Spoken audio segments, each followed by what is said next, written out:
Where am I? In a dimly lit room. A small light illuminated the narrow rental apartment. The person asking the question was Yi Chun. That he shook his head vigorously, and suddenly a torrent of memories flooded into his mind. As he integrated the memories, he realized he had traversed into a new realm, arriving in an unfamiliar planet. This world resembled Earth, named Blue Star, with a society mirrored that of his previous home. He was about to face a pivotal moment in his life, the college entrance examination. Upon grasping a wealth of memories from the original owner, he let out a bitter laugh. Yi Chun stared blankly at the rental apartment, sighed upwards, and thought, a hellish beginning. Indeed, a hellish beginning. He had hoped that his arrival wouldn't lead to a life of opulence, at least a modest household, or at the very least, a family. Yet, fate played a cruel joke, rendering his origins particularly clean, or rather, starkly devoid of history. The reality was that his parents were unknown, and he was an orphan surviving on the charity of an orphanage. Without the excellent public services of this nation, the original owner would have struggled to survive. As if a rocky fate wasn't enough, the original owner was also a fool. After countless attempts to study and strive, he discovered himself to be a complete slacker, ultimately giving up the struggle. The combination of a faltering will and erratic lifestyle led him to his current state of being. Life is so difficult for me. Brother, your experiences are far worse than mine. In Chen's previous world, he at least had an ordinary family. Though his grades were poor, he managed to attend a junior college.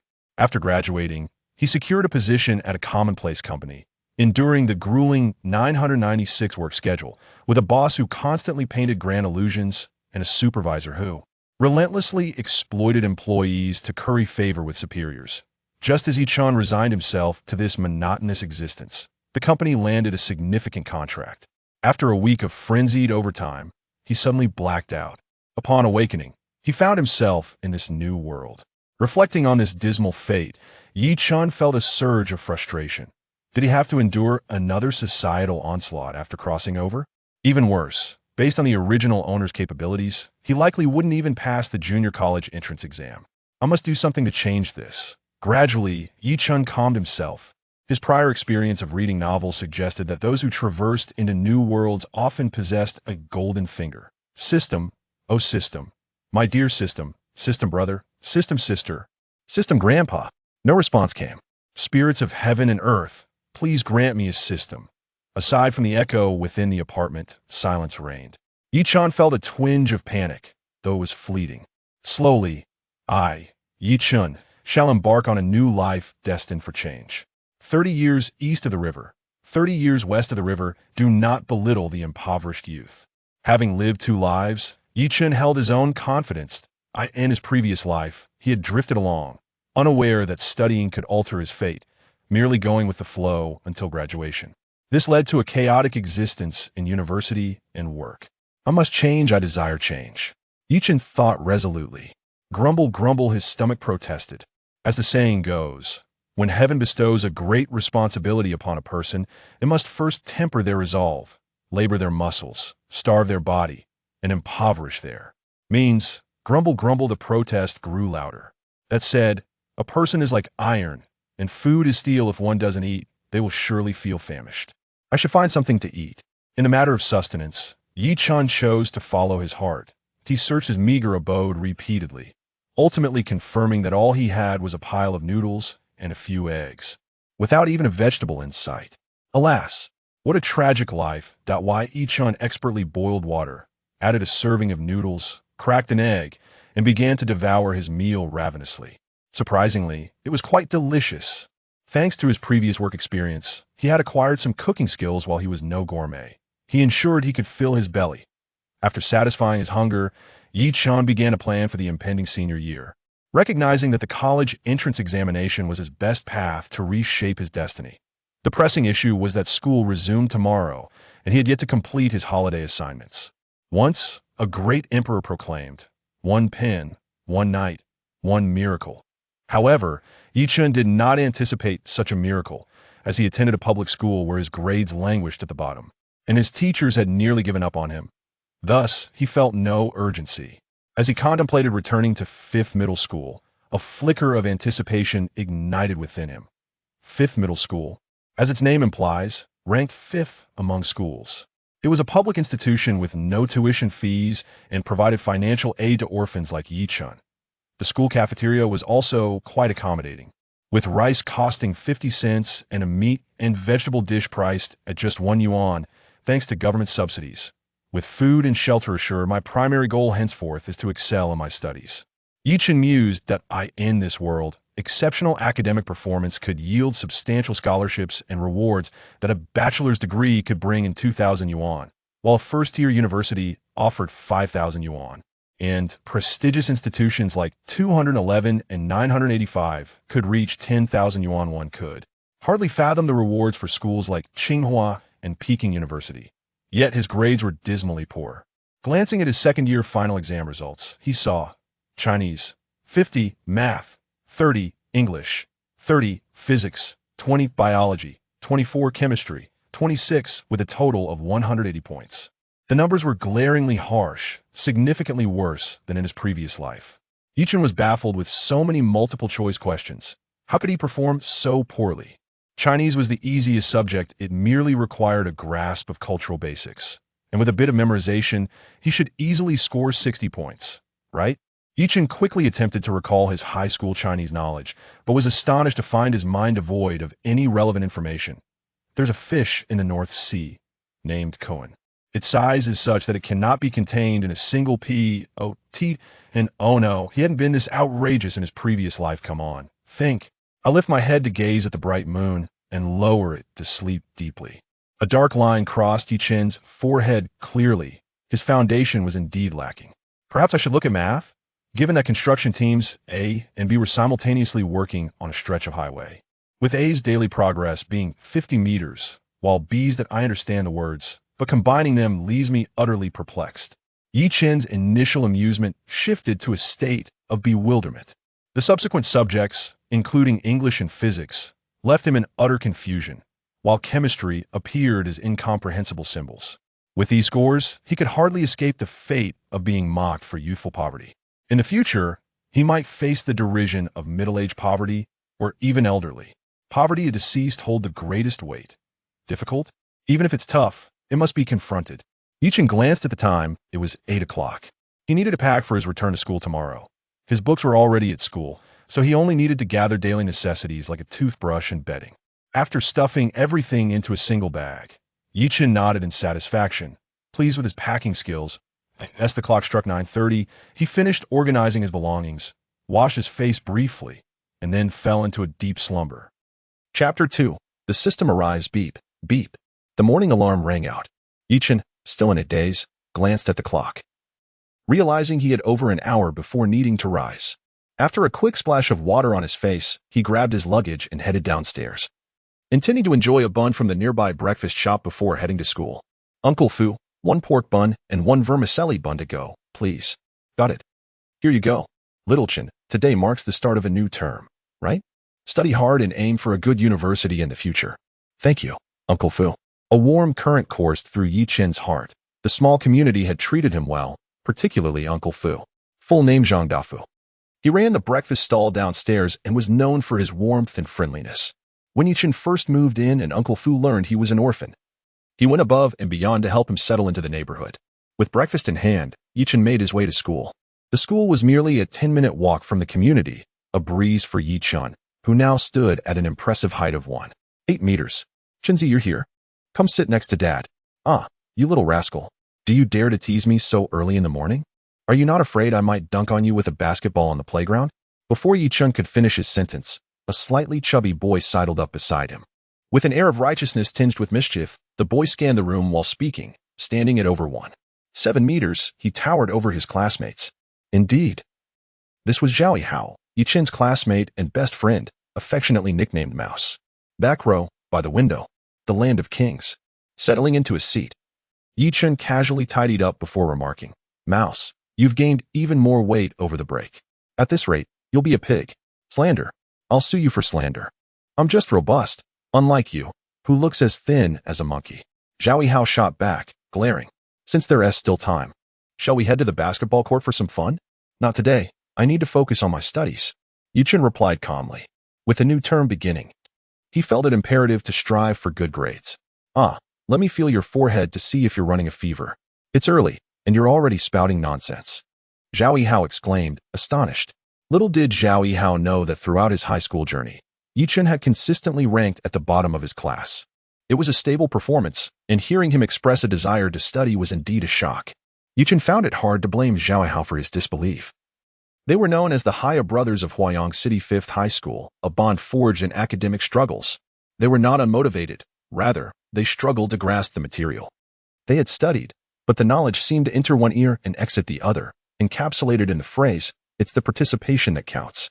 At first, they had genuinely tried to study diligently, rising with the rooster-esque crow. Every class, they took notes seriously, paying close attention to the teacher's lessons. Although they recognized the words, when pieced together, comprehension eluded them. It felt akin to pouring hard-earned savings into purchasing a drink, only to be met with the disheartening realization that luck was not the issue. The rewards simply did not exist. After numerous failures, they had succumbed to apathy, leading them to believe they were simply unsuited for academic pursuits. Chen straightened his desk, preparing to organize his thoughts. He concluded that their poor performance stemmed primarily from a lack of foundational knowledge. Learning was a gradual process, akin to erecting a grand edifice. It could not rise overnight without a solid foundation to support its height. Let us start with Chinese, Chen decided. After all, it was a subject with considerable potential for improvement, primarily revolving around reading and memorization. Opening his high school Chinese textbook to a particular article, he was transported back to his earlier high school days. In the chilly autumn, as the fragrance of the river flows northward at the head of the orange isle. After reading through it, Chen found himself quite fond of the piece, resonating with the sentiment of youth and vigor. However, upon finishing, he was struck by a troubling realization. His memory in this body seemed rather deficient. In his previous life, when he encountered a beloved article, a single reading would suffice to grasp its essence, if not verbatim. Yet now, his recollection felt hazy and indistinct. Determined, Chen read it once more, noting a slight improvement, yet his retention remained woefully inadequate. This won't do. I must seek a solution, he mused. It was understandable for Chen to feel this way, given that he had only 1 year of high school left. He needed to master the entirety of the curriculum within this limited time frame, covering 6 subjects. With such a memory capacity, success seemed utterly unattainable. Rubbing his forehead, he felt the weight of his academic responsibilities pressing down upon him. As he pondered, classmates began to trickle in, eagerly sharing tales from their summer vacations. Some recounted mischievous escapades climbing trees and getting caught by parents, while others spoke of trips to the capital, marveling at the Great Wall and the grandeur of the Forbidden City. There were also complaints about the rigors of endless tutoring sessions and homework. The youthful exuberance of girls and the spirited banter of boys served as a reminder to Chen. High school had truly arrived. Quiet down. A deep, youthful voice resonated through the classroom. Upon seeing Teacher Xiao enter, the students fell silent. Teacher Xiao, whose full name was Xiao Tua, was the homeroom teacher for Class 9 of the senior year and primarily taught English to both Class 8 and Class 9. Renowned for his diligence and responsibility, he was a commendable teacher, advocating for personal accountability in one's actions. As more students settled into their seats, Teacher Xiao began to unveil the senior year curriculum. Once the classroom was nearly full, he announced, "This is the new semester's schedule. Our next class is English, so please begin previewing the first-year textbook. The material for the first and second years has already been covered, and we will now delve into the essentials for the third year." Okay, the students chorused in unison. Ding, the system detected the host commencing the senior year of studies. The binding process has begun. Do you agree? Absolutely, I wholeheartedly agree. Chen responded eagerly. Binding in progress. Host, Chen, binding progress 1, 15, 100. Woohoo, let us take off. Chen struggled to contain his excitement. The golden finger had finally arrived. Chapter 3, The Learning System. Please introduce yourself and elaborate on your functionalities.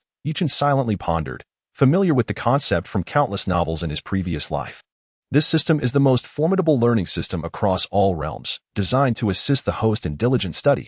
It features a panel function that evaluates the host's strengths and weaknesses. Each time the host engages in learning, credit points are generated, which can be allocated to enhance the host's abilities. Simultaneously, the host has the option to upgrade the system, unlocking various modules upon doing so. Therefore, I encourage you, dear host, to strive earnestly in your studies. Chen's heart was still tumultuous. After all, experiencing a transmigration coupled with a system was exhilarating. Who could remain calm in such circumstances? However, he recognized that the matter at hand was of utmost importance. System. Display my personal panel, he commanded, eager to assess his attributes. Attribute panel.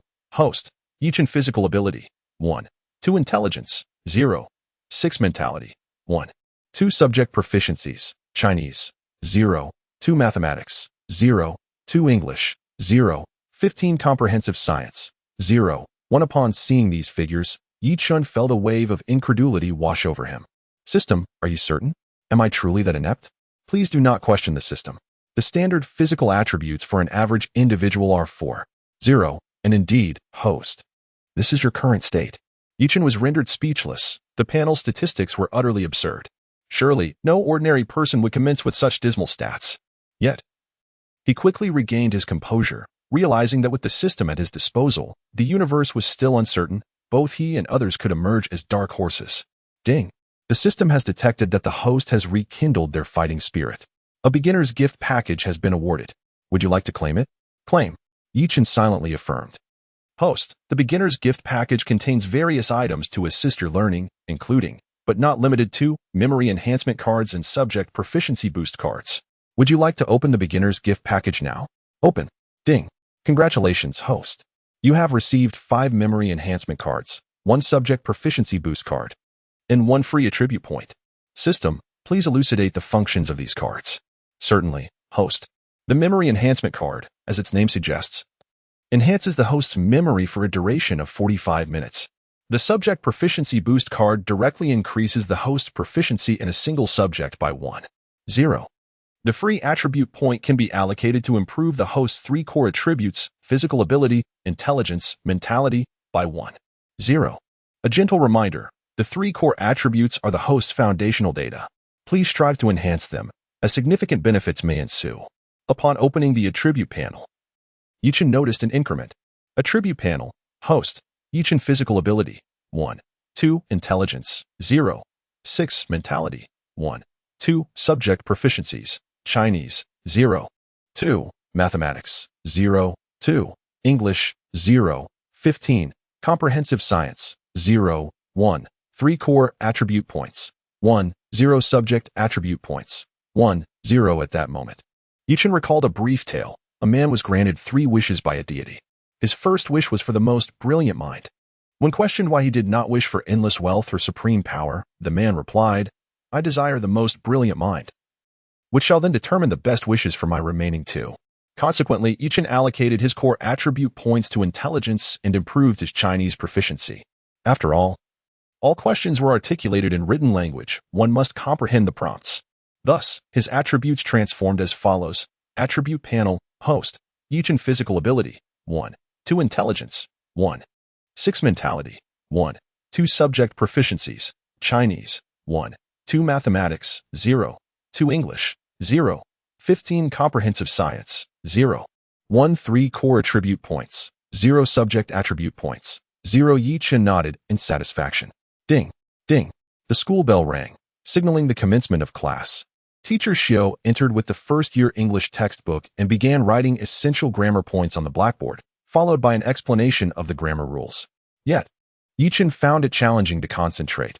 As his foundation was too weak, he could only resort to self-studying the most basic vocabulary. After surpassing an intelligence threshold of 1. 0, Chen's ability to memorize significantly improved. Before adding points, he struggled to retain anything he studied. But now, he could establish a connection with the words. Reading through each chapter, linking the meanings, and with just 4 or 5 repetitions, he could remember a few words. After diligently reading through 8 chapters, he could obscure half of the text and translate the English into Chinese. With 2 more rounds of reinforcement, he could effectively retain the material. System, you are remarkable, Chen exclaimed internally. Ding. The system has detected that the host is learning English and has made some progress. English ability increased by 0. 1. Chen was elated, slapping his thigh with fervor. What are you doing slapping your thigh? Zhao Yihao, Chen's deskmate, inquired. My apologies, I'm just too excited, Chen replied, chuckling. Seeing Chen's ecstatic demeanor, Zhao Yihao felt a twinge of concern. I know you're not the academic type, but remember, life holds meaning beyond study. You should. Zhao Yihao offered earnest consolation, wary of his friend's mental state. What are you thinking? I shall become an exemplary student, excelling in all aspects: morality, intellect, physicality, aesthetics, and labor. I shall lead you to greatness," Yi Chen declared, glancing at the clock. Only 15 minutes had passed. There were still 30 minutes until class ended, and he needed to focus on vocabulary acquisition. Time flew as he studied, and after memorizing 3 chapters of vocabulary, the bell rang, signaling the end of class. Ding! The system has detected that the host has wholeheartedly engaged in learning English, resulting in an increase of 0.3 in English ability and 5 credit points. Following the system's notification, a flood of knowledge surged into Yi Chen's mind. Grammar and exercises felt as if they were experienced firsthand. Delightful, Yi Chen remarked contentedly. Upon receiving credit for the first time, he pondered its purpose. System, what can credit points accomplish? Credit points can enhance subject proficiency points or 3 core attribute points, albeit at different ratios. 1 credit point yields 0.01 in subject proficiency points and 0.001 in 3 core attribute points. Yi Chen realized that the beginner's gift package truly delivered abundant rewards. Next came the Chinese lesson, and as soon as class commenced, a torrent of literary knowledge flooded Yi Chen's mind. Classical prose, poetry, and text were all comprehensively covered. Splendid, splendid. Modern scholars possess abundant literary talent. If I were born in the flourishing Tang dynasty, I could compose poetry that would outshine Li Bai, Yi Chen jested, feeling a surge of confidence from his increased Chinese proficiency. Listening to the Chinese teacher's lecture, he not only kept pace but even had time to daydream. However, he resolved to independently review and consolidate his knowledge, setting a small goal for himself to read and memorize the entire text. Yi Chen devised a study plan tailored to his unique situation, determined to elevate his level ahead of time. His anticipation for the upcoming classes grew immensely. Chapter 4. Flourishing in General Studies. As Yi Chen flipped through the pages of his Chinese literature textbook for the first half of his high school semester, he gradually immersed himself in the enchanting world of reading.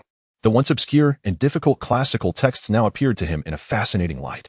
Here, he encountered the free-spirited, down-and-out poet, the statesman burdened with national concerns, the valiant martyrs dedicated to their country, and the modern pioneers striving for national salvation. Yi Chen had never before experienced the allure and vastness of words as profoundly as he did at this moment. It was akin to reading the poem The Road Not Taken, where in the yellowing woods, 2 paths diverged, and he lamented that he could not traverse both. Standing at that crossroads, he gazed longingly down one path until it faded into the depths of the forest. Yet, he chose the other path. Many years later, he would softly sigh and recount his past. In those yellow woods, 2 paths diverged, and he chose the one less traveled by, which determined the course of his life. The knowledge of the Chinese language was not merely a tedious accumulation of words, it encompassed the thoughts of those who came before. As the great leader once articulated, the northern landscape, 1,000 miles of ice, 10,000 miles of snow, all is in the past. The remarkable figures of history are to be seen today. Within the realm of the Chinese language lies not only the beautiful mountains and rivers of the motherland, but also the indomitable spirit of those who forged ahead. At that moment, Yi Chen truly grasped the exquisite experience of being enveloped in the vast sea of literature. In his previous life, reading these essays and classical texts had been a source of discomfort. The meanings eluded him, and the words stumbled forth awkwardly, unlike now, where it felt akin to engaging with a captivating story. There were often netizens proclaiming that if they could return to their school days, they would strive to study diligently. At that time, Yi Chen merely chuckled, but upon entering high school, he found himself effortlessly enchanted by this atmosphere. Ding dong, the bell rang, rousing Yi Chen from his reverie of scholarly enjoyment. Rubbing his forehead, he suddenly felt fatigued. After all, intense studying could be draining on the spirit. Ding! The system detected high-intensity, high-efficiency learning of Chinese knowledge, rewarding the host with a 0.2 increase in language proficiency and 20 credits. That's curious.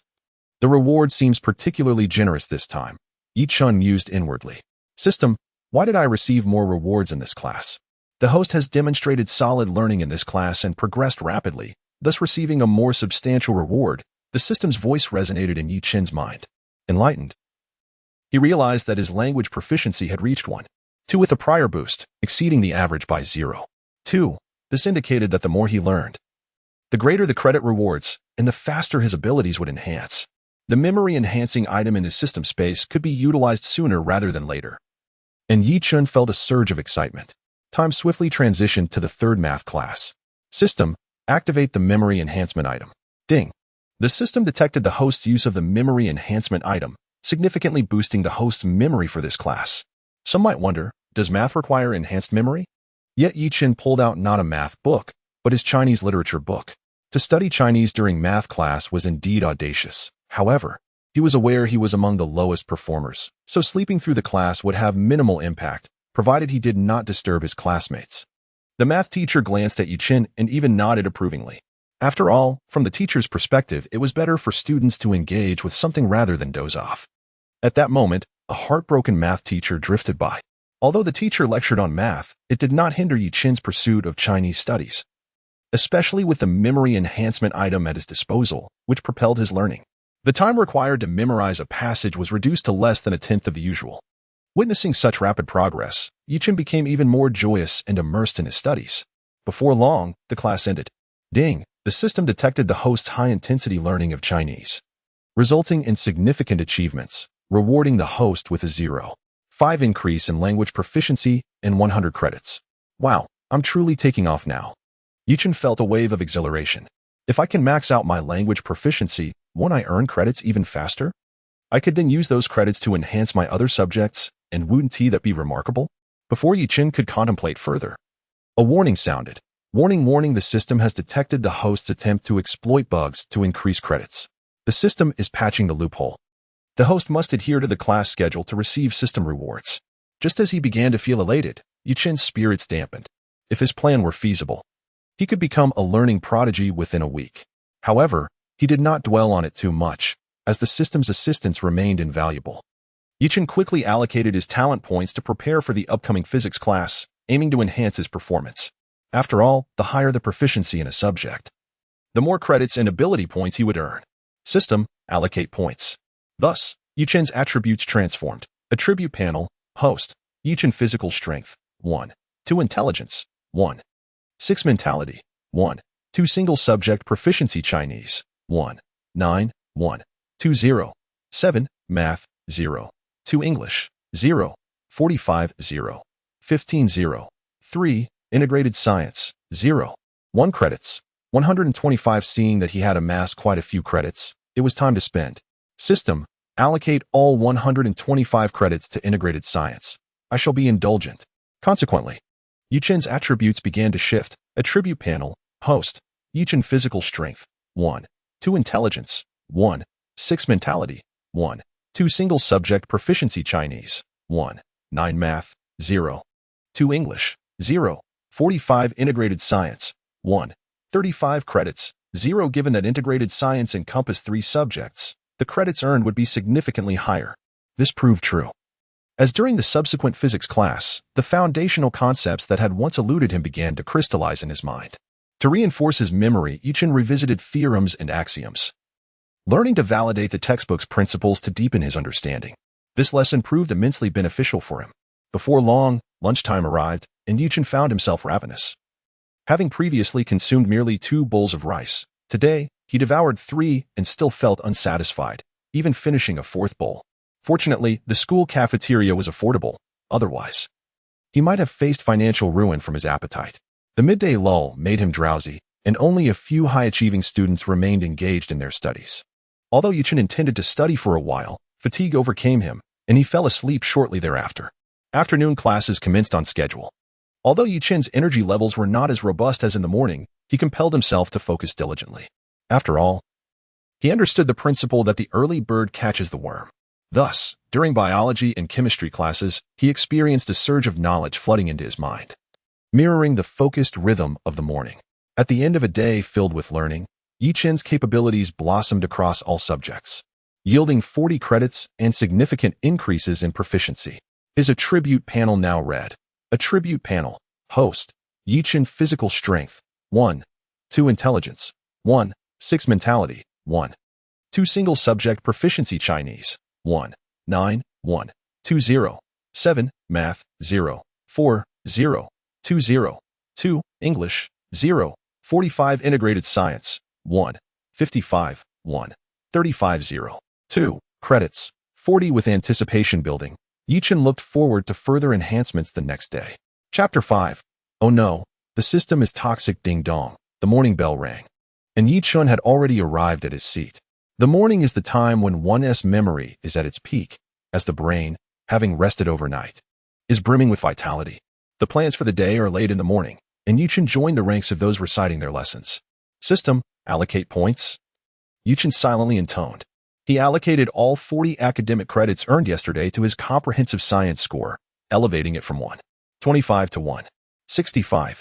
This was a hidden mechanism Yi Chun had discovered to enhance his comprehensive science score, which encompasses physics, chemistry, and biology. He needed to progress in all three subjects simultaneously to gain a point, although individual subject scores could be increased independently.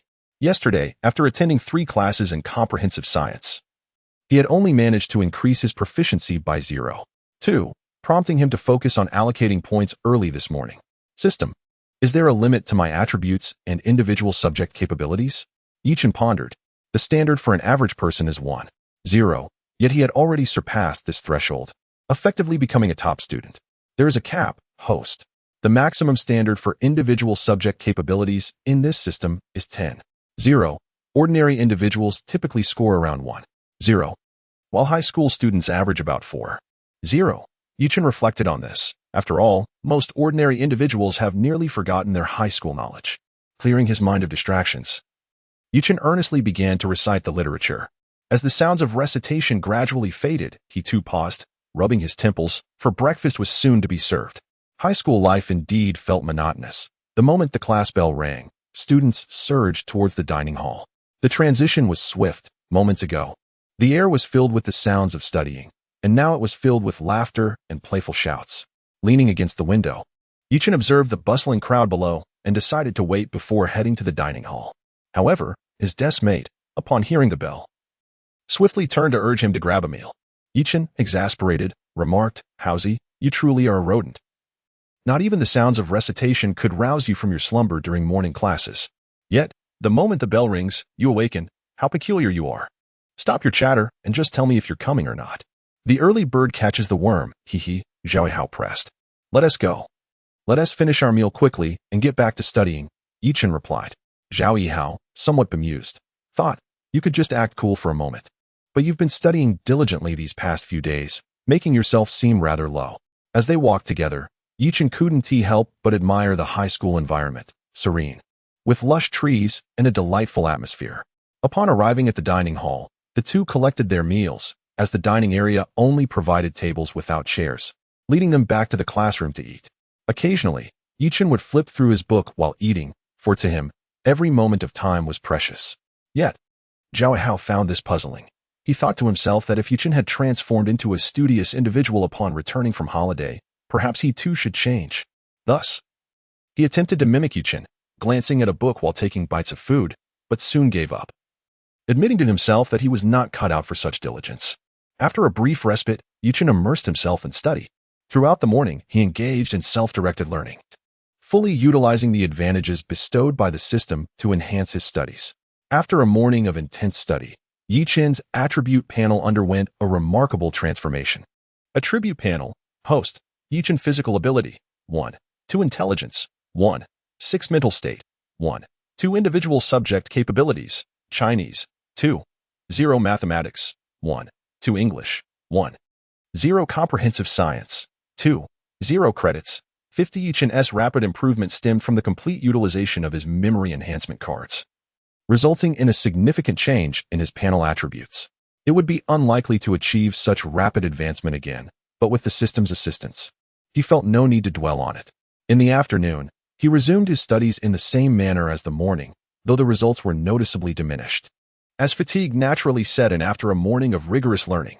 However, he remained determined, recognizing that even the smallest progress was worthwhile. Checking the time, he noted it was already 5:45 p.m., just 5 minutes until class would end. Yi Chun rubbed his aching head, gritting his teeth, resolved to study for 5 more minutes. After all, the system was a rare opportunity. Yet, suddenly, darkness enveloped him, and he slumped over his desk. Seeing Yi Chun collapsed, Zhao Hao initially thought he was merely slacking off. However, after waiting for a while without seeing Yi Chun rise, he grew anxious. Chinzi, what's wrong with you?" After some moments, Yi Chun groggily regained consciousness, forcing himself to respond, "I'm fine, just too tired." I need a moment to rest. While most would have sought the infirmary, Chen did not, for in the instant he fainted, the system began issuing frantic warnings. Warning, warning. The host is in an extremely weakened state due to excessive studying. Immediate enhancement of physical ability is imperative to avoid severe consequences. Chen hurriedly allocated all the credits he had earned that day to his physical ability, feeling slightly better thereafter. Attribute panel, host, Chen physical ability, 1, 35, 1, 20, 15, intelligence, 1, 6 mental state, 1, 2 individual subject capabilities, Chinese, 2, 0 mathematics, 1, 2 English, 1, 0 comprehensive science, 2, 0 credits, 50 in that fleeting moment, Chen thought he might be meeting his end. Oh no, the system is toxic, he mused. Who would have thought that the pursuit of knowledge could nearly lead to his demise? From now on, he realized he must avoid excessive studying. Without adequate physical stamina, one could easily succumb to fatigue. The excitement of learning often masked his exhaustion, but once he halted, the repercussions of fatigue became apparent. Chen contemplated the need to enhance his physical ability, intelligence, and mental state. System, is there a method to individually improve physical ability, intelligence, and mental state? Yes, host. You can gain academic credits through studying, and for every 100 credits, you may enhance one of the 3 abilities, the system replied. Are there no alternative methods to elevate these 3 attributes? Not at this time, host. It became evident, this system was indeed flawed. While individual subject capabilities could be enhanced through corresponding subjects, why was there no such option for the 3 core attributes? Chen felt the system lacked intelligence. Suddenly, an idea sparked in his mind. System, if the school conducts physical education, psychology, and music classes, would that not enhance the 3 core attributes? Correct, host. Physical education corresponds to physical ability, music correlates with mental state, and psychology pertains to intelligence. Please strive diligently. Upon hearing the system's response, Chen felt a surge of joy. After all, what high school student does not relish these 3 subjects? He looked forward to them with great anticipation. Yet for now, he needed to devise ways to earn more credits, for credits equate to progress, and Chen was eager to advance. Chapter 6. The task system unveils ding. A notification echoed as the system detected that the host had accumulated a consumption of 250 credits, prompting an upgrade. Chen was momentarily taken aback by the upgrade prompt. But soon comprehension dawned upon him.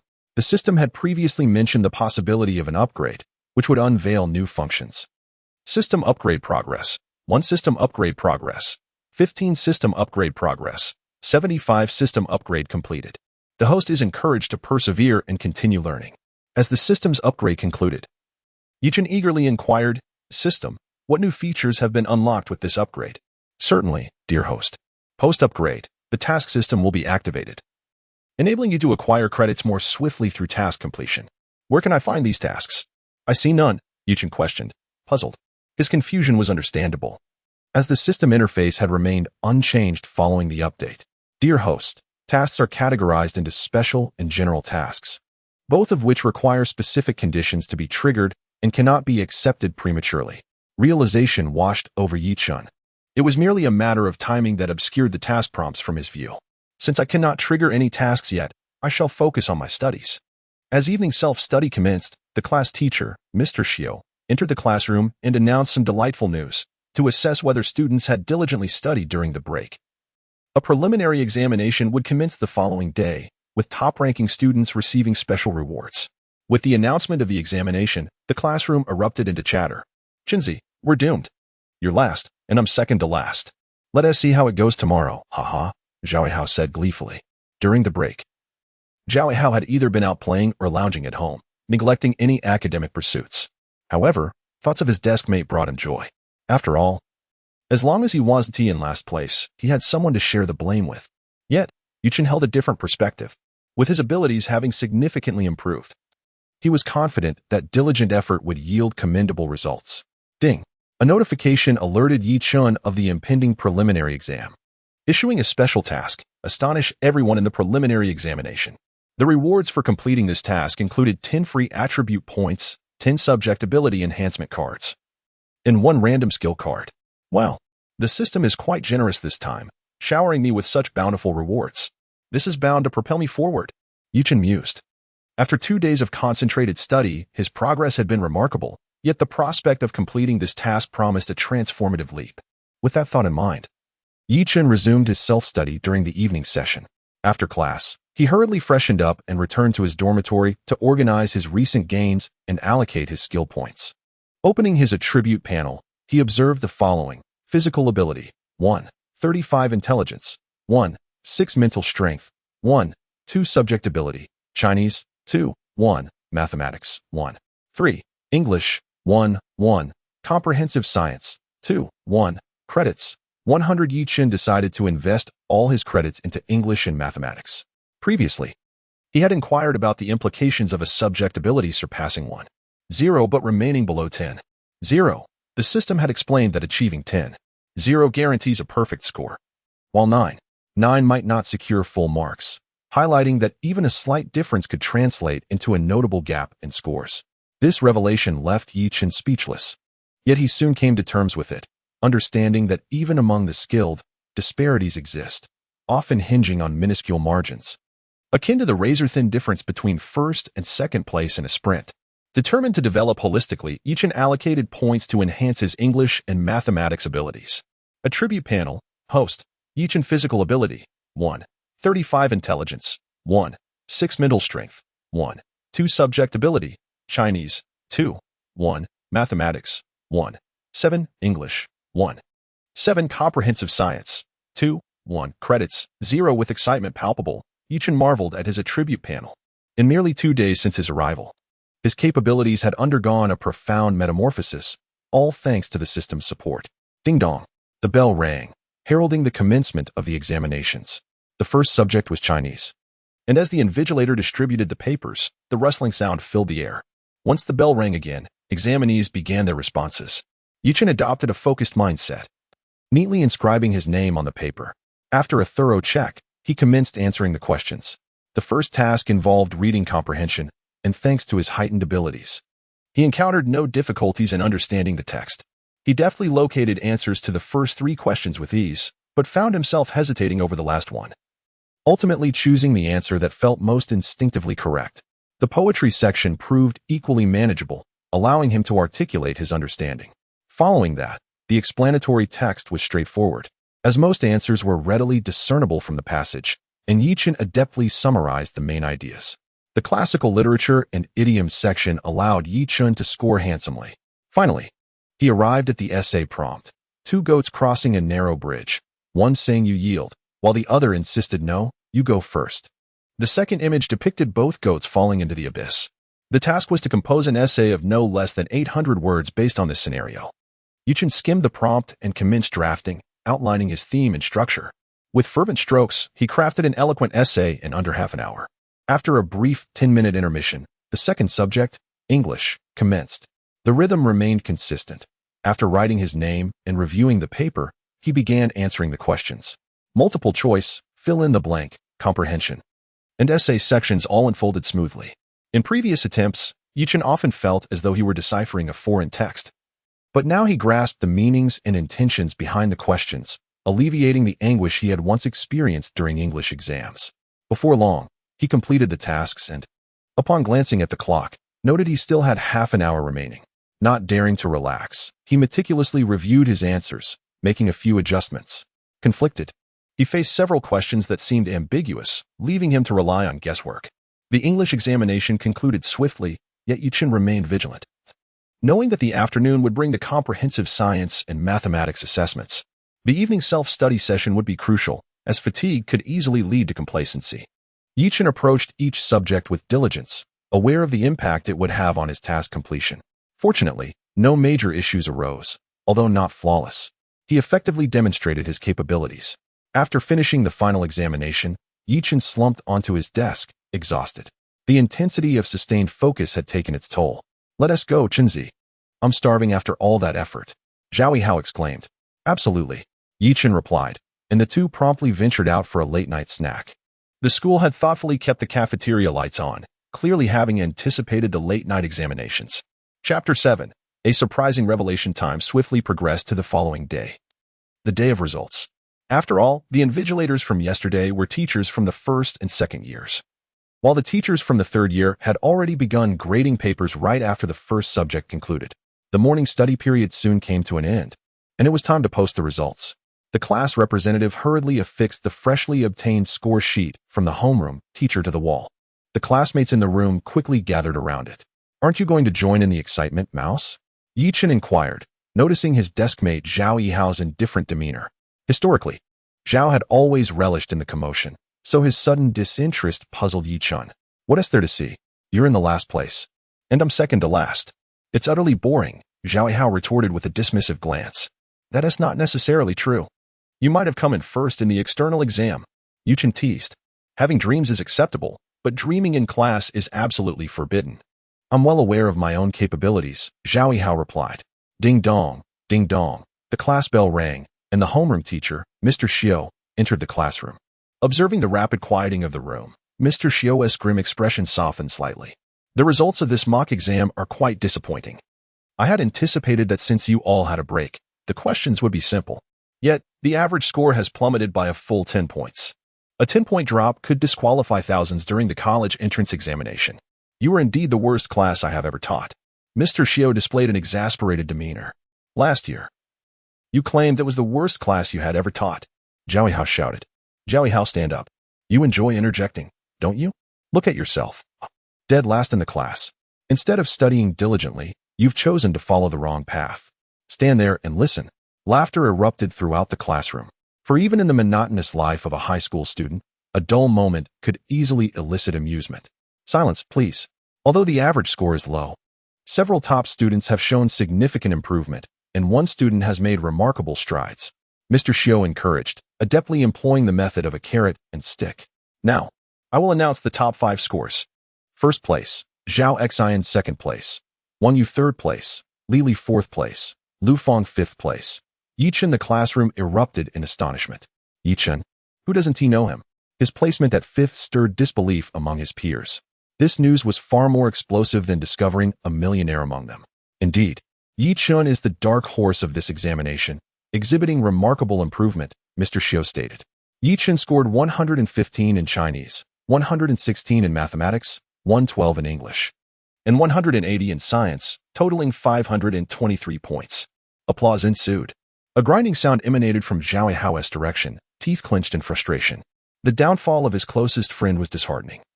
But Chen's success felt like a dagger to his heart. It was akin to a scenario where your deskmate, once a fellow scavenger, suddenly proclaimed, "I'm a millionaire," and drove away in a luxury car, leaving you to choke on exhaust fumes. "Ah, Chenzi, this is more painful than death," Zhao Yihao lamented.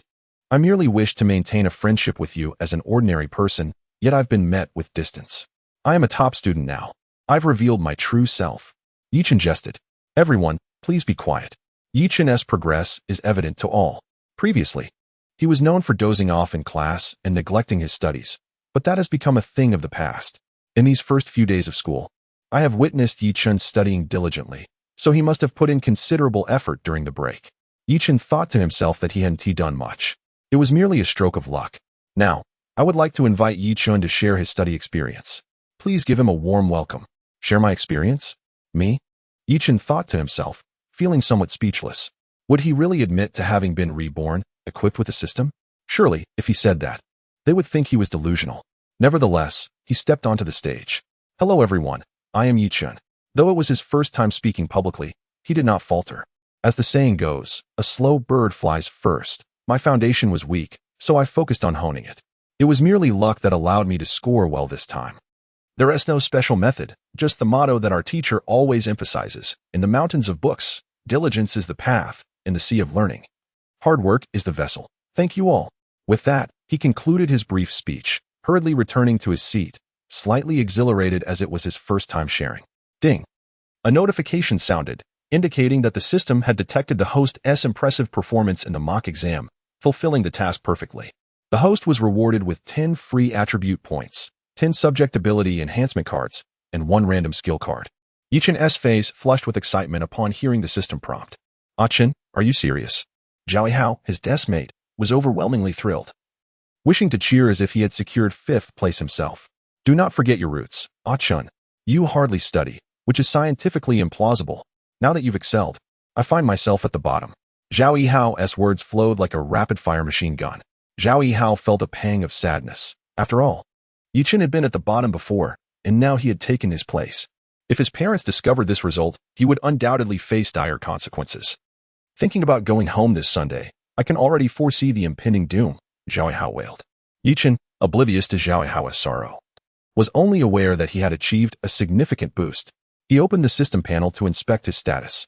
Host, Chen physical ability, 3, 35, 1. 35, 2, intelligence, 5, 6, 1, 6, 4, spirit, 5, 2, 1, 2, 4, subject ability, Chinese, 4, 6, 2, 1, 2, 5, mathematics, 4, 2, 1, 7, 2, 5, English, 4, 2, 1, 7, 2, 5, science, 4, 6, 2, 1, 2, 5, credits, 0 after completing the attribute enhancements. Chen experienced a dramatic uplift in his condition. The once lanky figure of 6 feet tall now radiated vitality as if he possessed boundless energy. With his spirit and intelligence surpassing 5, 0, an air of elegance enveloped him, his gaze seemingly harboring the vastness of the universe. His formerly pallid complexion now held a hint of rosy health, like a gentleman emerging from the mist, warm and polished. Only such praise could do justice to Chen's current state. "Ah Chen, come teach me how to study." A syrupy voice emerged from Zhao Hao. "Scram, I am your unachievable father." Chen retorted with a laugh. "Senzi, how have you transformed so dramatically? I'm not referring to your grades, but rather to the sudden aura you possess. It feels oddly unfamiliar," Zhao Hao murmured. Chen's heart tightened for a moment, then he replied, "Perhaps it's because I've been studying hard and have gained a filter. Am I not handsome now? You're somewhat handsome, but I'm still your father." The two resumed their daily banter. Chapter 8. Receiving praise. Everyone, please settle down. In this lesson, we will begin discussing the key points of this examination paper. So let us analyze and enhance our abilities. The homeroom teacher furrowed his brow, bemused by the exaggerated reactions of the students. Whether it was a poor performance or a commendable one, they incessantly chattered. A glance towards Chen's seat revealed a noticeable transformation in him. It was a change typically seen only in television dramas where a wayward youth finds redemption. Teacher Xiao had an inkling that, based on Chen's recent behavior, he was destined for remarkable achievements. There was no scientific rationale behind this intuition. It was simply a feeling. Before long, the English class concluded. The students, still brimming with enthusiasm, soon heard the sound of footsteps approaching the podium. Chen looked up to see their Chinese teacher, Ms. He, entering the classroom.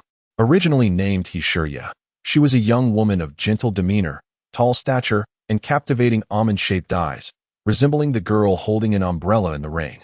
As described in literature, Chen had always enjoyed Ms. He's lessons. They were vibrant and engaging, providing both knowledge and aesthetic pleasure. In this class, the average score in Chinese was impressively high, around 110 points, thanks to Ms. He's exceptional teaching prowess, complemented by her undeniable charm. In this recent mock examination, the class's Chinese scores had neither declined nor improved compared to the previous semester. With a soft voice, Ms. He addressed the students, who listened attentively. After all, most students were eager to hear from a teacher they admired. Given that everyone had just returned from a holiday, the exam questions were relatively simple.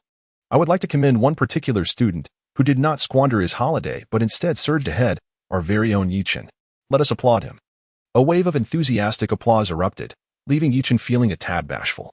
Despite having lived 2 lives, receiving praise from a teacher brought him an inexplicable sense of fulfillment. Everyone must refocus. The holiday has concluded. Ms. He continued, observing the class's engagement. Many students had yet to fully enter a learning mindset. Chinese is the subject most conducive to improvement. Revisit classical poetry, broaden your reading horizons, practice your calligraphy when you can.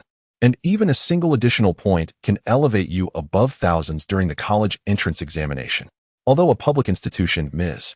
He was determined to assist her students in their academic progress. Ms. He then began discussing the mock examination paper. The students listened intently, including Zhao Hao, who, despite lacking interest in other subjects, was particularly enthusiastic about Chinese. Setting aside his peculiarities, Chen immersed himself in self-study. This time, he aimed to diligently practice his essay writing, for his performance in that area had been lacking.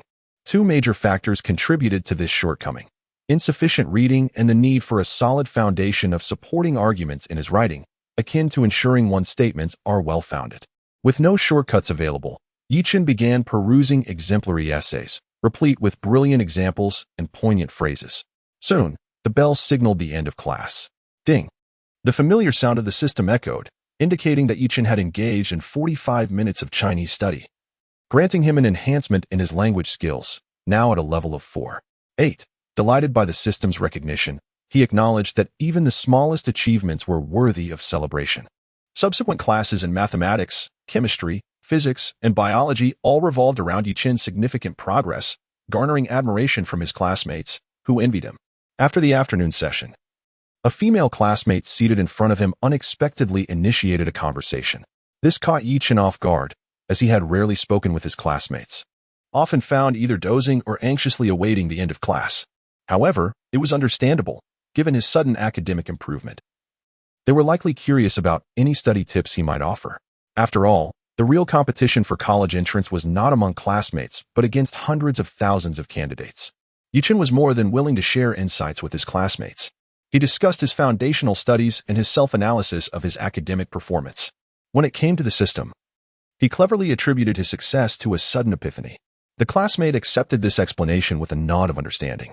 Despite receiving accolades from various teachers for his progress, Chen remained humble, having lived a full life already.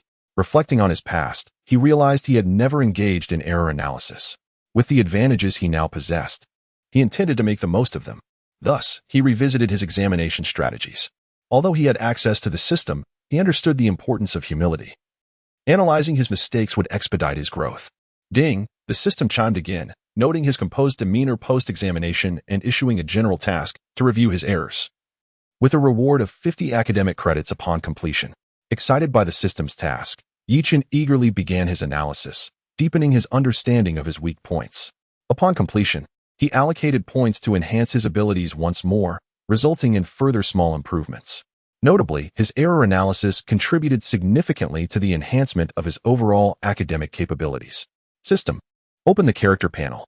Host, Chen physical ability, 3, 35 intelligence, 5, 6 mental fortitude, 5, 2 subject proficiencies, Chinese, 4, 9 mathematics, 4, 7 English, 4, 7 comprehensive science, 4, 9 credits, 0 not bad at all, Chen mused, pleased with his nearly 5-point proficiency in each subject. Sincerely, he embarked on another round of study while discussions among classmates continued. High school lacked engaging topics, and curiosity swirled around Chen's rapid academic ascent. The students speculated endlessly, yet none entertained thoughts of cheating. They were innocent high schoolers, and teachers monitored the examinations closely. With proctors present, any attempt to cheat would have been easily detected. Chen had anticipated that discussions about him would soon dissipate, but they only grew more fervent. Initially, whispers suggested he had studied fervently throughout the holiday, burning the midnight oil. Soon, rumors escalated to claims that he had won the lottery and hired a tutor.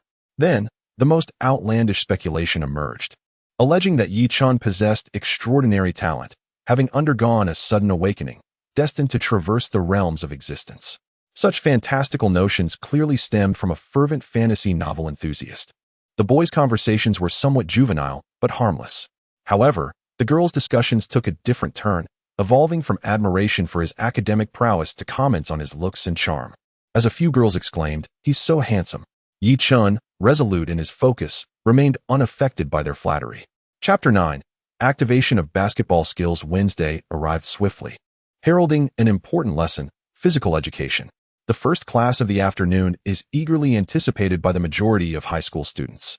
After all, the rigors of senior year are filled with study, leaving little room for recreation, thus prompting many students to engage in spirited discussions well before the class commenced. The classroom felt quite warm at noon. September still bore the heat of summer, particularly outside where the sun blazed. Inside, however, the fans whirled tirelessly, providing a modicum of relief. Yet, this did not deter the boys, who were eagerly awaiting their weekly dose of physical activity. It is true that some high schools may have weak or ailing physical education teachers, relying on others to fill in, but at Huayong Fifth High School, physical education occupies a place of great importance. Principal Jiang champions a philosophy of holistic student development, steadfastly advocating for students to engage in vigorous exercise, with the school aiming to cultivate healthy individuals for society. This was a source of joy for those who relished physical education, as they knew their instructor would be present and healthy. However, for some girls, it was less than ideal. as a number of them were overly concerned with their appearance and fearful of tanning. "Hey Chen, want to shoot some hoops during PE? Zhao Hao, my desk mate, exclaimed with gleaming eyes. "Not really. You know my basketball skills," Chen replied with a hint of resignation. Although he stood at an imposing height of 1.8 meters, one might assume he would excel at basketball. Yet, Chen was somewhat of an anomaly, his limbs lacking coordination. During a game with a friend, he had once executed a distorted layup, inadvertently sending the ball crashing onto his friend's head, earning him prolonged ridicule for his flamboyant, albeit clumsy, technique. Come on. I may not match you academically, but surely I can best you in basketball." Yao's teasing voice reignited Chen's anticipation.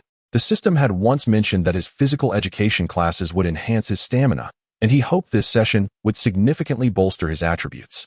Before long, Zhao hurried downstairs, and shortly thereafter, the whistle for assembly sounded.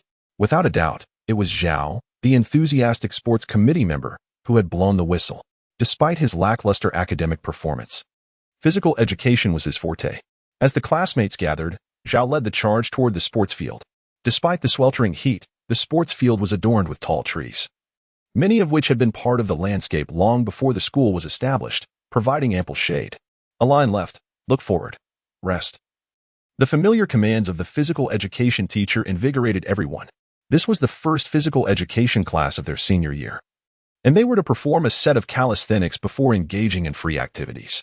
Do not underestimate our school's calisthenics. They serve as excellent stretching exercises. Afterward, whether playing basketball or soccer, it will serve as a warm-up to prevent injuries, the teacher explained. Soon, everyone began following the teacher's lead in performing the calisthenics. 1, 2, 3, 4, 2, 2, 3, 4, 3, 2, 3, 4. The rhythmic movements of palms opening and closing and lunges ensued, and before long, they completed the set. A line left, look forward, the teacher commanded again. When playing basketball, do not be overly aggressive, and soccer players, do not sprint too fast. You may rest in the shaded areas of the field, but do not return to the classroom. Understood? Understood. The chorus of voices resounded, as no one relished the teacher's incessant lecturing. Dismissed. With a resounding cheer, everyone scattered. Some rushed to grab basketballs, others formed teams for soccer, while a few sought refuge in the shade. Ding. Detection of the host successfully completing a set of calisthenics. Stamina increased by 0.2. Current stamina, 3.55. Chen reveled in the sensation of gaining strength. With 1 academic credit redeemable for 0.001 attribute points, this session had seemingly netted him 200 credits. The system was generous, and he felt an affectionate bond with it. With 40 minutes remaining in class, Chen pondered that a few more rounds of calisthenics would see his physical condition soar like a rocket. Without further ado, he resumed his calisthenics routine, completing another set shortly thereafter. Ding. Detection of the host completing another set of calisthenics. Stamina increased by 0.01. Current stamina, 3.56. System, are you jesting with me? A mere 0.01 increase? This is far too little. Chen fumed, having diligently performed the exercises solely for that modest boost in stamina. Now, the system's notification felt like an embarrassment, especially with a crowd watching him showcase his efforts. Fear not, host, increasing attributes is inherently challenging, and this was your first completion. Hence the generous reward, the system reassured him. After a moment of contemplation, Chen recognized the difficulty of the 1,000 exchange rate. Resolute, he decided to seek out friends for a basketball game. Though his skills were lacking, the allure of basketball was undeniable. Having watched a television program in his past life where players executed dazzling dunks, he found it all quite captivating, as everyone harbors dreams of grandeur. With that thought, Chen retrieved a basketball and began practicing on his own. Recognizing his inability to execute a layup, he opted to shoot some hoops instead. With a resounding thud, the ball clanged against the rim and bounced away. Observers could easily tell he was exerting too much force. Adjusting his strength, he attempted a few more shots. Ding. Detection of the host practicing basketball. Task is shoot, score 10 baskets, reward, activation of basketball skill. The system had issued another task, and Chen was determined to complete it. For the rewards were always enticing. System, I just need to score 10 baskets, right? Indeed, host, by any means necessary. Chen contemplated his approach, deciding to jump and shoot from below the basket, as his height nearly allowed him to reach the rim. With determination, he began shooting from directly beneath the hoop. However, after several attempts, he found himself questioning his life choices. Despite feeling confident about his shooting angle, the ball refused to go in. Reading 1,000 books is no match for traveling 1,000 miles. Chen dashed over to Zhao, who was engaged in a 3-on-3 game. After observing for a few moments, Chen realized the optimal shooting angle was not directly beneath the hoop, but rather from a slight distance. Learning a few techniques from those rebounding the ball, Chen eagerly returned to try again. Though not every shot found its mark, he managed to score at least once out of every 3 attempts. Before long, he had completed the system's task. Ding! Detection of the host completing the task. Reward: basketball skill activated at level C 0100. Chapter 10, Bloodbath against the Decimate. What does it mean for basketball skills to be rated at level C? Aren't they all just numerical values? Due to the host's lack of proficiency, basic abilities are displayed as values. However, the skills rewarded by the system are relatively advanced. Hence the use of levels as a substitute. Could you elaborate on this? Chen still felt somewhat perplexed. Does this mean that as he learns higher levels in the future, they will also be displayed as levels? The host lacks the authority to access this information. Friendly reminder: the host should strive to become stronger as soon as possible. Chen shrugged it off. After all, it was all beneficial, and he would gradually learn in due time. With his basketball skills reaching level C, Chen felt a surge of excitement. The moment the skills manifested, techniques such as the 3-step layup, the horse-riding jump shot, and the spin jumper instantly flooded his mind, making his body feel as if it had practiced for a long time. He picked up a basketball and began dribbling, accelerating towards the hoop, executing a 3-step layup. Swish! The ball went through the net. Before the ball even touched the ground, Chen quickly retrieved it, dashed outward from the hoop, abruptly halted, turned, and executed a jump shot. Swish! Another perfect basket. Curious to try something new, Chen dribbled between his legs, charged forward, leaped, and attempted a dunk. Thud! The basketball hit the backboard and flew away. Chen had intended to show off, only to end up in a clumsy situation. He thought to himself that this skill might not be as impressive as he had hoped. Ding! The system detected the host's doubts regarding its capabilities and announced, "Please open your eyes wide and observe your physical fitness panel. If you are lacking, practice more." System panel. Host: Chen physical fitness, 3. 56 intelligence, 5. 6 mentality, 5. 2 single subject abilities, Chinese, 4. 9 mathematics, 4. 7 English, 4. 7 comprehensive science, 4. 9 credits, 0 backpack. Random skill card 1. Chen glanced at his physical fitness score of 356, acknowledging it was indeed low. Yet, he was determined to fulfill his dream of dunking. The system was right. If he was lacking, he needed to practice more. The system detected the host's intense desire to dunk and issued a task: frog jumps on the playground. Reward: 300 frog jumps. Granting a temporary increase of 1 physical fitness point for 1 day, limited to 15 minutes.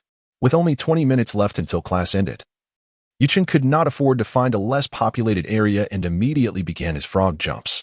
Soon, he bounced from the basketball court to a cool, secluded spot. At first, 1 or 2 jumps felt fine, 10 or 20 were manageable. However, by the time he completed the first 100, his legs began to tremble. Rubbing his legs, Chen gritted his teeth and continued the frog jumps. Though he grew slower, he still made progress. 215, 216, 217. Chen counted as he jumped, enduring considerable strain. Checking the time, he saw he had 7 minutes left, so he completed 10 jumps, rubbed his legs, and repeated the process. Finally, with just a second to spare before the 15-minute timer expired, he accomplished the task. Thud! Chen plopped down on the ground, having lost his balance and landing awkwardly. Ding! The system detected the host's completion of the task and rewarded him with 1 point in physical fitness, temporarily elevating it to 456 as the system's notification chimed. A warm sensation coursed through Chen's body, alleviating the initial pain in his legs. "What are you doing just sitting there, Chen?" The rat had finished his 3v3 game early, searching for Chen and finding him in a corner. "Just resting." He couldn't very well admit to completing a task. "How about a game of one-on-one? The loser buys ice-cold cola. Let's settle it with 5 shots." Faced with his deskmate's challenge, Chen thought about the prospect of a refreshing drink that evening. "Bring it on, rat. Just don't end up in tears." With his sea-level basketball skills and a physical fitness score of 456, Chen regarded the rat, who was puffing up his tail in anticipation, feeling the need to teach him a lesson to prevent future embarrassment. After all, if a tree is not pruned, it won't grow straight. The ball was in Yi Chen's hands first. As the rat put it, the less skilled player would serve. Upon receiving the basketball, Yi Chen's demeanor transformed completely. If the usual Yi Chen resembled a playful kitten, now he embodied a fierce tiger, ready to pounce with thunderous might. Dribbling, he faked, accelerated, executed a three-step layup, swish. A score. The rat, caught off guard, found himself a point down. What the hell? This is rigged. The rat cursed, bewildered. Despite being a member of the school's formidable basketball team, the rat could hardly believe that Yi Chen had easily scored. Playing around was one thing, but underestimating Yi Chen was a mistake. Yi Chen initiated a second attack, and the rat stepped up his defense. Yi Chen swiftly dribbled in, penetrating the three-point line. Pulled off a quick stop and jump shot, swish. Another basket. The rat struggled to defend. Yi Chen's height and the jump shot's elevation made it nearly impossible to block. Yi Chen reveled in the effectiveness of his technique, realizing that some moves were simply unbeatable. However, repeating the same tactics seemed tedious, and Yi Chen sought to showcase more flair. After dribbling a couple of times, he charged forward. The rat, having missed 3 shots, tightened his defense. Yi Chen dribbled behind his back, halted, accelerated, then abruptly stopped again, darting past the rat. But the rat, being a team player, quickly readjusted and chased after Yi Chen, who was now on the verge of scoring. Yet, this was no challenge for Yi Chen. He executed a 3-step layup, leaping high, faking with his right hand, switching to his left, and scoring with a reverse hook shot, swish. The ball went in, and the rat could only watch in disbelief as Yi Chen's right hand remained empty. With the 4th shot made, the rat felt bewildered. When did Yi Chen become this formidable? Before the rat could recover, they reached the final shot. Yi Chen wasted no time, exchanged the ball between his hands, leaped, released, and turned his back, swish. A perfect basket. True men never look back at explosions. Full marks. It has to be full marks. The rat exclaimed. Full marks? Are you out of your mind? Yi Chen thought the rat might have lost his wits. Just pretending it's full marks. Let's have another round. The loser serves. The rat, still unwilling to admit defeat, reassured himself that his fatigue from the recent 3v3 game had impacted his performance. Right, that's it, he thought. Bring it on. Yi Chen chuckled, recognizing the rat was seeking punishment. With the ball in hand, the rat dribbled, only to have it stolen with a resounding thud. Yi Chen advanced to the three-point line, took a jump shot, and swished another basket. Confirmed. This is definitely rigged. The rat shouted, yet he was not without his own skills. Once again, the rat attempted to score, cautiously advancing under the basket, releasing the ball. Thud. He was blocked. Yi Chen's sea-level basketball skills proved exceptionally effective. His dynamic vision, anticipation, and jumping ability were nearly unparalleled at the high school level. Over the next 3 shots, the rat failed to score, resulting in a 0-5 defeat in the first game, and another 0-5 in the second, leaving him questioning his very existence. I, the great Emperor Yao, have been utterly defeated by Yi Chen. The rat spent the entire afternoon muttering to himself, evidently shaken by the experience. Chapter 11. The Existence of Cheating Yi Chen. Savoring the sweet and refreshing taste of the ice cola one from a bed, reclined languidly in his seat. It was truly delightful. Allow me to clarify. I, Yi Chen, am not particularly fond of beverages, yet there is someone so inept that they insisted on treating me to a drink, leaving me feeling rather embarrassed. Zhao Hao, thoroughly disheartened, found it difficult to accept his defeat to Yi Chen in his area of expertise. It was akin to a university student losing a problem-solving contest to an elementary school student, who, with seemingly effortless ease, not only triumphed but also patronizingly remarked, "You simply need to practice more." Observing Zhao's dejected demeanor, resembling a wilting eggplant, Yi Chen chose to refrain from further criticism and privately graded Zhao's basketball skills, a mere 3 points out of 100. This score comprised 1 point for compassion, 1 for pity, and 1 for a paternal instinct. Contemplating his own situation, Yi Chen remembered he had a random skill card yet to be utilized. He decided to employ it forthwith, reasoning that the sooner he activated it, the sooner its cooldown would commence. System, activate the random skill card. Ding. Detecting the host's use of a random skill card. Reward, photographic memory. The system's generosity was remarkable. It was akin to a small sparrow giving birth to a cow. System panel, host, Yi Chen physical ability, 3, 56 intelligence, 5, 6 mental state, 5, 2 subject proficiency, Chinese, 4, 9 mathematics, 4, 7 English, 4, 7 comprehensive science, 4, 9 credits, 0 skills, photographic memory, maxed, Basketball. C grade, 5100, gazing at the radiant photographic memory skill on the character panel. Chen promptly lavished praise upon the system. During the subsequent mathematics lesson, he chose not to heed the teacher's detailed exposition, opting instead for self-study. As individual learning approaches vary greatly, with the aid of his newfound photographic memory, Chen delved into the textbook, recognizing that strengthening his foundation was the most prudent investment. He meticulously read line by line, page by page. Time, when devoted to earnest study, seemed to vanish in an instant. By the conclusion of the math class, he had remarkably consumed half of the book. Most people might not grasp the significance of such progress. It was akin to reading each word with unwavering patience for 45 minutes, retaining the information with remarkable clarity. Textbooks possess a unique advantage, being rich in foundational knowledge, which, once comprehended, seamlessly integrates into understanding. Ding. Detecting the host's diligent study of mathematics, awarding an increase of 0.5 to mathematics proficiency and granting 100 credits. By my word, I have a cheat. Chen exclaimed in astonishment at the system's reward. Am I the one who has activated a cheat? Then all is well. With a grin, he turned to his despondent classmate Zhao Hao, who did not share his mirth. Noticing Zhao's glum expression, Chen's curiosity piqued. What troubles you, Zhao? You usually don't let a basketball defeat affect you this much. Has something happened? Ah Chen, do you think I am a failure? I struggle with academics and sports alike. Nonsense, my dear friend. I shall always support you. Their banter evolved into a spirited debate over who was the other's daddy. Witnessing Zhao's swift recovery of spirit, Chen felt relieved. After all, if Zhao remained despondent, he might lose his loyal companion. Observing that Zhao still seemed reluctant to engage in conversation, Chen decided not to press the matter. Recognizing that everyone has their off days, empathizing, he understood how disconcerting it could be to have a friend, once less adept than oneself, suddenly excel academically and athletically, thereby eclipsing you in your own domain, a classic case of fearing a friend's success more than their struggles. After dinner, students ambled towards the playground in small groups to unwind and play. Recognizing his own physical ability of 356, Chen acknowledged the need for balance. He could not solely focus on academics but must also cultivate his physical fitness. Upon arriving at the sports field, Chen found it teeming with fellow students. He began his warm-up stretches, preparing for a run to enhance his physical condition.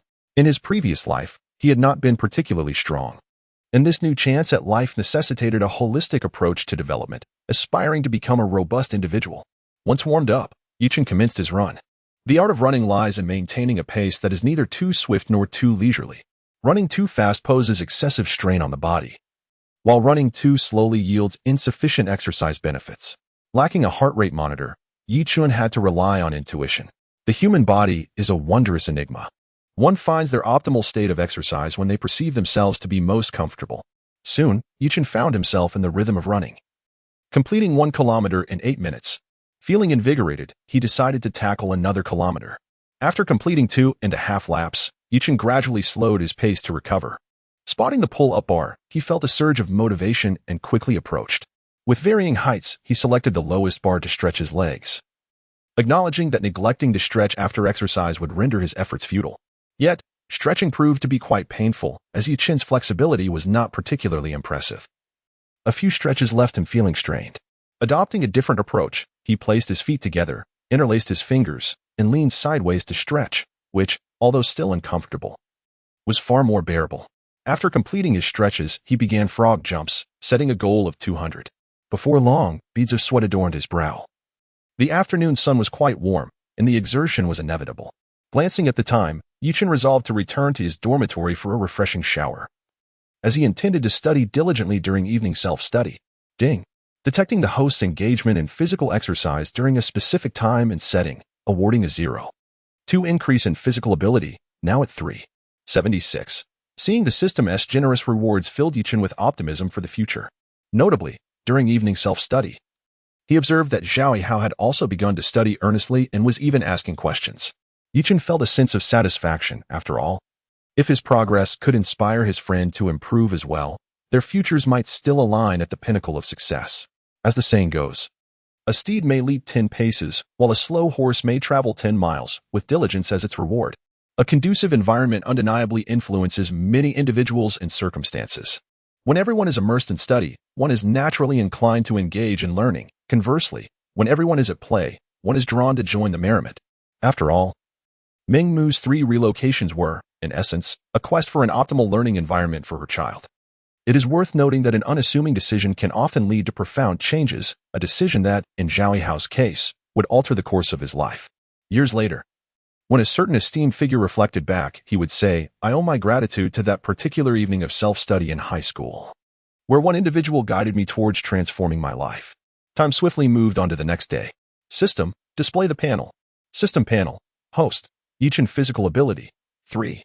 76 intelligence, 5. 6 mental state, 5. 2 subject proficiency, Chinese, 4. 9 mathematics, 4. 9 English, 4. 9 comprehensive science, 4. 9 credits, 400 skills, photographic memory, maxed, basketball, C grade, 5100. Chen seemed to have reached a plateau, as his subject proficiency ceased to rise, stagnating at 4. 9. In the past, accumulating credits would facilitate further enhancements, yet now, such exchanges were no longer possible. Chapter 12. The Shattered Mirror Mission. What's going on, Master? The host's singular ability has reached the Shattered Mirror node. The system now issues the Shattered Mirror Mission. Interview various subject teachers to gather their professional insights. What a ridiculous task. Interviewing teachers, really? Chen could only acquiesce, for after all, a teacher is meant to impart knowledge and resolve doubts. His first thought was to consult his English teacher, Mr. Xiao, the homeroom teacher. As if summoned by the very mention of his name, Mr. Xiao approached the podium with a lively stride. Observing the students reciting their lessons, he refrained from interrupting and began preparing his lecture. Chen's eyes sparkled with opportunity. There was no better time than the present. Striding confidently to the front of the class, Chen knew that it was quite common for high school students to pose questions to their teachers, and thus, no one paid him much heed. Mr. Xiao, I feel there is substantial room for improvement in my English. My vocabulary has expanded sufficiently, yet I sense something is still lacking, so I wish to seek your guidance. Mr. Xiao's eyes lit up. It was rare to encounter such a diligent student. After years of teaching, he had come to realize that while he always aspired to assist his students in enhancing their grades, the more he tried to help, the more they resisted, much like trying to awaken someone who feigned sleep, which left him feeling somewhat powerless. However, the sudden emergence of a student eager to seek help was indeed a pleasant surprise. Let me briefly address your concerns regarding your English, Mr. Xiao said, guiding Chen towards the classroom door to escape the cacophony of morning self-study. Your foundation is solid. Based on your last exam, it appears you have not practiced enough. Your writing needs improvement, and your handwriting in English leaves much to be desired. With earnestness, Mr. Xiao continued, please consider the following points for your advancement. First, practice more. Ensure you comprehend the questions you struggle with to develop a sense of the subject. Second, your mastery of fundamental vocabulary and grammar must be comprehensive and firm, as this determines your upper limit. Lastly, practice your handwriting. Clarity and fullness can enhance your composition scores significantly. Never underestimate those few points, as they may allow you to surpass many of your peers. You are already quite exceptional, having risen to 5th in the class, but do not grow complacent. We are merely an ordinary high school, and the top students here only aim for undergraduate programs.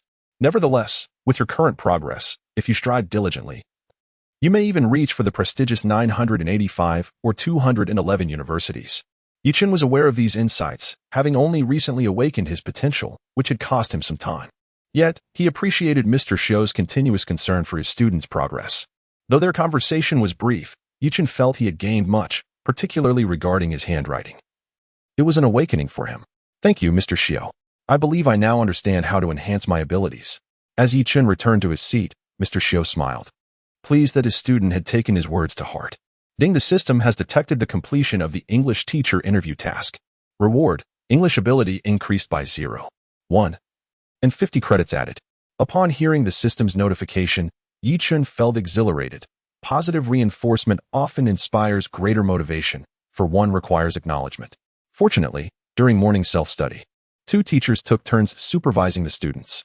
This arrangement allowed for longer study periods and enabled teachers to address students from different classes, making inquiries about various subjects more effective. Lost in thought, Chen was soon joined by the mathematics teacher. Without hesitation, he turned and approached the podium once more. The first time was unnoticed, but the second time attracted attention, as his classmates had observed his recent improvements. Chen, oblivious to their curious gazes, continued undeterred. knowing it was entirely proper for students to seek knowledge. Teacher, I seem to have hit a bottleneck. I have an indescribable feeling that my problem-solving skills are lacking, so I came to seek your advice. Yi Chen's words flowed effortlessly. After all, what ill intent could a diligent student possess? Ah, Yi Chen, I know you well. Your progress has been remarkable, the math teacher acknowledged. Though I am not your homeroom teacher, I will comment based on your recent exam. In this examination, your foundations from the first 2 years were satisfactory, but your grasp of the third year's material is somewhat lacking, which is the key to your lost points. Moreover, your problem-solving approach needs refinement. Many answers were not incorrect per se, but you omitted crucial steps, resulting in lost marks.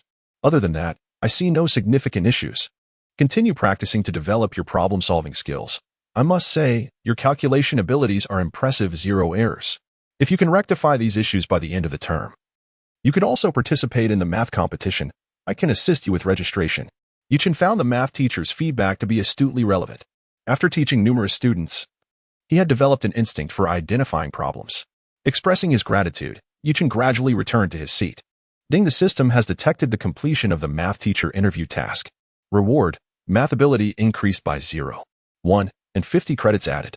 System panel, host, Yi Chen physical ability, 3, 76 intelligence, 5, 6 mental strength, 5, 2 subject proficiencies, Chinese, 4, 9 math, 5, 0 English, 5, 0 comprehensive science, 4, 9 credits, 500 skills, photographic memory, max basketball, sea level 5100.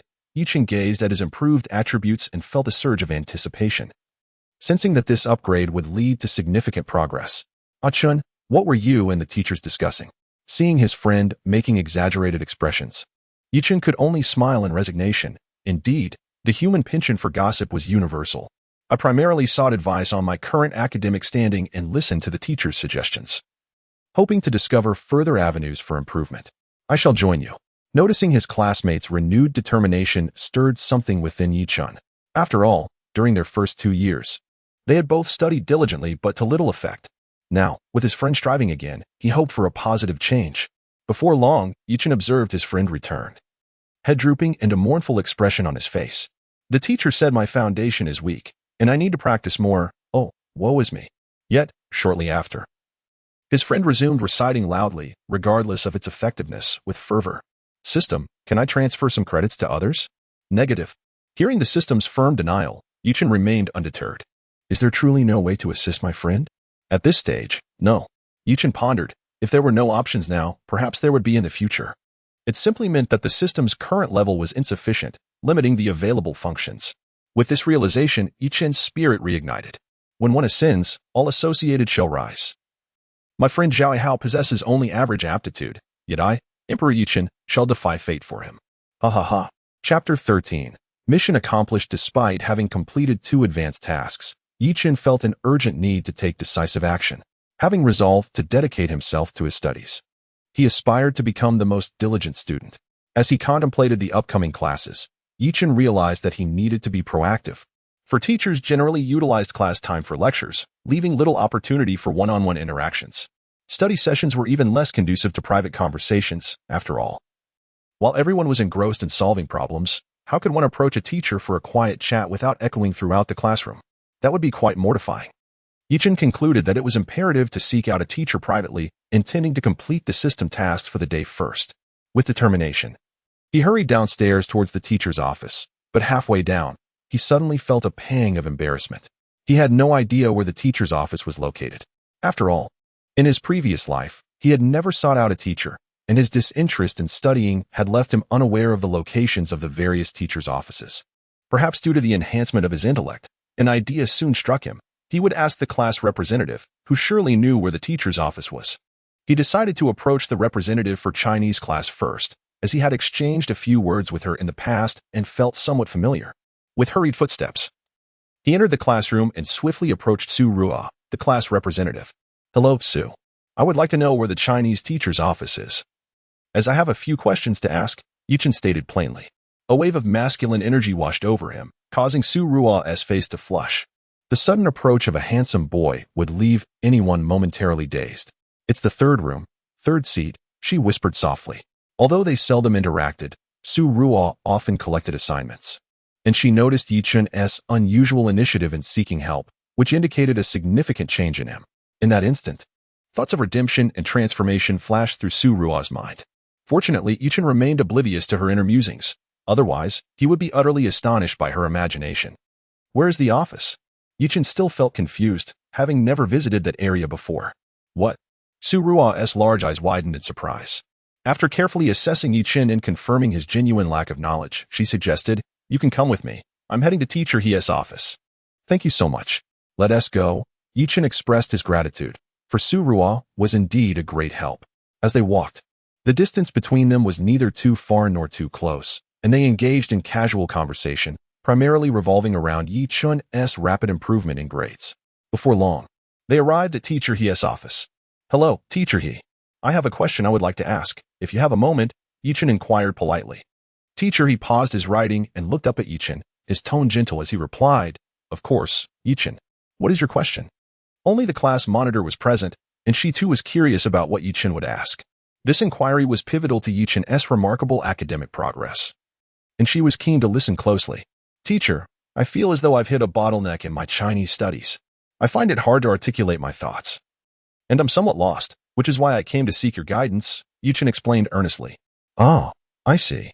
I've reviewed your recent exam papers, and your foundational knowledge is solid," Teacher He responded thoughtfully. "However, your answering techniques in Chinese need refinement. There are instances where you know the answers, but fail to express them fully, resulting in lost points. Additionally, your handwriting lacks elegance in Chinese exams. Your handwriting is a direct reflection of your foundational skills, and the allocation of discretionary points often hinges upon your penmanship. Aesthetically pleasing answers are always favored.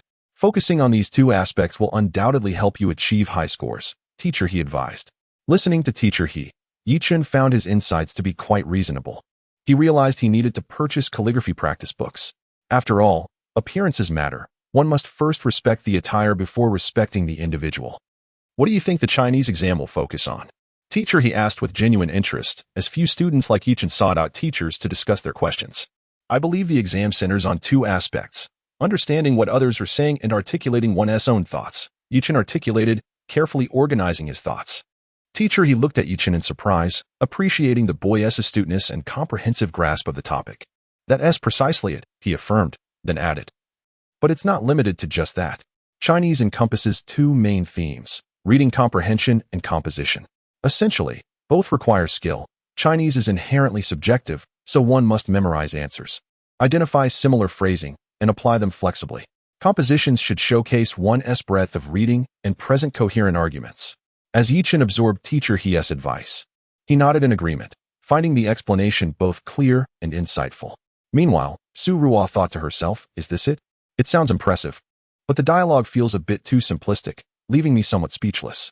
After bidding farewell to Teacher He, Yi Chen assisted Su Ruo in carrying some printed exercises before exiting the office. Noticing that there was still half an hour before class began, Yi Chen asked Su Ruo to accompany him to other teachers' offices to consult on further questions. Understanding they were classmates, Su Ruo readily agreed. After a series of interviews, the subsequent teachers all advised Yi Chen to practice more problems to develop his problem-solving skills, expressing their confidence in him. Ding! The system detected that the host had completed the breakthrough task, rewarding him with the title of Learning Prodigy. System panel. Host: Yi Chen. Physical ability: 3, 76 intelligence, 5, 6 mental strength, 5, 2 subject proficiency, Chinese, 5, 0 mathematics, 5, 0 English, 5, 0 comprehensive science, 5, 0 credits, 700 skills, photographic memory, max, basketball, C-level 5100, title, Learning Prodigy, equipped. Upon seeing his attributes surpass 5, 0, Yi Chen felt a wave of satisfaction. However, he was curious about the significance of the title of Learning Prodigy. System: what does this title do? Reporting to the esteemed host, wearing this title enhances learning efficiency by 50. What a remarkable boon.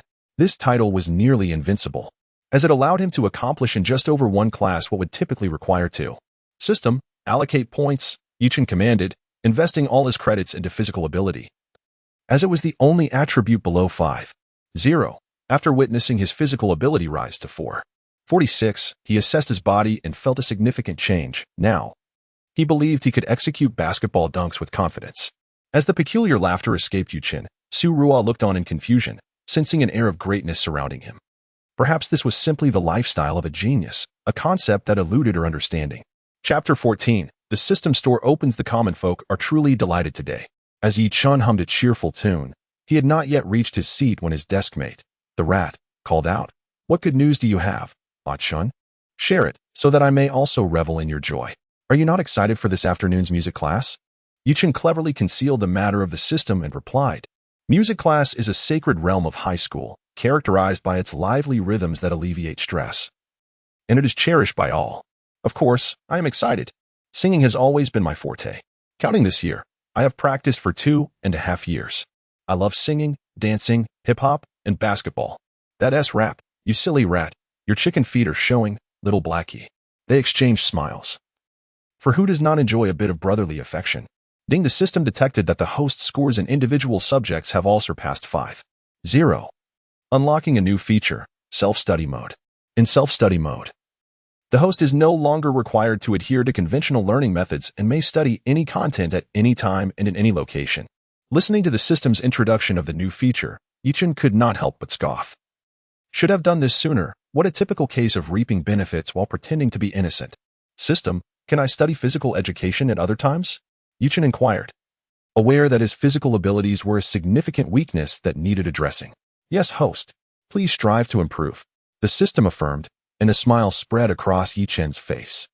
Skipping classes was out of the question. The morning's lessons in language, mathematics, and foreign languages had yielded exceptional results, especially since Chen held a title that significantly enhanced his efficiency. In language class, after 2 lessons, his progress was markedly evident. Ding. Congratulations, host. Your mathematics capability has increased by 0.2, language ability by 0.4, and foreign language ability by 0.2. Credits increased by 200. By noon, Chen felt the urge to enhance his physical fitness. With ample time for lunch, he decided to call his good friend to the sports field for some exercise. Rat, let us go enjoy the sports field at noon. I'm not going. It's scorching hot. After you humiliated me in basketball last time, I've lost all confidence. I absolutely cannot risk my mindset before our team's match against the royal dynasty next week. His deskmate, Zhao Yihao, resolutely refused, patting his chest emphatically before returning to his studies. With the rat's refusal, Chen had no choice but to go alone, as his physical condition was indeed lacking. The sun blazed down on the earth, and he swiftly sought refuge in the shade. At noon, the playground was not overly crowded. A few scattered students were reciting their lessons, showcasing the excellent academic atmosphere of high school. Setting aside distracting thoughts, Chen began performing the 4th set of national student radio exercises. 1, 2, 3, 4, 2, 2, 3, 4. Though no one was supervising, Chen diligently completed the entire routine, ensuring his joints were well exercised afterward. According to his plan, he would run first, followed by pull-ups, and finally stretching. Despite the heat, nothing could extinguish Chen's desire for improvement. Drops of sweat trickled down his forehead, dampening his hair, while his clothes became soaked without his notice. And thus, an hour and a half passed. Ding. The system detected that the host engaged in physical exercise, rewarding the host with an increase of 0.2 in physical fitness and 100 credits. Hard work pays off. Perseverance is key, Chen firmly believed. While effort may not always lead to progress, a lack of effort guarantees stagnation. Observing his drenched appearance, Chen dutifully returned to the dormitory to take a shower and change into fresh clothes. Walking down the path, feeling refreshed, he savored the ambience of high school. A sudden tranquility washed over him, and he mused, the heavens did not give rise to me, Chen. For the pursuit of knowledge is an eternal night. Before long, music class was approaching. The class was held in a separate room, not within the main building. Upon hearing the class monitor announce the location of the music classroom in 206, the students surged out of the classroom, racing towards the comprehensive building. Soon, everyone arrived at the music classroom, and with the arrival of the music lesson, a joyful atmosphere enveloped the class. Being in a tiered independent classroom, the cheers echoed, amplifying the excitement. As the music teacher entered, the students' spirits soared to their peak. High school life indeed requires a touch of zest. Today, we shall learn a song titled Descendants of the Dragon. Good. The students chorused in unison. Since they were not professional musicians, the goal was simply to relax the students. ensuring the class was a success. In the ancient East, there exists a dragon, and his name is. The teacher sang a line, and the students followed suit, accompanied by the music teacher's melody. Those with singing talent produced beautiful harmonies, while others sang with less grace. Regardless of their abilities, this was a thoroughly enjoyable music class. Ding, the system detected that the host learned a new skill, rewarding the skill singing specialization grade, 0-100, increasing mental fortitude by 0.2 and credits by 100. Seeing his credits rise to 400, Chen resolved to invest all his credits into enhancing his physical fitness. System, allocate points. System panel, host, Chen physical fitness, 5, 0-6, 4, 66, 0, 4, intelligence, 5, 6 mental fortitude, 5, 2 subject scores, language, 5, 4 mathematics, 5, 2 English, 5, 2 comprehensive science, 5, 6 credits, 700 skills, photographic memory, max, basketball, C grade, 50-100, singing, D grade, 0-100, title, learning prodigy, equipped. Ding, the system detected that all host attributes exceeded 5.0, thus opening the system store. The host can refresh the store daily, and credits may be exchanged for corresponding goods. Chen hurriedly checked the system store, discovering a diverse range of products, primarily daily necessities, but a few intriguing treasure chests caught his eye. Bronze chest, 10 credits each. Silver chest, 100 credits each. Gold chest, 1,000 credits each. Diamond chest, 10,000 credits each. Rainbow chest, 100,000 credits each. Supreme chest, 1,000,000 credits each. Chen smacked his lips, gazing at his 0 credits and the 1,000,000 credits required for the supreme chest, feeling that he would never have the opportunity to open it. Truly unaffordable. With a touch of helplessness, he thought, the revolution has yet to succeed. Further efforts are needed. Yet, deep down, Chen encouraged himself. For one never knows what the future holds. System, what treasures can these chests yield? Curiosity sparkled in Chen's eyes. Eager to learn about the potential rewards of the treasure chests. The bronze chest has a chance to yield skills, special cards, and unique items. The more precious the chest, the greater the probability of obtaining high-quality rewards. It's important to note that while the bronze chest offers a chance, it does not guarantee a prize. There is a possibility of merely receiving a thank you for your patronage. However, silver chests and above are sure to provide rewards. Though Chen listened to the system's explanation, his gaze lingered on the shimmering treasure chests, unable to suppress his excitement. I want to open a chest, Chen silently exclaimed within his heart. Chapter 15. Unboxing. Unboxing. During the afternoon and evening study sessions, Chen diligently accrued an additional 150 credits. While this sum may not seem substantial, he gazed longingly at the treasure chests in the system shop, eagerly anticipating the chance to indulge. The silver chests were prohibitively expensive, and Chen hesitated, recalling the system's warning that only chests of silver grade or higher guaranteed rewards. The thought of spending 100 credits on a silver chest, only to receive nothing in return, felt like a grievous loss. Thus, with prudence, Chen decided to start from the basics and satisfy his curiosity about the bronze chests. System, acquire 15 bronze chests. Ding, the host will receive an additional chest for every 10 identical chests purchased, totaling 16. Chen beheld the array of bronze chests before him, 16 in total. He cautiously opened 6 to test the waters, unwilling to risk all his hard-earned credits. Thank you for your patronage. A pair of ordinary sneakers, a set of fountain pen ink. Thank you for your patronage. Thank you for your patronage. System, you scoundrel. Refund my credits for those 6 chests. 4 of them were worthless. I suspect you are cheating me. Chen's eyes blazed with fury. Did the system think it could take advantage of his naivety? The odds of receiving something worthwhile were abysmally low. The bronze chests had been priced at 10 credits each for years. How could he be cheated? He needed to reflect on his own efforts and study habits. Listening to the system's sarcastic remarks, Chen couldn't help but chuckle in exasperation. All right, you insolent system, you may disregard me now. But just wait until tomorrow when you'll be unable to reach me. Resolving not to dwell on the matter, he opted for a 10-chest draw. Ding ding ding whoosh. Upon hearing this sound, Chen knew he was in for a treat, for the rule of 10 draws always yielded something good. 1 servant designation card, for thank you gifts, 1 language proficiency enhancement card, 1 mathematics proficiency enhancement card, 1 spatial backpack, 1 calligraphy specialization card, and 1 physical ability enhancement card. What a bountiful harvest! Chen's mouth broke into a wide grin. I adore you, dear system. Am I not a scoundrel? The system retorted, feeling a bit smug. How could I possibly refer to you as a scoundrel? I adore the system. You will always be my beloved. Chen's overly sentimental tone sent shivers down the spine of anyone who overheard. Humph, the host is truly insufferable. Chen simply grinned. After drawing such splendid rewards, it was time to put them to use. Utilizing the spatial backpack granted by the system, Chen discovered an option on the interface. Upon opening the backpack's description, he learned a backpack residing in an alternate space capable of storing items measuring 1 meters. Time within the spatial backpack does not flow, and living creatures cannot be stored. Could this truly be a benefit for traversers? Chen thought, recalling the countless novels he had read in his previous life, where those possessing a spatial backpack were among the luckiest of the lucky. He proceeded to activate the other cards.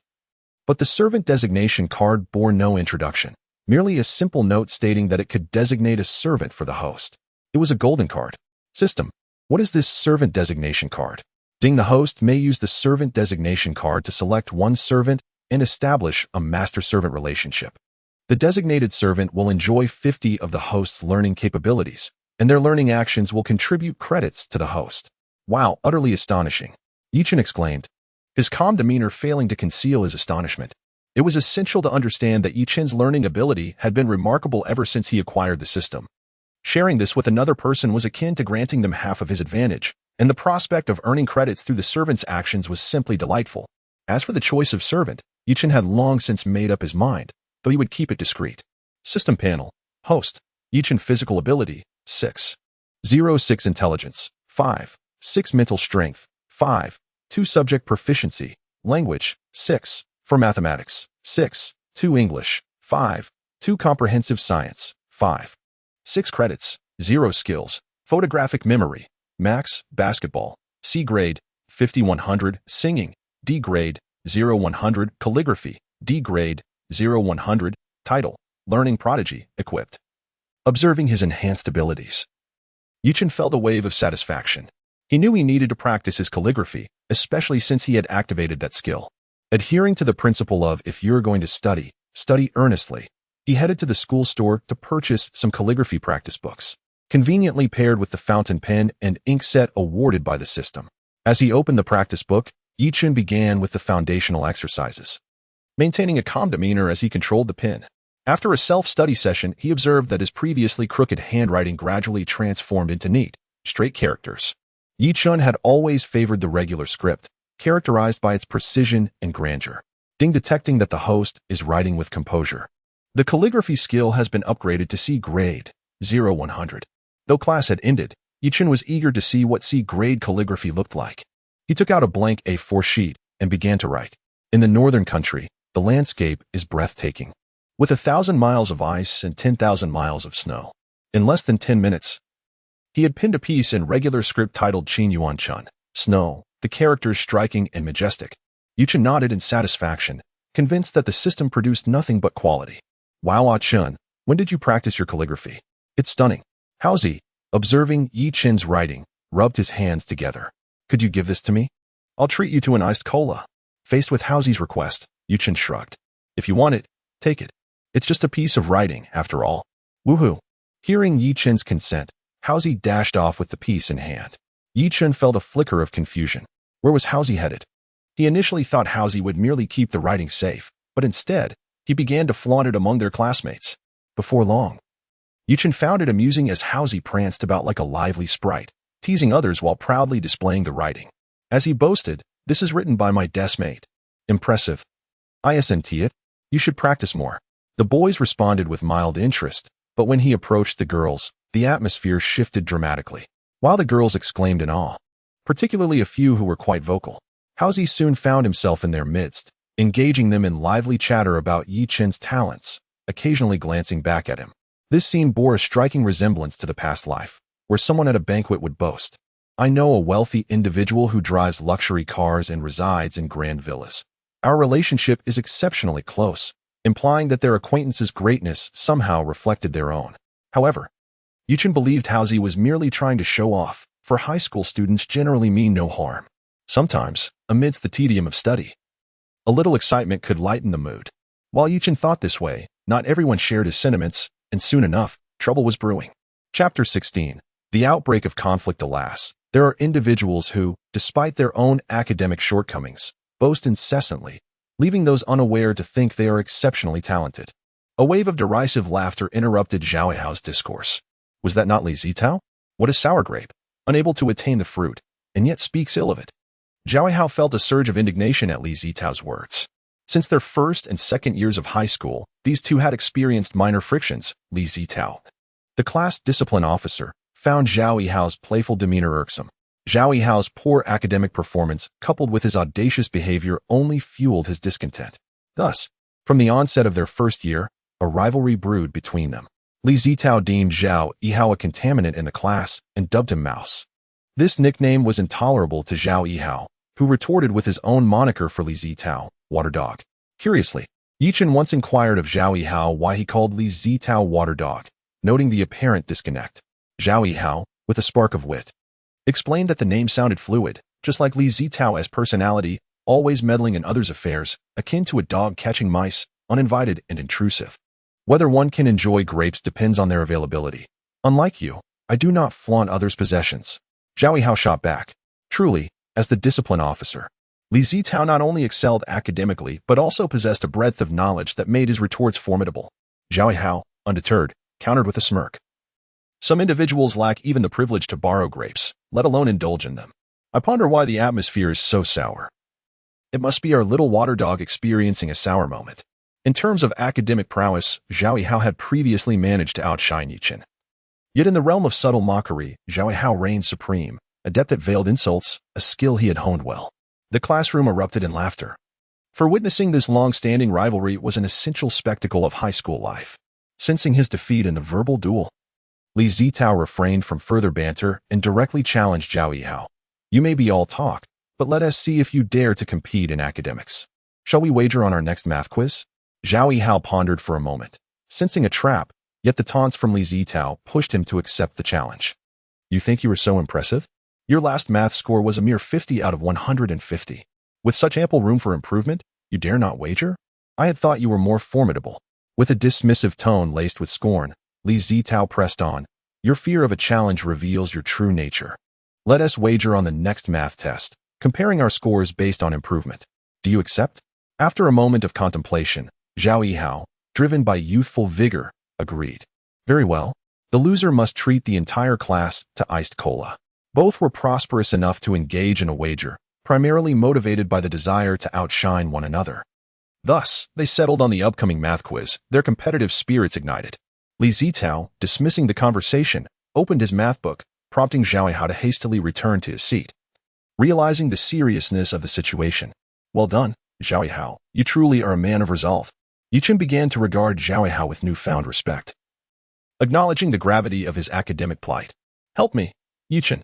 Zhao Yihao lamented. Li Zitao has been my adversary, and I must quell his arrogance. You have suddenly become a scholar. Teach me your ways. Observing Zhao Yihao's diligent efforts over the past few days, Chen recognized an opportunity and nodded in agreement. Very well, but be warned, studying is arduous. Can you endure it? Indeed, I shall complete the task, Zhao Yihao affirmed, having been positively influenced by his studious classmate. System. Bind the designated servant card to Zhao Yihao. Ding. The designated servant card has been activated, binding Zhao Yihao. This servant shall inherit 50 of the host's academic abilities. Do you confirm? Confirm. Thus, Chen began to regard Zhao Yihao with the intensity of a tiger eyeing a rabbit, prepared to intensify the challenge. Under Chen's watchful guidance, Zhao Yihao embarked on a week of rigorous study, astonished by his newfound ability to grasp concepts swiftly. What once escaped his memory now became second nature, as he recalled information with remarkable ease. Zhao Yihao felt as though he had made more academic progress in 1 week than in his 2 years of high school combined. Zhao Yihao Chen Zhao Yihao rejoiced in his evident improvement, while Chen celebrated the academic credits and capabilities Zhao Yihao had amassed. System panel. Host. Chen physical ability, 7. 0 intelligence, 6. 5 mental fortitude, 6. 5 subject proficiency, Chinese, 7. 5 mathematics, 7. 0 English, 7. 0 comprehensive science, 7. 0 credits, 1000 skills, photographic memory, max basketball, B level, 10-100, singing, C level, 15-100, calligraphy, B level, 10-100, title, academic prodigy, equipped. This week proved to be immensely fruitful, as Chen's attributes saw significant enhancement. His calligraphy and basketball skills reached B level, and even his singing improved to C level due to his practice on the playground. Throughout the week, Zhao Yihao remained industrious, dedicating most of his time to studying, but occasionally checking on Li Zitao's progress. As Zhao Yihao aptly noted, to know oneself and one's adversary is the key to victory. System, exchange 1,000 credits for a silver treasure chest. Ding, detecting that the host has purchased over 10 treasure chests, a bonus silver treasure chest is awarded. Chen, feeling lucky, decided to open a silver treasure chest. Ding, congratulations, host. You have received a thank you for your patronage reward. Chen felt a wave of disappointment. He expected at least a tangible reward. Let us go for a tenfold draw. Medium quality ancient rice paper 20 sheets. Thank you for your patronage. 3 attribute enhancement card, 1 subject proficiency enhancement card, 4 complete set of pants drawing skill card 1 this time. The rewards were substantial. 1 skill card, for subject proficiency enhancement cards, and attribute cards amounted to a considerable sum of credits.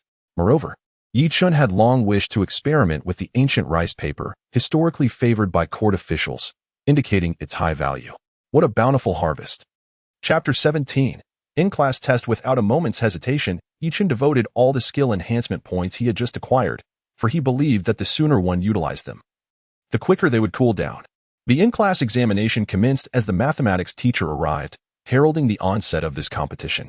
Haozi dashed to the teacher's side, and Zhao Yihao pointed at Li Zitao before indicating his own seat, leaving Chen somewhat perplexed about their actions. The teacher smiled and nodded, prompting Haozi to swiftly make his way to Li Zitao's seat and sit beside him. Observing his deskmate approach, Chen gave Haozi a thumbs up. Clearly, Haozi had relayed the betting matter to the teacher. In order to prevent Li Zitao from claiming later that he had cheated off his deskmate in case of a loss, Haozi had cleverly preempted the situation.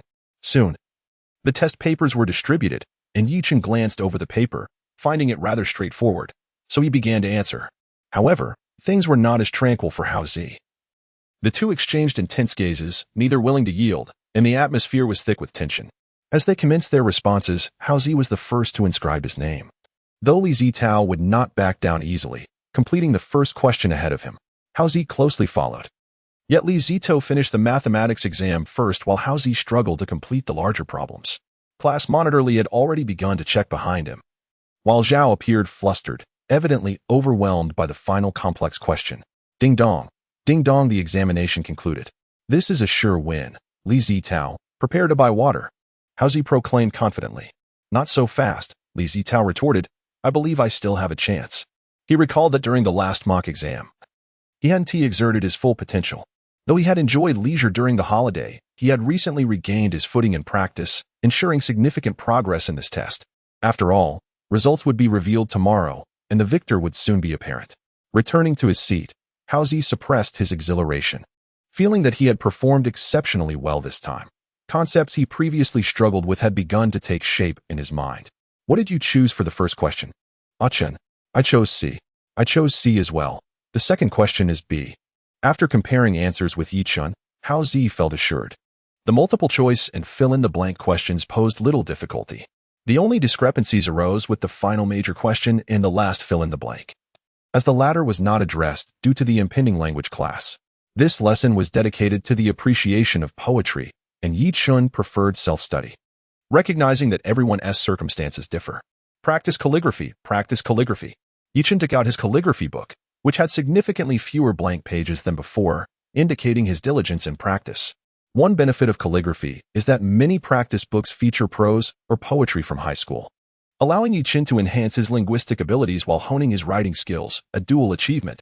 Time flew by unnoticed until a voice interrupted Chen's concentration. Yi, your handwriting has improved tremendously lately. Among high school students, it must rank among the best. Seeing that the speaker was none other than the language teacher, Chen felt a mixture of surprise and delight at the unexpected praise. Thank you, teacher He. It was your guidance last time that inspired my determination to practice diligently. Chen replied, recognizing the importance of acknowledging his teacher's compliments to avoid any awkwardness. This is no mere flattery. Your progress has indeed been remarkable. One could say it is earth-shattering. You exhibit a talent for calligraphy that I have seldom encountered. Teacher He expressed her genuine astonishment. Having witnessed many students and coming from a scholarly family herself, she had seen her fair share of handwriting. Yet, Chen's work had truly captivated her. Had it not been for the unsightly handwriting displayed during the last exam, she might have suspected that Chen's skills had always been commendable.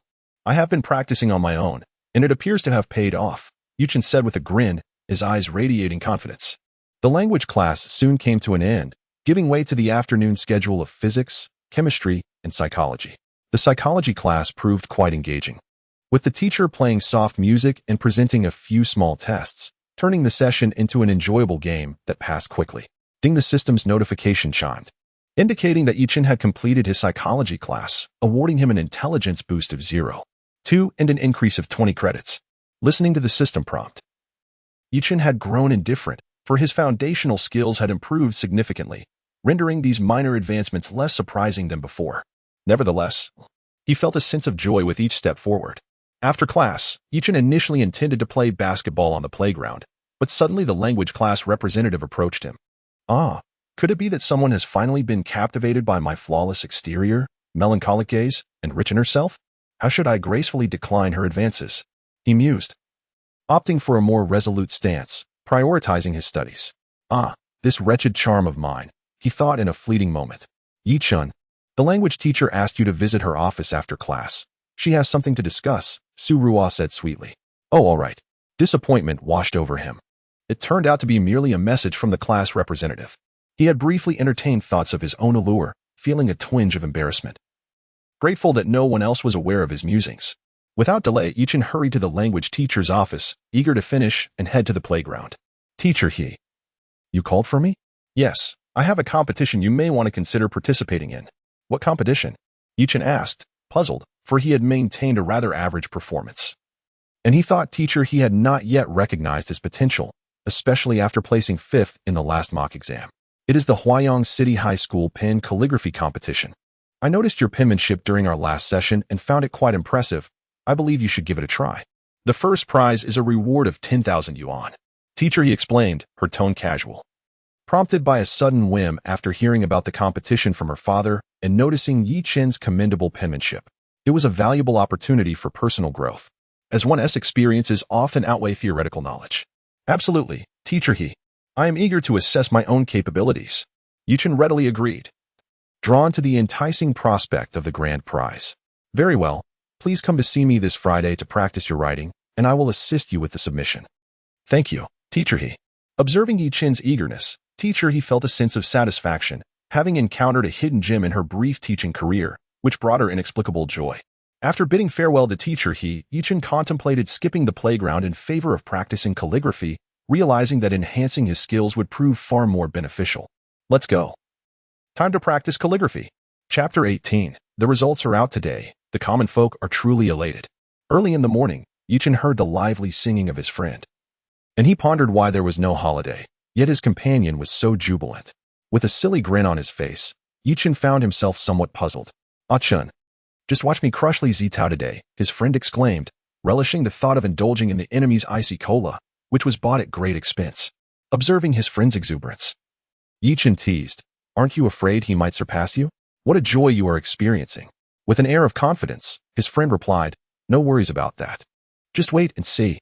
Chen felt a sense of pride akin to that of a parent witnessing their wayward child turn over a new leaf and strive for improvement. As the math teacher distributed the test papers, he began to announce the rankings of the recent quiz. First place, Chen, 146 points. A wave of astonishment rippled through the classroom. Such an impressive score was a rarity at this 5th high school, where the competition was fierce among the 5 schools in Huayong City. The first school was the best, and the 5th was considered the weakest. A score like this would have placed Chen among the top students even there. Silence, please, the math teacher said, observing the students' wide-eyed expressions. Clearly, this cohort was the most underperforming he had ever taught. He read the second-place score, somewhat incredulous yet still proceeded. Second place, Li Na, 124 points. Third place, Zhao Xian, 123 points. Fourth place, Wang Yu, 122 points. Fifth place, Li Zitao, 120 points. With the top 5 announced, the teacher proceeded to discuss the test. Li Zitao, holding his paper, raised it slightly toward Chen, as if to flaunt his modest victory. after a lackluster performance in the previous math exam where he scored 95. He was eager to boast this time. Meanwhile, our class monitor, Li, wore a grin throughout the lesson, clearly anticipating a victory against his rival. In contrast, Yi Chun's friend received his paper, 103 points, a remarkable improvement of 53 points. Just wait and see how I outshine you after class, he chuckled, reveling in his newfound success. After what felt like an eternity, class finally ended.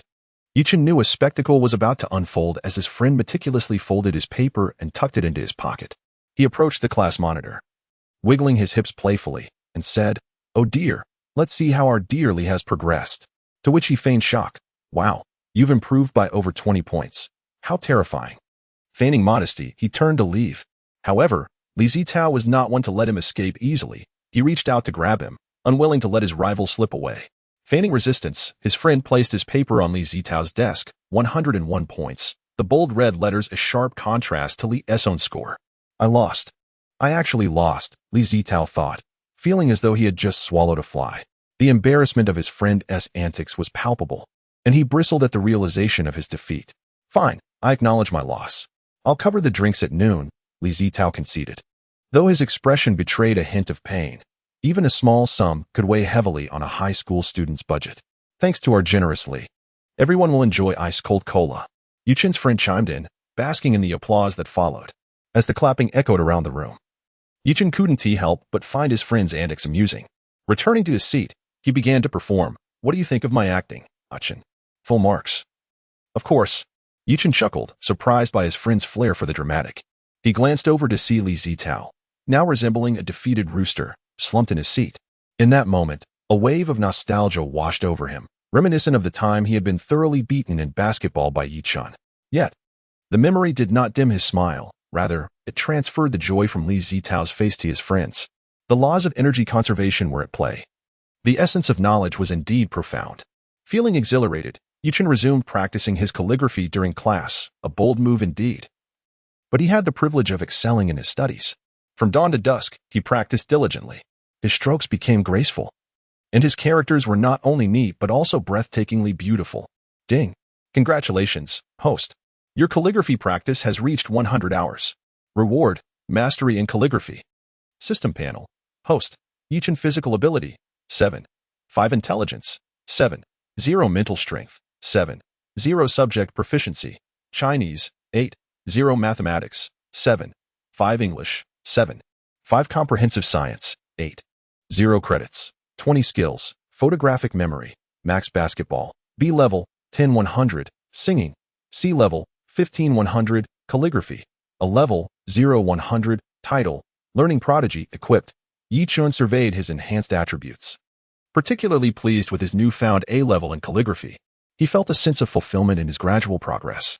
With 2 days remaining until Friday, Yi Chen sensed ample opportunity for further improvement, recognizing that even among the skilled, disparities exist. However, after a substantial period of practice, he found his progress in calligraphy stagnating. "System, what's the matter? I've practiced an entire class, yet my calligraphy progress isn't increasing." "Dear host, calligraphy encompasses both penmanship and brushwork," the system clarified. Realizing his error, Yi Chen understood that he had been overly focused on using a fountain pen, neglecting the essence of brushwork. No longer troubled, he promptly acquired paper and brush from the school store, eager to test his skills. The result? Utterly unsatisfactory. Disappointed in his own ineptitude, he recognized the complexity of brush control, which was leagues apart from the simplicity of penmanship. Yet, the challenge only heightened the intrigue. After all, who enjoys a game with a cheat code? With newfound understanding, he resolved to take it step by step. After one class, he had mastered basic brush control. After 2 classes, he was able to produce commendable work. Realizing he could not learn in isolation, Yi Chen decided he needed to study the masterpieces of calligraphy masters. After a moment of contemplation, a thought struck him. Tomorrow, he would seek out Teacher He for guidance. Chapter 19. Participating in the competition Thursday dawned under a blanket of gray clouds. Yet this did nothing to dampen Yu Chen's buoyant spirits. After the morning self-study session, he stealthily made his way to Teacher He's office. "Teacher He, I've been practicing calligraphy recently, but I feel like I'm just missing the mark." Yu Chen said, "Could you write a few characters for me to see?" Intrigued by her student's progress, Teacher He, recalling the impressive penmanship Yu Chen displayed, was eager to witness his brushwork. Without hesitation, Chen produced his prepared ink, brush, paper, and inkstone and began to write. "Excellent!" exclaimed Teacher He. Taken aback by the semblance of a master's touch in Chen's writing, though she noted some imperfections. As she marveled, Chen expressed his intention. "Teacher He, could you help me find some works from renowned calligraphers online? I wish to study them." "Of course, no problem at all. I'll look for them right now." Teacher He replied, a mysterious smile gracing her face, causing Chen to feel a sense of assurance. "Hey, Dad, could you send me a few photos of your calligraphy?" "Yes, the best ones. Hurry up, and make sure to capture them well," Chen instructed, glancing at Teacher He with curiosity. Seeing his puzzled expression, Teacher He chuckled.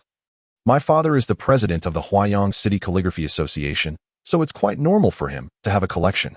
As Teacher He began to exhibit a playful side, Chen found her surprisingly approachable, a refreshing contrast to the stern demeanor of many middle-aged teachers. Rumor had it that Teacher He not only held a doctorate, but also came from a wealthy family, choosing to return to Huayang City for teaching due to her parents' roots there. This revelation seemed credible, as whispers often hold a kernel of truth. Before long, a notification chimed, and Teacher He received the requested photos. Upon viewing them, she noted the photography skills left much to be desired, yet they were still acceptable. After printing the images, she urged Chen to hurry home and examine them, as she had no classes that morning. Observing Teacher He's brisk demeanor, Chen assumed she had pressing matters and chose not to linger. Back in the classroom, he gazed at the printed calligraphy, becoming utterly absorbed. Ding! Host has observed the works of calligraphy masters. Reward: calligraphy progress increased to grade A 5100. When Chen finally emerged from his reverie, he was astonished to find it was already noon. Indeed, while amateurs admire the spectacle, connoisseurs discern the subtleties, and this moment sparked an epiphany within him. Just as he regained his composure, the class representative approached. "The Chinese teacher has asked for you to come to her office." Confused yet compliant, Chen made his way to Teacher He's office. Upon entering, he was greeted by the sight of a large box whose contents were unknown. "Chen, come help me take these things out of the box." Teacher He immediately called out as she saw him. Although uncertain about the situation, Chen complied with her request. As the box opened, a piece of calligraphy bearing the words was revealed, and Chen was deeply moved. In his solitary existence, apart from his close friend Zhao Hao, he seldom experienced such care from others. "Thank you, Teacher He, for your effort in printing the master's works," he expressed, gratitude evident in his eyes. "Ah, you've misunderstood," Teacher He replied, a hint of embarrassment crossing her face. "These are not prints. They are authentic works of the master. I brought a few home, and you should come to my place after class to study them. Keep this under wraps." Teacher He's nonchalant tone belied the pride evident on her face. Chen found himself momentarily speechless, overwhelmed by unspoken emotions. From the master's calligraphy, he perceived distinct styles and the unique vigor of each stroke, realizing why some artworks fetch astronomical prices at auctions. In that fleeting moment, he was ensnared by the profound essence of each piece. A sudden clarity dawned upon him. To elevate his calligraphy to the highest tier, he must cultivate his unique style, a distinct path of his own. Ding! Host has achieved enlightenment in calligraphy. Reward: calligraphy skill upgraded to grade S0100, 10,000 credits. Upon receiving the system notification, Chen understood that the key to achieving grade S lay in developing his individual style. Once he established his own voice, he would refine it further. He named his style Chen Ti, confident that it would resonate in the world to come. As Friday approached, the time for his meeting with Teacher He arrived. "How has your calligraphy progressed?" she inquired, her curiosity piqued. "Somewhat improved," Chen replied, choosing to demonstrate rather than elaborate. With the system's fine paper in hand, he dipped his brush into the ink and began to write. The 4 characters sprang to life on the page, their unique style evoking an almost intoxicating allure. "Beautiful. Simply beautiful," Teacher He exclaimed, astonished at Chen's extraordinary talent for a third-year high school student, a true prodigy. "May I present this to you, Teacher Chen?" she asked, her eyes glimmering with anticipation. Seeing the eagerness in her gaze, Chen readily agreed, feeling it only right to repay Teacher He's immense kindness. "Then let us add a signature to it," Teacher He suggested, aware that a complete work of art requires an inscription. She pondered asking her father if he still accepted disciples, for Chen truly exhibited genius, and she believed her father would be intrigued. After Chen signed his name, they delved into the details of the upcoming penmanship competition. Upon understanding the rules, Chen was impressed by the competition's formality. The initial round would involve selecting the top 100 participants, who would then compete live to determine the final 10. There would be no hidden agendas. Everything would unfold under the public eye, with each participant's work visible to all. Chen accepted the professional competition paper handed to him by teacher He and, with the system's awarded pen in hand, he focused intently before beginning to write. Before long, an essay titled was completed. Satisfied with the clarity of his name and school on the submission, Chen presented his entry to teacher He. Based on this, you should easily make it into the top 10. Teacher He affirmed, her confidence in him unwavering. However, she noted that it was uncertain how he would rank, as even from prestigious calligraphy families, there might be hidden talents. Await the good news. I shall submit your entry, she declared, bustling off with energy. Chen, observing her animated demeanor, felt a mix of amusement and admiration. She may appear composed, yet her actions revealed a spirited youthfulness. For teacher He was still in her 20s. Chapter 20. Award-winning work. The days resumed their rhythm of relentless study, a tranquil yet productive period for Chen. With over 10,000 credits to his name, he mused. Who else could compare? He promptly exchanged 10,000 credits for a golden treasure chest. Ding! The system confirmed. Host has consumed 10 golden treasure chests. Rewarded with 11 golden treasure chests. Eagerly, Chen opened one to test his luck. He received a cheerful wolf hairbrush, an exquisite item indeed. The system had proven to be a benevolent ally, providing him with a tool he genuinely needed, for a fine blade deserves a worthy sheath. With this thought, Chen hesitated no longer, took a deep breath, and began a tenfold draw. The rewards unfolded. 5 free attribute points, 1 mental calculation skill card, 1 pair of nano shoes, 1 backpack space enhancement card, and 10 points to enhance a single subject's capability. Reviewing his haul, Chen felt a surge of satisfaction. The mental calculation skill was undeniably practical, and the 5 free attribute points were a treasure. Typically, he toiled for a mere 0.2 points. This boost was extraordinary, not to mention the expanded capacity of his backpack. Having acquired such a bounty, it was time for an upgrade. System panel. Host. Chen physical ability, 9. 0 intelligence, 8. 5 mental fortitude, 8. 5 subject mastery, Chinese, 9. 0 mathematics, 8. 5 English, 8. 5 comprehensive science, 9. 0 credits, 0 skills, photographic memory, max, basketball, B grade, 6100, singing, C grade, 15100, calligraphy, S grade, 10100, title, study prodigy, equipped, Chen. A paragon of self-discipline, remained undeterred by the system's advantages. Instead, he worked even harder, aware that intelligence breeds clarity of desire. His primary goal now was to elevate his subject mastery to its zenith, for the system had promised that his diligence would catalyze its evolution, enhancing its capabilities exponentially. Anticipation grew within him for the system's upgrade, having tasted the sweetness of newfound strength. Chen, what have you been up to these past few days?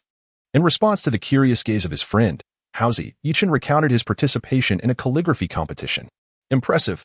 I have high hopes for you, Hausi exclaimed, his excitement palpable, as if he were the one competing. Chen remained composed, acknowledging that while he was confident of advancing to the finals, the outcome was uncertain. After all, in this world, nothing is guaranteed. To boast before the results were in would be foolish. Chen preferred to play the underdog, relishing the thrill of surprise victories. With the arrival of news from teacher He on Wednesday, Chen learned he had passed the preliminary round and would need to prepare for the finals on Sunday. He gathered his materials, awaiting the competition with quiet anticipation. Teacher, are you certain you have no other commitments on Sunday? Chen asked, slightly anxious as teacher He offered to drive him to the venue. Relax. Sunday is a day of rest.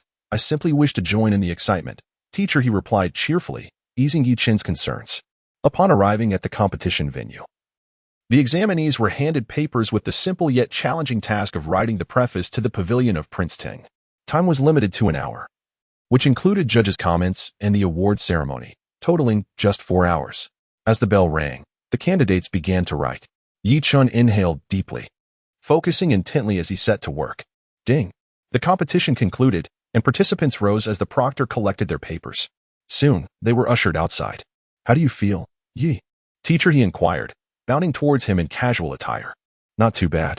I believe I performed adequately, but I am uncertain about winning, Chen replied, his modesty belying a confident demeanor that impressed teacher He, who admired Yi Chen's unflappable nature at such a young age. An hour later, the results were announced, and tension filled the air as competitors awaited the verdict, especially Yi Chen, who yearned for the prize. The evaluations for the Huayang City High School fountain pen calligraphy competition are complete. Please welcome President He Haoyang of the Huayang City Calligraphy Association to address us. Let us applaud. The audience erupted in applause as a middle-aged man stepped forward. Good morning, contestants. I am the head of this competition, and it is my honor to. He began announcing the top 10 winners. 10th place, Li Yang, 1st High School. 9th place, Wang Zhihai, 2nd High School. 3rd place, Ding Yifeng. 1st High School. 2nd place, Zhang Yusen, 1st High School. 1st place, Yi Chen, 5th High School. Please, those whose names have been called, come to the award stage to receive your honors from President He. As the host's words faded, murmurs arose among the audience. Who is Yi Chen? I've never heard of him. Does the 5th High School have such talent? Traditionally, the top 10 spots were dominated by the 1st and 2nd High Schools. So the emergence of a 5th High School contender piqued everyone's curiosity. Encouraged by teacher He's gaze, Yi Chen approached the award stage with measured steps. Young man, well done. I have seen your calligraphy. It embodies grace and poise. This 1st place is well-deserved. Yi Chen expressed his gratitude with a bow. Recognizing the significance of this acknowledgement from the president of the Huayang City Calligraphy Association, it was a gesture of goodwill that warranted polite reciprocation. The subsequent photographs and evaluations concluded swiftly. Without delay, teacher He spirited Yi Chen back to campus. Clutching his substantial cash prize and gleaming gold medal, Yi Chen's heart raced. This was his first taste of success, instilling a profound sense of accomplishment. After securing his rewards within the system's space, fatigue enveloped him upon returning to his dormitory. The days of heightened concentration, combined with the morning's competition, had taken their toll. Soon, the sound of Yi Chen's slumber echoed softly, signaling his well-deserved rest. Unbeknownst to him, outside, a media frenzy erupted. Journalists clamored for information about the underdog from 5th High School, whose unexpected triumph had captured the public's attention. Yet, the cacophony of the outside world was of no consequence to Yi Chen, who had already drifted into the realm of dreams. Chapter 21. The commendation ceremony. Awakening early in the morning, Yi Chen found himself the subject of curious glances and whispers from those around him, leaving him somewhat perplexed. He approached a fellow student and inquired, "What is happening? I noticed your peculiar gaze first thing this morning. Yi Chen, you've become famous. Haven't you seen the banners around school? They are proclaiming your victory in the calligraphy competition. I hear reporters are eager to interview you," the classmate replied. Yi Chen was taken aback. He had not anticipated such rapid dissemination of information. Just yesterday he had won the award, and today the entire school was already aware. Was it possible that the fact of his genius was about to be unveiled? Life indeed felt solitary as snow, he mused quietly. This sensation was quite delightful. After all, one does not return to their hometown in splendor without a sense of pride. Ah, the common folk, how genuinely joyous they are, Yi Chen exclaimed, reveling in the moment. Since the arrival of the system, he had begun to reveal his true nature, effortlessly quoting various aphorisms. Observing his desk mate's exuberance, Haozi suddenly felt his own academic progress paled in comparison. Even the triumph of their basketball team's victory last week seemed to lose its luster. Alas, how could one feel anything but pressure when seated beside someone so extraordinarily gifted? Attention all students, the midterm summary meeting will commence at 2 p.m. this afternoon. Please be punctual. The announcement repeated 3 times, and amidst the students' confusion, the homeroom teacher began to elucidate the situation. Originally, the midterm summary meeting was scheduled for a later date, but due to a student receiving a citywide award, the principal and various department heads were elated and decided to advance the meeting, taking the opportunity to hold a commendation ceremony as well. Congratulations to Yi Chen from our class for winning 1st place in the Huayang City High School calligraphy competition. Let us give him a round of applause. The applause was thunderous, particularly from Haozi, whose hands grew red from clapping. Youth is often filled with fervor, and Yi Chen was no exception. His typically calm eyes now sparkling with joy. During the morning study session, it seemed as though his classmates were entranced, discussing Yi Chen's achievement with nothing but admiration. When one competes with peers of similar academic standing, there remains a chance for rivalry. However, when the disparity becomes insurmountable, all that remains is admiration. Haozi expressed the immense pressure he felt sharing a desk with Yi Chen. Before long, Yi Chen was called over by Teacher He. Upon his arrival, Teacher He set down his pen and said, "Yi Chen, congratulations once again on your victory. This afternoon, during the midterm summary meeting, The principal has requested that you speak. As your language teacher, I, too, will represent the esteemed faculty in delivering remarks, so do prepare accordingly. If you have any uncertainties, do not hesitate to consult me. Initially surprised, Chen soon came to terms with the situation. After all, the fifth high school had not garnered noteworthy achievements in recent years and had only accepted students with average scores. Given the disparity in resources and faculty quality compared to the top 4 high schools, it was only natural that the admissions office would wish to capitalize on this newfound attention by promoting the school. Chen felt immense gratitude toward his alma mater. Having spent 2 years there benefiting from financial aid for impoverished students, affordable meals, and decent living conditions, if he ever had the capacity to give back, he would not hesitate. Upon returning to the classroom, Chen began drafting his speech. In the golden autumn of October, may all things go smoothly. It is truly an honor to be here with you all. He was quite pleased with his eloquent 500-word piece, which expressed not only his affection for his school but also praise for his homeroom teacher, language instructor, and all his other teachers, along with encouragement for his classmates. Although satisfied with his work, Chen felt it prudent to have teacher he review it to avoid any fundamental errors. As teacher he read through the draft. Occasionally pausing to ponder or stifle a chuckle, he displayed a remarkable ability to shift expressions. Excellent, with no errors. Adjust your mindset. There may be many reporters here, all arranged by the admissions office to facilitate interviews. Do not be nervous. Hearing teacher He's affirmation, Chen felt a wave of relief wash over him. After all, this was his first public speaking engagement, and it was natural to feel a bit apprehensive. After Chen departed, teacher he discreetly crumpled his own speech draft and tossed it aside, thinking it paled in comparison to his student's work. This must not be disclosed, or it would surely elicit laughter, he mused. I must seek external assistance. Hello, father, could you please refine my speech for me? Then I shall rest easy.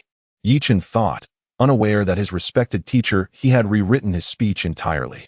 Time swiftly progressed to the afternoon, and students obediently moved their chairs to sit beneath the podium, enjoying the pleasant shade provided by the trees. With only 15 classes of seniors participating, the atmosphere felt expansive. It is noteworthy that each class was accompanied by 3 teachers, which lent a seriousness to the proceedings. In past meetings, only one teacher had led the group. Upon arriving at the playground, it became clear why the event was so formal.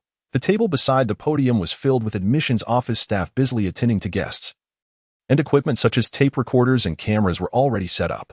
As the summary meeting commenced, the host began the proceedings. The first item was for everyone to rise and sing the national anthem. The stirring melody filled the air, and all stood with a sense of pride. As the principal spoke, it was revealed that a student had won first place in the competition, prompting the school to advance the midterm summary meeting to accommodate the influx of reporters eager for interviews. Let things be as they are. There is no cause for discontent, was the prevailing sentiment. With teacher He and Chen delivering their speeches in succession, murmurs of admiration rippled through the audience. Wow, that teacher is so beautiful. Wow, that student is so handsome. The students' attention had shifted, and as they listened to Chen's speech, the principal noted his poise and eloquence with approval. Chen was delighted to learn that he would receive a reward of 10,000 yuan for his achievement, while teacher He, recognized as an outstanding educator, would receive 5,000 yuan. The principal announced that in the future, any student achieving first place in a citywide competition would similarly receive a reward of 10,000 yuan, with teachers receiving 5,000. This decision elicited cheers from the audience. And little did the school realize that this initiative would usher in a wave of exceptional students at the 5th high school in the years to come. Chapter 22. The contest for attention. The meeting concluded, yet the saga of Chen was far from over. Today, he was indeed the center of attention. Thus, under the guidance of teacher Chen remained to engage with the reporters. Chen, your command of language is impressive. Do you practice regularly? How are your studies progressing, Chen? As the questions flew from the journalists, Chen responded with enthusiasm, skillfully weaving in praise for his school's education, almost elevating it to the status of a prestigious institution. Observing Chen's maturity, the principal's initial concerns dissipated. Thankfully, Chen was not merely a bookish scholar.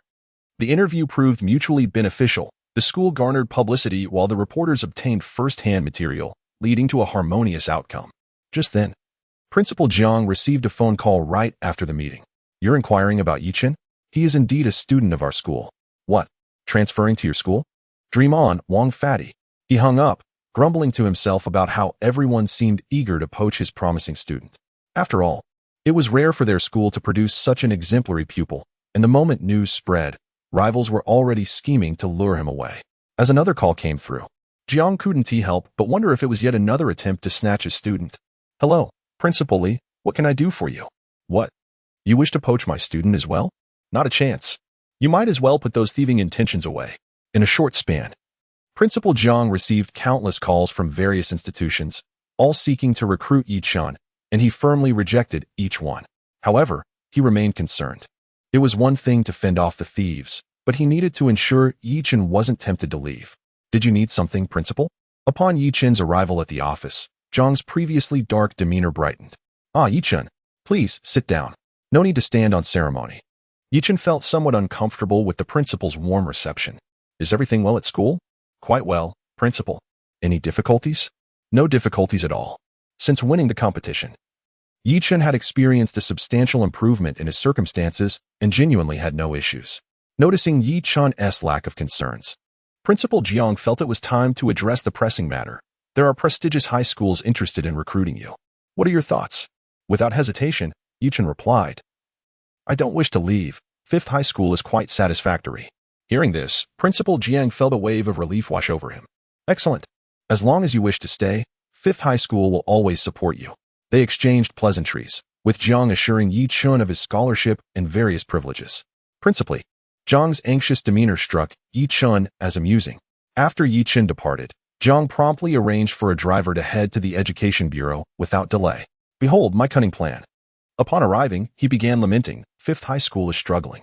Resources are scarce, and nurturing talent is arduous. I watch my students toil daily, and it weighs heavily on my heart." At the Education Bureau, Jiang poured out his grievances without making demands, simply venting his frustrations. Director Li rolled his eyes, recognizing Jiang's cunning nature. "Spit it out. What is it you really want?" "Well, it's about a remarkable student we've produced this year. He won first place in a competition in Huayang City. Yet, the first and second high schools are trying to lure him away. How is that fair? If every school snatches away our talented students, how can we continue our educational endeavors?" Understanding the situation, Director Li grasped the competitive nature surrounding outstanding students. What does the student wish? Not one to jump to conclusions, he opted to inquire about Yi Chen's preferences first. Jiang elaborated on the merits of Yi Chen remaining at Fifth High School, highlighting the familiarity of the environment and other advantages. Contemplating the matter, Director Li agreed that the actions of other schools were indeed questionable. "If you believe Yi Chen is worthy, you should admit him into the first year. Not wait until he has been cultivated before attempting to reap the rewards. That is simply unscrupulous." "Understood. I will fully respect the student's wishes and inform my team accordingly." "Thank you, Director Li." After a brief discussion, Jiang took his leave, only to notice that he had inadvertently taken a box of fine tea with him, leaving Director Li bemused. Upon returning to the school, Jiang relayed the news from the Education Bureau, instructing the security staff to scrutinize visitors more carefully, ensuring that unauthorized individuals were not permitted entry. Yi Chen remained blissfully unaware of the commotion surrounding him. Even if he did learn of it, he would likely just smile knowingly. System panel. Host. Yi Chen physical ability. 9. 2 intelligence. 8. 8 mental strength. 9. 0 subject proficiencies. Language arts. 9. 2 mathematics. 9. 0 English. 9. 0 comprehensive science. 9. 5 credits. 1050 skills. Photographic memory, max basketball, B grade, 8100, singing, C grade, 8100, calligraphy, S grade, 10100, title, learning prodigy, equipped. Observing the increase in his attributes over the past few days, Yi Chen felt that he was on the cusp of greatness, yet he was not in haste to max out his abilities. Presently, his statistics were already remarkably impressive. With a glance at the 20,000 cash in his system space, he decided it was time to purchase a mobile phone and set up a bank account. Especially since he lacked a phone while his classmates used theirs, stirring a sense of envy within him. Considering his points balance, Yi Chen resolved to open some treasure chests, as the items within were exceedingly useful. System, purchase 10 silver treasure chests for 1,000 credits. Ding. The system detected the purchase of 10 silver treasure chests and rewarded the host with an additional chest. With 11 silver treasure chests in his inventory, Yi Chen opened them all at once. "Thank you for your patronage." 9 drawing skill card. 1 spirit jade. 1 although he received 9 thank you for your patronage messages. The acquisition of one skill card and one spirit jade made Chen feel it was a worthwhile endeavor. Upon reviewing the description of the spirit jade, nourishes the mind, wards off evil and misfortune, he deemed it a valuable find. As he held the spirit jade, a cool sensation washed over him, followed by a profound sense of tranquility.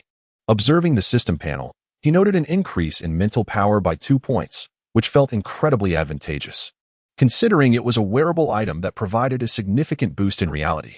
While this enhancement was immensely beneficial when Chen first traversed into this world, it now felt somewhat redundant, as he noticed his mental attribute was capped at 9. After contemplating, he decided to gift the spirit jade to someone else. Chapter 23. Consumption. When gifting to others, one must ensure that it does not appear too abrupt. After all, one cannot simply state that it is a gift from the system. With the Sunday holiday at hand, I decided to venture into the city mall to purchase a red string for Lingyu. Mouse, do you want to explore the mall on Sunday? Upon receiving the invitation from Chen, Mouse pondered his lack of plans for the day and agreed. Before long, Sunday morning arrived, and after meeting up, Chen and Mouse prepared to take the bus to the mall. Why take the bus? Let's hail a taxi for a quicker and more comfortable ride. Listening to Chen's rather extravagant suggestion, Mouse felt a bit speechless. His friend seemed to be getting a bit carried away. Nevertheless, he obediently joined Chen in the back seat of the taxi, appreciating the comfort it provided. How much to one to trading? 20 yuan. That's the best price I can offer.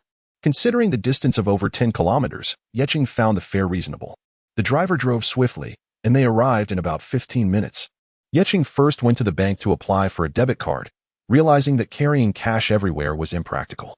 The bank staff welcomed them warmly upon learning they were there for a card. Within half an hour, Chen had successfully opened an account with 15,000 yuan deposited, leaving 5,000 for his impending phone purchase. Wanda Trading is a well-known commercial hub in Huayong City, boasting a diverse array of products, from sewing needles to household appliances. Upon entering, both were taken aback. Despite having visited several times before, the mall had matured significantly since 2013, with various dining and shopping establishments flourishing. Let us check out the boutique. Chen's eyes lit up at the sight of the boutique, as he had long wanted to express his gratitude to teacher He for her ongoing support. The boutique was filled with an impressive array of items, yet none piqued Chen's interest. Forget it, I don't see anything worth buying. Let us move on, Mouse. They exited the boutique, both feeling indifferent toward the clothing stores, and headed toward the mobile phone section instead. On this Sunday, the mall was bustling with visitors, though the number of potential phone buyers was relatively low, as smartphones were still considered luxury items at the time. Upon entering a store, the sales staff quickly assessed Chen and Mouse as students and chose not to engage them. Go introduce our products to them.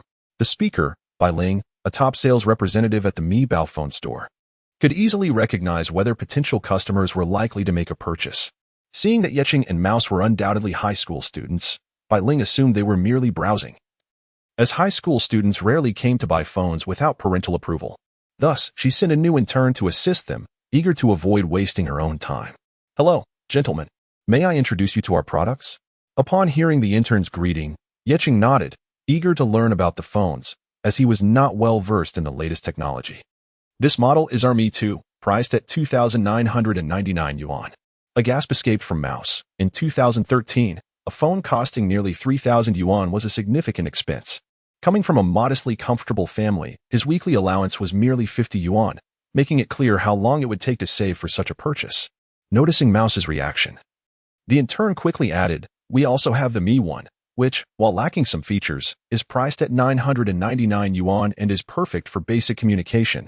Bai Ling smirked internally, recognizing the financial limitations of the students. It was fortunate she had offloaded them to the intern, otherwise, she would have wasted her time. She had successfully driven away numerous interns with such tactics. Meanwhile, Chen, contemplating a long-term investment, carefully examined the options. The intern, Xiao Lu, was earnest in his efforts, aware that if he failed to sell a phone during his internship, his position could be at risk. May I try it out? Chen inquired after some time, wanting to ensure the phone's usability before making a decision. Of course, sir. Xiao Lu felt a glimmer of hope. A test usually indicated interest in a purchase. Bai Ling, however, found it amusing when Chen proceeded to try the Mi 3 and a laptop. The Mi 3, being the latest smartphone from Mi Bao, boasted a full screen and 256 gigabytes of memory, retailing at 5,999 yuan, far beyond what most could afford. Meanwhile, the attractive couple entered the store, and Bai Ling promptly welcomed them, eager to showcase the products. "Welcome, lovely couple. Allow me to introduce you to our offerings. This is our popular Me Too, priced at 2,999 yuan, perfect for your refined taste." Her flattery flowed freely, as she was acutely aware of her commission. With deft compliments, she soon had the female customer enamored, leading to a purchase of the Me Too, completed with a swift transaction. After witnessing the successful sale, Bai Ling's pride swelled. She had deftly avoided wasting time on the two impoverished students. Sales in this industry were fiercely competitive, and the high commission made it imperative to eliminate distractions. As Yechen continued his exploration, the earnest Xiao Lu remained dedicated, believing that sincerity would ultimately win over customers. Chapter 24. Turmoil in the mall. Observing the increasingly absurd antics of that impoverished student, who had even begun to test the computer, Bai Ling felt compelled to expose the superficiality of the two individuals. With a sarcastic tone, she remarked, "Xiao Lu, do not extend your services to just anyone. If this device breaks, the average person may not be able to afford the repair." Upon hearing this, Yichen felt a surge of anger. Was this not a display of disdain? After all, she was merely a laborer herself. The obsequious manner he had witnessed from her while she was serving only fueled his irritation. "Whether I can afford it is none of your concern. I came to the store with no intention of making a purchase. What will you do about that?" Before Yi Chun could voice his thoughts, the brash house erupted. What an insufferable person. Looking down on others. Who are you to meddle? If you cannot buy anything, then do not scrutinize pauper. Bai Ling, a renowned saleswoman, was not one to back down easily. And when provoked, she could be quite formidable. Yet Hausi was equally tenacious. He had never lost a verbal confrontation. "Manager, summon your superior," Hausi demanded, undeterred. "You think you're so impressive? Let us see just how impressive you really are." Upon hearing the commotion, the manager rushed out, his expression darkening as he noticed the growing crowd. "What seems to be the problem, sir?" "Your staff just insulted us as paupers," Hausi replied. "I came here to make a purchase, not to be subjected to your insults. Is this how you operate your business? Goodness, how foolish. You know he cannot afford it. Yet you still provoke him? You've created quite a mess over nothing." The manager was at a loss for words, realizing the gravity of the situation. If this conflict escalated, his own position as manager could be jeopardized. Mi Bao, a leading enterprise in Huagua, had an impeccable reputation that could be tarnished if competitors caught wind of this incident. It needed immediate resolution. Sacrificing the employee to safeguard the manager was the only option. After all, many had their eyes on the managerial position, and he was no novice in navigating corporate challenges. "I sincerely apologize for the discomfort caused. I will take appropriate action regarding the employee involved. Bai Ling, you are terminated." "What? Clarify this. I am a top saleswoman. How dare you dismiss me?" Bai Ling shrieked. Disbelief etched across her face. She had been a star performer. How could he take such a drastic step? "It seems you have grown accustomed to being arrogant. Mi Bao prioritizes service quality, and as a server, you not only failed to provide good service but also insulted a customer, which contradicts our corporate values." A resounding applause erupted from the onlookers, who were well aware of Mi Bao's esteemed reputation. They witnessed Bai Ling's transition from arrogance to utter despair. "Please prepare the Mi 3 and the computer for me," Yi Chen stated coolly. For a moment, the intern Xiao Lu thought he had misheard. The total was nearly 18,000 yuan. Yet, seeing the determination in Yi Chen's eyes, he proceeded with the order. "Due to the inconvenience you experienced at our store, we will provide a 20% discount on your purchase." With this discount, Yi Chen spent just over 14,000 yuan. He was quite impressed with the manager, having decided he would also become a fan of Mi Bao. At that moment, Bai Ling rushed over. "I'm sorry, I was wrong to look down on you." Yi Chen remained unmoved by her apology. Some people apologize not out of genuine remorse, but out of an awareness of their impending job loss. The two promptly left, eager to avoid any further interaction with such a person.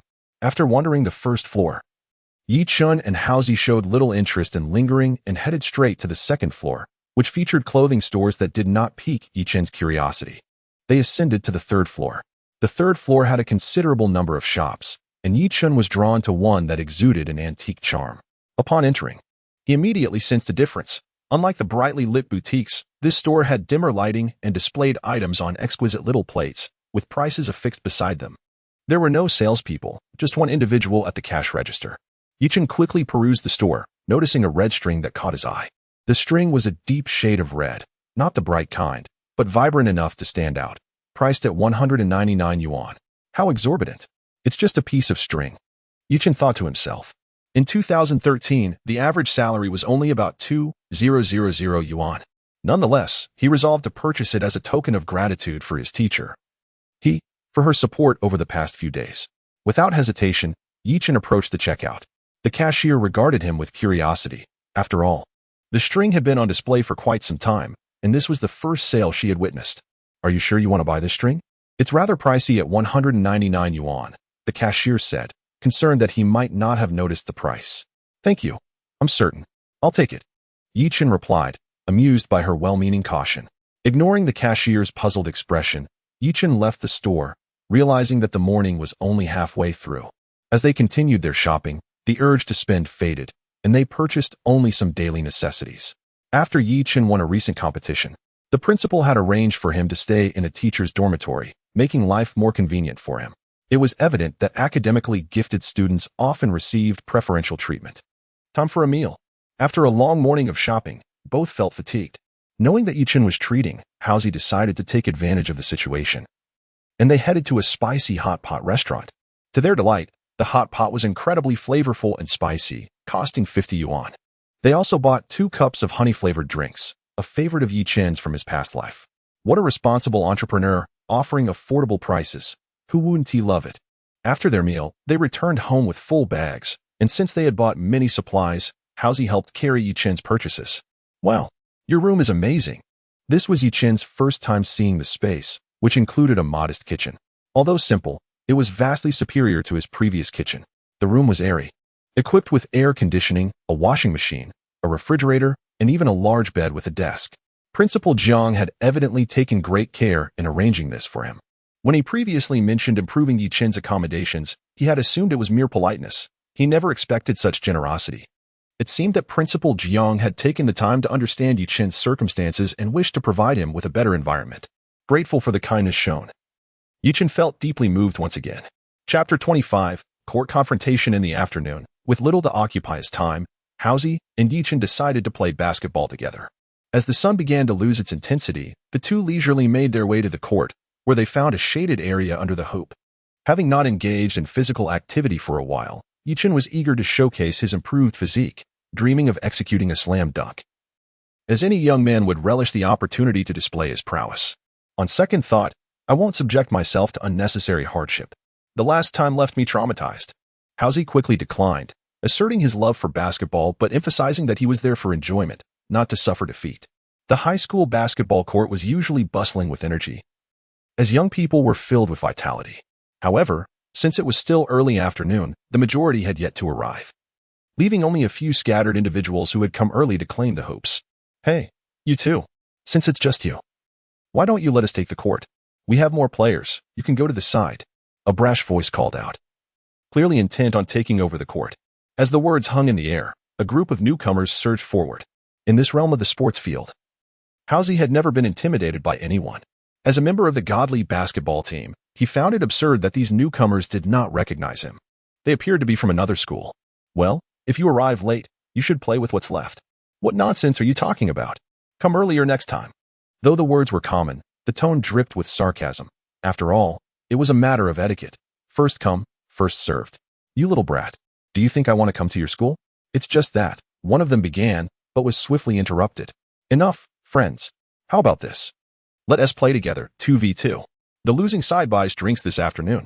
A leader among the newcomers intervened, recognizing the folly in their previous bravado. Fair competition was key, and the victors would indeed claim the spoils.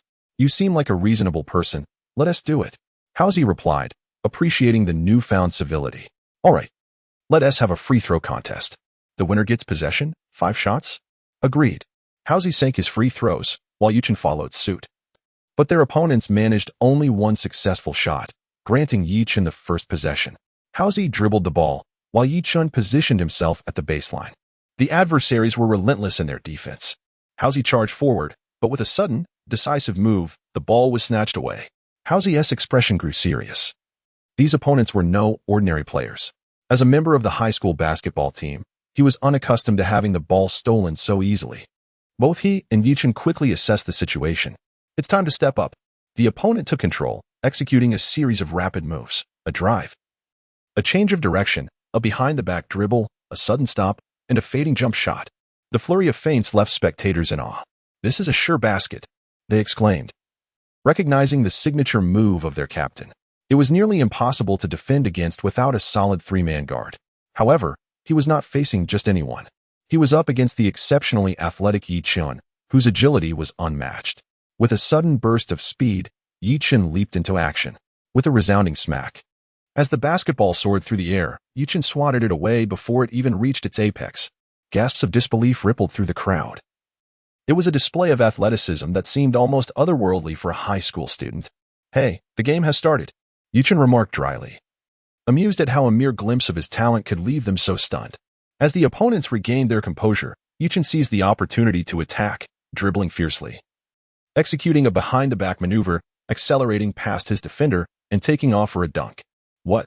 Is this a high school student? Surely, I must have wandered into a fantasy."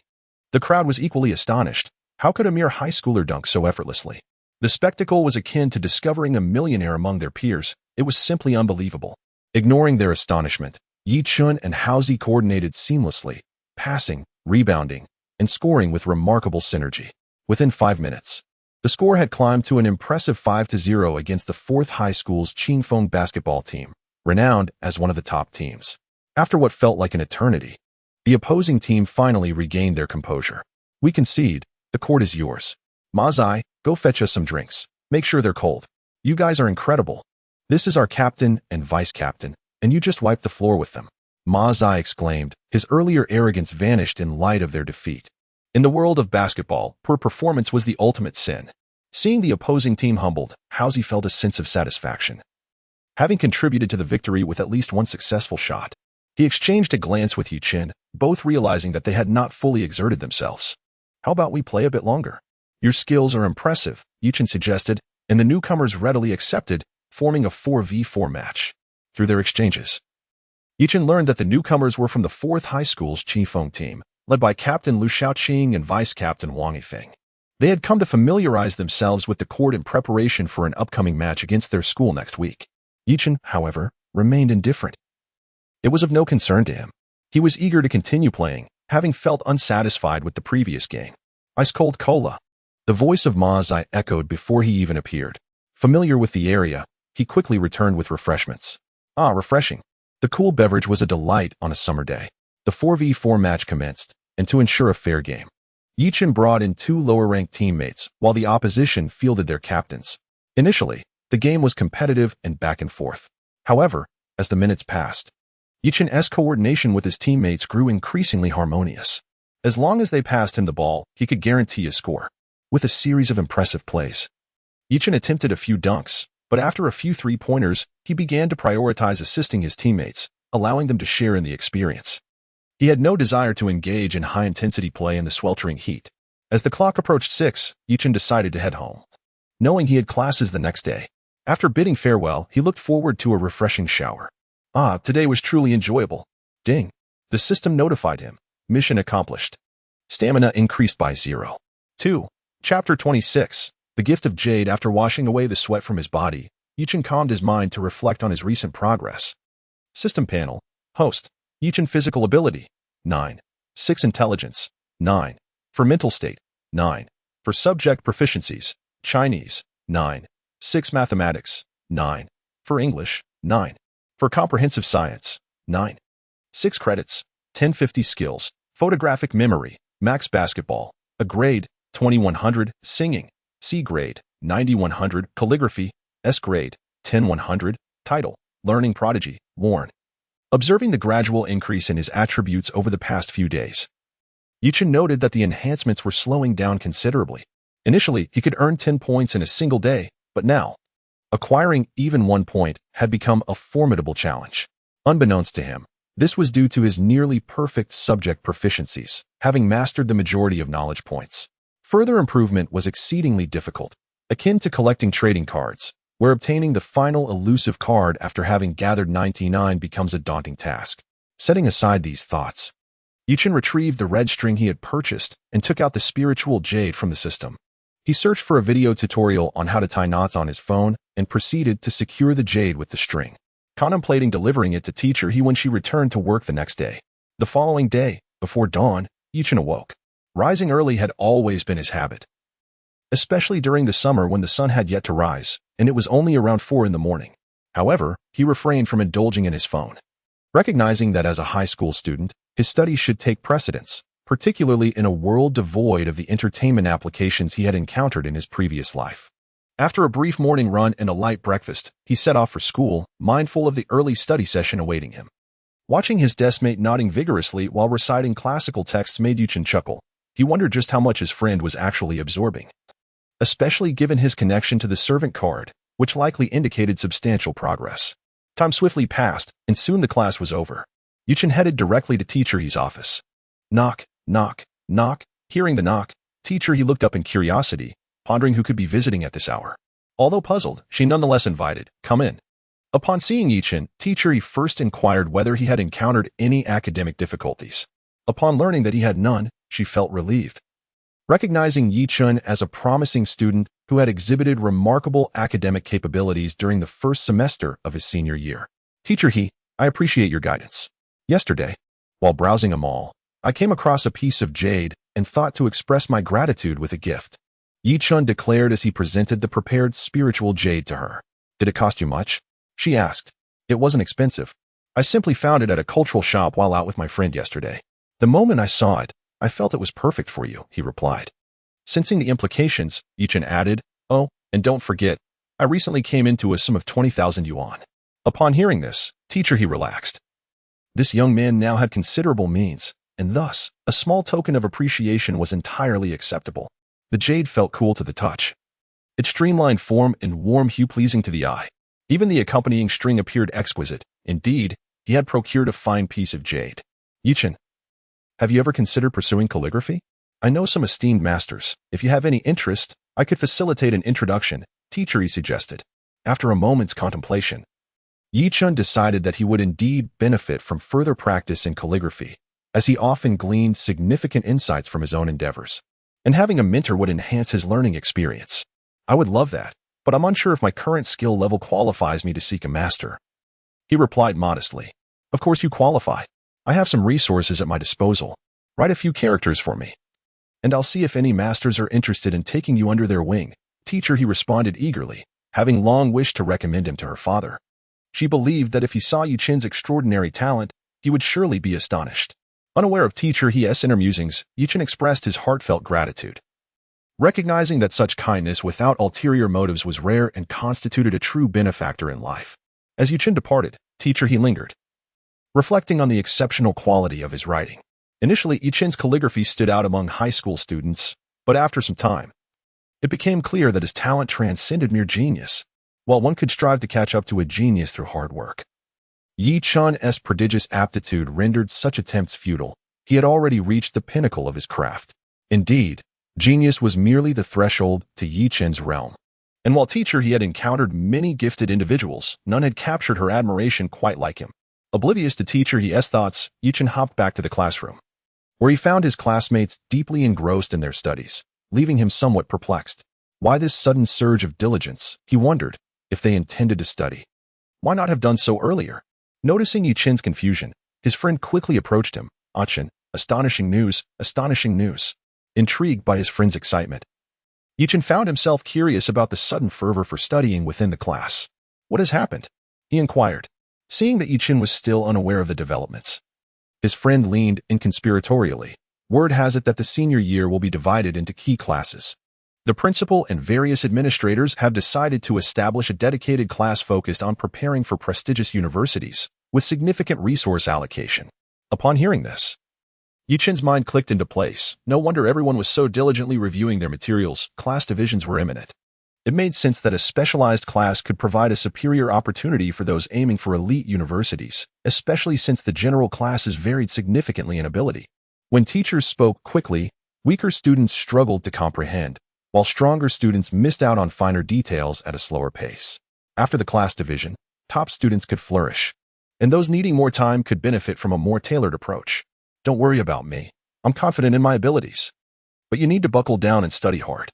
With 15 classes, at least 6 top spots will be available, so give it your all. Yi Chen encouraged. Feeling slightly disgruntled by Yi Chen's nonchalant attitude, his friend retorted, "Why should it be easy for you? I have to work hard too. You're Yi Chen. That makes it effortless for you." With Yi Chen's light-hearted words still ringing in his ears, his friend declared loudly, "If you're here, I can't be left behind," and promptly began studying. After all, where Yi Chen was, so too should his companion, for they were the formidable duo of the 5th high school. As their homeroom teacher arrived, an official announcement was made. Next Saturday and Sunday, midterm examinations will take place, with the top 80 students forming a key class. Aimed at striving for prestigious universities, while students ranked 80 to 200 will be placed in an enhancement class, focusing on improving their chances for undergraduate studies. There will be 1 key class and 2 enhancement classes. Teachers will also be reassigned based on their teaching performance. In an instant, both educators and students were galvanized into action, preparing for the forthcoming class divisions. Chapter 27. Midterm examination. Though Yi Chen undoubtedly possessed the capability to enter an esteemed class, he did not allow himself to become complacent. Excellence is a habit. With such remarkable talent, he yearned for further advancement. As the poetic lines echoed, "The talent I possess must surely be of use. Even if I squander a fortune, it will return, and a long sigh to conceal my tears." Lamenting the hardships of life, the air was filled with the sounds of recitation. Those with a weak foundation began with basic memorization, while those with a solid grounding delved into problem solving, for sharpening one's skills before the battle is essential. Our diligent Yi Chen had already memorized the entire Chinese textbook and was now engaged in solving problems. It must be said, the skill of photographic memory proved immensely beneficial. After reading an article, he scarcely needed to reference the questions. He could write the answers purely from recollection. When it came time to verify his answers, it was astonishing. He could check his responses without even glancing at the questions, relying solely on his memory. Aside from the slight time spent on writing, everything else was completed in a flash. He finished 2 sets of papers in a single class. One might wonder why he needed to write at all. Surely, he could simply edit his answers in his mind. However, writing served to refine his calligraphy skills, as Yi Chen aspired to be a master in that art. For the essay portion of the test, he only needed to write 1 piece for the 2 sets of papers, given the limited time of the class. Although Yi Chen's stamina was impressive, even he could not withstand the rigors of excessive writing. As for the mathematics exercises, Yi Chen's approach was somewhat exaggerated. 5 sets of papers in a single session. What? You think I am exaggerating? Allow me to elaborate. Firstly, Yi Chen's mathematical prowess was nearly unparalleled. Secondly, with his photographic memory, the more problems he solved, the quicker he became, as he encountered similar types of questions repeatedly. Moreover, Yi Chen possessed an extraordinary ability, mental calculation. This enabled him to tackle multiple-choice questions, fill in the blank items, and even complex problems without the need for scratch paper. The steps were vividly clear in his mind. Completing 5 sets of papers in 1 class was not Yi Chen's limit. It was merely the number of papers he had prepared. Initially, the math teacher came to observe Yi Chen but was taken aback when he finished a set of problems in no time. The teacher's initial confusion turned into sudden realization, followed by astonishment, and ultimately, a sense of bewilderment. He was puzzled by how Yi Chen could work so swiftly, then realized Yi Chen was not merely guessing. His answers were consistently correct. This left the teacher wondering why he, despite being a mathematical prodigy, found it impossible to compare to Yi Chen. Even among geniuses, there exists a gap, a mere sliver of difference. The math teacher began to question his own life choices. He had once been quite accomplished in mathematics, not the best, yet among the elite. Yet now, witnessing Yi Chen's rapid progress, he pondered where his own mathematical knowledge had gone, realizing he could not measure up at all. It cannot be said that the teacher was lacking. Rather, Yi Chen was simply extraordinary. After all, who knows that the lifetime of a great mathematician might only serve to spare Yi Chen a single night of contemplation. Ultimately, the pinnacle of mathematics is not merely a realm where diligent talent thrives. Even prodigies are but stepping stones into the domain of this discipline. However, Yi Chen remained blissfully unaware of the myriad thoughts swirling in the math teacher's mind. Even if he had known, he would likely have smiled lightly. For life is indeed as lonely as falling snow. The subsequent physics and chemistry classes were no different. Yi Chen hardly needed to think. Upon encountering a question, he could instantly ascertain the answer, sometimes even recalling the exact page and line from the textbook. His photographic memory was indeed formidable. Yet, his classmate, Hausi, was not as composed. Under the influence of Yi Chun's academic prowess, Haozi's progress could be likened to a rocket, but his weak foundation made him struggle with more challenging problems. At this point, Haozi turned to Yi Chun for assistance, knowing that consulting a peer was far more convenient than approaching any teacher. Yi Chun welcomed Haozi's inquiries, for his friend's improvement signified his own progress as well, a positive feedback loop that propelled Yi Chun to further heights. However, the integrated science subjects proved more challenging, as they encompassed 3 disciplines simultaneously, resulting in a slower pace of advancement. Yet, this was no obstacle for Yi Chun. He devised a strategy. If you find physics, chemistry, and biology difficult due to limited study time, I shall tackle you head-on. Morning study sessions were dedicated to physics, chemistry, and biology, followed by evening study sessions in the same subjects. This relentless cycle brought them closer to the exam period, during which Yi Chun's statistics transformed into System Panel, Host, Yi Chun Physical Ability, 9, 6 Intelligence, 9, for Mental Fortitude, 9, for Subject Proficiency Chinese, 9, 8 Mathematics, 9, 8 English, 9, 8 Integrated Science, 9, 8 Credits, 10, 000 Skills Photographic Memory, Max, Basketball, A level, 2100, Singing, C level, 9100, Calligraphy, S level, 4100, Title, Learning Prodigy, Equipped, Hard work can make up for lack of talent. As the ancients have taught me, Yi Chun murmured to himself. Who wouldn't he be perplexed? Yi Chun excelled academically and possessed a system, concluding with the phrase, hard work can make up for lack of talent. With the system in place, he remained humble, but he was indeed remarkable. Yet, these words were not entirely pretentious.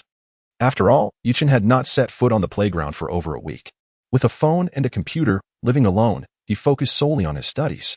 Being foolish is not terrifying. What is frightening is when someone smarter than you works harder.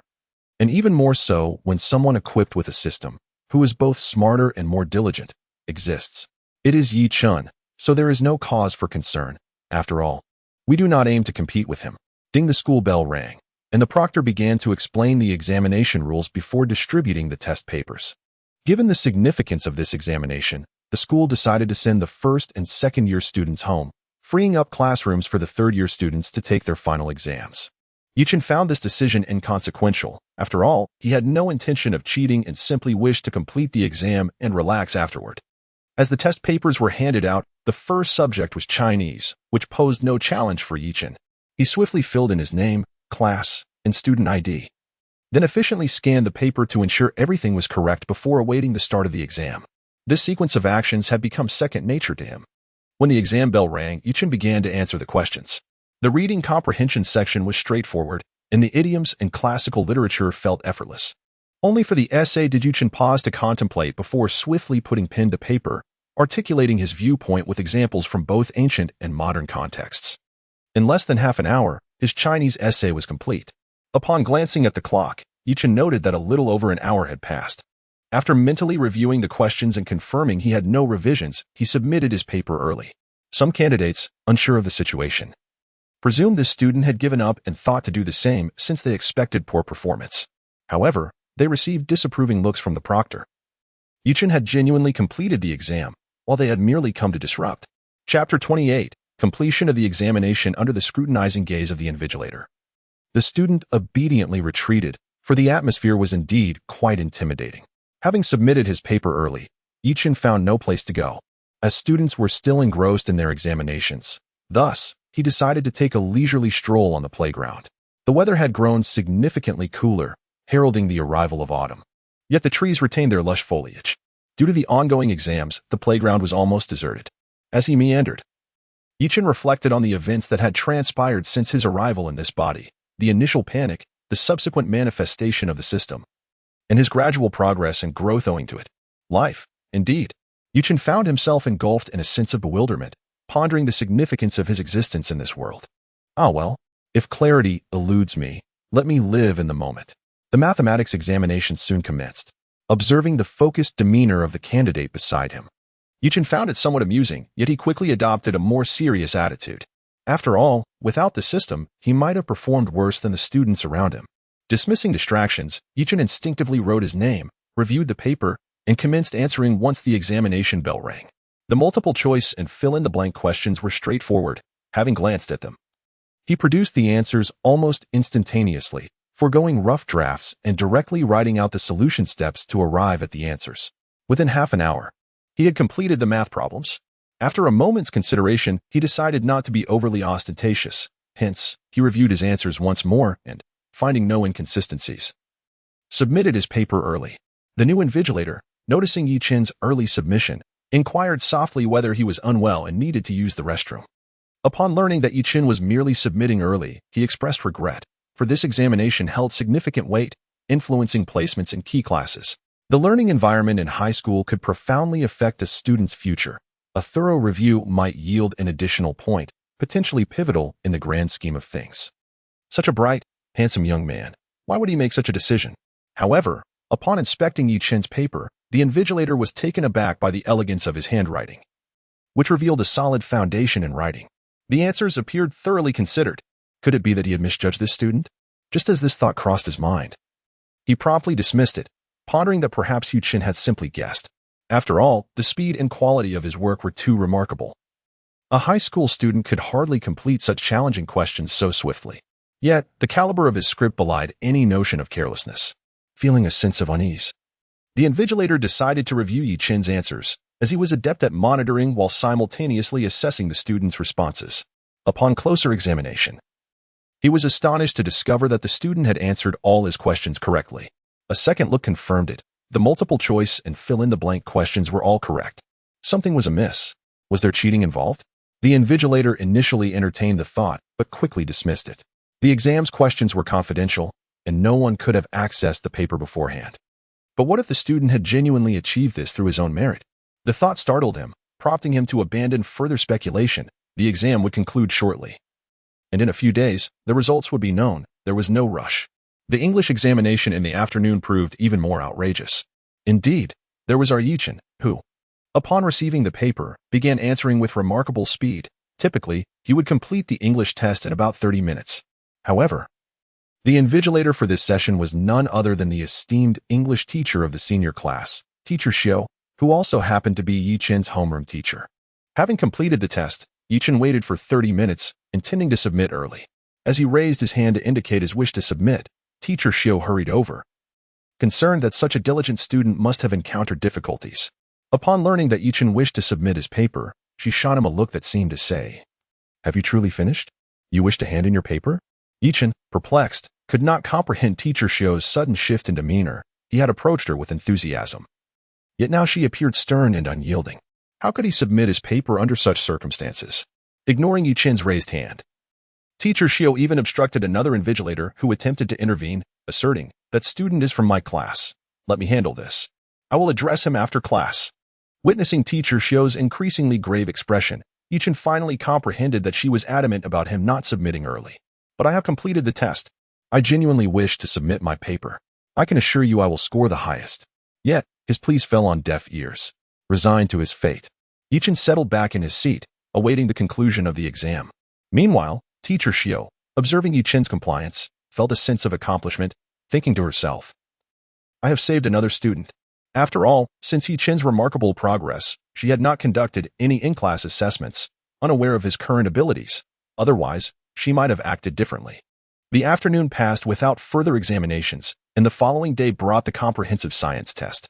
In the evening, while the teachers graded papers, the students fervently debated answers. This was a long-standing tradition following examinations. Some rejoiced in their shared answers, while others argued over discrepancies. Yet, our Yi Chen was different. He continued to study, persisting in his academic pursuits. His deskmate, Haozi, witnessing this scene, felt a surge of determination. Seeing Yi Chen's dedication reminded him of the need to strive harder. Thus, Haozi set aside his leisurely listening to nearby disputes and immersed himself in his studies. The final comprehensive science examination commenced punctually the next day. Yi Chen encountered no unexpected challenges, completing the test within the hour and submitting his paper, unconcerned by the invigilator's regretful gaze. After handing in his paper, he departed without encountering any obstacles. At last, it was over.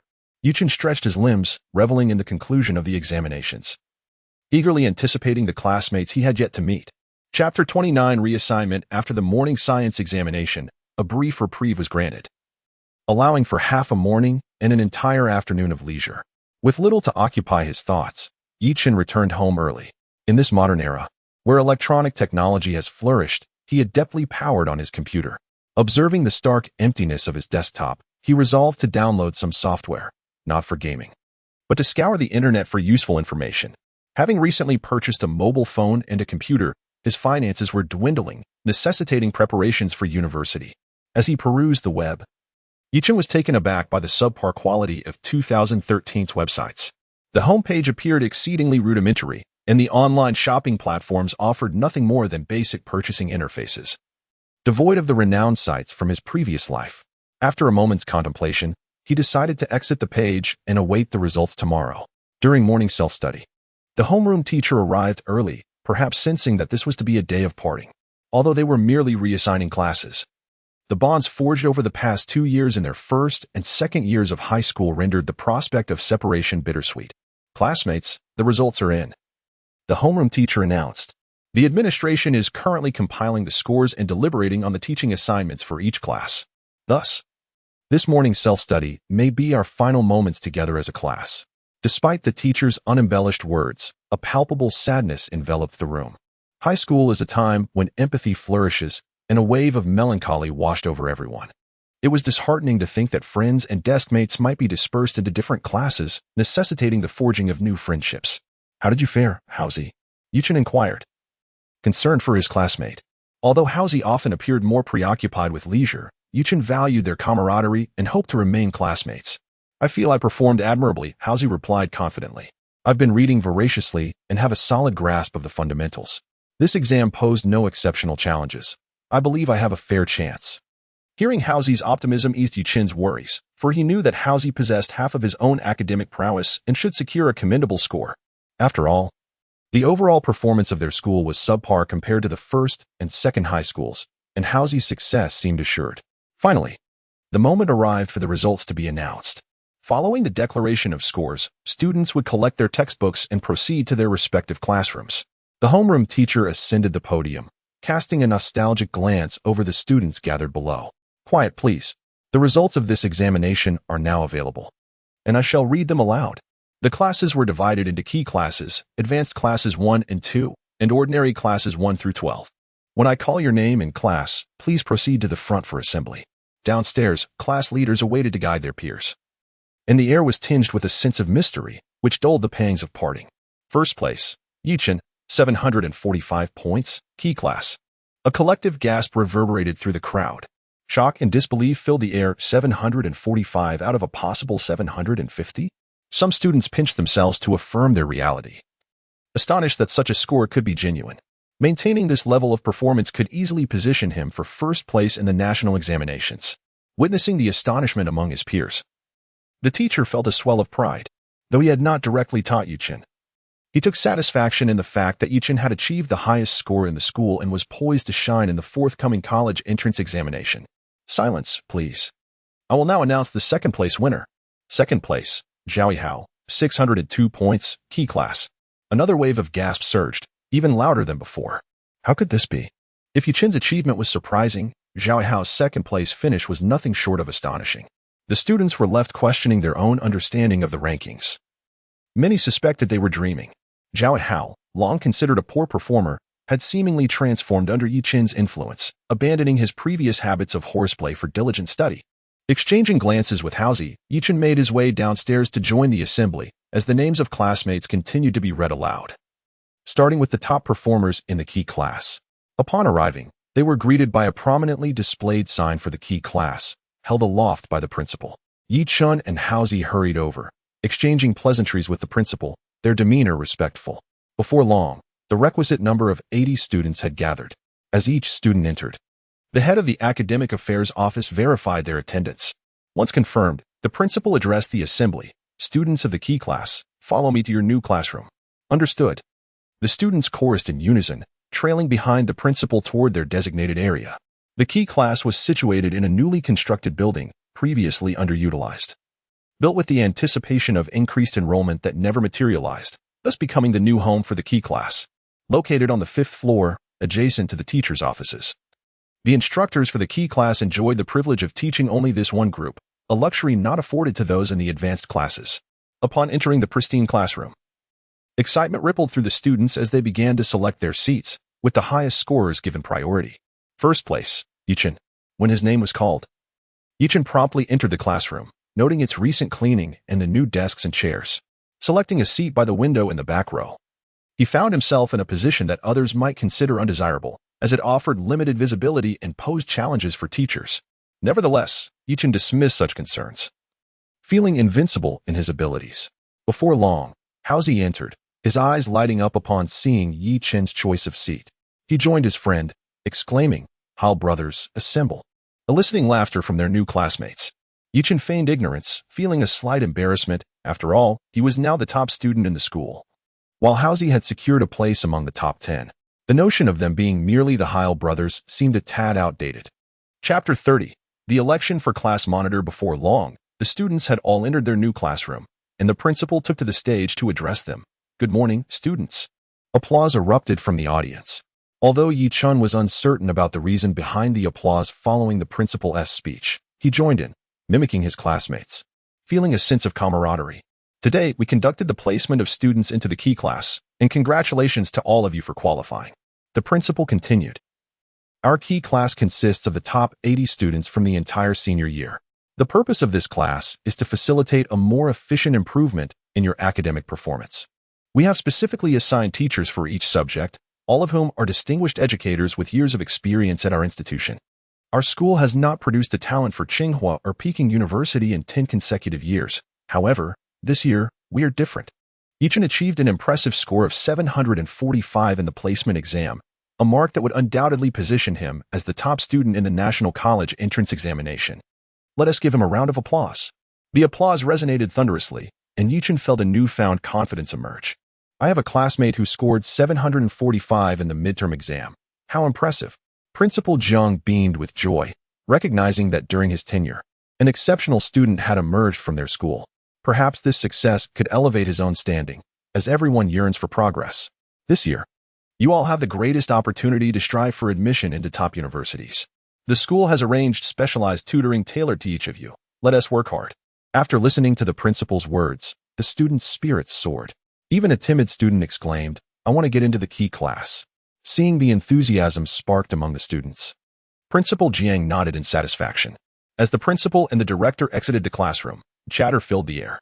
With the class newly formed, most students were still strangers to one another, leading to an abundance of gossip. Conversations quickly turned to Chen, pondering how someone could be so brilliant and what methods he employed in his studies. Being a key class, discussions predominantly revolved around academics.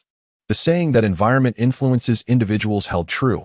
A gathering of high achievers naturally led to discussions focused on learning and self-improvement.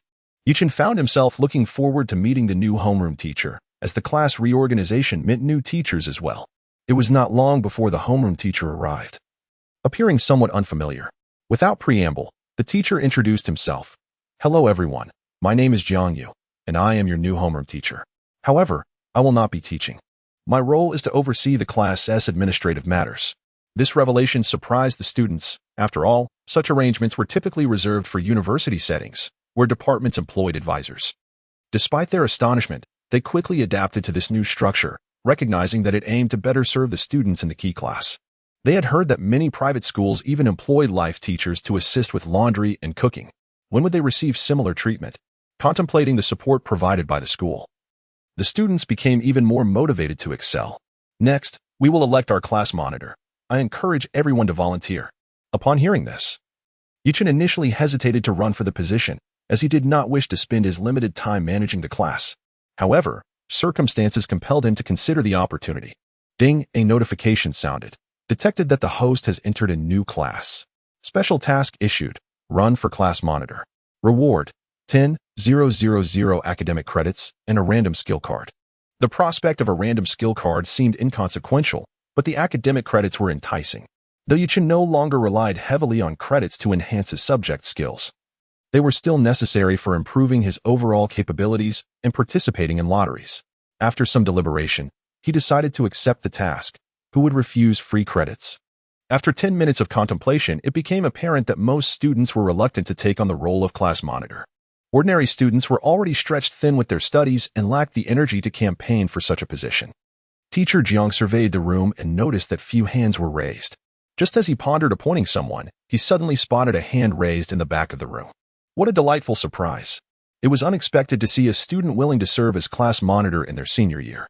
This was particularly heartwarming for Teacher Jiang, who felt a bit apprehensive as he took on the role of homeroom teacher for the first time. Although he would not be teaching, the thought of overseeing a key class in high school made him tremble slightly. Nonetheless, it was reassuring to see that someone was willing to support his efforts. Clearing his throat, Teacher Jiang was about to take a sip of water when he was caught off guard by the realization that the volunteer was none other than Chen. The school as hope. No way, he thought. While the position of class monitor was largely symbolic, with most responsibilities falling to the teacher, he felt a sense of dread. Chen, do you realize who you are? You may not know much about our school, but you certainly know about the man who scored 745. If I allow him to become class monitor, Principal Jiang will be the first to object. Panic set in as Teacher Jiang considered how to dissuade Chen from this course of action. All right, if no one else is volunteering, I will appoint someone, he thought, pretending not to see Chen's raised hand, feeling quite clever in his maneuvering. However, Chen was not about to back down. Excuse me. I'm a grown person and my hand is raised. Can you not see me? Teacher, I am willing to be the class monitor. Upon hearing Chen's insistence, Teacher Jiang felt a mixture of despair and amusement. Chen, I know you take your studies seriously, but you may not have the time to manage the class. I won't have any trouble with that, Teacher Jiang. I am currently the top student in the class, and I wish to assist my classmates in any way I can. Therefore, I would like to be the class monitor. Teacher Jiang was internally conflicted. He couldn't believe Chen was so determined to take on this role. Ignoring the teacher's exasperation, Chen confidently declared, "Then I shall be your class monitor. In the days to come, if anyone has questions, feel free to approach me. I will do my utmost to help." After a round of applause, the students unanimously accepted Chen as their class monitor. Teacher Jiang refrained from further comments, recognizing that as long as Chen was content, that was what mattered. The nature of genius was often unpredictable, and he simply needed to fulfill his role as a homeroom teacher. After all, being a class monitor did not entail constant involvement. What could possibly arise in high school, right? However, little did Teacher Jiang know future challenges awaited him, and he might have preferred not to establish the position of class monitor in the first place. But that was a story for another time. Chapter 31. The arrival of various teachers. What? You actually appointed Chen as the class monitor? Have you lost your mind? Upon hearing Principal Jiang's furious roar, Teacher Jiang dared not utter a word. Had this old man consumed gunpowder today? It was merely a matter of appointing Chen as the monitor. Was it necessary to shout so loudly? Truly. Of course, Teacher Jiang refrained from voicing his thoughts, opting instead for a soft murmur, but his words were still overheard by Principal Jiang, which resulted in yet another bout of scolding. To be fair, Teacher Jiang felt quite aggrieved. He never intended for Chen to take on the role of class monitor.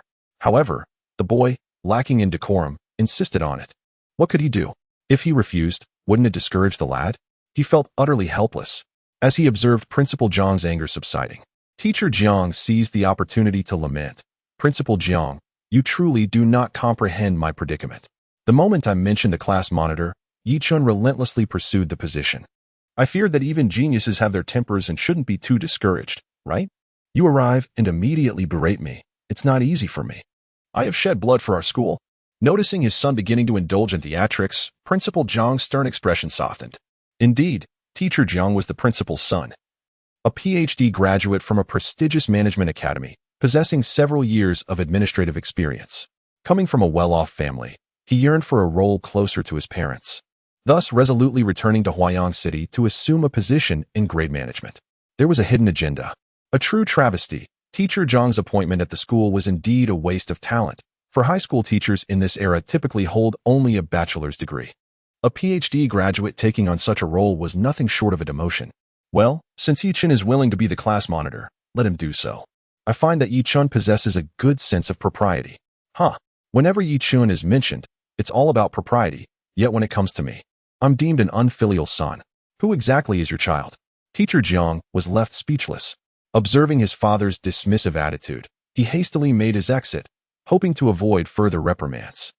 Unbeknownst to Chen, Teacher Jiang had just been lectured by his father over this matter. At that moment, Chen was watching as the new English teacher entered the classroom. Upon closer inspection, he realized it was none other than his former teacher, Xiaogu. Seeing Xiaogu impeccably dressed in a suit, with his hair neatly styled, Chen felt a peculiar sense of unfamiliarity.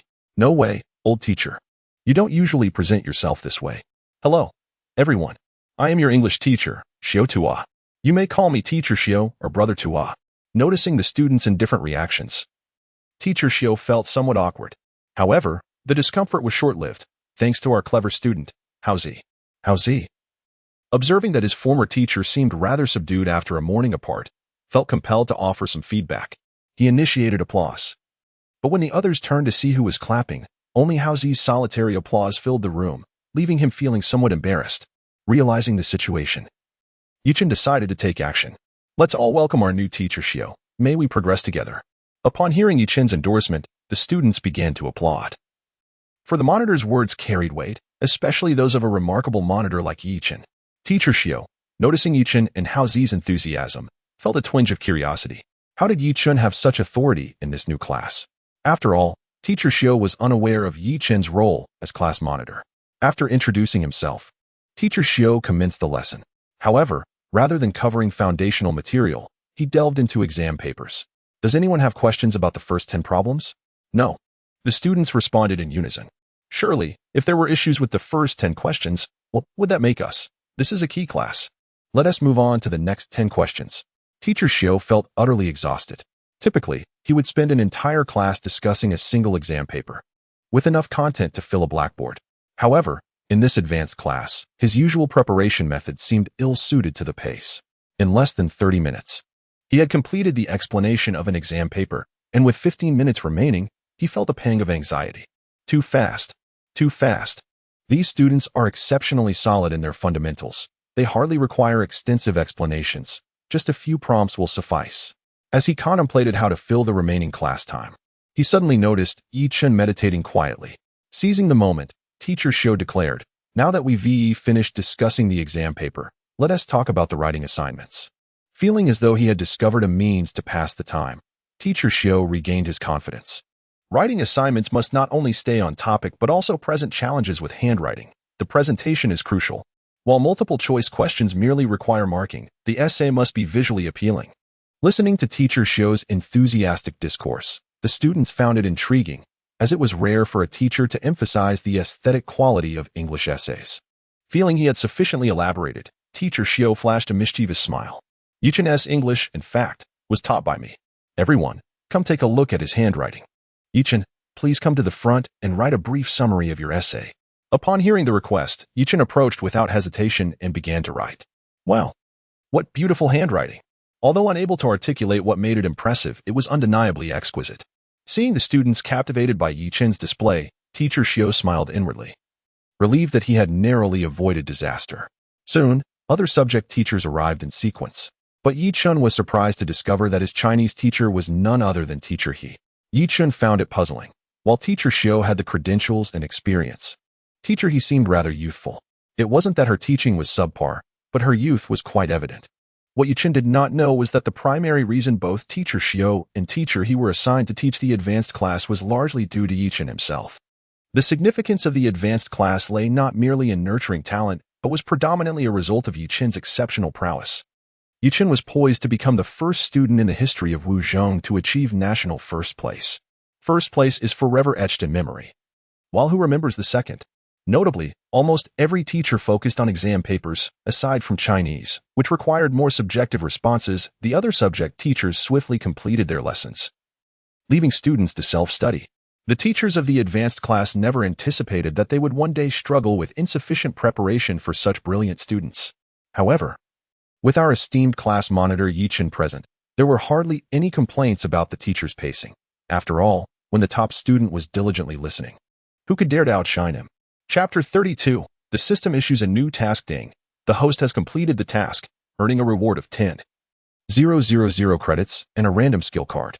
At this moment, Chen's panel transformed into System Panel, Host, Chen Physical Ability, 9, 7 Intelligence, 9, 5 Mentality, 9, 5 Subject Proficiency, Chinese, 9, 8 Mathematics, 9, 8 English, 9, 8 Comprehensive Science, 9, 8 credits, 25. 000 skills, photographic memory, max, basketball, a grade, 4100, singing, B grade, 10100, calligraphy, S grade, 45100, title, learning prodigy, equipped. Chen noted with astonishment his singing skills, which had surprisingly improved to B grade, despite only practicing during morning readings to alleviate his mental fatigue. System, activate the drawing skill card and the random skill card. Ding. The system detected the host using a skill card, rewarding Chen with C grade drawing skills, 0100, and C grade dancing skills, 0100. Chen was somewhat bewildered, thinking, hey, I'm just a high school student. Shouldn't I focus on my studies? Is it really appropriate to receive so many skill cards? After all, high school emphasizes moral, intellectual, physical, aesthetic, and labor education. One cannot solely focus on academics. Shaking his head, he decided to put that aside. His credits had already exceeded 20,000. So he thought it best to wait until reaching 100,000 before making a significant investment. Chen was curious about what a treasure chest worth 10,000 credits would contain. Meanwhile, his companion, Mouse, had contributed quite a bit of points, as he possessed half of Chen's learning capacity and had performed admirably. Ding, the system detected that the host had become class monitor. How could an exemplary student fail to inspire others to study? The system issued a new task, enhance the class's enthusiasm for learning. Reward, points based on each student's focus on study. The system was up to something, and Chen found the previous task a bit peculiar, as there aren't typically tasks related to running for class monitor. It seemed there were follow-up tasks. Naturally, Chen was willing to exert effort for the collective advancement of his class. During the morning self-study period, Chen approached the teacher, whose office was conveniently adjacent to the classrooms. He went to see the homeroom teacher. Seeing Ms. Jiang busily writing at her desk, Chen walked over and said, Ms. Jiang. Upon hearing Chen's call, Ms. Jiang looked up and replied, Chen, what can I do for you? Well, Ms. Jiang, I've noticed a significant disparity in my classmates' grades and a lack of enthusiasm for studying. As class monitor, I feel it is my duty to help my classmates improve their grades and boost their motivation. Hearing Chen's words, Ms. Jiang felt a swell of pride. Look at this top-tier class. Their awareness is commendably high. Students who excel are willing to take the time to assist their peers. Before she could finish her thoughts, Ms. Jiang suddenly recalled the warning from Principal Jiang, urging her to pay special attention to Chen. Surely he wouldn't cause any trouble, would he? Noticing Ms. Jiang's sudden seriousness, Chen quickly waved his hands. Please don't misunderstand, Ms. Jiang. I'm not looking to cause any issues. I simply need your support to promote this initiative. Seeing Ms. Jiang considering his proposal, Chen added, I've noticed many schools have study groups where students can learn from each other and progress together. I've heard these groups yield significant improvements. I think we should give it a try. Ms. Jiang had indeed heard of such groups, and, after careful consideration, agreed. That's a splendid suggestion. I will reach out to the subject teachers for coordination. Noticing that Chen showed no intention of leaving, Ms. Jiang urged, Oh, I understand. Go back and study now. I'll take the lead on this, and we should have news by this morning. Chen recognized that many decisions cannot be made impulsively, especially since the school had invested considerable effort into the elite class. Everyone was cautiously navigating their path, fearful of making mistakes. However, the institution would likely support any initiative that could enhance student performance. Feeling that this matter was being taken seriously, Chen returned to the classroom. Observing his classmates fervently reciting their lessons, he began to feign studying as well. Once the students saw Chen engaged in his studies, their enthusiasm surged. After all, Chen was undeniably the top student, and his innate talent was evident. If those who possess greater aptitude and better grades are diligently studying, how could they afford to be complacent? Some might wonder, if we cannot surpass Chen, why bother studying so hard? But not everyone is foolish. It's perfectly acceptable to be outshined by Chen. The reality is, the university does not admit just one student. They do not aspire to surpass him. To his classmates, Chen was akin to the descent of the literary star, and who could say that they couldn't learn something valuable from him? That single insight might just propel them to a prestigious university. With Chen studying diligently, emulating him was undoubtedly the right choice. At this moment, not only did Chen's recitation earn respect, but even if he answered a multiple-choice question with Q, others would question whether Q was indeed the correct answer. Don't tell me not to compete. I'm afraid that's impossible. As the classroom noise crescendoed, Chen couldn't help but smile, delighted by the competitive spirit of his peers. Ding, credits 1. Ding, credits 10. Ding, credits 8. Ding, credits 5. Listening to the continuous notifications in his mind. Yichen's lips curled into a grin. This felt incredibly satisfying. He finally understood the joy his former boss must have felt while being served. As the setting sun and solitary wild goose soared together, and the autumn waters mirrored the expanse of the sky, Yichen nearly forgot that his deskmate was the most diligent of all. System, is there a time limit for this task? Dear host, there is a time limit. It is due by the day before the college entrance examination. Considering the timeline, there was still ample time. This endeavor would surely yield substantial credits. And Yichen resolved to pay even more attention to his classmates henceforth. With thoughts of credits no longer a concern, Yichen began to delve into high school art and appreciation. Though the course existed, there had yet to be a painting instructor, hence it wasn't scheduled. However, with his newfound drawing skills, he felt it prudent to hone his artistic abilities. After all, a diverse skill set is never burdensome. Ding. The system detected the host practicing drawing, rewarding an enhancement of drawing abilities to C 5100. Indeed, the system's output was commendable. A C grade in drawing skills could nearly be deemed the pinnacle for high school standards. Thanks to his elevated attributes, Yichen found it easy to grasp the techniques of drawing. And this C grade not only endowed him with practical skills, but also equipped him with a wealth of theoretical knowledge in art. This would undoubtedly facilitate his rapid advancement. For understanding the why behind the what is essential. Chapter 33, Study Groups and Sports Meet Teacher Jiang was quite efficient. After the morning self-study session concluded, he began assigning students to form study groups. Dear students, in order to enhance our collective learning experience, after discussions among the teachers of various subjects, it has been decided that the school will guide you in forming study groups to mutually supervise and assist one another in your studies. Of course, participation is voluntary. Those who prefer not to join may speak to me privately. Now, please form groups of 4 to 6 members and submit the names of the group leaders to me before the evening self-study session. Upon hearing Teacher Zhang's announcement, whispers erupted among the students. They had heard that another school had established study groups, resulting in significant improvements in their overall performance. Indeed, mutual supervision is beneficial. I sometimes find myself distracted, one student remarked. Who wants to team up with me? I'm looking for group members. The classroom atmosphere grew lively. Chen, let us form a group together. Upon realizing they could form teams, Haozi was eager to partner with his close friend Yichen, as he had learned numerous study techniques from him. Absolutely, Yichen replied. Encouraged, Haozi set out to find additional group members, considering it essential to choose individuals who were quieter for a harmonious collaboration. To Haozi's surprise, as soon as it was known that Yichen was leading the group, numerous students eagerly volunteered to join. He decided to add 3 more members, 2 girls and 1 boy, whom he deemed suitable for their team. Once the arrangements were made, Yichen observed Haozi approaching with his teammates, who began introducing themselves. Hello, Yichen, I am Liuza. It's a pleasure to finally meet you. Liuza initiated the introductions, demonstrating a proactive demeanor typical of boys. Yichen? I don't recall ever being called that, Yichen mused, sensing a hint of admiration from his classmates. Following Liuza, the 2 girls introduced themselves. Yichen, I'm Wudong, as in the Wudong tree. And this is my best friend, Zhao Fangxin. Yichen noted the contrasting personalities, one confident and the other slightly shy. Regardless, he felt that as long as they focused on studying, it would be fine. I am Yichen, with Yi meaning leaf and Shi meaning the time of the day. I'm Zhao Hao, but you can call me Haozi.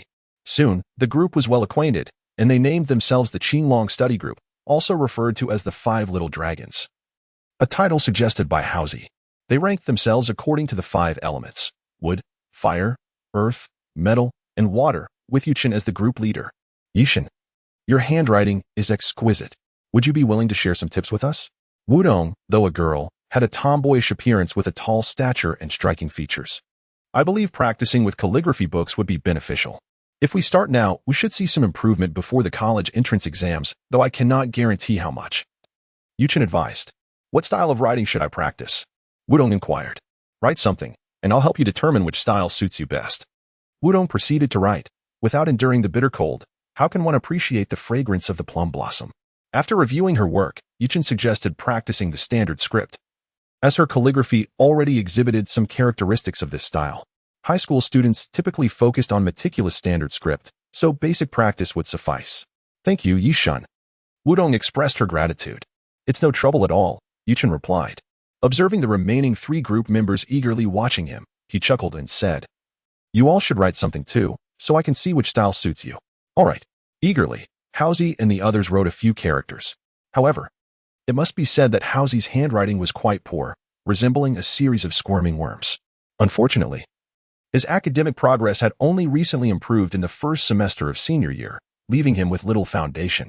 Conversely, Zhao Fangxin's handwriting was impressive, delicate, well-proportioned, and aesthetically pleasing.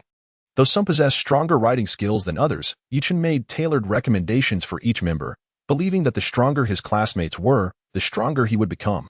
As the lesson time approached, Chen set aside his textbooks to focus on practice questions. However, during the lunch break, the homeroom teacher announced that the sports meet would commence next week and encouraged everyone to consider participating. Sports meets are essential events in every school, and particularly at this institution, which emphasizes comprehensive development. Physical education is of paramount importance. Initially, it was suggested that advanced classes could opt out of participating. But Principal Jiang vetoed this notion, emphasizing that without a healthy physique, academic success would be difficult to achieve. As a result, the advanced class was also required to partake in the sports meet. Seizing the opportunity during lunch, Chen stood at the front of the classroom to tally the students' registration. To his astonishment, he discovered that, aside from Housie, no one had signed up. Realizing the implications of such apathy, Chen knew it was crucial for high school students to engage in physical activities, as a sound body contributes to better learning. He recalled his own experience of fainting from overexertion in his studies and how maintaining good health made learning more manageable. Dear classmates, this sports meet presents an excellent opportunity to enhance your physical condition. I've noticed many of you are reluctant to participate, which is concerning. A healthy body is the foundation of our endeavors. I've observed that very few of you engage in physical exercise on the playground, which is inadequate. A sound body facilitates effective learning, and participating in the sports meet can sharpen our focus. Therefore, I strongly encourage everyone to sign up. After all, during the event, we will only be at the playground, so participating is beneficial. The Chen's words were straightforward, his charisma was undeniable. Before long, half the class had registered for events such as tug-of-war, shot put, and the 400 meters. By the end of lunch, participants for various activities were gathered, including those for collective jump rope. Pleased with this turnout, Chen registered himself for high jump and the 1,000 meters. As class president, he felt compelled to lead by example. Housie also signed up for a relay race, and feeling adventurous, he added long jump to his list. Once the registration was complete, Chen submitted the names to the homeroom teacher. Teacher Jiang was surprised upon reviewing the list, as it was uncommon for top students to excel in athletics. He began to worry about how the class would cope with potential disappointments during the sports meet. However, he reassured himself that no one could be that fragile. After all, participation was what truly mattered. I'm quite clever, Teacher Jiang thought, planning to address the class with some words of encouragement. Yet, who could foresee what was to come? Chapter 34. The bulletin board and the system's special task. Upon returning to the classroom, Chen noticed the empty blackboard at the back and sensed that something was amiss. A bulletin board. Yes, that was it. Suddenly enlightened, he realized that the absence of a bulletin board was what had felt lacking since his arrival. Chen resolved to create one, not only to inspire his classmates but also to emphasize the significance of physical fitness, while occasionally incorporating a few educational points to aid his peers in their studies. Without hesitation, Chen dashed to his homeroom teacher, Teacher Jiang. Teacher Jiang, he called out. Hearing his name, Teacher Jiang felt a twinge of regret for appointing Chen as class leader, as he had been seeking him incessantly in the short span of 2 days. While it wasn't exactly a nuisance, he worried about the potential impact on Chen's studies and dreaded being reprimanded for it. Despite these thoughts, Teacher Jiang patiently inquired, "What is it, Chen?" "I believe we should establish a bulletin board. Firstly, it can promote the upcoming sports meeting. Secondly, it allows each student to share their knowledge in turn, which not only stirs enthusiasm for physical activity, but also enhances their comprehension of various subjects." Listening to Chen, Teacher Jiang found his reasoning quite sound. However, he couldn't shake the feeling that it was peculiar for Chen, a newly appointed class leader, to tackle such a project so soon. Yet, unable to articulate why it fell off, he conceded, "All right, you can take charge of this. There are colored chalks in the drawer." Since he could not pinpoint anything strange about the situation, Teacher Jiang decided to trust Chen's judgment and let him proceed. With Teacher Jiang's approval, Chen took the colored chalks and left, determined to create an impactful bulletin board that would promote collective responsibility for learning among his classmates. Realizing he couldn't write on the board during class, Chen calmly resolved to improve his drawing skills in preparation for the task. Thus, he began practicing in the afternoon. When the teacher noticed Chen sketching rather than paying attention, he initially considered issuing a warning. However, recognizing Chen's exceptional aptitude, he decided to let it slide. After all, geniuses have their own perspectives, and it would be unwise to interfere. In the midst of this leniency, Chen devoted the entire afternoon to honing his artistic skills. However, it is important to note that others should not emulate Chen, as he truly was exceptional. While they might not be. Ding! The system detected the host's engagement in drawing, elevating his artistic ability to be level 5100. Upon receiving this notification, Chen felt his efforts that afternoon had borne fruit and prepared to tackle the bulletin board after dinner. Being his first attempt at creating a bulletin board, Chen spent a full 10 minutes brainstorming. You might think 10 minutes is short, but consider that during this time, Chen's mind raced through thousands of ideas. After 10 minutes, he organized his thoughts, centering the theme around sports and learning. He planned the layout in 8 sections: language, mathematics, English, physics, chemistry, biology, physical education, and a column for famous quotes. Through artistic representation, he abstractly illustrated the subjects while adorning the sides with figures of athletes and various flora and fauna. The composition was harmonious, and the message clear. Next came the writing. As a master of calligraphy, Chen found the lettering to be a breeze.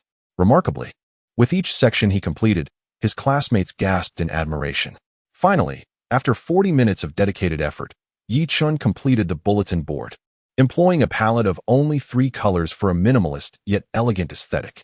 Each section contained relevant knowledge points, and the sports section included intriguing trivia, captivating everyone's attention. Meanwhile, Chen received a series of system notifications: ding, credits 5. Ding, credits 2. Ding, credits 8. Ding, credits 10. Ding. Chen triumphantly declared, "This bulletin board is a game changer. Nothing can stop me now." Shortly thereafter, Teacher Jiang arrived. "Please submit your group lists to me from now on. You will work in groups to learn from one another, support each other, and make collective progress." As the students submitted their lists, one student eagerly rushed to the podium to hand in his own. Evening self-study commenced, and Chen contemplated whether he should enhance all his abilities to their maximum levels. After all, his recent academic pursuits had yielded minimal progress in terms of points. Resolving to allocate some points, he recognized that this would simplify matters considerably, given the slow pace of his recent advancements. System, allocate points. System panel, host, Chen physical ability, 9, 9 intelligence, 9, 9 mentality, 9. 9 subject proficiencies, Chinese, 9, 9 mathematics, 9, 9 English, 9, 9 comprehensive science, 9, 9 credits, 20. 000 skills, eidetic memory, max, basketball, A level, 4100, singing, B level, 10100, calligraphy, S level, 5100, drawing, B level, 6100, dancing, C level, 2100, title, learning prodigy, equipped. Upon noticing that all his attributes had reached their peak, Chen nodded in satisfaction, realizing he was capped at 9, and unable to progress further. Ding! The system detected that the host's 3-dimensional attributes had all reached 9, thus issuing a special mission, boundary-breaking task, 10,000 sit-ups, run 100 kilometers, and perform 10,000 frog jumps with no time limit. Completing this will break the dimensional barriers of the 3 attributes. Ding! The system detected that the host's subject proficiencies had all reached 9, thus issuing another special mission, boundary-breaking task, complete 50 sets of exercises for each subject: Chinese, mathematics, English, physics, chemistry, and biology, with no time limit. Completing this will break the dimensional barriers for subject proficiency. Surprised by the issuance of 2 tasks simultaneously, Chen considered them manageable, albeit time-consuming. He decided to start with the exercises, focusing on one subject at a time, beginning with mathematics, which he deemed simple. If others were to overhear him, they might think Chen was boasting. Listen, is that even rational? Mathematics is the simplest. Do you know what you're saying? Nevertheless, Chen paid no heed to external opinions. In the coming days, he planned to immerse himself in practice papers while simultaneously engaging in physical training. As the workload was substantial, throughout the following days, Chen was seen fervently tackling exercises in various classes. igniting a fervor for learning among his peers in the advanced class. Witnessing Yi Chen's intense dedication, students in every group became increasingly motivated, driven by the inspiration of having a top student among them and the wisdom imparted by the bulletin board. When one finds oneself in a competitive environment, it envelopes them, compelling them to study unconsciously. Such is the power of the environment. Chapter 35. The sports meet commenced this morning at 8 o'clock.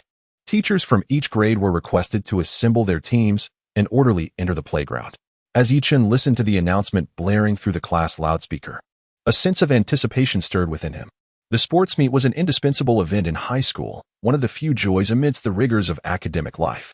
However, unlike in his previous life where his classmates erupted in cheers at such announcements, this time was different, leaving Yi Chen feeling somewhat out of place. After all, in his past life, the news of the sports meet had elicited raucous excitement. Yet, as members of an elite class focused predominantly on studies, such exuberance was rare.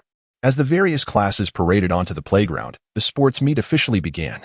The opening remarks were succinct, with a singular aim to showcase talent. The first event was the relay race, a category reported by a student known as Housie. The judges and relevant personnel distributed number tags, and each class donned their tags before taking their designated lanes. Only 8 teams had signed up, with the format allowing the first 4 teams to compete for a chance to advance to the finals.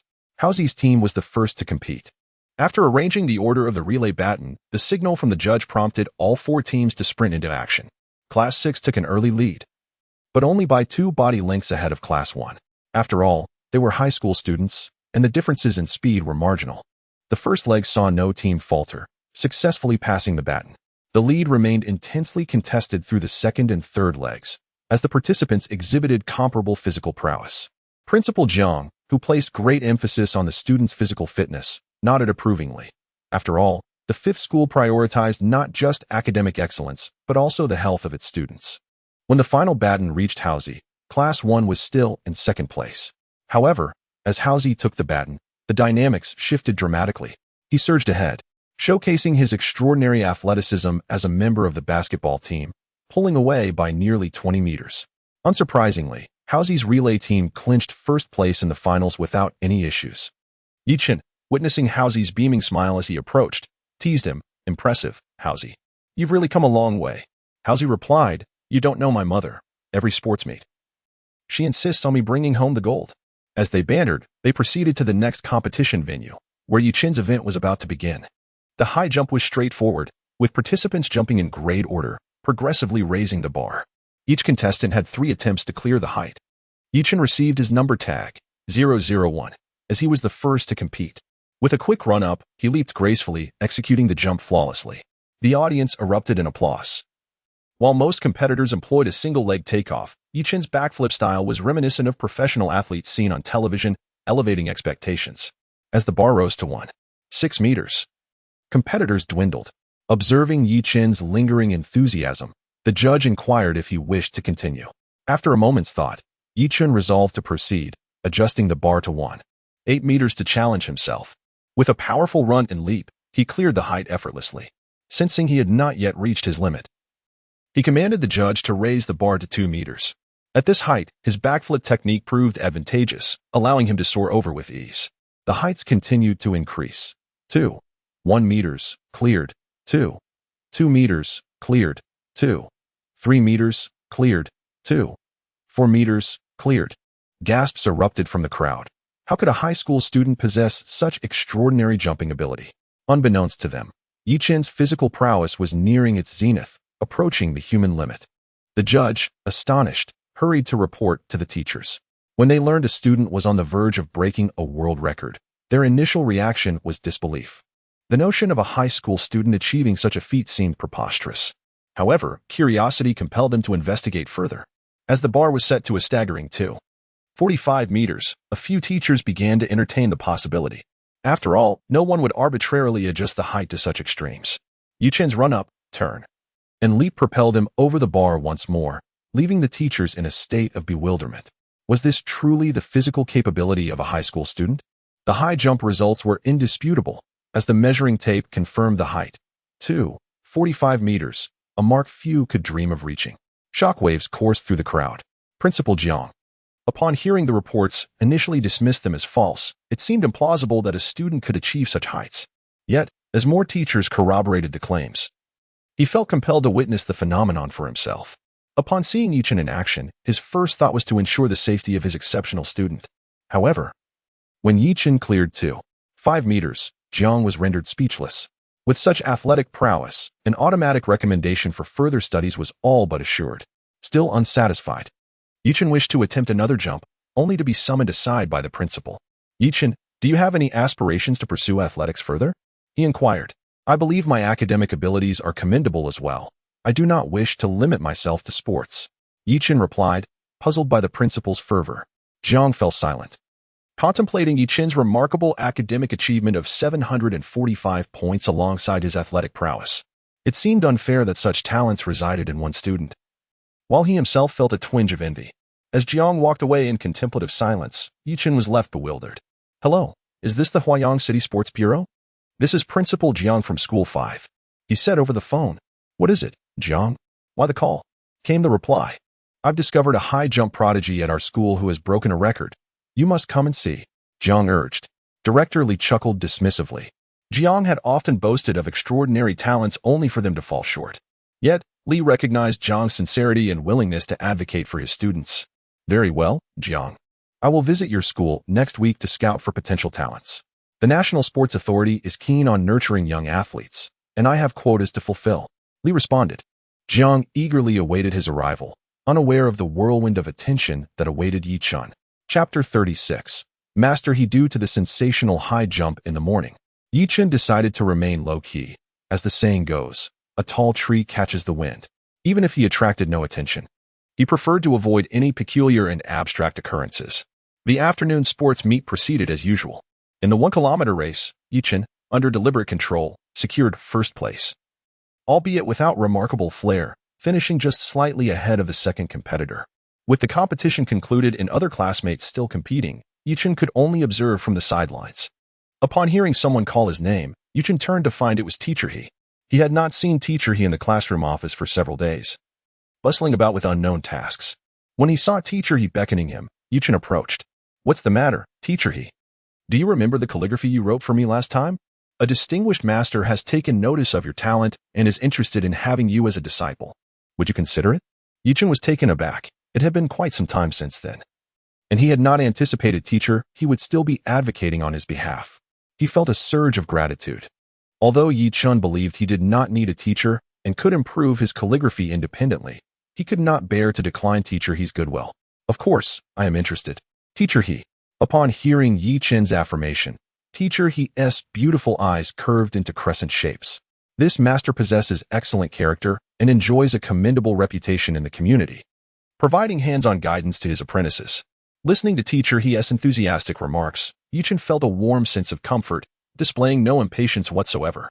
They agreed to visit the master's residence on Sunday, with Teacher He even preparing a gift for Chen.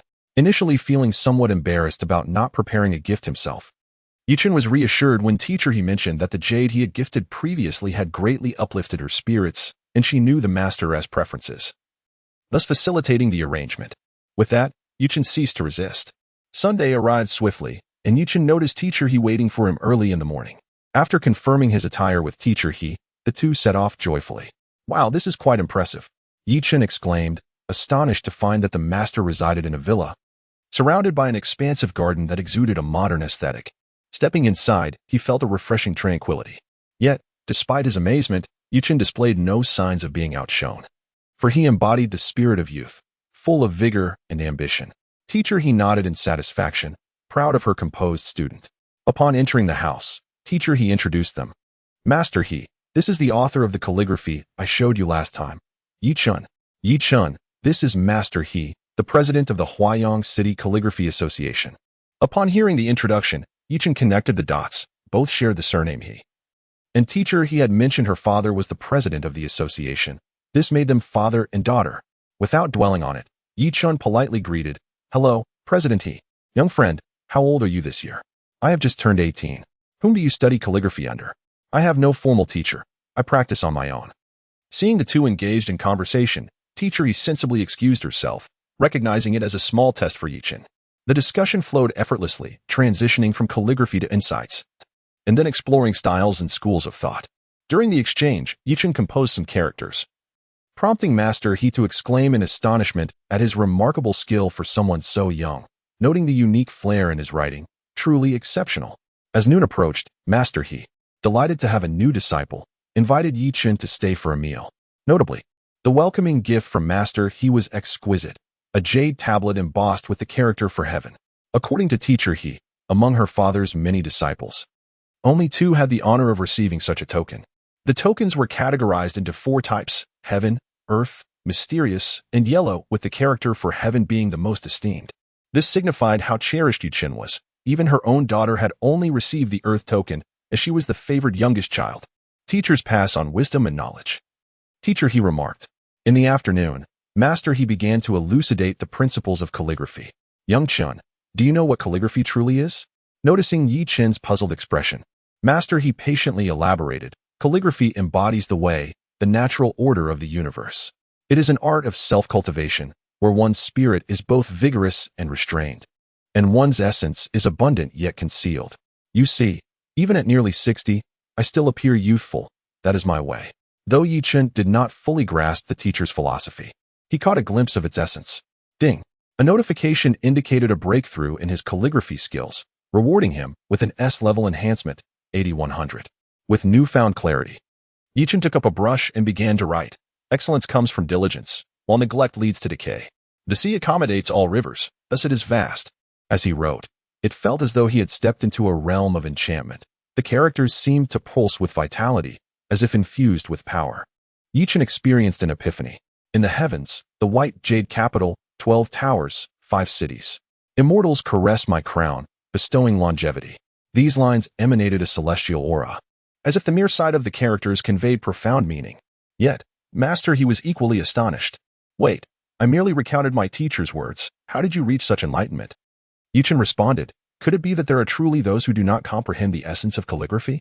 At its core, calligraphy transcends the mere form of characters. No matter the script, the act of writing conveys the intended essence. That is the way of calligraphy. It is not an exalted pursuit. Rather, it serves humanity. For instance, when Chen wrote the numbers 1, 2, 3, and 4, if his intention was tranquility, the characters he inscribed would evoke a sense of calm, effectively encapsulating that feeling. Chen, you are the most gifted individual I have ever encountered. Master He praised, feeling as though he had stumbled upon a treasure. You are undoubtedly destined for greatness in calligraphy. As he praised Chen, Master He felt a tinge of embarrassment, realizing his student might surpass him. Nevertheless, he resolved to offer as much guidance as he could. Such ethereal characters, they possess both vibrancy and a celestial quality. Teacher, he exclaimed, having seen Chen's writing. Who penned this? I recall that Li Shigong's style does not resemble this. Master, he glanced at his daughter's playful smile, fully aware she was showcasing her student. Yet, now Chen was also his disciple. How delightful. If those old traditionalists were to discover this, they would be envious. What? Your calligraphy surpasses mine? Let us compare with my disciple. It would surely make you question your own abilities. Chapter 37. A shocking revelation in the calligraphy world. Hello, teacher. It's me, Xiaohe. After Chen departed, President, he promptly called his mentor. I've truly made a name for myself. Recently, I have taken on a disciple whose calligraphy rivals your esteemed skill. What? You don't believe me? Let me send you a photograph. President, he felt a twinge of annoyance at his teacher's skepticism, thinking, how can someone of my stature not have a talented disciple? Am I merely boasting? As the distinguished president, he, a prominent figure in the world of calligraphy and the head of the Huayang City Calligraphy Association, how could he possibly lie? He momentarily forgot the astonishment he felt when he first encountered Chen's calligraphy, taking a considerable time to process the brilliance before him. As soon as he sent the photo, his phone began to ring. Master, truly a master. The strokes, the turns, the finish. It's as if the brush dances like a dragon. Hearing his teacher's admiration filled President he with a sense of pride, for this was indeed a disciple he had nurtured.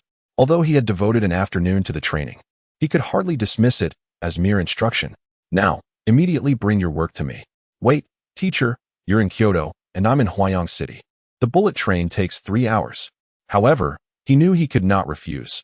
He could scarcely withstand the fury of the old man. Without further ado, President He carefully wrapped Yi Chen's calligraphy in a brocade box and instructed his driver to hasten to the train station. After all, his teacher was quite adept at timing. And if he arrived late, the repercussions would be dire. President He proceeded on his journey with utmost diligence, ensuring that nothing would damage the precious calligraphy within. Meanwhile, Master Li was in a completely different state of mind, exuding a cheerful demeanor. His secretary, noticing the master's smile, found it quite remarkable. After all, Master Li was a titan in the calligraphy world, often mentioned alongside Wang Zhihuan and Song Shui as the three paragons of the art. At their advanced age, they had all attained a high level of personal cultivation, so to see Master Li suddenly laughing heartily was indeed a curiosity. Did it signal the arrival of a friend? Hello, old Wang. I have a masterful piece of calligraphy here. Would you like to come and appreciate it? Upon hearing old Li's words, Master Wang Zhihuan felt a stir of interest. Like himself, old Li had long been stuck below the mastery level, unable to ascend. Had he perhaps acquired a piece from a revered ancient master? No way. I cannot allow old Li to surpass me. If he does, who knows how insufferable he will become? Fearing the possibility of being overshadowed by old Li for a lifetime, Master Wang hastily urged his driver to hurry. A similar situation unfolded with Master Song Shui, who, equally passionate about calligraphy, wasted no time in directing his driver toward old Li's location. Ha ha, old Li. I hear you've acquired a remarkable piece. Come, let me interpret it for you, lest you fail to comprehend. Listening to Wang Zhihuan's laughter, Master Li felt somewhat exasperated. How old are you, yet you still act like a villain? Ah, old Wang, I was merely greeting you. Must you be so competitive? At the mention of old Li withholding the artwork, Wang Zhihuan grew anxious. What were you pretending for? Was that not self-defeating? Old Wang, you were the first to arrive upon hearing of something good. The three old friends had shared many years together, often gathering for tea in the appreciation of calligraphy, today at one another's homes, tomorrow at another's.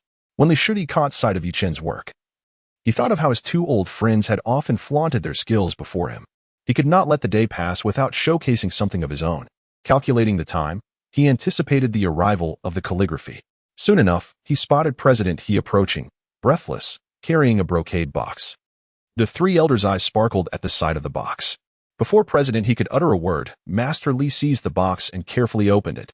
As soon as he unveiled a character, gasps of astonishment erupted. When the calligraphy was fully revealed, it left the three masters utterly astounded. A true masterpiece. Look at this writing. Does it not evoke a sense of reverence akin to standing before an immortal? Not merely reverence. I see a profound quest for the Tao. Remarkable. Simply remarkable. Whose work is this? The strength of this brushwork is beyond our reach. After a moment of stunned silence, President He finally spoke. This is the work of one of my students. What? You mean this is the piece created by your disciple's disciple? As they looked at the beaming old Li, the two masters felt their understanding of the world begin to crumble. Aren't we all of a similar level? How could you present such an extraordinary piece? And it belongs to your pupil's pupil? Surely you jest. Yet, after a considerable explanation from President He, they gradually accepted that this was indeed the work of a high school student. Stunned, utterly stunned, was there truly such a thing as a prodigy? Had all their years of effort paled in comparison to that of a mere child? Yi Chen, after all, was still a child. And to those who had immersed themselves in calligraphy for decades, he was but an infant. Yet this infant had overturned the perceptions of everyone present. Remarkable, truly remarkable. Old Li, it seems your lineage is destined to produce a prodigy. Observing the envy in the eyes of his peers, Master Li Shuyi could hardly contain his joy. The child is still young and requires refinement. Shall he please bring him to me someday? I shall personally guide him. Wait, my friend, though you are older, your pretentiousness is hardly small. Guidance? Do you truly believe you are worthy? He has surpassed you. Ignoring Li Shuyi's boastfulness, Wang and Song began to delve into the intricacies of the calligraphy, as they had long been stuck at a threshold they could not breach. This opportunity was one they could not afford to squander. As he watched his old friends engrossed in study, old Li quickly joined in, leaving President He feeling somewhat sidelined. Surely, teacher, you cannot abandon me here. Perhaps sensing President He's unspoken thoughts, old Li glanced at him. What are you still doing here? Do you wish to take my calligraphy? Hurry back. Seeing his teacher's stern expression, President He thought, who understands the complexities of this? The old man speaks of appreciation but is merely asserting dominance. Yi Chen could never have anticipated that his calligraphy would incite such fervor among the titans of the calligraphy world, igniting a competition for admiration. It must be said, the harder one works, the luckier one becomes. Chapter 38. Visitors from the sports department. Ding, a notification rang out, indicating that the host had transcended the realm of calligraphy, granting him the reward of master-level calligraphy progress, 110,000 credits.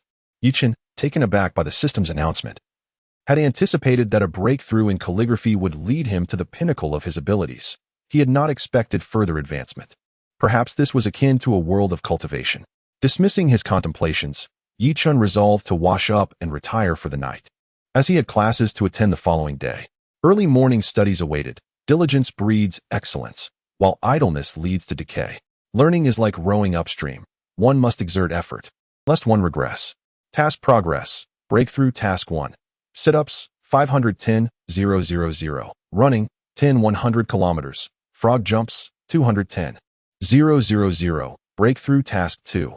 Chinese, 550. Mathematics, 1050. Foreign language, 850. Physics, 550. Chemistry, 650. Biology, 750. Observing his unique task progress, Chen realized he needed to expedite his efforts, having neglected his practice in recent days. Thus, he initiated his study regimen. Meanwhile, unbeknownst to him, officials from the sports bureau had arrived at 5th Middle School. Old Jiang, I heard you have some promising talents here. Let us see them. Principal Jiang, sensing a hint of urgency in Old Li's voice, furrowed his brow in confusion. However, Old Li, in previous instances, you never came in person to assess the athletes I recommended. You merely provided an address for them to attend interviews. What compels your presence today? With a wry smile, Director Li explained, this year, our nation successfully bid for the Olympics.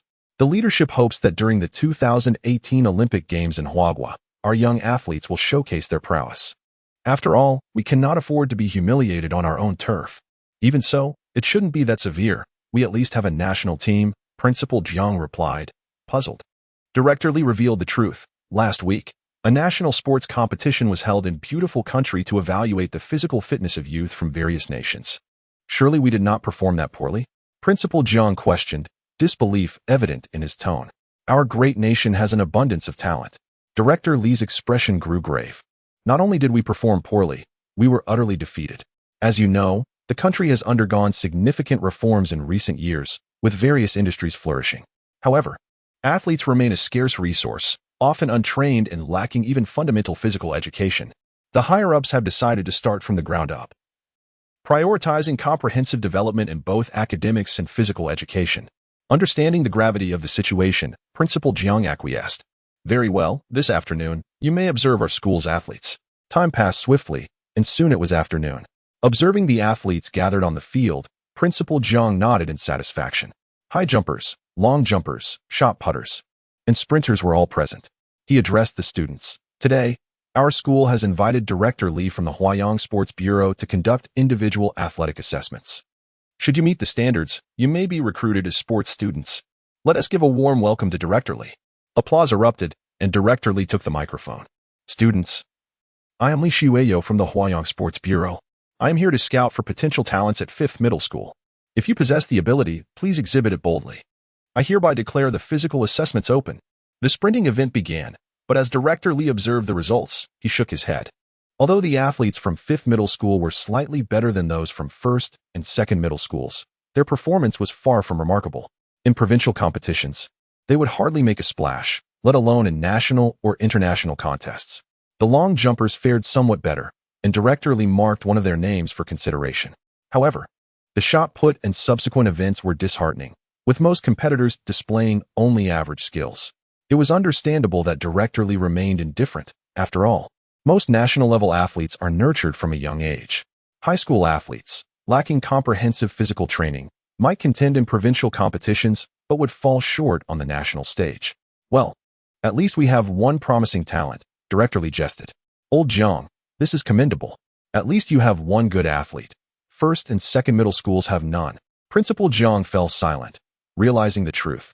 These students could only pursue sports exams, leaving no option for early recruitment. What about that high jumper you mentioned?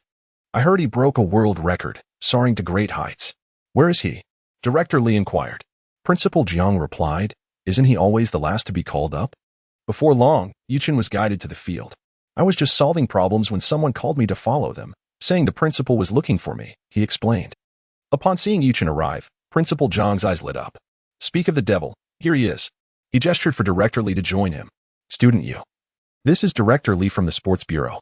We heard you possess remarkable talent in high jump, which is why we have summoned you. Would you care to demonstrate? Chen, realizing the situation stemmed from his outstanding performance at the last sports meet, couldn't help but chuckle. He hadn't anticipated such attention from the principal and resolved to remain humble in the future. Let us set the bar at 2 meters. If you can clear it, you'll be specially recruited, Director Li suggested, believing that even without specialized training or guidance, surpassing 2 meters would mark Chen as a prodigy. How about 2 meters 4? Chen countered, eager to return to his studies. Director Li, taken aback by Chen's confidence, thought, this lad is quite audacious. Let us see how he handles it if he fails. The tester complied and raised the bar to 2 meters 4. Without a moment's hesitation, Chen sprinted forward, executing a flawless backflip over the bar. With a resounding thud, he landed on the safety mat, leaving Principal Jiang and Director Li momentarily speechless, as silence enveloped the field. Chen casually remarked, well, I'll be heading back to study now. With their consent, he dashed back to the classroom, immersed in his beloved problem-solving. It took some time for the two officials to regain their composure. Once they did, astonishment washed over them. To the uninitiated, it was akin to enduring countless trials only to ascend to the heavens, only to face an army of celestial soldiers. Chen, in this context, resembled the Buddha, effortlessly subduing the chaos. You are not a sports student, yet you appear as a fleeting insect before the vast sky. As a national-level athlete, you view me as an ant gazing up at the luminous moon. This is utterly beyond belief, Director Li exclaimed, feeling the urge to utter a curse, utterly flabbergasted. A high school student breaking a world record was incomprehensible, especially when they could string together coherent sentences. Chapter 39, The Exceptional Athlete Old Jiang.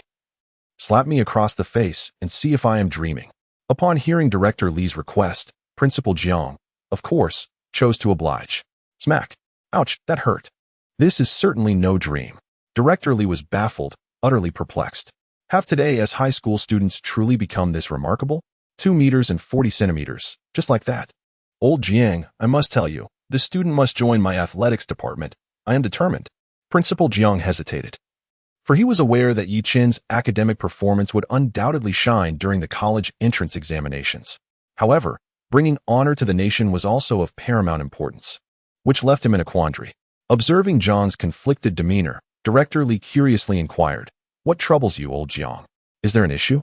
You tasked me with selecting athletes, and I have finally discovered a prodigy. What is your hesitation about? To be frank, this Chen is the treasure of our school. I am aware. His high jump performance is exceptional, undeniably a treasure. But that is not the point. During the last midterm examination, he scored 745 points. What of 745 points? Director Li exclaimed, my friend, are you truly suggesting that such an extraordinary score is inconsequential? No wonder old Jiang is hesitating. This score is a sure ticket to being the national top scorer in the college entrance examination. Yet pursuing athletics has its limitations. Is there truly no way to achieve a harmonious balance? The two pondered, for selecting an athlete for early admission meant the student would receive specialized training from the state, inevitably neglecting their academic studies. Let us consult the individual involved, Director Li proposed, realizing that merely discussing among themselves would yield little resolution. It would be best to allow Chen to choose his own path. Meanwhile, Chen was engrossed in solving mathematics problems, his remarkable mental calculation and photographic memory enabling him to tackle equations with ease. However, his concentration was soon interrupted by the arrival of his homeroom teacher, who summoned him to the principal's office. Though reluctant, he complied, recalling that the principal had previously rewarded him with 10,000 yuan. Please come and sit. Upon Chen's arrival, Principal Jiang promptly addressed him, for Chen was indeed the pride of number 5 high school. Principal, I heard from my homeroom teacher that you wish to speak with me. Indeed, Chen. This is Director Li from the Huayang City Sports Bureau. He witnessed your outstanding high jump performance today and wishes to offer you a spot as a special admissions athlete. Chen, however, was not inclined to accept this proposition. He possessed a system that ensured his well-rounded development, and he could not afford to be hindered by a singular focus on athletics. I'm sorry, Principal Jiang, Director Li, but I do not wish to become an athlete. Upon hearing Chen's refusal, Director Li grew anxious. Why Chen? With your high jump performance, You are undoubtedly a national-level athlete. Pursuing special admissions could lead you to Tsinghua or Peking University with ease. It is a splendid shortcut. Recognizing that Li's intentions were well-meaning, Chen remained resolute.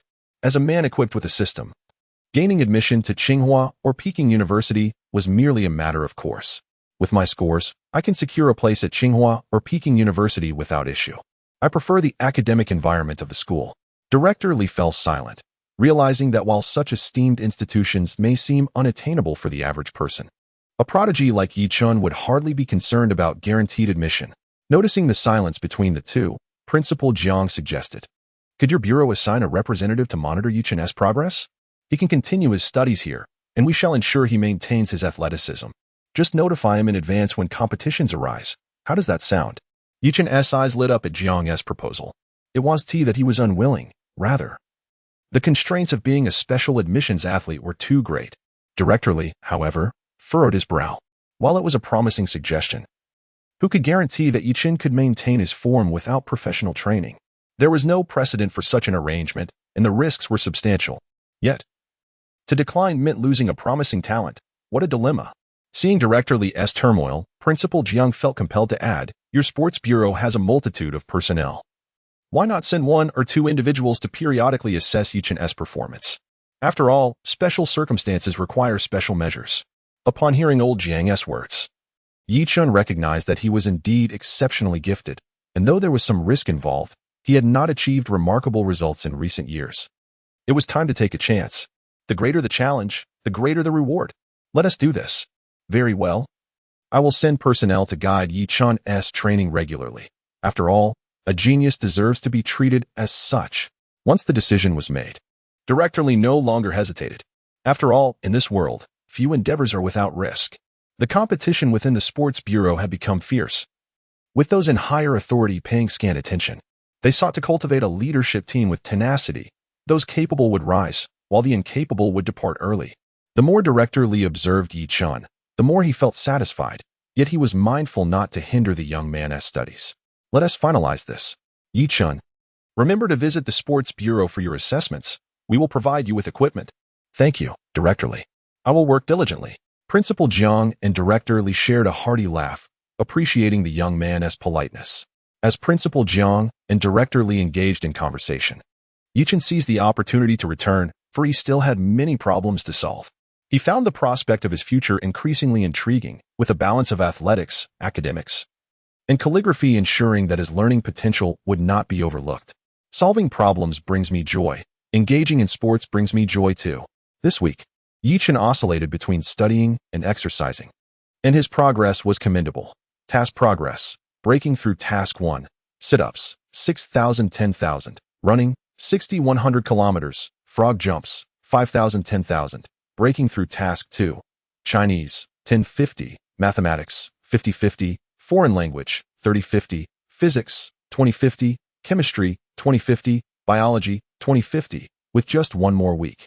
Chen was confident of completing all tasks. He sensed that upon completion, his system would undoubtedly upgrade.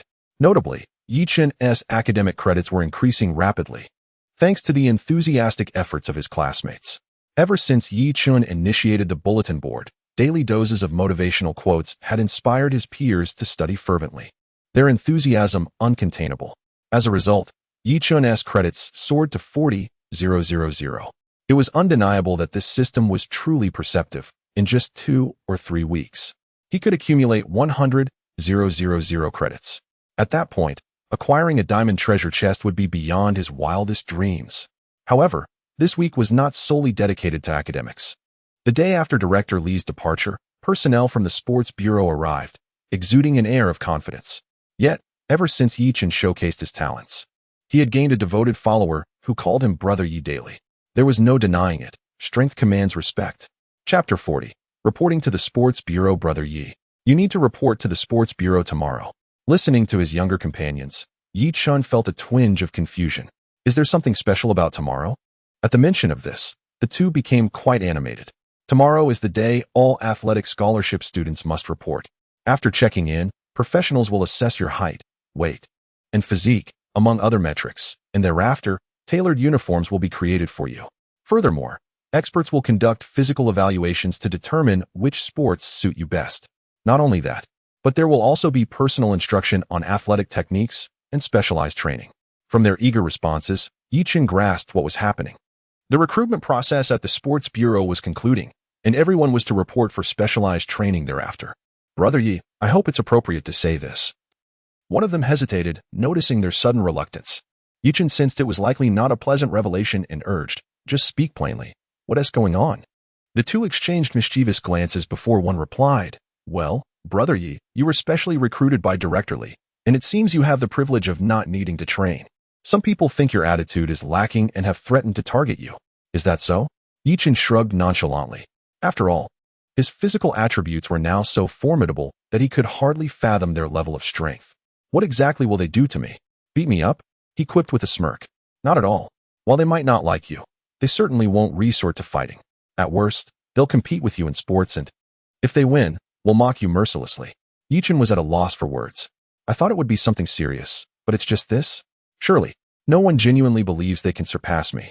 As he contemplated the events that awaited him the following day, Chen found himself feeling unexpectedly eager, pondering whether the system would assign him a task.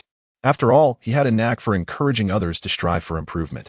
After securing a day off, Chen prepared to head to the sports bureau. To his surprise, Director Li had arranged for a special vehicle to pick him up. This unexpected courtesy left Chen somewhat flabbergasted, as he hardly considered himself noteworthy. Why was Director Li being so gracious? Regardless, he felt grateful for the arrangement. After all, who wouldn't appreciate being treated with such importance? Unaware of Chen's internal musings, Director Li would surely have exclaimed, "But Yi, you've jumped 4 meters high, setting a world record. How can you claim to lack recognition? Your accomplishments cast a shadow on our sports bureau students."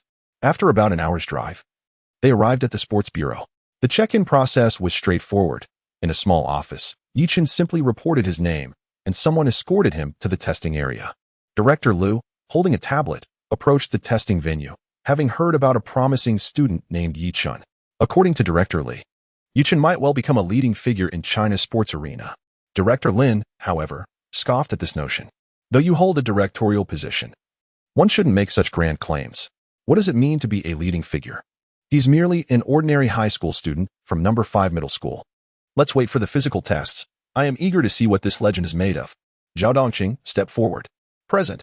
The physical assessments commenced, including height, weight, lung capacity, 50-meter dash, sit-and reach, standing long jump, pull-ups, 1,000-meter run, and sit-ups, with the 1,000-meter run saved for last. The initial tests for height and weight were straightforward, and the lung capacity, sit-and reach, and standing long jump were easy enough for everyone to accomplish with relative ease, all receiving excellent marks. However, the main event was the 50-meter dash. Due to the limited number of athletes, the track was ample, and the runners lined up, with the timer ready. As the referee issued the starting signal, Chen exploded off the blocks like an arrow released from a bow. The difference was immediately apparent, with his superior physical attributes. He surged ahead, accelerating and sprinting to the finish line. When the timer recorded his result, it was an astonishing 6 seconds, a remarkable feat, as he finished a full second ahead of the second-place runner. Achieving sub-7 seconds was considered excellent, with most competitors falling into the good category. While only Chen and the second-place runner earned excellent distinctions, Director Liu was taken aback. Chen possesses incredible explosive power. Next came the pull-ups, which were trivial for the athletes, all achieving excellent scores. Yet, there was still a notable disparity. While they were merely excellent, Chen's excellence was unparalleled. The differences became even more pronounced during the sit-up test. While everyone managed to score excellently, the comparison between 50 sit-ups and Chen's impressive 80 was stark. As the participants began to recognize Chen's substantial lead, it became evident that he was far ahead in terms of capability. When it came time for the 1,000-meter run, Chen took off the moment the starting gun fired. Being a specially recruited athlete, he had to showcase his abilities, ensuring everyone understood that his exemption from group training was well earned through sheer talent. An exceptional athlete would finish the 1,000 meters in under 3 minutes and 30 seconds. However, Chen was already a full lap ahead of the second-place runner by the time he completed his first lap. By the time Chen began his second lap, it became apparent that his pace had not diminished. Observers were left in awe as they watched him dash forward with remarkable agility. Director Liu, having witnessed many physical evaluations over the years, was astonished. He had never encountered an athlete of such caliber before. As Yi Chen crossed the finish line for the 1,000 meters, the majority of competitors were still on their second lap. The timer recorded a staggering 2 minutes and 10 seconds. Is this a world record? The recorder was bewildered. Is this even a high school student? Could my timer be malfunctioning? But as he observed the remaining competitors still on the track, the recorder recognized the truth. It was not that the other athletes were subpar. It was that Yi Chen was simply extraordinary. Director Liu marked Yi Chen's name with a large check, while the others received a note of pending. Chapter 41. The conflict at the gymnasium. After the preliminary tests, Yi Chen was directed to a separate room, observing that others had been assigned to different chambers, leaving him somewhat perplexed. Upon the entrance of an individual, Yi Chen inquired, "Greetings. May I ask why I have been placed in this room while my companions have gone elsewhere?"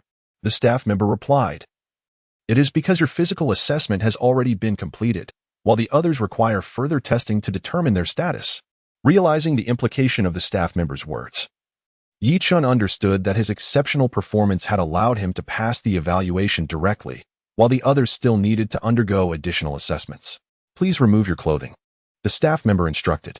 Taken aback, Yi Chen thought he had misheard. "What? In broad daylight, with only one woman present, why would you ask me to undress?" "Absolutely not."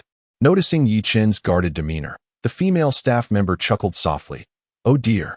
It's merely to take your measurements for a custom-made sports outfit and shoes. You may keep your underwear on." Yi Chen felt a wave of embarrassment wash over him. Naturally, one would feel shy when a girl so directly requested one to disrobe. "Director Li, what have you done?" Director Liu stormed in, seeking to hold Director Li accountable. Director Li, bewildered, wondered if Yi Chen had made a misstep. He thought to himself, "This fierce woman has a temper I can hardly bear. Yi Chen, you have truly put me in a predicament. You allowed Yi Chen the autonomy to abstain from training camp. Do you not realize that this is a waste of his talent? Reflect on your conscience and see if it stings." Upon hearing Director Liu's words, Director Li felt a sense of relief. After all, Yi Chen was a special recruit, enjoying considerable privileges, which were evidently warranted by his outstanding performance. "I can only attempt to stabilize the situation for now." The boy scored 745 points and didn't even consider physical education. "It took considerable persuasion for me to bring him here, and yet you still blame me." Director Li expressed his grievances, feeling somewhat wronged, as he believed it was unlikely Yi Chen would have come to their humble establishment without his intervention. Listening to Director Li, Director Liu felt as though he were dreaming. "Wait, you are exceptionally talented in academics. In light of this, I have unjustly accused you, Director Li. My apologies." As colleagues, they decided to set aside their differences. "Let us convene immediately to discuss how to retain Yi Chen." Unbeknownst to Yi Chen, his performance had prompted a meeting involving numerous personnel from the gymnasium, while only a few evaluators remained to conduct physical tests for the other students. Having completed the measurements for Yi Chen's apparel and shoes, he learned he could explore freely and thus wandered into the arena. Inside, he discovered a multitude of athletes engaged in various events. High jump, long jump, and running were all in abundance. Upon his arrival, the athletes paused their training, scrutinizing him closely. As the Sports Bureau maintained strict regulations, and it was a rarity for someone to stride in confidently during training hours. Aware that a privileged student was expected that day, the athletes felt a sense of discontent. After all, they were all athletes. Why should he be afforded special treatment? They were eager to gauge the extent of his abilities. Soon, one of the trainees approached Yi Chen, eager to engage with the privileged newcomer. "Are you Yi Chen?" Chen Tao asked disdainfully, contemplating the notion that since Yi Chen was merely there for gold plating, he should learn his place. "Indeed, I am Yi Chen. What of it?" Yi Chen responded, disinterested in pleasantries. After all, one reaps what one sows. If one were to be sarcastic, then he would demonstrate the meaning of existential doubt. "Humph, you seem rather arrogant." Chen Tao's companion chimed in, attempting to curry favor with his leader. "Arrogant, am I? Come, let me see if you possess the prowess to substantiate your claim." Yi Chen retorted, unfazed by the group's demeanor, as he was well acquainted with confrontations. "Let us see how you fare against me. I hear you excel at high jump. Let us test your skills," Chen Tao declared. "If you lose, you'll have to acknowledge me as your superior." Laughter erupted among the spectators, as Chen Tao's bravado was met with skepticism. "Very well, and if you lose?" Yi Chen inquired, his gaze imbued with mockery. "Should I lose? I shall submit to your terms, but you must possess the requisite skill to back your words." Chen Tao countered, revealing his confidence. "If you merely boast, I assure you, My abilities far exceed yours. After all, only a fool would prattle on like a clown in a film that never survives past 3 episodes. The crowd erupted in laughter at Chen Tao's expense, as verbal sparring was a common practice among peers, regardless of their status. Come, let us see who prevails. The high jump apparatus is right here. Who shall determine the superior athlete? Recognizing that verbal exchanges were futile, Chen Tao opted to settle matters through competition. The 2 competitors approached the field, where Chen Tao set the bar at 2 meters. Oh dear, have you raised the stakes? Is this too challenging for you, young one? Chen Tao attempted to gain an advantage with his words, but Yi Chen had no intention of engaging further in banter. For the most effective way to eliminate a fly was to swat it down swiftly. With a swift run, Yi Chen executed a flawless backflip, landing effortlessly on the safety mat. Your turn, fly. Who are you calling a fly? Chen Tao retorted, clearly vexed, as he had merely spoken too much. Surely you can clear the bar? Or do you only excel at shouting? Yi Chen provoked, prompting Chen Tao to take his turn. He sprinted and leaped, clearing the height with ease, for after all, he too was a gifted athlete. Raise it to 2 meters 1. Yi Chen declared, clearing the bar effortlessly once more. 2 meters 2.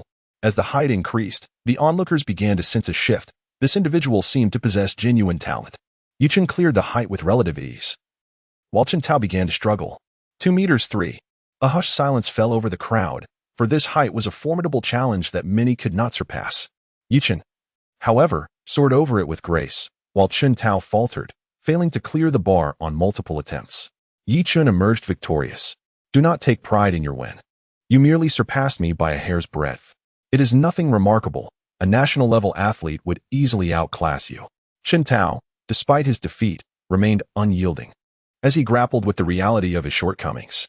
Chapter 42. Who dares to dispute? Adjust to 2 meters and 40 centimeters. Upon hearing Yi Chen's declaration, everyone nearby was rendered speechless. Come on, are you serious? That height is a world record, isn't it? Can't we just admit you've won? Yi Chen, unfazed, took a running start, pivoted, and leaped. With a resounding thud, he landed effortlessly on the mat, surpassing the height with ease. The spectators were astounded, initially expecting a mere lamb, but instead witnessing the prowess of a northeast tiger. Only a true dragon can cross the river. Are you convinced now? Yes, I concede. Shali muttered, utterly defeated.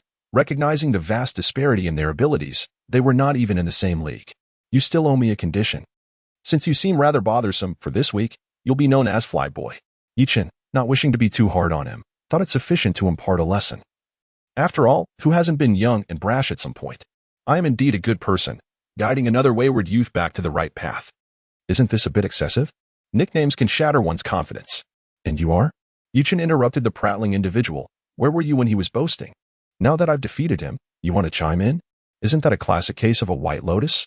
I simply disapprove of your actions. Oh, and then what? Yi Chen loathed such self-righteous individuals who always claim to act in others' best interests. Compete with me. If you lose, let's just forget this matter.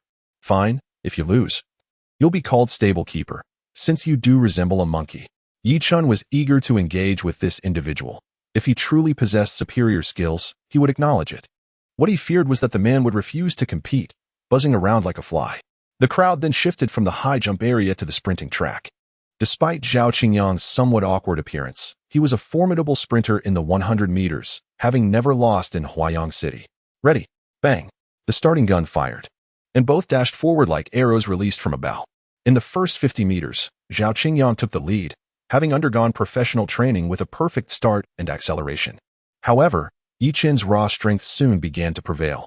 After 50 meters, he overtook Zhao Qingyang, gradually widening the gap. With a burst of speed, Yi Chen crossed the finish line. Unquestionably, Yi Chen emerged victorious. I just wasn't prepared. You merely got lucky. Yi Chen found this response baffling. He hardly ever practiced for the 100 meters, yet here was Zhao Qingyang, unable to accept defeat. Shall we do it again? Let us do it. Ready, bang. The starting signal sounded again. This time, observing Zhao Qingyang's starting technique, Yi Chen mirrored it perfectly. He took off smoothly, maintaining a steady lead over Zhao Qingyang. With another burst, Yi Chen crossed the finish line once more. Once again, I wasn't prepared. Zhao Qingyang lamented, eliciting Yi Chen's incredulity. It's typical to refuse to accept defeat. Just as in the past, there are those who dismiss the abilities of a muscular opponent, claiming their muscles are merely superficial. Yet when faced with such a competitor, they often find themselves bested, despite their bravado. For those stubborn contenders, Chen had his own methods. Thus, it appeared as though Chen was mercilessly toying with Zhao Qingyang on the racing track. Come on, man. Practice more if you're so weak. Zhao Qingyang was nearing tears.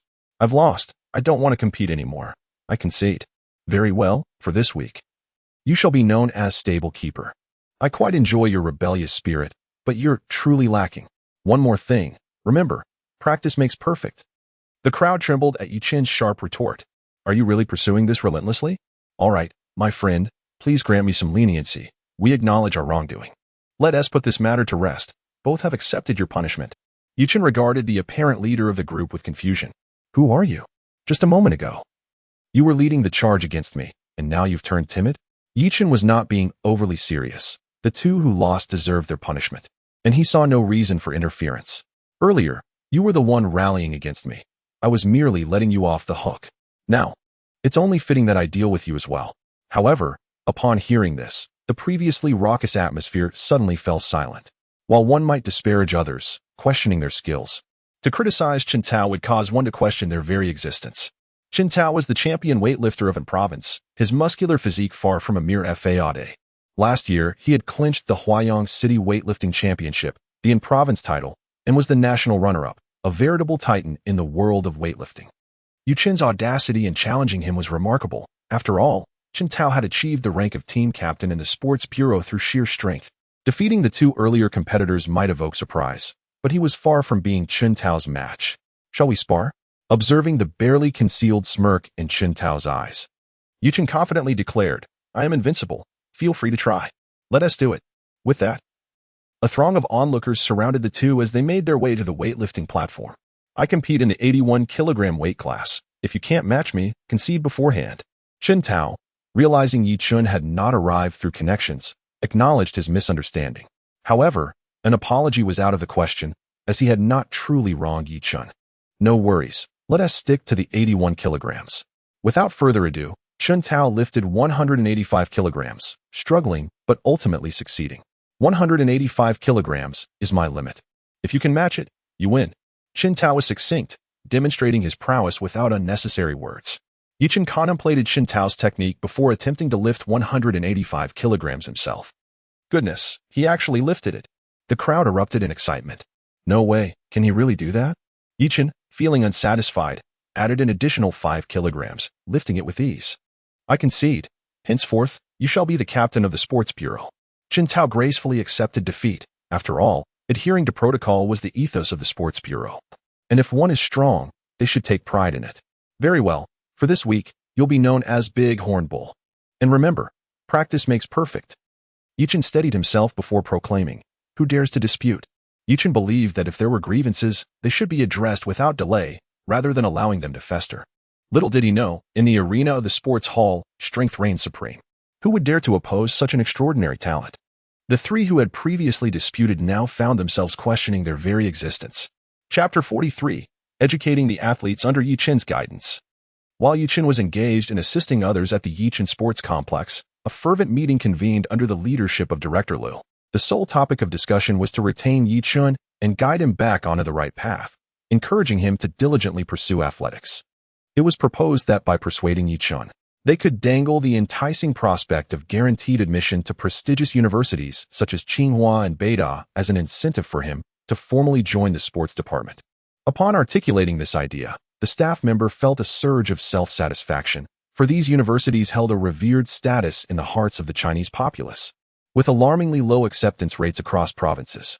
Under normal circumstances, one would be irresistibly drawn to the allure of such esteemed institutions. However, one must not forget that this was Chen. Directors Liu and Li exchanged knowing glances. Indeed, Chen's academic performance alone could easily secure him a place at Tsinghua or Beida. Furthermore, with the early admission examinations, the allure of these institutions is only significant for the ordinary student. For Chen, it might not hold the same weight. A profound silence enveloped the room. The sports department had little to offer in comparison. If Chen were to join, perhaps they could promise him a monetary reward of 10,000 yuan. As such an amount was indeed substantial in the current context. Initially, there was the temptation of Tsinghua and Beida, followed by the allure of a monetary bonus. For an ordinary individual, such incentives would be difficult to resist. However, It was noted that Chen had previously won the championship at the Huayang City calligraphy competition and had received a 10,000 yuan reward for his achievement. Furthermore, the fifth high school had also provided him with a similar monetary incentive to win him over. Thus, this proposal might prove ineffective. Director Li shook his head, recalling that he had considered these methods when attempting to recruit Chen, but after learning about his background, he had opted for special privileges. Recognizing that some true talents are beyond one's grasp, the meeting room fell into another prolonged silence. Nothing seemed viable. I propose this. Young people are often spirited and vigorous.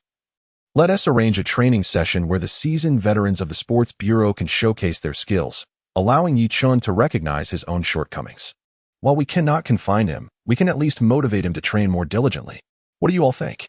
While this suggestion was not met with overwhelming enthusiasm, no one had a better alternative. Led by directors Liu and Li, a group of individuals made their way toward the training ground. Where is Chen? Director Liu inquired of the staff, as the sports bureau was quite expansive, and direct inquiries were more efficient. I believe he went to the training field just now, a staff member recalled, as someone had asked about the location of the training ground moments earlier. Upon hearing this, the leaders of the sports bureau felt a spark of inspiration. This was perfectly fortuitous. A large group hurried toward the training field, eager to take advantage of the opportunity to showcase the athlete's skills to Chen. With comparison comes pressure. And whether the athletes could surpass Chen was not a consideration for Director Liu and his associates. After all, if athletes who had trained for so long were outperformed by a mere novice, it would be time for them to pack their bags and leave. Upon entering the training field, they found a gathering, with Chen prominently present among them. They arranged for someone to call Chen over, who approached with a look of bewilderment. Chen, how has your arrival been? Are you feeling comfortable? Director Li inquired. After pondering for a moment, Chen replied, It's quite good, Director Li. Everyone is very welcoming, and I will soon blend in with them. Hearing Chen's response, Director Li nodded with satisfaction, for it was evident from Chen's words that he appreciated the atmosphere of the sports bureau. Chen, I heard from Director Li that he granted you the privilege of not having to train specifically? Director Liu, seeing that Director Li was digressing from the main topic, decided to intervene, lest their polite exchanges extend indefinitely. Yes, Director Liu. Is there a problem? Chen asked, puzzled, as it was Director Li who had promised him these conditions. Chen, this is quite a significant issue. I observed your physical assessment, and I can confidently state that you are a rare genius. Your physical data is exceptional. Upon hearing this, Chen felt somewhat perplexed. I know I am strong, which is precisely why I don't need to train with you all. Yet, he also realized that those who are exceptionally talented may sometimes neglect the importance of diligent training and ultimately fade into mediocrity. Listening to Director Liu's words, Chen began to understand. There was a concern that he might become complacent and squander his talent. However, he remained confident in his abilities, assured that he would continue to grow stronger, especially with the system he possessed and an imminent enhancement of his three-dimensional attributes. The awkward truth was that while Chen knew he did not require extensive training to excel, others were unaware of this fact. Seeing Chen's indifferent demeanor, Director Liu grew anxious, determined not to allow a genius to become an ordinary individual before her eyes. It was time to unleash the trump card.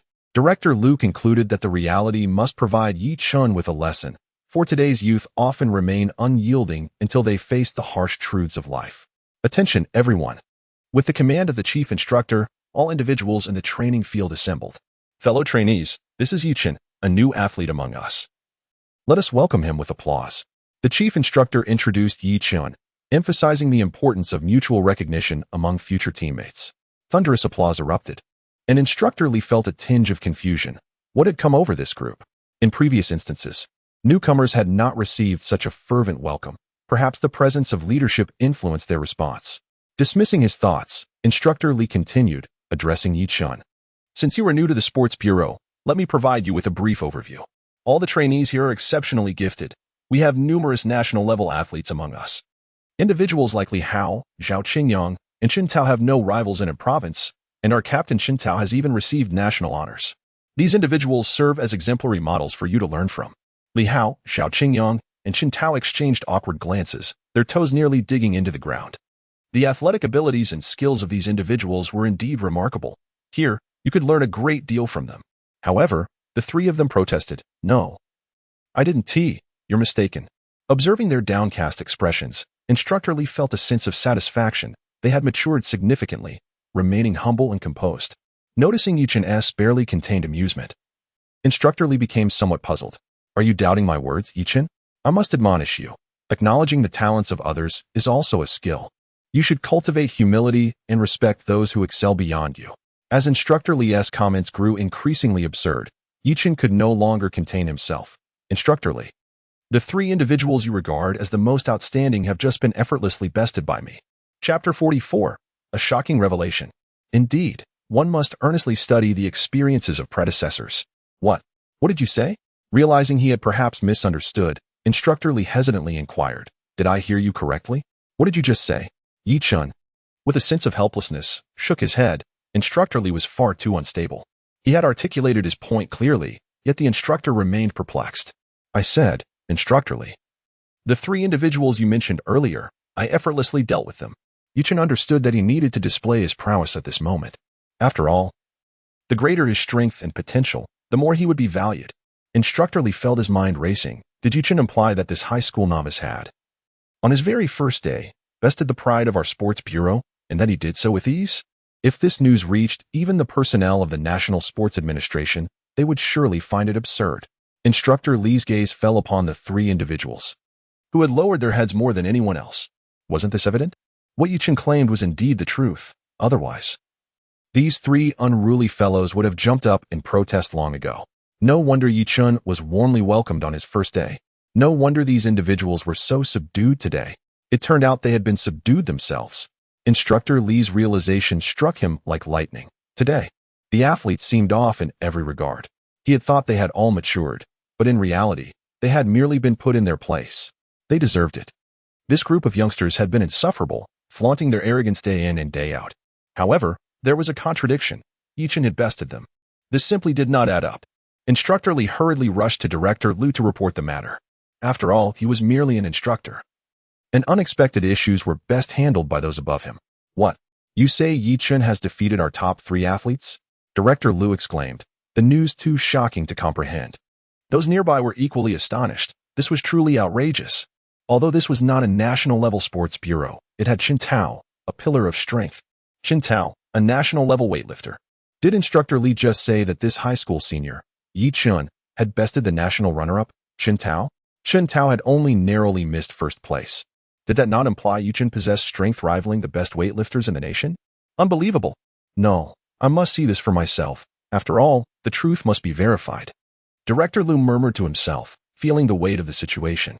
The equipment was still nearby. He needed to witness it firsthand. Yi Chen, we have discussed that we should indeed extend special treatment to talented students. However, we are uncertain about the classification. How about this? We have professional equipment for you to test your abilities, and we can derive results from that, which will also help us secure benefits for you. What do you think? Both Director Lu and Instructor Li were astonished. They recognized Yi Chen's talent, but none could have anticipated it would be so extraordinary. Yi Chen nodded in agreement, as he had been promised numerous benefits and privileges by Director Li before his arrival. Now, he was willing to cooperate, allowing the leadership to fulfill their responsibilities. Bring the high-speed camera, Director Lu instructed, for this could well be a moment of glory for the Huayang Sports Bureau. And who could contain their excitement? With all the facilities prepared, they first arrived at the high jump station. The bar was set at a staggering height of 245 meters, a request made by Yi Chen himself, for 4 meters was far from his limit. With a run-up, a turn, a leap, and a backflip, Yi Chen landed on the mat with a resounding thud. He had cleared it, shattering the world record. The high-speed camera captured every frame in slow motion. From the run-up to the timing of the turn, from the details of the jump to the elegance of the backflip, every aspect was flawless. Yi Chen moved like a finely tuned machine, executing the optimal movements with precision. It was nothing short of breathtaking. Applause erupted from the audience. In that moment, they were all witnesses. The subsequent 100-meter sprint and weightlifting feats yielded results that were equally astounding. 3 events, 3 world records. Reflecting on the earlier meeting's decision to have seasoned athletes mentor Yi Chen, everyone felt a tinge of embarrassment. It was akin to a master swordsman demonstrating his skills before a novice. What a dilemma. How could they possibly retain Yi Chen? The initial intention had been to guide him through experience, allowing him to train effectively here. Yet, who could have anticipated that he would surpass all expectations upon arrival? Sometimes, the brilliance of a student can leave one speechless. Given the current circumstances, it seemed that Yi Chun truly had no need for further training here. When an instructor might suggest, "Shall we practice together?" it would undermine both the athletes and the coaching staff, complicating future training sessions. "Yi Chun, here's the deal. You need not come for special training anymore. However, for important competitions, you must participate. The Sports Bureau will ensure timely assessments of your performance to monitor any decline." Does that sound agreeable? Director Liu had no choice but to adhere to the original conditions. After all, Yi Chun was simply too exceptional. Exceptional individuals should enjoy privileges.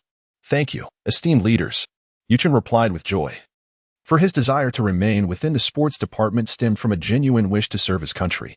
Some may deem such patriotism insincere, yet Yi Chun, having been born under the red flag and nurtured in the heart of Huagua, possessed a deep-seated love for his homeland, previously limited by his abilities. He now felt empowered to strive for national honor. No longer would he tolerate the likes of the so-called beautiful nation, the Little Sun Nation, or the Chicken Claw nations. He would uphold the spirit of the Huagua dragon. "With golden armor worn through countless battles, I shall not return until I conquer Lulan." Who does not aspire to achieve greatness? With the capabilities at his disposal, he was determined to act, bolstered by the strength of his nation. In that moment, Yi Chun was filled with ambition. "Yi Chun, in recognition of your record-breaking achievements, the Sports Bureau leadership has decided to award you a bonus of 10,000 yuan. As for honors, you will have to earn those at the national competition during the winter break, for the Sports Bureau lacks the authority to grant such accolades." Director Liu found himself increasingly fond of Yi Chun. He had just been contemplating whether to offer a cash reward, but ultimately chose to extend this recognition. After all, while it is easy to add embellishments to a crown, providing support in times of need is far more challenging. Having conducted a background check, he felt it prudent for the Sports Bureau to extend an olive branch to this budding talent. While the Sports Bureau may not possess the wealth of the Calligraphy Association or rival the funding of the 5th Middle School, it too had its own means of attracting investment. The two other organizations had made their contributions. The Sports Bureau would not neglect its talented athletes. Little did they know, this decision would propel the Huayang Sports Bureau to the pinnacle of the sports world. Chapter 45. Astonishing. Principal Jiang has an illegitimate child? The entire day unfolded in a state of bewilderment at the Huayang City Sports Bureau. Initially, there was astonishment at the extraordinary talent on display, followed by shock at the sheer brilliance of that talent. Amidst this whirlwind of emotions, they experienced tense negotiations, culminating in the elation of finally welcoming the remarkable athlete into their ranks. Although the staff at the Sports Bureau were left speechless by the day's events, our protagonist, Yi Chun, meandered through the bureau with an air of nonchalance, as if he were merely a casual observer. It was Yi Chun's inaugural visit to the Sports Bureau, and he was captivated by the plethora of equipment, much of which he had never encountered in his previous life. "This is impressive. That is quite remarkable as well. I'll have to try this out next time," he mused. The afternoon swiftly approached, and the selection committee ultimately finalized the candidates. Undoubtedly, Yi Chun emerged as the most unexpected contender, shining brighter than the rest. In total, 3 individuals were recruited by the Sports Bureau, with the others being named Gao Dong and Wang Chuanpo. "Incredible, my friend. I heard from the instructor that you were accepted outright," one exclaimed. "Indeed, you were phenomenal. We competed several rounds, and the instructor said we both showed great potential." A fellow candidate, despite having impressive results, was dismissed due to a lack of potential. How stringent.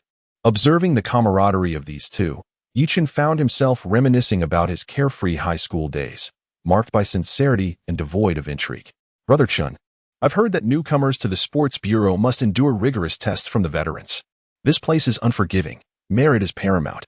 We 3 should form a team," one suggested. "Absolutely. As the saying goes, one chopstick is easily broken, but a bundle of chopsticks is unbreakable." Yi Chun smiled and replied, "Of course. Teamwork will ignite our success." What these two gentlemen did not realize was that they would soon undergo grueling training at the Sports Bureau. While Yi Chun would not be obliged to partake in the same strenuous regimen, with nothing else to occupy his time, Yi Chun returned to school, where he was immediately intercepted by Principal Jiang, who had been eagerly awaiting his arrival at the school gate. Principal Jiang had learned of Yi Chun's exploits at the Sports Bureau early on and was initially incredulous. Could it be that Oldie has lost his mind? While the Sports Bureau has been struggling to find talent, surely he wouldn't make such wild claims. Yi Chun's achievements were indeed remarkable. But the principal questioned the veracity of Old Li's statements. Surely, He is exaggerating to showcase Yi Chen's prowess and keep him here. I refuse to believe it. Yi Chen will always be the pride of our school. However, as old Li's accounts grew increasingly fantastical, Principal Jiang began to entertain the possibility that there might be some truth to it, for old Li, despite his occasional lack of propriety, would not mislead in matters of significance. Thus commenced Principal Jiang's astonishment. Is it possible that heaven favors only you, Yi Chen, while others toil in their studies? You achieve a score of 745. While others labor in training, you effortlessly surpass them. How can this be fair? He pondered the implications of such talent, realizing that if anything were to happen at the school gate, it would be a source of great distress for him. Never mind. I must go keep watch at the entrance. The principal's internal monologue was akin to a dramatic transformation, and those attending the meeting observed his erratic behavior, one moment frowning, the next laughing heartily, only to frown again. Is this truly our Principal Jiang? Has he lost his senses? Please continue the meeting. I must attend to some matters, he declared, abruptly leaving, which left the attendees in stunned silence. Murmurs filled the room as they speculated about what might have transpired. Driven by curiosity, they decided to follow him to the entrance, for gossip is an intrinsic human trait. Upon arrival at the school gate, they found Principal Jiang standing alone, appearing somewhat dazed. The absence of anyone else in the vicinity was peculiar. After waiting for half an hour without any sign of Yi Chen, their intrigue only deepened. After another 30 minutes, a student entered the campus, which was not unusual, considering it was class time and some might return from absences. However, to everyone's astonishment, Principal Jiang rushed forward, eager to assist with the student's backpack and showering him with concern. Could it be? Is this student the principal's illegitimate child? Someone speculated. Eyes turned towards the class teacher. Ms. Jiang, could Principal Jiang indeed have a secret child? A question arose amidst the murmurs, and it was understandable, given that Principal Jiang was known for his calm demeanor in all situations. How could he be so affected by a single student? Ms. Jiang also appeared baffled, wondering if it might be true. Could he really be the child of the principal? I must see for myself. As curiosity mounted, they all turned to see who this student was. To their surprise, it was none other than Yi Chen, prompting Ms. Jiang to relax. Oh, it's nothing serious. Recognizing Yi Chen, the crowd lost interest, for he was now the prized student of the school. How dull. Let us disperse, they exclaimed, and the crowd quickly scattered, including Ms. Jiang, as there was nothing more engaging to witness. They had briefly entertained the notion of a possible younger sibling for the principal, only to be disappointed. Yi Chen, I heard you single-handedly outperformed the athletes at the sports bureau? Principal Jiang inquired. Yi Chen replied candidly, not quite. I merely competed with a few individuals and impressed them. Hearing this, Principal Jiang, despite having been informed of the situation by Director Li, was taken aback once more by Yi Chen's words. Are you serious? You bested the sports bureau athletes on your own? This will surely cause quite a stir. The thought of being outdone by a high school student was indeed a blow to the bureau's pride. Hastily, Principal Jiang escorted Yi Chen to the classroom, thinking, our school is about to soar to new heights. Meanwhile, Yi Chen pondered, has the principal taken leave of his senses today? Why is he personally here to pick me up and carry my bag? Chapter 46, Mission Accomplished, System Upgrade. Upon returning to campus, Yi Chen did not allow himself to relax. He remained focused, diligently working through problems. During lunchtime and in the evenings, he committed himself to completing tasks. During this period, Principal Jiang came to check on Yi Chen, aware that some students might become complacent due to their youthful successes. Clearly, Yi Chen was not one to fall into such habits. Task progress. Breakthrough Task 1. Sit-ups, 7,000 10,000. Running, 100 kilometers. Frog jumps, 8,000 10,000. Breakthrough Task 2. Chinese, 2050. Mathematics, 50-50. Foreign language, 45-50. Physics, 45-50. Chemistry, 40-50. Biology, 45-50. Observing the progress of his tasks over the past 2 weeks, Yi Chen felt confident that with just one more week, he would effortlessly complete the system's requirements. Chen, I've been feeling a bit lost lately. Hearing this from his friend, the rat, Yi Chen was taken aback. After all, he had always perceived the rat as carefree and unconcerned. Had something happened? My recent academic performance has improved significantly. Now that my parents see my grades rising, they've enrolled me in numerous tutoring classes. They say our Zhao family is about to produce a literary genius. Yet, after starting these classes, I find myself in increasing agony, with no time left for leisure, leaving me utterly exhausted. Listening to the rat's grievances, Chen found himself at a loss for words. Previously, the rat had been granted a free rein in his studies. But now, following his sudden academic improvement, he was under greater scrutiny, resulting in an avalanche of tutoring sessions. You could approach it this way. As he spoke, the rat's eyes sparkled with newfound determination. Truly remarkable, Chen. Defeating magic with magic, that is extraordinary. Chen smiled with pride, relishing the clever strategy. Back to reviewing problems, Chen immersed himself in his studies once more. Witnessing Chen, the top student in their class, working so diligently inspired his classmates, who, along with the motivational quotes on the blackboard, began to engage in a competitive spirit. Ding. Credit 20. Ding. Credit 15. Ding. Credit 25. Ding. As his classmates focused more intently, the credits Chen earned multiplied, the amounts growing larger with each notification. Observing his peers' earnest efforts, Chen felt a sense of satisfaction akin to watching one's garden flourish. As night fell, it was time for the rat to shine. Mom and Dad, I've signed you up for a parental study class. Your recent habit of lounging at home watching television has had a significant negative impact on me. I believe I can still improve, but as my parents, you have been rather irresponsible for not creating a conducive learning environment. I am now well on my way to securing admission to a 985 or 211 university, and I even have confidence in aiming for Tsinghua or Peking University. However, you two have truly fallen short.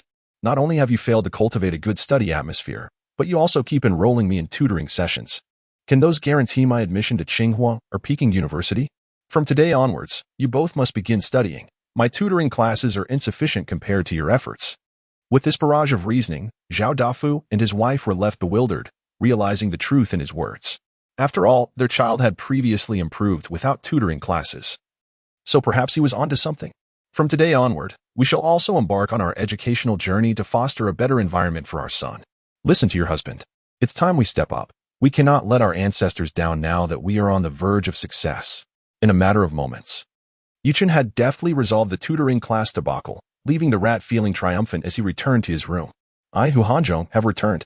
The following morning, the rat exuberantly exclaimed, Incredible, Chen, you won't believe what happened yesterday. However, Chen had no time to hear about the rat's exploits. He continued his focused review. After breakfast, he engaged in physical training, making the most of every moment. Ding. System detected completion of breakthrough task 1. Sit-ups, 10,000. Running, 100 kilometers. Frog jumps, 10,000. Rewards. Host attributes reach maximum level. Ding. System detected completion of breakthrough task 2. Chinese, 50-50. Mathematics, 50-50. Foreign language, 50-50. Physics, 50-50.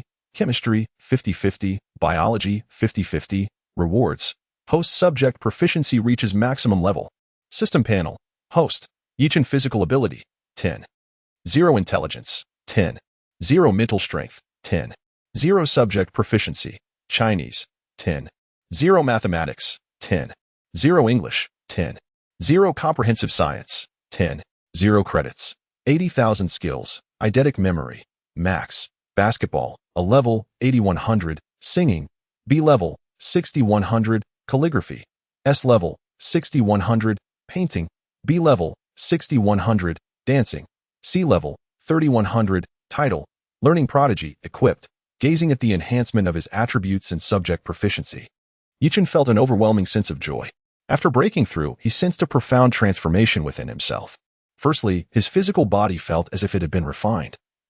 With a newfound control over every muscle, while his mind became crystal clear, his senses heightened, and his overall demeanor elevated to a new echelon. Then came his studies, post-breakthrough. He felt invincible, capable of solving any problem or theory in an instant. It was truly remarkable, almost otherworldly. Ding.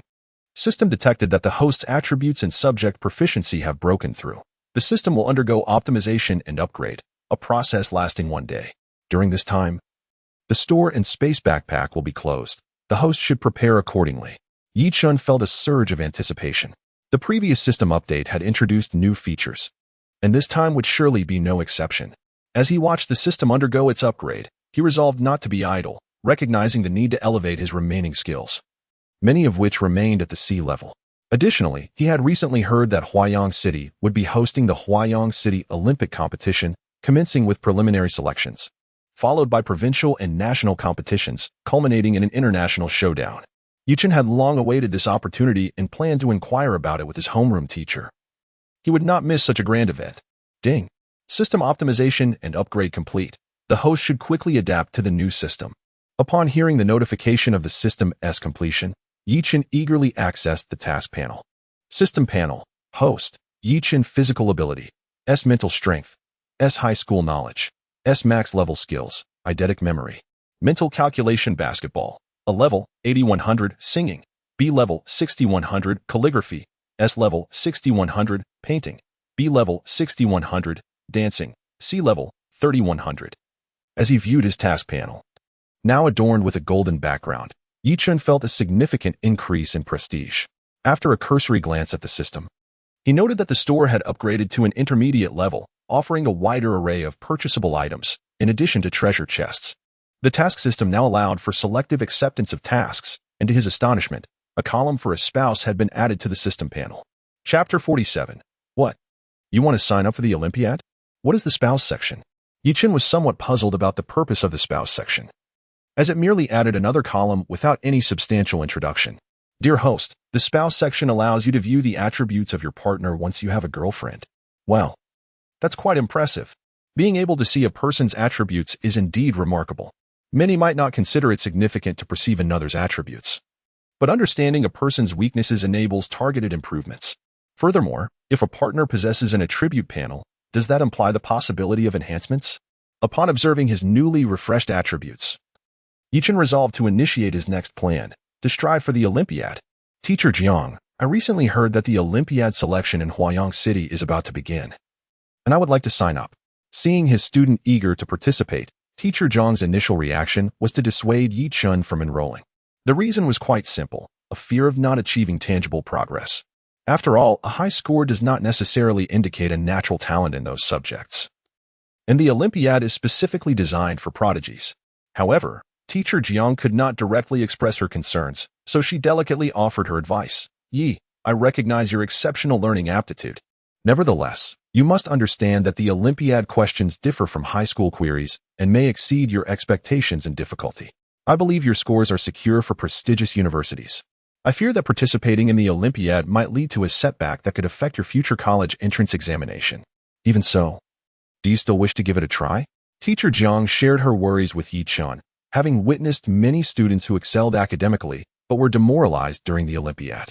She did not want Chen to become one of those individuals, as she was unwilling to let him take unnecessary risks. After all, a 99 probability is not equivalent to 100. Even the slightest chance of failure could lead to disastrous consequences. I am willing to give it a try, Teacher Jiang. I am passionate about learning, and even without results, I will have no regrets. Chen felt warmth in his heart upon hearing his teacher's concerns. He understood them, but was genuinely confident in his abilities. Observing Chen's determination, Teacher Jiang sought one last effort to persuade him. How about this, Yi? One should never engage in a battle without certainty. I will download a few sets of past Olympiad questions for you to try out and gauge your aptitude. While she could not outright dissuade Chen, guiding him to experience the Olympiad's challenges was a reasonable approach. Teacher Jiang began searching for past Olympiad questions, reviewed 3 sets, and promptly printed them out. She then handed them to Chen, allowing him to choose one at random. Chen did not decline, eager to assess his differences from the Olympiad geniuses. As he began working on the problems, he noticed that the Olympiad format differed from the typical college entrance examination, consisting solely of 10 fill-in-the-blank questions and 4 major problems. The first question posed moderate difficulty, akin to the final math question on the college entrance exam. However, this was no challenge for Chen, who possessed remarkable mental calculation skills. He swiftly began writing down answers, leaving Teacher Jiang astounded. You just read the question. How did you arrive at the answer so quickly? Yet, at that moment, Teacher Jiang did not think much of it, as the first Olympiad question was relatively simple. The second question was of similar difficulty, and the first 5 questions presented no significant challenges. Chen realized that the first 5 questions merely assessed foundational knowledge, which was manageable. The primary difficulty lay in the calculations. As long as he did not make mistakes, most individuals could successfully solve them. However, the 6th question marked a noticeable shift in difficulty, no longer testing basic knowledge, but rather its transformations. Nonetheless, For Yi Chun, it was still a walk in the park. Given that he had mastered all high school material, this meant that as long as he could apply high school knowledge, he could arrive at the correct answers. With his formidable mental calculation skills and photographic reading ability, Yi Chun completed all 10 fill-in-the-blank questions in just 20 minutes. Next came the major problems: auxiliary lines, theorems, reasoning. A complete problem-solving strategy formed instantaneously in Yi Chun's mind. The first two major problems were of average difficulty, while the last two consumed a bit more time. Yet, he managed to solve them within half an hour. Yi Chun noted that it was his first attempt at Olympiad questions, making it somewhat taxing. If others had heard this, they would undoubtedly find it absurd. Olympiad questions, my friend, do you think this is a joke? Most individuals might struggle to solve even one question. Yet here you are, completing an entire paper in 50 minutes, truly extraordinary. Teacher Jiang, I'm done. Yi Chun called out to Teacher Jiang, who was sipping tea, bemused. Initially, she had joined him, but after glancing at a question, she had left in frustration. Yi Chun was unaware that Teacher Jiang found the questions incomprehensible. Not everyone possesses such extraordinary talent. Suddenly, Teacher Jiang spat out her tea in disbelief. No way, you truly accomplished this? Looking at the clock, she noted that it had not even been an hour. Surely, he couldn't have completed it all? Yet, if Yi Chun claimed he was finished, she felt compelled to investigate. Overwhelmed with astonishment, Teacher Jiang quickly searched for the corresponding answers. The first question, correct. The second question, correct. The 10th question, correct. The final question, correct. All correct.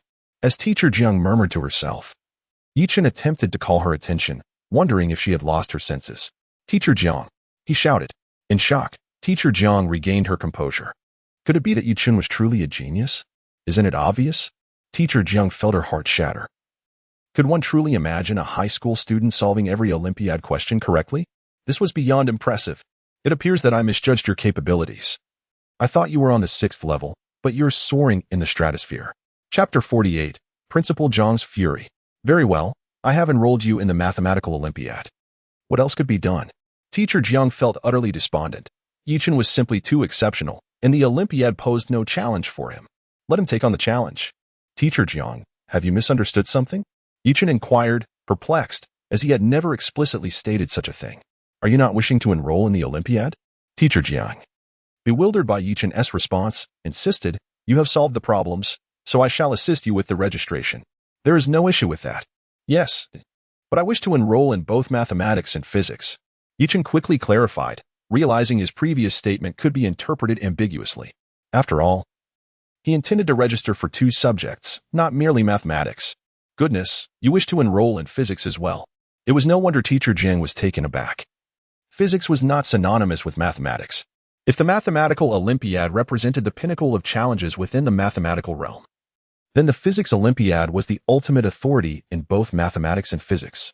The reason was quite simple. The problems in the Physics Olympiad required the application of advanced mathematics to solve physical calculations, while simultaneously deriving physical answers based on the laws of physics. Essentially, the Mathematics Olympiad merely served as a component of the Physics Olympiad. Of course, I possess a modicum of insight into both mathematics and physics. Observing Teacher Jiang's astonishment, Yi Chun felt that his teacher lacked broader experience, getting overly excited over trivial matters. Unbeknownst to Teacher Jiang, if he were aware of Yi Chun's thoughts, he would likely exclaim, "Do you hear yourself? A modicum of insight? You have already reached the zenith of mathematics, for goodness sake. And what do you mean by overly excited? Are you not aware of your own extraordinary capabilities? Then you must complete a set of Physics Olympiad problems for me to observe." Teacher Jiang's reluctance to believe Yi Chun stemmed from the sheer absurdity of the physics competition, which involved an astonishing amount of calculations, far beyond what the average person could attempt. While I can understand your desire to participate in the Mathematics Olympiad, after all, achieving first place nationally could secure a recommendation for Tsinghua or Peking University, your intention to enter the Physics Olympiad is beyond comprehension. The Physics Olympiad is rarely held, with only one occurrence this year. It is simply too challenging. The average participant fails to pass, making it difficult to organize. Do we want all examinees to become a laughingstock? There are classes for Mathematics Olympiad preparation, but none for physics, as even genius-level talent merely serves as a threshold. Yi Chun remained unperturbed, fully aware of the daunting nature of the Physics Olympiad in China, yet he harbored his own confidence. Having been granted a second chance at life, he resolved not to cower. In the prime of youth, with spring breezes urging my swift progress, I shall behold the beauty of Chong and in a single night. Holding the freshly printed physics Olympiad problems from teacher Jiang, Yi-Chen remarked, the difficulty is quite manageable. At that moment, teacher Jiang observed Yi-Chen diligently tackling the problems, not allowing a moment's respite. However, upon witnessing Yi-Chen solve the first 10 fill-in-the-blank questions with barely a moment's thought, teacher Jiang suddenly felt the world had become utterly absurd. Goodness gracious, what a prodigy! An absolute marvel! Teacher Jiang had completely lost track of how many exclamations he had made that day. The reason was simple. Yi-Chen's capabilities were beyond comprehension, verging on the supernatural. Before 40 minutes had elapsed, Yi-Chen completed the problems. Teacher Jiang checked the answers, every single one correct. Although this was somewhat anticipated, given previous experiences. Teacher Jiang was still flabbergasted. My heavens, this is simply outrageous. His eyes sparkling with astonishment, Teacher Jiang felt a wave of joy wash over him. Indeed, it was a joyous revelation. The golden scales are not mere fish in the pond. When they encounter the winds and clouds, they transform into dragons. Yi-Chen, you may return. I shall handle your registration for both mathematics and physics. Hearing teacher Jiang acquiesce to his request, Yi-Chen left with a sense of fulfillment. Incredible! I have managed to teach a genius student? I, Jiang Dongpa, am truly fortunate. Laughing heartily after Yi-Chen departed, teacher Jiang reveled in his own triumph. Before long, news of Yi-Chen's participation in the Olympiad, both subjects, spread throughout the school.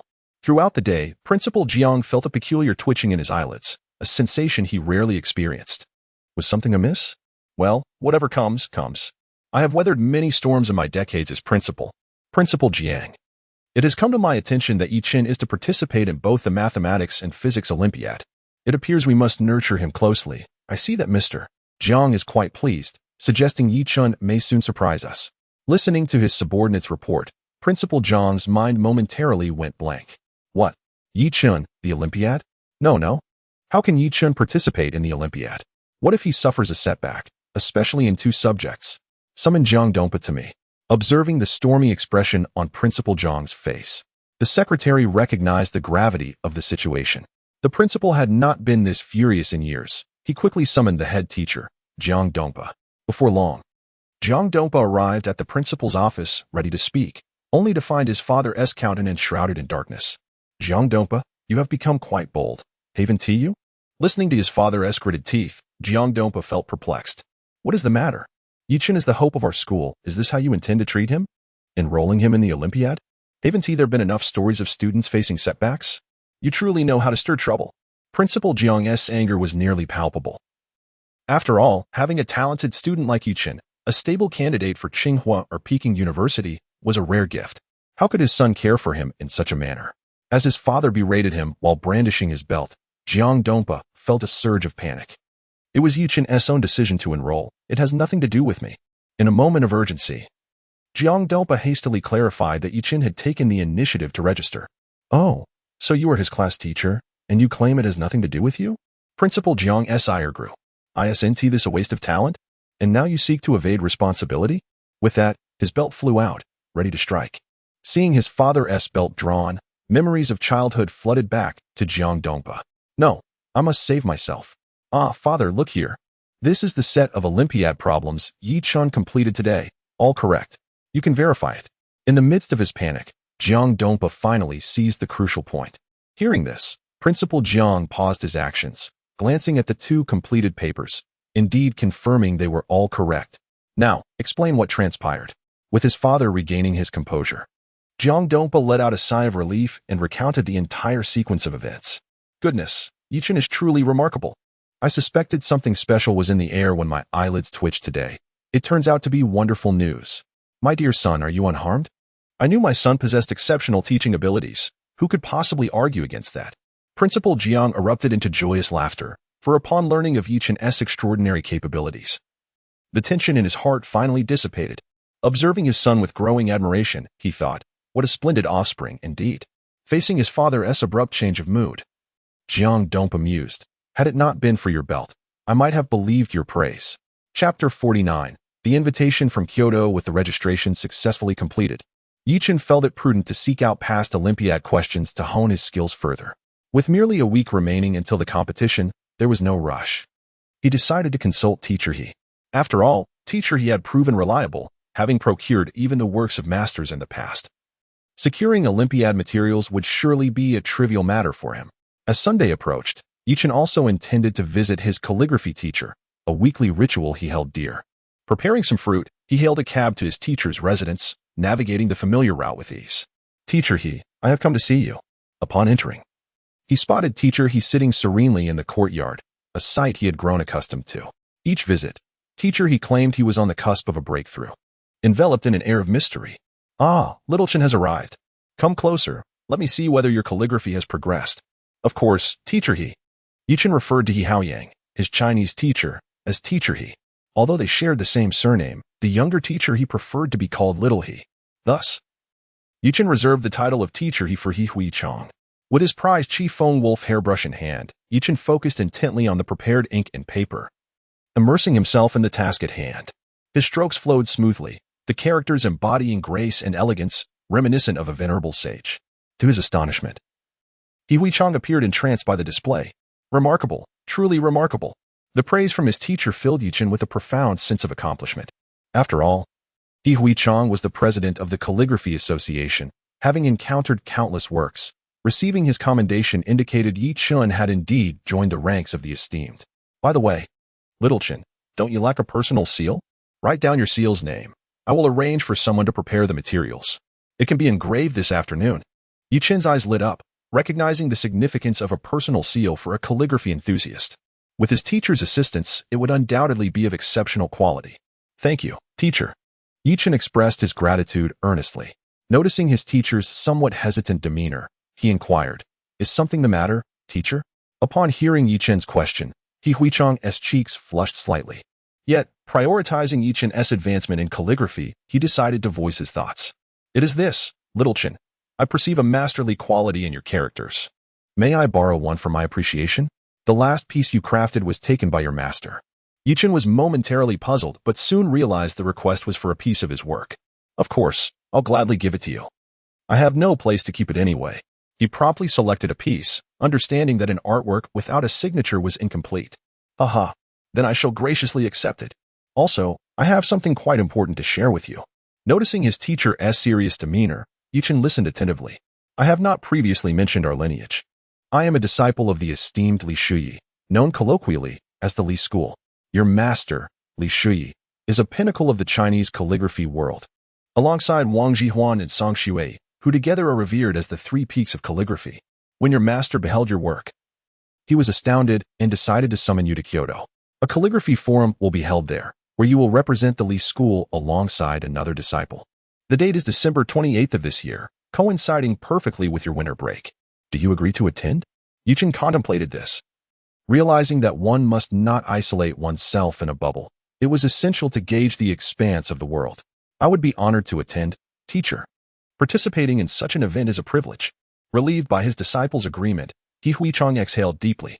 He had feared Chen might lack the time, which would have resulted in his master's displeasure. Now that Chen had consented, the invitation was entrusted to him. Chen accepted the elegantly gilded invitation, adorned with a dragon motif, bearing the simple inscription of Calligraphy Grand Event and the character Li at the bottom, undoubtedly representing the Li School. Upon opening the cover, he read, "Sincerely inviting Mr. Chen to attend the Calligraphy Grand Event in Kyoto on December 28th at the Vienna Hotel." Very well. I shall see what this grand event entails. Chen mused inwardly. Ding. A notification sounded. Special life event detected. Issuing special task. Attend the Calligraphy Grand Event in Kyoto and astonish all. Reward. Unknown. Chen was taken aback. Such rare special tasks had been few and far between. And rewards listed as unknown were even more uncommon. Yet, the very unpredictability piqued his interest. After all, curiosity often leads one to unforeseen discoveries. Unbeknownst to Chen, this journey to Kyoto would profoundly influence the course of his life. Despite encountering challenges along the way, the rewards would far exceed his expectations. "Teacher, I have a favor to ask." Upon hearing Chen's request, He Huichang's interest piqued. This young man had yet to request assistance since becoming his disciple, and He Huichang had always felt a sense of pressure, knowing that his own calligraphy could not rival that of his talented pupil. "What is it?" "I am here to assist." Chen revealed, "I am participating in the Olympiad and would like to obtain some past exam papers for practice." "What? You are entering the Olympiad? Chen was momentarily bewildered. But your calligraphy is excellent. Why the need for such serious study? With your participation in the Kyoto event, you could easily gain entry into Tsinghua or Peking University's liberal arts programs. Why toil over the Olympiad? Chen, you may not fully understand your lineage. Chang began to explain earnestly, and Chen remained silent, curious about the details of his lineage. The invitation you hold grants direct access to the liberal arts programs at Tsinghua and Peking University. Many of your seniors and juniors are enrolled there, not only as students, but also as esteemed leaders. To put it plainly, this invitation is of utmost importance. Only 6 such invitations are issued each year in China, all earned through fierce competition, making it an invaluable opportunity.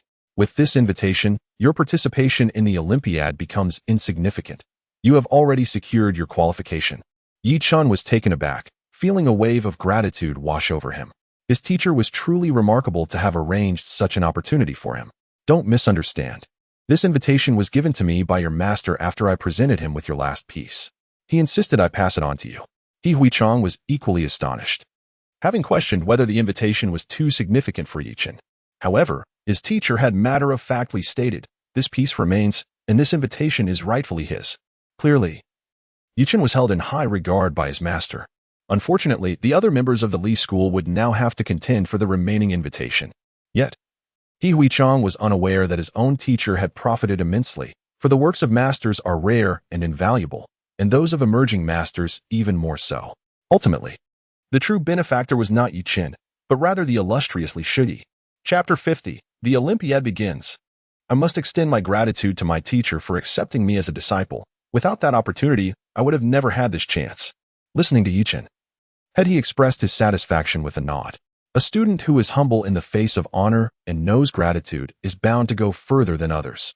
However, teacher, I still wish to participate in the Olympiad. After all, it is a national competition, and I have yet to experience it. It would be a chance to broaden my horizons. Chen sincerely expressed his desire to take part, though he refrained from mentioning his academic performance or any practice exams he had completed. To Chen, the Olympiad seemed merely an opportunity to gain experience. Winning first place was not his primary concern. Very well, I shall make arrangements. Upon hearing Chen's genuine eagerness to explore new horizons, had he instructed his secretary to prepare the necessary materials. Such matters were trivial, and since his disciple wished to participate, he would certainly support him. Before long, the items Chen requested were brought in by the secretary, including his personal seal. The seal felt cool to the touch. Its translucent body intricately carved with the landscapes of our nation, a true masterpiece. This seal is extraordinary, Chen mused. Had he offered no further explanation, simply smiling in satisfaction as he observed Chen's delight in the seal he had prepared. After all, a teacher's role is to ensure the well-being of their disciples. After toying with the seal for a while, Chen announced that he was leaving, as he had spent quite enough time there and needed to get back to his studies. Progress. I must make progress, Chen thought to himself. As Chen departed, had he hurriedly instructed his secretary to bring out the frame for displaying calligraphy. He had long coveted Chen's writing and had already prepared the frame. He preferred to handle it himself, for he was a professional. What if someone else mishandled it? Thus, one could observe the head of the academy, meticulously arranging a piece of calligraphy on the desk, looking quite cautious. If an outsider were to witness this scene, they would surely be astonished. For Head, he was always known for his composed demeanor, not for the anxiousness he now displayed, beads of sweat dotting his forehead. Chen, of course, remained oblivious to this occurrence. Had he known, he would have found it amusing, for it was merely a piece of calligraphy. Was such seriousness truly necessary? A mere piece of calligraphy? If he were to overhear such words, he would undoubtedly regard the speaker as pretentious. What calligraphy master would not undergo a cleansing ritual, gathering their energy and spirit before beginning to write? Such preparations ensure that the writing reaches its utmost perfection, a moment that is rare and invaluable. The writer was Chen.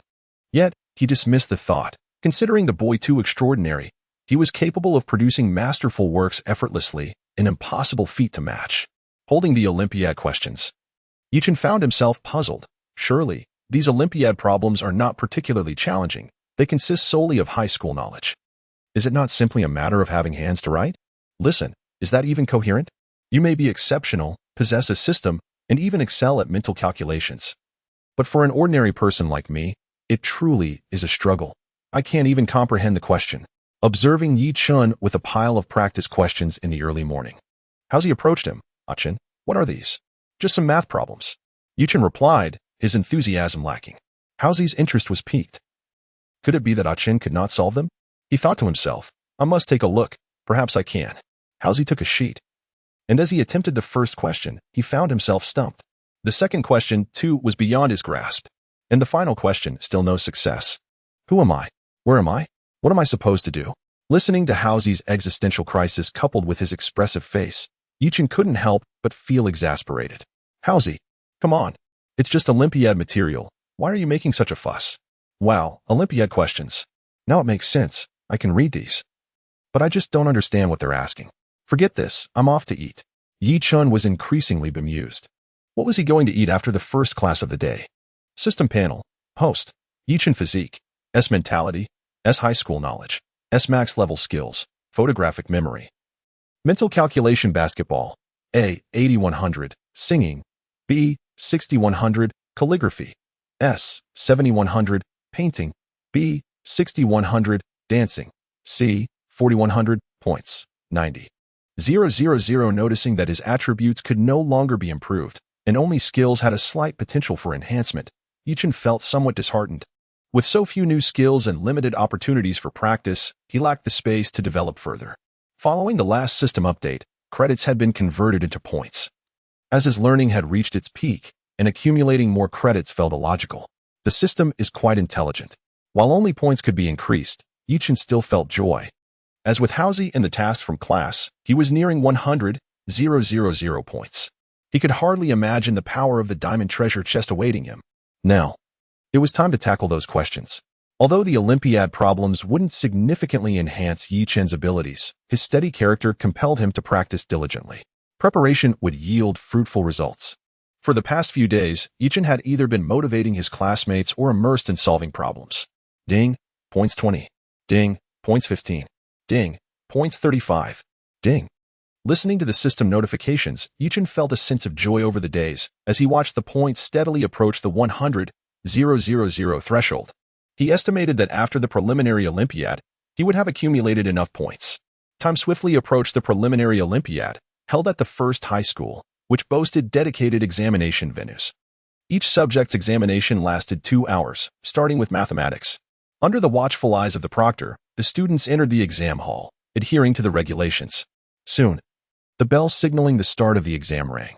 The proctor read the examination rules, forbidding cheating and stating that papers could not be submitted within the last 15 minutes.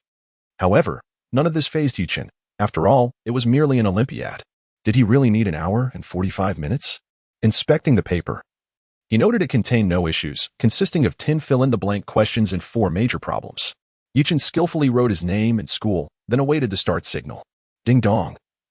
Ding dong, the exam has begun. Please commence your answers. Upon hearing the proctor's announcement, the examinees hurriedly began to read the questions. For the Olympiad was known for its extensive calculations, and time was often insufficient. Yi Chen, upon hearing the signal, began to answer. The first question after a moment of thought. He arrived at the answer. The second question, again, a brief contemplation led to a solution. The 10th question proved to be of manageable difficulty. The major problems were not overly challenging either, and before long, Yi Chen had completed all the questions. Glancing at the clock, he noted only half an hour had passed. Observing that others were still engaged in their work, Yi Chen raised his hand early to submit his paper, as it had truly been quite simple. The proctor was not surprised, for over the years, there had been students who opted to abandon the exam and submitted their papers early. He could only hope this candidate would not be disheartened, affecting his performance in the upcoming college entrance examination.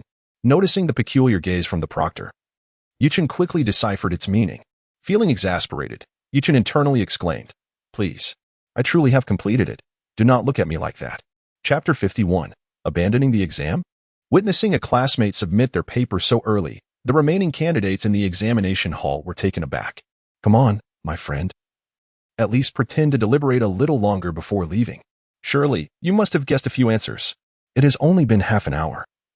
How can you leave so casually? Thus, among those still seated, those who were capable became even more eager to answer, while those who struggled felt a pang of urgency upon seeing someone submit their paper. Wang Wu was among them. Though he participated in the mathematics Olympiad, He merely sought a stroke of luck. Who knows, perhaps he might be a genius. Yet, reality struck him like a harsh blow. The first question was manageable, but his answers were neither integers nor fractions, but infinite non-repeating decimals. At this point, Wang Wu realized he was doomed. He could not solve this problem. The second question was comprehensible, yet unsolvable. By the 11th question, he was utterly lost. After grappling with 14 questions, Wang Wu lamented, "Who understands this? Family. I am completely at a loss." His confidence waned, leading him to submit his paper without hesitation. Wang Wu asserted, "I am no coward. If I cannot answer, I shall not pretend otherwise." Shortly after Wang Wu exited the examination hall, he noticed another student following suit. He couldn't help but exclaim, "The Olympiad is indeed terrifying. The number of geniuses is unfathomable. I completed my paper in half an hour only due to the system's assistance. This individual, who nearly matched my timing, is certainly not to be underestimated. Hello, my friend. You are quite impressive to have submitted your paper in half an hour.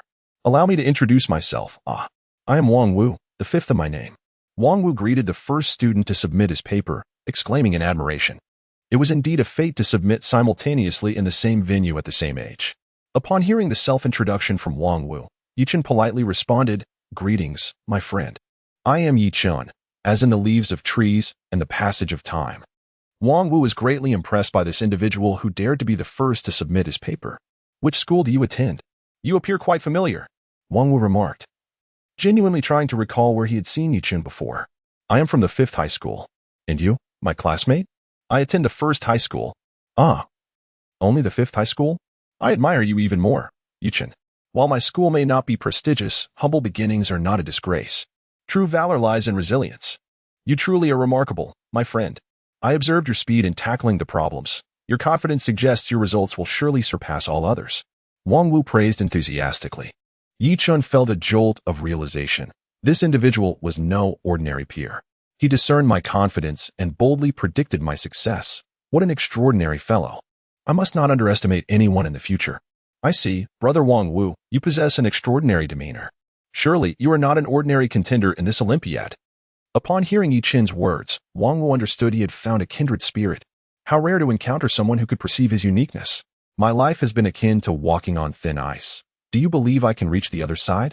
Wang Wu mused, revealing a character often deemed eccentric. Today, he had found a confidant, reminiscent of the saying, "Feng Tang ages, while Li Guang remains unrewarded."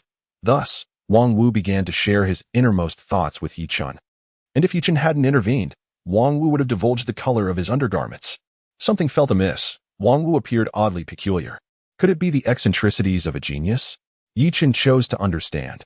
After all, every genius harbors their own quirks. Soon, the bell signaling the end of the exam rang, and students began to emerge from the hall. Observing that everyone had exited, Chen resolved to head to the physics examination venue early. Seeing Chen prepare to leave, Wang Wu lamented, having finally found a kindred spirit. "You intend to depart so soon. Let us toast one more drink. Once you exit the Yang Pass, there are no familiar faces. Brother Chen, may our paths cross again." Chen, reflecting on Wang Wu's peculiar demeanor, thought, "Indeed, while this fellow may be eccentric, he possesses a certain artistic flair. Is this the arrogance of a genius?" Without further delay, Chen soon arrived at the venue for the Physics Olympiad. Upon observing the attendees, he noted that the turnout was sparse. Only half the expected candidates had arrived, appearing rather meager compared to the numerous participants in the mathematics examination. However, these details did not deter Chen. As the exam commenced, he swiftly wrote down his name and school, checking his paper with efficiency. The Physics Olympiad proved more challenging than the mathematics one. The first question required a moment of contemplation, but he arrived at the answer. The second question was not particularly difficult. After considerable effort, he managed to solve the final question. Glancing at the clock, he noted that 40 minutes had elapsed, 10 minutes longer than his mathematics exam. Chen remarked to himself, "The physics competition is indeed formidable. It poses challenges, yet not insurmountable." As the examination progressed, a peculiar scene unfolded, while others were still fervently scribbling away. Chen submitted his paper early. Some acquaintances of Chen were puzzled, recalling that he had also been the first to submit his mathematics paper. Was the Olympiad merely a matter of participation for him? Chen paid no mind to their conjectures and promptly gathered his belongings to return to school. After all, He was on the verge of reaching 100,000 points and needed to encourage his classmates. Laziness was not an option. Time did not pause for Chen's departure, and the physics Olympiad concluded punctually. The candidates emerged from the hall, all wearing expressions of relief. The outcome of the exam was now a thing of the past, leaving them unburdened. Meanwhile, the organizing committee wore expressions of concern. Wang Gang was somewhat speechless. This cohort of Olympiad participants was clearly inferior to the last. Having graded numerous papers himself, he noted that many had even failed. This was a stark contrast to the previous year, where at least some had qualified for the provincial competition. This time, it seemed unlikely anyone would even make it to the provincial level. Last year's results from Huayang City had been dismal, and if this year's were equally poor, he would likely lose his position. The wrath of old Li would surely consume him. What is this madness? I am merely a city-level official. Do I deserve such scorn? Wang Gang felt increasingly indignant. Yet, what could he do? In a city like this, where were the geniuses? All the talents had been snatched up by larger cities. Rubbing his temples, he glanced at the other members of the Olympiad organizing committee, each wearing a glum expression. Wang Gang's mood grew ever darker. After all, if they failed to deliver results, it would be their heads on the chopping block. Chapter 52. The shock of the Olympiad organizing committee as time progressed. The atmosphere within the Olympiad organizing committee grew increasingly oppressive. This was merely a mathematics competition, yet not a single score surpassed 60. All were failing marks. Ding ding ding, a ringtone echoed, and Wang Gang glanced down to see it was a call from Zhao Zhen. Promptly hanging up. Zhao Zhen was the head of the organizing committee in the neighboring city, and for years, the two had been engaged in a rivalry, neither willing to concede to the other. In the previous year's provincial competition, Zhao's district had outperformed Wang's, producing 2 students who passed the Olympiad, while Wang's Huayang City had managed only 1. Zhao had relished in this, mocking Wang for quite some time. Now, with Zhao calling, it was undoubtedly to flaunt his achievements. How infuriating. This year, it seemed Wang would again be bested by this man. Wang clenched his teeth. After all, Zhao had basked in this victory for an entire year, frequently visiting under the guise of exchanging ideas, only to gloat over his success. Director Wang, we have a student who has surpassed the passing mark. A member of the grading team exclaimed, and instantaneously, the oppressive atmosphere of the committee lightened. At least one student could participate in the provincial competition. If Huayang City had no qualifying candidates this year, the embarrassment would be substantial. Fortunately, there was finally a commendable score. Huang Jiqiang from the first high school achieved 70 points. Excellent. There was hope for this year's provincial competition, especially considering the previous year's highest score was only 63 points. Upon hearing such a score, everyone breathed a sigh of relief. The first high school indeed demonstrated solid capabilities. Since the first high school's candidate was listed first, everyone paid close attention, knowing their strength well.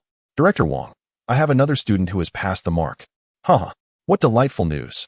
Now, how can that rotund Zhao compare with me? Let us see. Wang Gang was brimming with joy. This year, he had one more student than the last. Albeit with a score of 65, yet still a significant improvement. Where are we in the grading? Reporting to Director Wang, we are currently at the 3rd high school, and will soon reach the 4th and 5th high schools.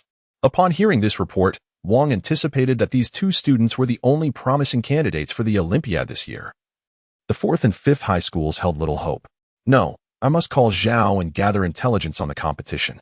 Hello, Director Zhao. This is Wang Gang. Haha, it's me. Why didn't you answer my call earlier? Are you sulking because you can't outdo me this year? Haha. Zhao Zhen found it odd. Wang rarely called him, and this year, he had taken the initiative. It seemed Wang was quite confident, but Zhao had his own reasons to be pleased.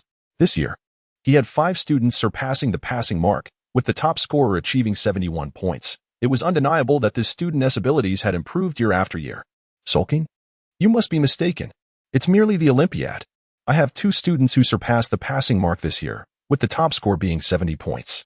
And that's not even all the scores yet. How do you think my results stack up? Wang understood the art of strategic humility. After all, hadn't Zhao boasted last year about merely 2 students with scores in the 60s? This year, however, he had a student with a score of 70, which was bound to overshadow Zhao's achievements. Wang couldn't help but smile as he contemplated how he would relish in mocking Zhao this year, remembering every detail meticulously recorded in his notebook from the previous year. As Wang chuckled to himself, Zhao could no longer contain his irritation. Well, that is rather mediocre. I have 5 students who have surpassed the passing mark this year. Upon hearing Zhao's proclamation, Wang's laughter abruptly ceased. Forgive me, but my top student scored 71 points, just one more than yours. Isn't that amusing? I feel almost embarrassed. What will our brother institution think if they're outperformed every year? Listening to Zhao's incessant prattling, Wang felt a pang of discomfort. This year seemed to hold the most promise, yet he had been overshadowed by a single point. I still have papers to grade. I must go. Beep, beep, beep. Hearing the sound of disconnection, Zhao smirked, thinking, what a poor excuse. If you weren't sure of your results, would you have called? This old Wang was increasingly unable to handle defeat. He would have a stern word with him at the provincial competition. Wang felt utterly drained. How disheartening it was to be surpassed this year. The thought of Zhao's smug demeanor on the call only fueled his frustration. Director Wang, we have another student who passed. Upon hearing his subordinate's report, Wang lacked the energy to react. A score just above the passing mark, 60-something. Would merely be cannon fodder at the provincial competition. Unbelievable. Incredible. Though Wang feigned disinterest, the excitement among others piqued his curiosity. The room was filled with exclamations, signaling something unexpected had occurred. Everyone, calm down. Let me see what's going on. Wang's interest was piqued. He had to investigate. Good heavens. Upon witnessing the commotion, Wang could no longer contain his astonishment, and laughter erupted throughout the room. It was no wonder Wang was astonished. The scorebook revealed. Yi Chun, 100 points. From the 5th high school, Wang was astonished. Throughout his years as the head of the Olympiad organizing committee, he had never encountered a perfect paper. Quick, bring me the paper. I must inspect the answers personally. This is of utmost importance. It was understandable why Wang demanded to see the paper again. This was utterly shocking. Just consider, surpassing 60 points qualified one for the provincial competition, while achieving over 70 signified a certain level of genius. Scoring above 80 essentially guaranteed a place in the national competition, yet a score of 100? Who would believe it? As the paper was brought forth, a crowd gathered to observe. Their initial impression was of neatness, clear handwriting, and the final problem's solution steps were flawless.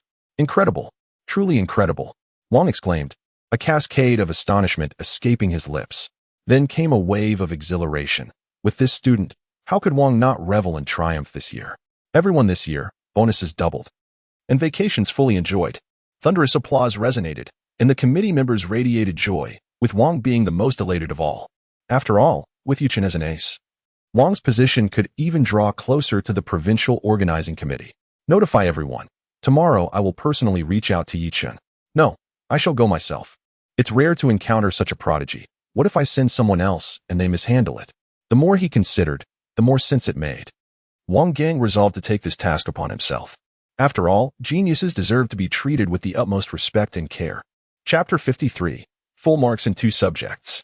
A page dedicated in school history. Hello, Principal Jiang. It's me, Wang Gang. I must say, as a leader, you are quite meticulous in your approach, even before tomorrow's event. Director Wang has already begun his preparations today. He has arranged for a bonus of 10,000 yuan and notified the school in advance. Such a well-coordinated effort. It's me, Director Wang, who rarely calls without a significant reason. Principal Jiang replied cheerfully. Perhaps he already had an inkling of the news. Especially since today marked the conclusion of the Olympiad, in which Chen participated, the only individual deserving of a personal call from the head of the organizing committee. Director Wang must surely be Chen. Great news, Principal Jiang. Your student, Chen, has secured first place in the Huayang City Math Olympiad. As expected. It was indeed Chen, but having caught a slip in Director Wang's words, Principal Jiang kindly reminded him, Director Wang. The results for the physics competition haven't been released yet, have they? Oh, no, they haven't. How did you know? Wang Gang inquired with curiosity. Considering that Principal Jiang wasn't present and he had come directly to inform the principal of the math results. Just a reminder, Director Wang. Chen also participated in the Physics Olympiad. Hearing the bewilderment in Director Wang's voice, Principal Jiang couldn't help but chuckle. It was quite amusing. Goodness, I need to check the physics exam papers. Chen also participated. On the other end of the line, Director Wang suddenly exclaimed in disbelief. And Principal Jiang thought to himself how unsteady Director Wang was, despite being a director.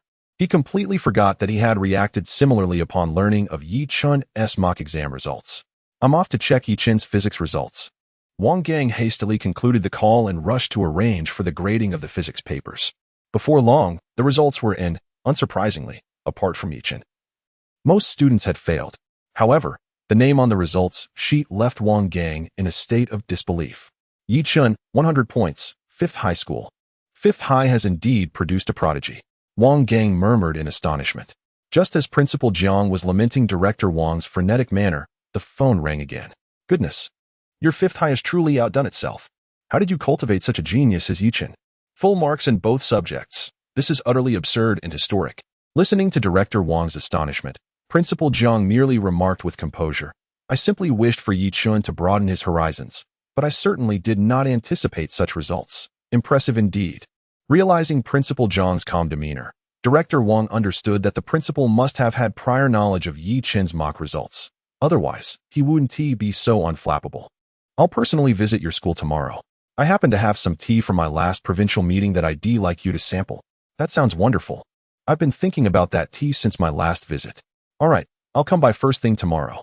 The two quickly concluded their conversation, but both felt a sense of unrest, as Yi Chen had indeed surpassed their expectations.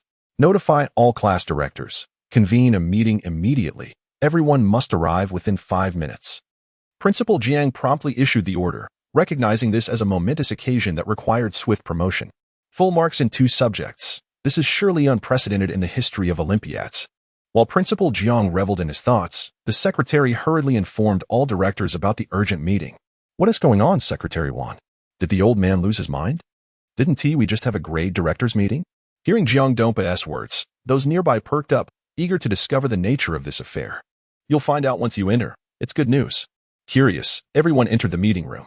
Upon seeing Principal Jiang's radiant expression, they all exhaled in relief. As he had previously been quite irate, yet now appeared jovial.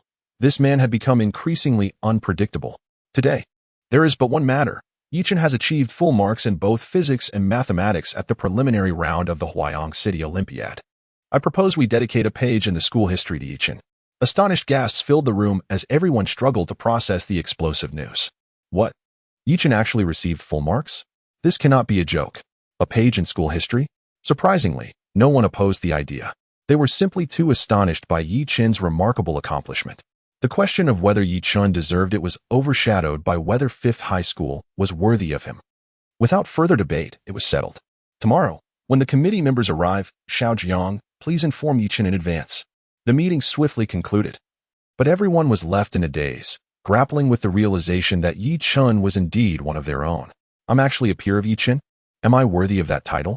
The most elated was teacher Xiao Jiang, who had assisted Yi Chen in his Olympiad registration, feeling immensely proud of her role. After the meeting, teacher Jiang dashed off and immediately called for Yi Chen. Yi Chen, you have truly excelled. Did you know that? Yi Chen looked bewildered. What do you mean I've excelled? I'm not aware of any such thing. Seeing Yi Chen's puzzled expression, teacher Jiang elaborated. You've achieved full marks in both subjects for the Olympiad. The meeting just concluded with a decision to dedicate a page in school history to you. Well, a page in school history? That is quite extraordinary. Yi Chen was taken aback, as he had never placed much importance on exam results. This seemed a bit excessive. Expressing his doubts, Yi Chen prompted teacher Jiang to respond with a hint of exasperation. You should be contemplating whether a page in school history is fitting for you. After listening to teacher Jiang's reasoning, Yi Chen felt reassured. He believed he had earned this recognition and strived to act with integrity. By the way, members of the organizing committee will be visiting tomorrow, likely regarding the provincial competition. The school is also planning a promotional event, and you should attend. I don't want to participate. I prefer to study in class. Yi Chen protested, arguing that encouraging classmates to learn and earning points was far more engaging than attending a meeting. Teacher Jiang was at a loss for words. Such a golden opportunity to shine, and yet Yi Chen seemed reluctant to partake. Don't worry, you only need to attend briefly.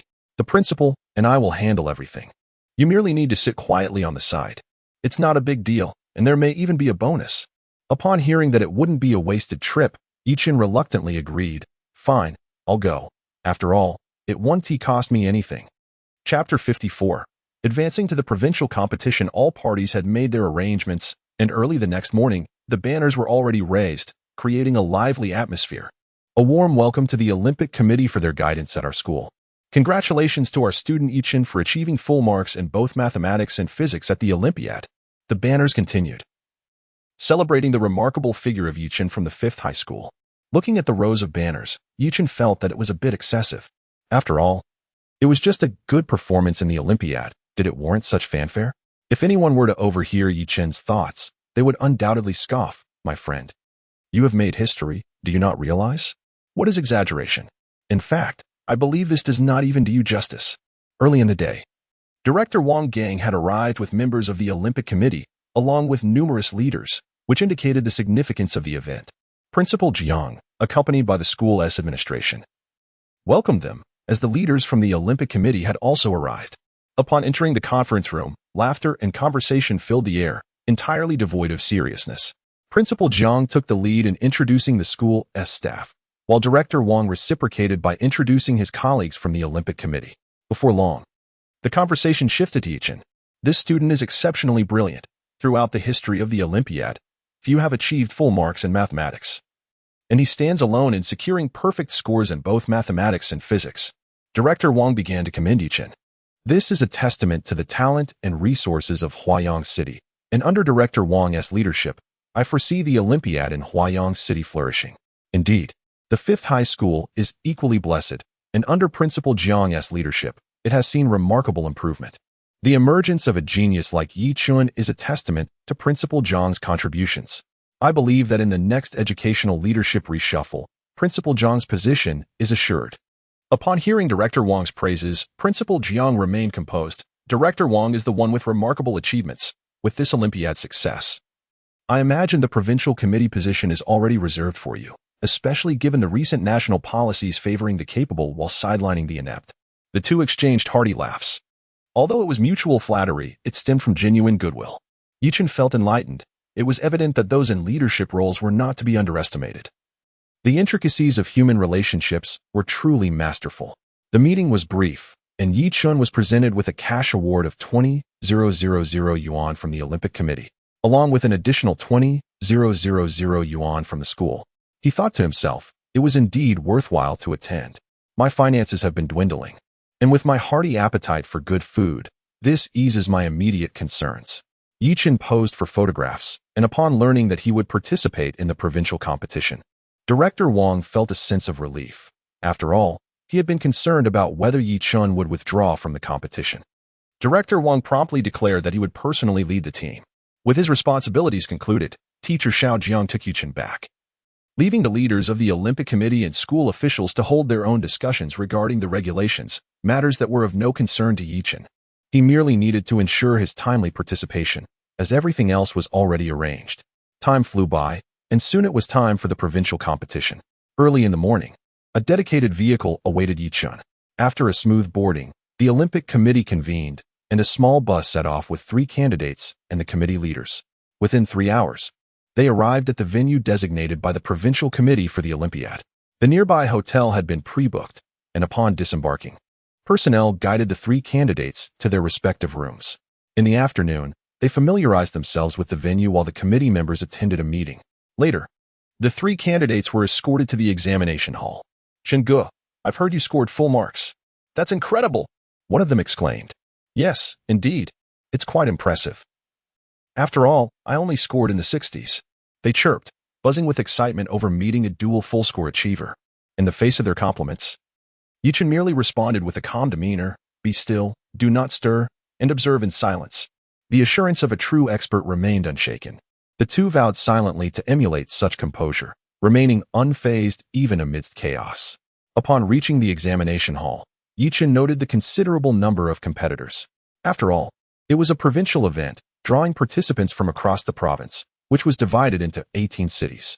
The provincial center and city had at least 3 or 4 candidates from each city, with some cities boasting over 20 competitors. Indeed, the educational competitiveness of Huayang City seemed somewhat lacking, as they only had 3 candidates.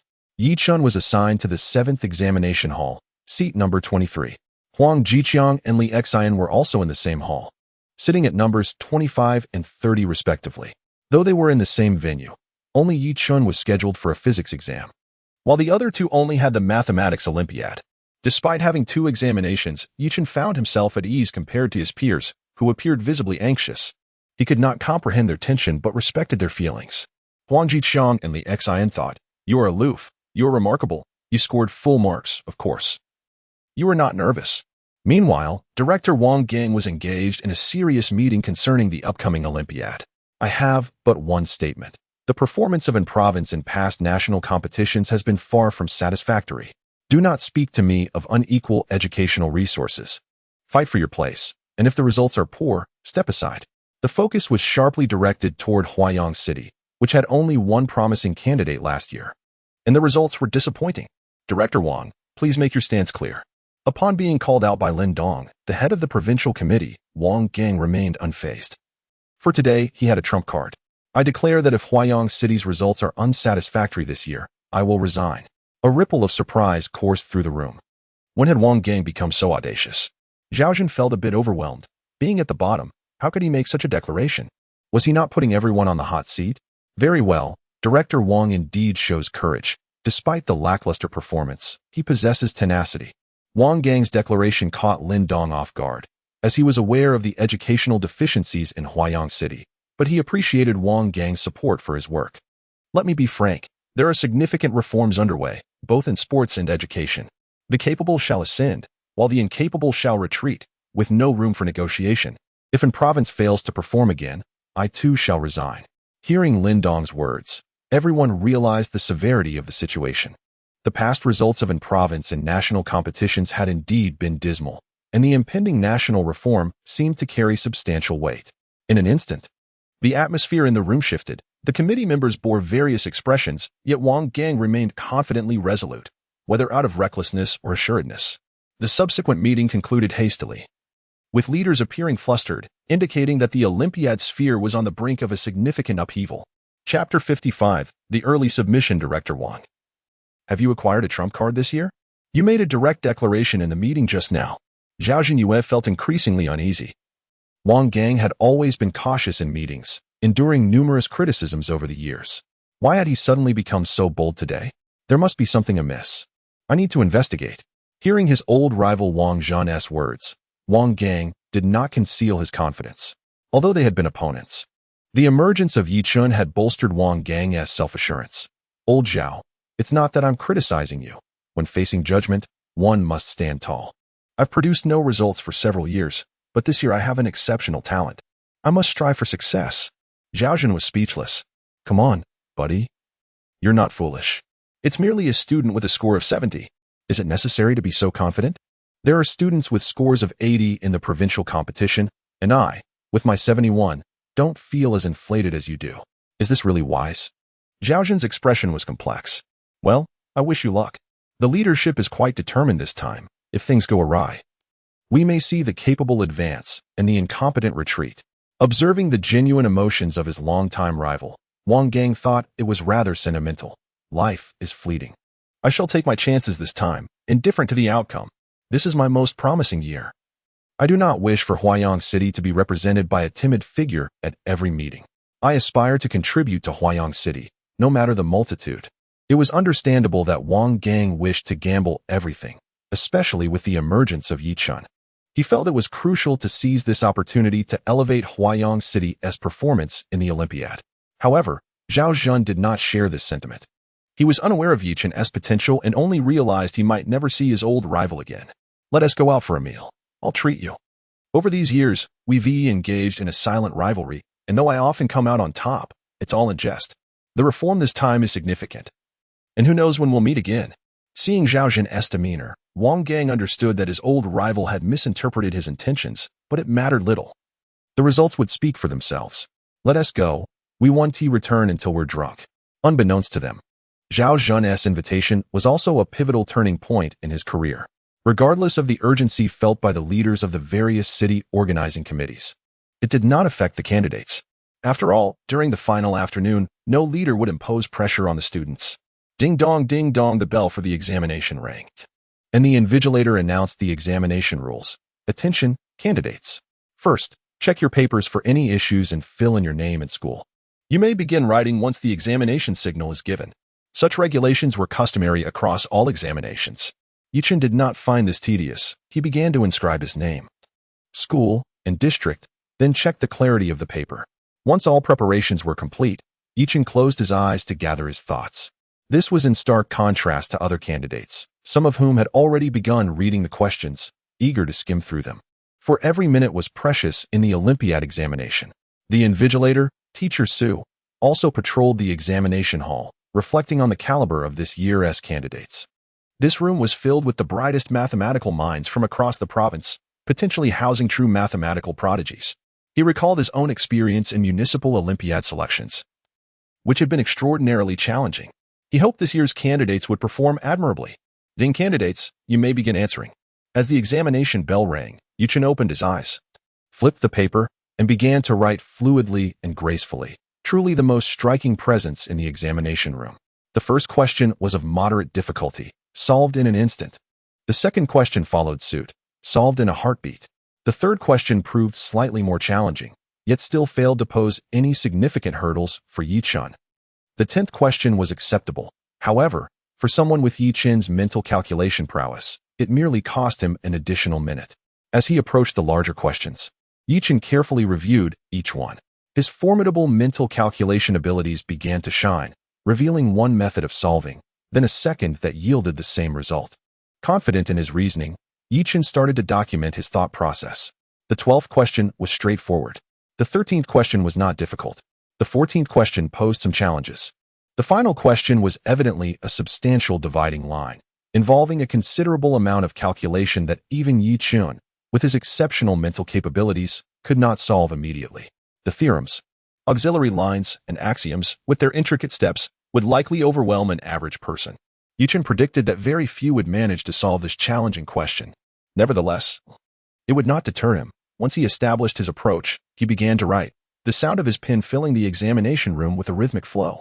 Finally, Chen let out a sigh of relief. He had completed the problem. The steps for the last major question far exceeded those of the previous ones combined. Casting a glance at his fellow candidates from the same city, Huang Jiqiang and Li Exine, he saw them still fervently writing. 40 minutes had elapsed. Yet Chen raised his hand. Classmate, do you have a question? The invigilator, Teacher Sue, hurried over and leaned in to quietly inquire. I wish to submit my paper early, teacher. Chen expressed his desire to submit his examination. Which city does this student hail from? To abandon the examination. He was unaware of how rare such an opportunity was. Teacher Sue wore an expression of disappointment. He had no favorable opinion of students who submitted their papers after only 40 minutes. However, as a teacher, he could only harbor these thoughts internally and never voice them. Watching the invigilator collect his paper with a stern expression, Chen felt perplexed. Why did I offend you? As Chen exited the examination hall, the invigilator placed his paper on the podium and resumed his patrol, observing the candidates' examination statuses. After surveying the room, noting that most candidates had tackled the larger problems, Teacher Sue returned to the podium. Feeling rather bored, he decided to review the answers of the students who had submitted early. Upon closer inspection, he was utterly astonished. The answer to the first question matched that of the vast majority of candidates. The second question, identical. The 10th question, still aligned with the answers of most candidates. Oh no, the jester is truly me. Though she was a woman, there were no suitable words to express her shock. Before long, Teacher Sue's cheeks flushed crimson. How embarrassing. Clearly, this student was a genius. While she hadn't seen the larger questions, such a high accuracy in the fill-in-the-blank section suggested that the major questions would likely be equally impressive. To think she had foolishly assumed this was a student opting out of the exam. Reflecting on her prior attitude, she felt utterly humiliated. Chapter 56. The anxious director Wang. Unbeknownst to the proctor's inner turmoil, Chen exited the examination hall early. After all, he had derived the answers to each question through at least 2 methods. While he could not guarantee a perfect score, achieving a high mark was certainly within reach. If anyone nearby had overheard him, they would have undoubtedly shot him a disapproving glance. What does a high score is a given even mean? Is that coherent speech? Chen was in good spirits, yet someone else was quite the opposite. Upon witnessing Chen leave the examination room less than an hour after it began, Director Wang Gang felt a twinge of panic. Fearing unforeseen circumstances, he had stationed himself by the exam exit since Chen commenced the test. Whispering a silent prayer, may Chen perform exceptionally well. At the very least, a normal performance would suffice. I'm not greedy. Among those who were most concerned about Chen's results, it was decidedly not Chen himself, but rather Director Wang who was most invested. After all, it was not every day that Huayang City produced a talent like Chen. There could be no room for error.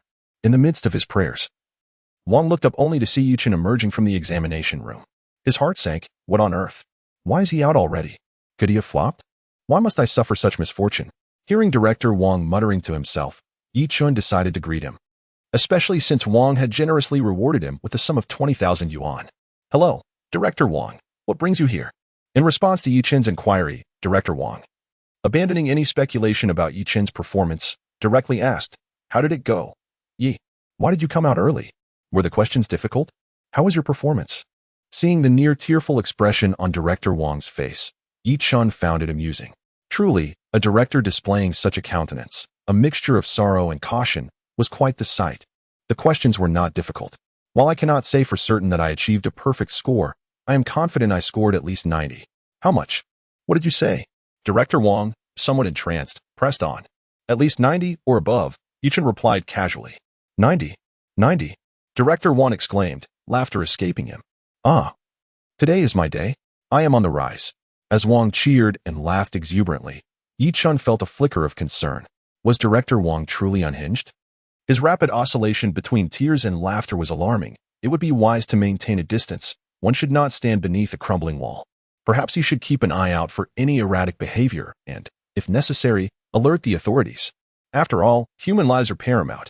Meanwhile, the jubilant Director Wang remained oblivious to Yi Chun's thoughts, his mind consumed by the notion that Yi Chun had truly excelled. A guaranteed score of 90. Throughout the history of the provincial Olympiad, no one had ever attained such a score. Only a maximum of 86 had been achieved, which was a significant gap from 90. In the realm of Olympiads, a single point can create an insurmountable chasm. Excellent, excellent, Yi Chun. You are truly remarkable, Director Wang exclaimed, jogging to catch up with Yi Chun, showering him with compliments. Yi Chun, witnessing Wang regain his composure, felt a sense of relief. It was manageable. Primarily, the questions were relatively simple. Having completed everything, I simply chose to leave early. Listen to you, Yi Chun. Speaking of simple questions, are you not aware that no one else has exited yet? Director Wang silently critiqued, refraining from voicing his thoughts for fear of influencing Yi Chun's performance in the subsequent examination. Very well, Yi Chun, you should take a moment to rest. I shall step aside for some fresh air. All right, Director Wang. As soon as Yi Chun faded from Wang's sight, the director slapped his thigh with fervor, astonished by the reality of the situation. Ouch! Pain radiated through him, yet he wore a jubilant smile. Indeed, this was no dream. Here we go, soaring high. Director Wang disregarded any semblance of dignity, for this felt akin to winning the lottery. Who could resist such excitement? Ding dong. The bell signaling the end of the examination rang.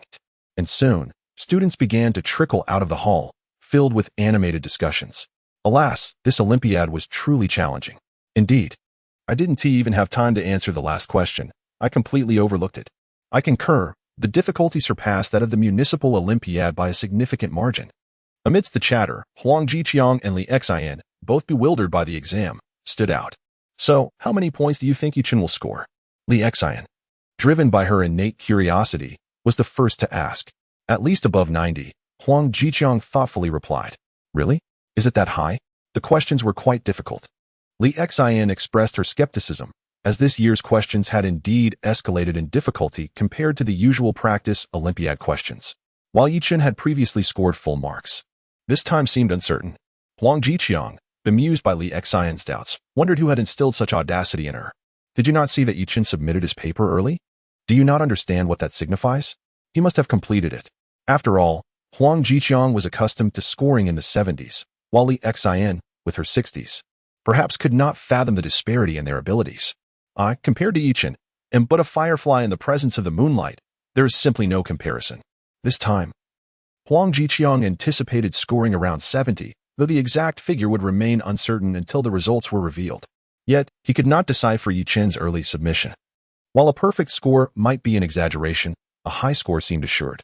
After all, he had observed the difficulty of the final question and doubted Yi Chun's capacity to complete it flawlessly, suspecting he would lose some points. Meanwhile, Li Xin, noticing Huang Jiqiang's silence and contemplative demeanor, grew discontent and departed.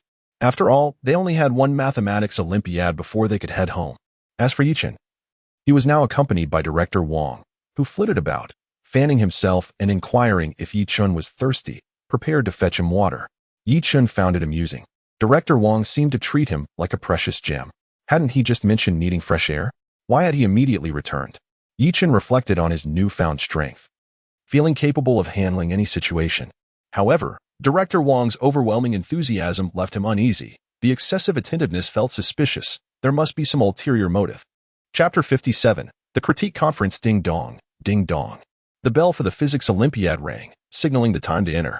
Bidding farewell to the verbose Director Luo, Chen hurriedly made his way into the examination hall. If he lingered any longer, his head would surely explode. Similar to the Math Olympiad, the invigilators first recited the examination rules before commencing the test simultaneously. However, this time, the participants were predominantly from a single class. And with a passing score set at a mere 60 points, most candidates were destined to be eliminated. Casting aside any distractions, Chen began to answer the questions with remarkable fluidity. For others, the physics examination may have seemed to possess a hellish level of difficulty, yet for Chen, it was merely a matter of extensive calculations. Blessed with an eidetic memory and adept mental arithmetic, he effortlessly completed the first 10 fill-in-the-blank questions, as they were fundamentally basic inquiries that posed no challenge for him. However, do not be misled. What Chen considered basic knowledge could be more accurately described as high school level. Such questions had already left his peers in disarray. While Chen continued to work diligently on the exam, the more complex problems merely involved greater calculation and slightly more steps. As he glanced at the clock, he realized that only 50 minutes had passed. Well then, perhaps it was time to submit his paper early. Just like in the previous test, Chen was eager to hand in his answers ahead of schedule, as submitting the paper would allow him to return to school sooner. After all, he was on the verge of accumulating a total of 100,000 points, and he might just reach that threshold upon his return. Chen is bound to finish early again, remarked Huang Jiqiang and Li Xian, who were waiting for him.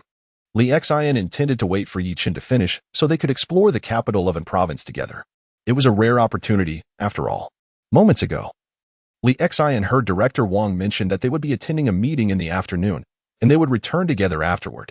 As the two waited, Director Wang was also anxiously anticipating the results. If Chen's performance in the Physics Olympiad was exceptional, it would bolster Wang's chances of advancing further.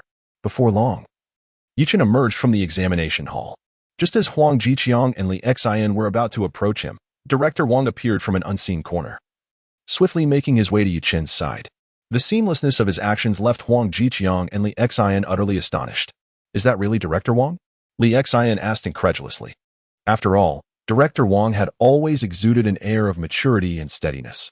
This sudden display of enthusiasm was rather uncharacteristic, leaving the two momentarily speechless.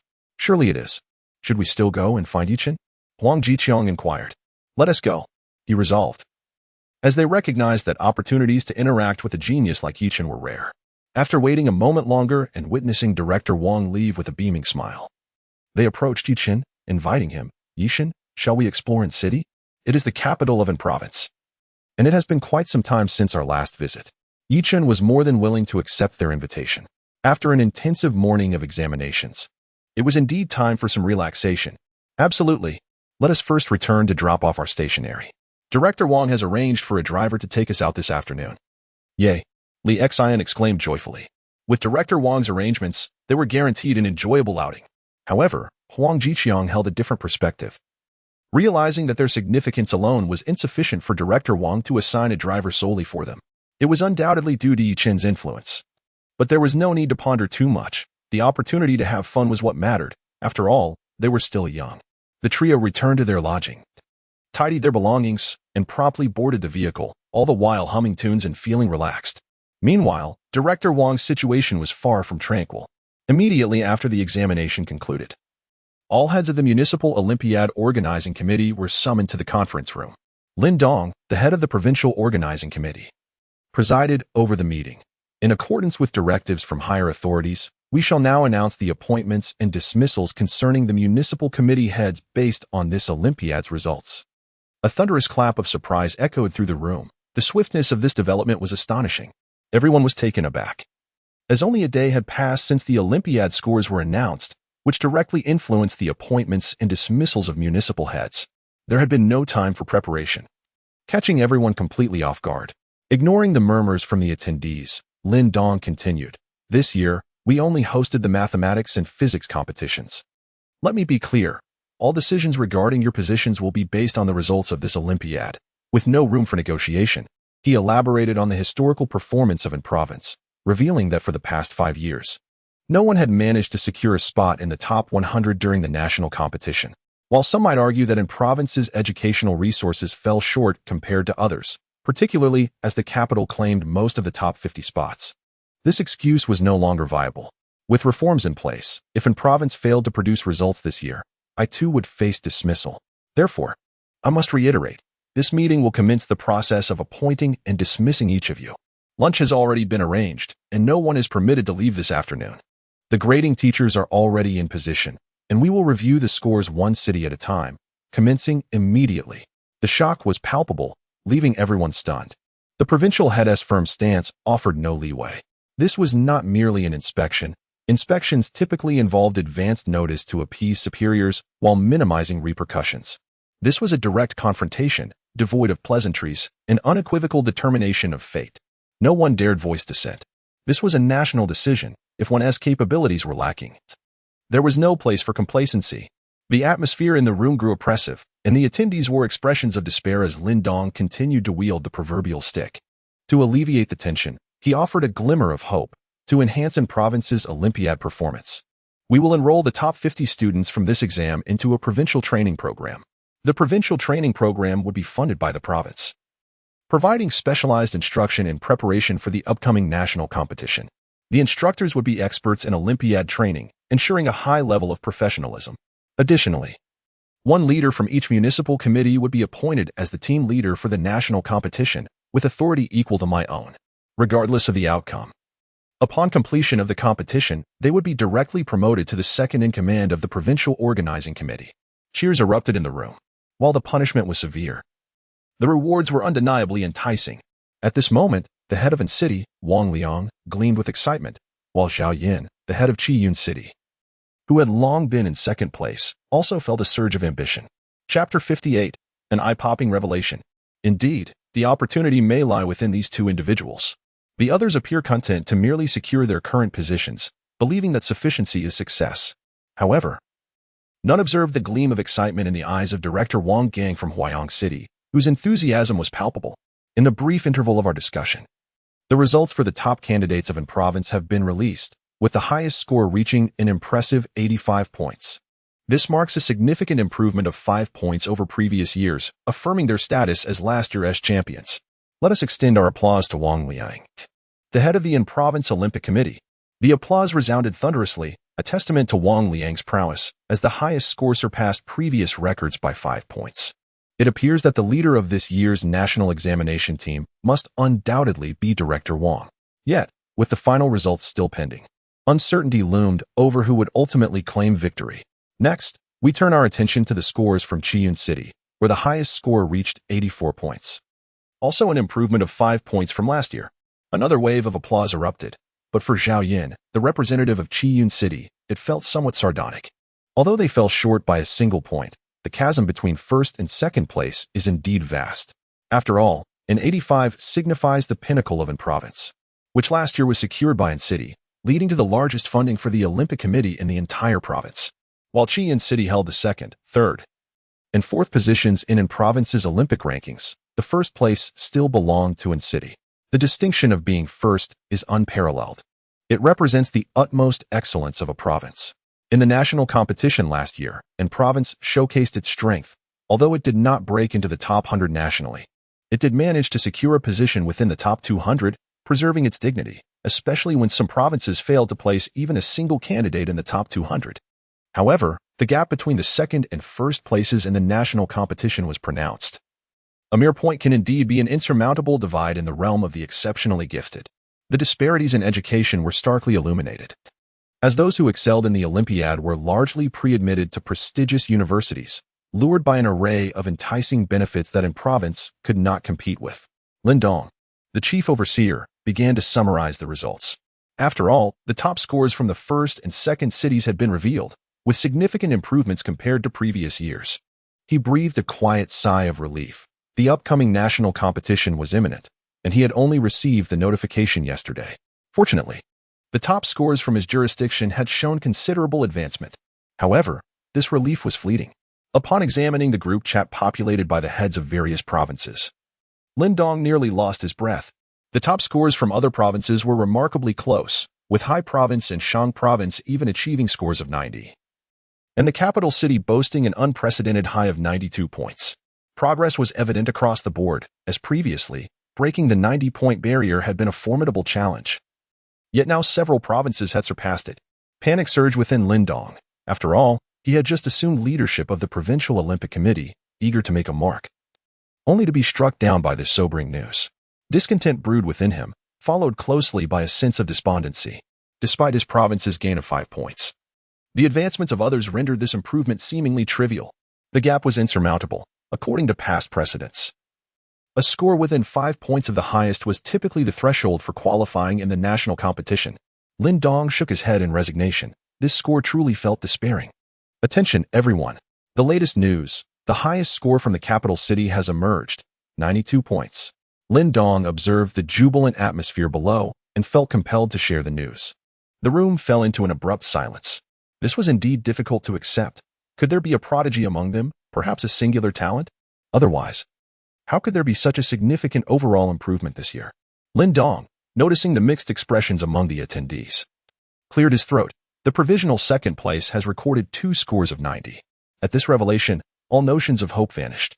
Given this score distribution, it seemed that in provinces results would likely fall short of last year's performance.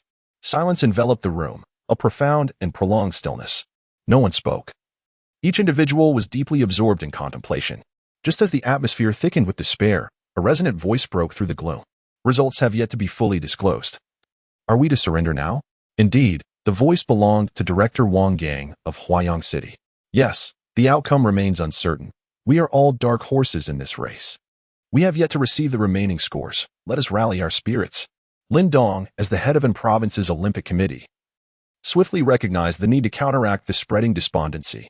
To allow such a mood to fester would extinguish the remaining motivation, especially with the national competition looming. After all, there was still training ahead, and he needed to set an example. Though he spoke encouragingly, the others remained unenthused. The historical context was well known. Once in province's top scores were revealed, no other scores had ever surpassed them. Furthermore, with the scores from the top 5 cities already disclosed, none had exceeded 85 points. And even those scoring 80 were scarce. The conference continued, albeit with an eerie silence looming over the attendees. Ding dong. A knock resonated at the door. The pre-ordered lunch had arrived. Let us take a moment to eat. Even the grading teachers need sustenance. Lindong instructed everyone to partake in the meal. Although their appetites were dulled, pleasantries still needed to be exchanged. The boxed lunches were distributed by the secretary, and as anticipated, no one seemed inclined to eat, except for one individual. Indeed, it was Director Wang Gang of Huayang City, who appeared positively ravenous. He had been bustling about all morning, concerned about the service quality for Chen, and now, before the designated time, he found himself famished. With the meal now at hand, he eagerly dove into his food, savoring every bite. Seeing Wang Gang indulge heartily surprised the others. Really? We, the top-ranking cities, aren't devouring our food with such gusto? Aren't you even a little worried? Soon enough, the crowd ceased their musings. Perhaps Huayang City, having historically ranked last, had grown accustomed to being carefree. They thought, let him eat. After all, didn't he condemned prisoners enjoy a hearty meal before their execution? Time did not halt for the meal, and after dining, they proceeded to announce the results. However, as more and more city scores were revealed, Lindong's expression darkened, and the atmosphere grew increasingly oppressive. Eventually, he relinquished the task of reading the results to Secretary Chen. The time swiftly arrived for the final scores from an province's Olympic examination to be announced. When the results for the last city were presented, Secretary Chen found himself momentarily stunned, gripping his thigh tightly to suppress his trembling. And with a voice barely containing his excitement, he announced, Huayang City, Chen, 100 points. Chapter 59, Ascension. With a resounding boom, the room erupted in excitement, akin to the detonation of an atomic bomb in a tranquil field. The crowd was momentarily dazed. The first to regain composure was Lindong, who swiftly seized the report card from his secretary's hands. It was utterly unbelievable. A stunning surprise had emerged at the last moment. Lindong was so exhilarated that his nails nearly pierced his flesh. Haha, wonderful, truly wonderful. After confirming the results multiple times, Lin finally expressed his astonishment. Hearing his words reassured everyone that the results were indeed accurate. and the conference room was soon filled with resounding applause. Among them, Director Wang Gang appeared the most at ease, for he had long been aware of his formidable asset. At this moment, Director Lin beamed with pride, resembling a majestic swan. The leader of this year's Olympiad would be none other than Group Leader Wang from Huayang City. Does anyone have any objections? Lin Dong laughed heartily, recognizing the exceptional performance from Huayang City, which had quietly produced a perfect score. This virtually guaranteed success for the provincial competition. Moreover, he might seize this opportunity to advance further. No objections. Everyone concurred, as the adage goes, might makes right. No one could challenge that. Thus, Wang Gang became the leader of this Olympiad delegation. Just one statement, Chen achieved a perfect score, was enough to render everyone speechless. At that moment, Wang Gang was brimming with pride, while others were not as fortunate. Those who ranked in the bottom 10 of the Olympiad would face immediate dismissal from the organizing committee.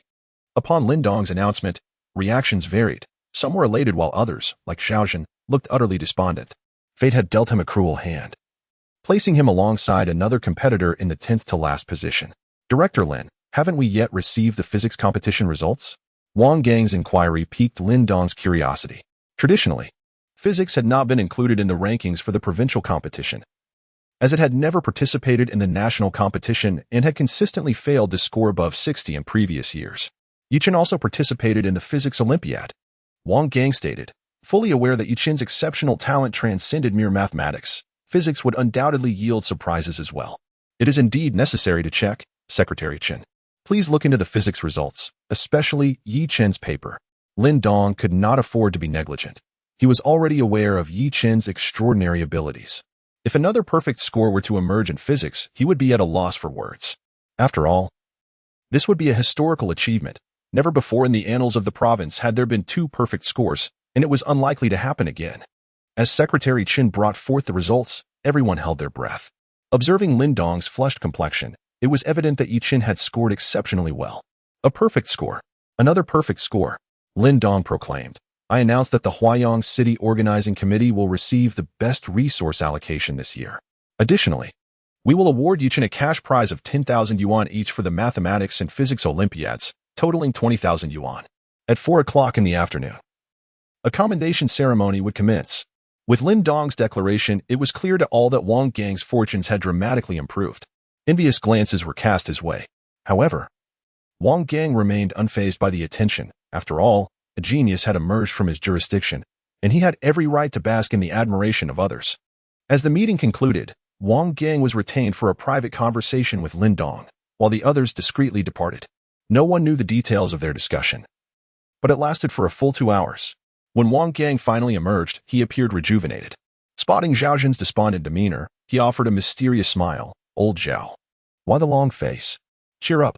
Seeing Wang Gang's exuberance, Zhao Zhen's expression became complex. In the past, he had always been one step ahead. But now the tables had turned, a true twist of fate. You've become quite impressive. I might be on my way out, Zhao Zhen lamented. Aha, don't be so pessimistic.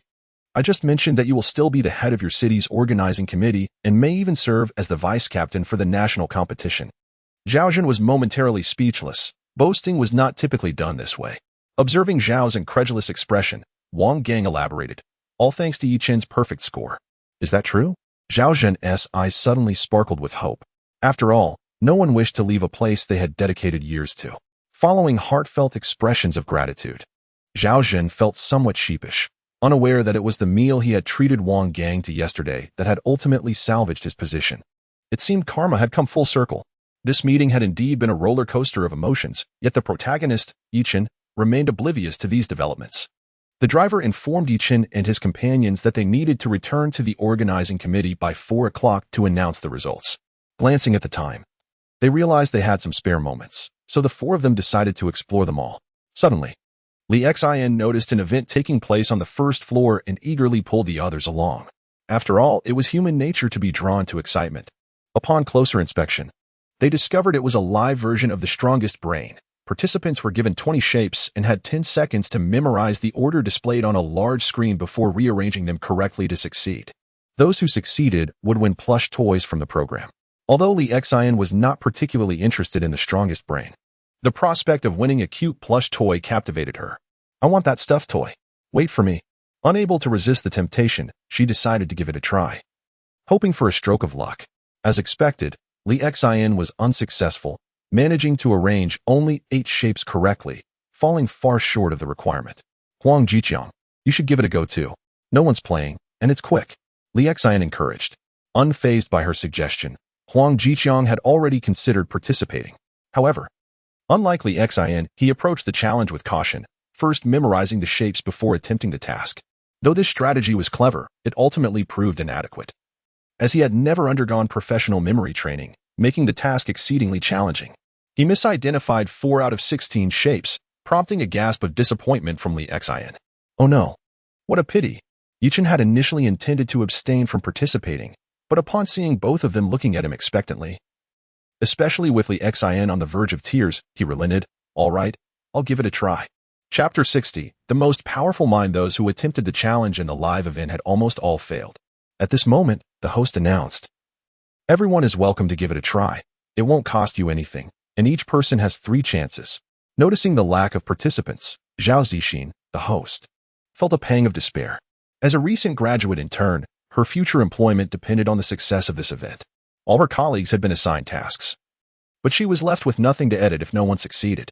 Though she maintained a smile, inside, she was already in tears.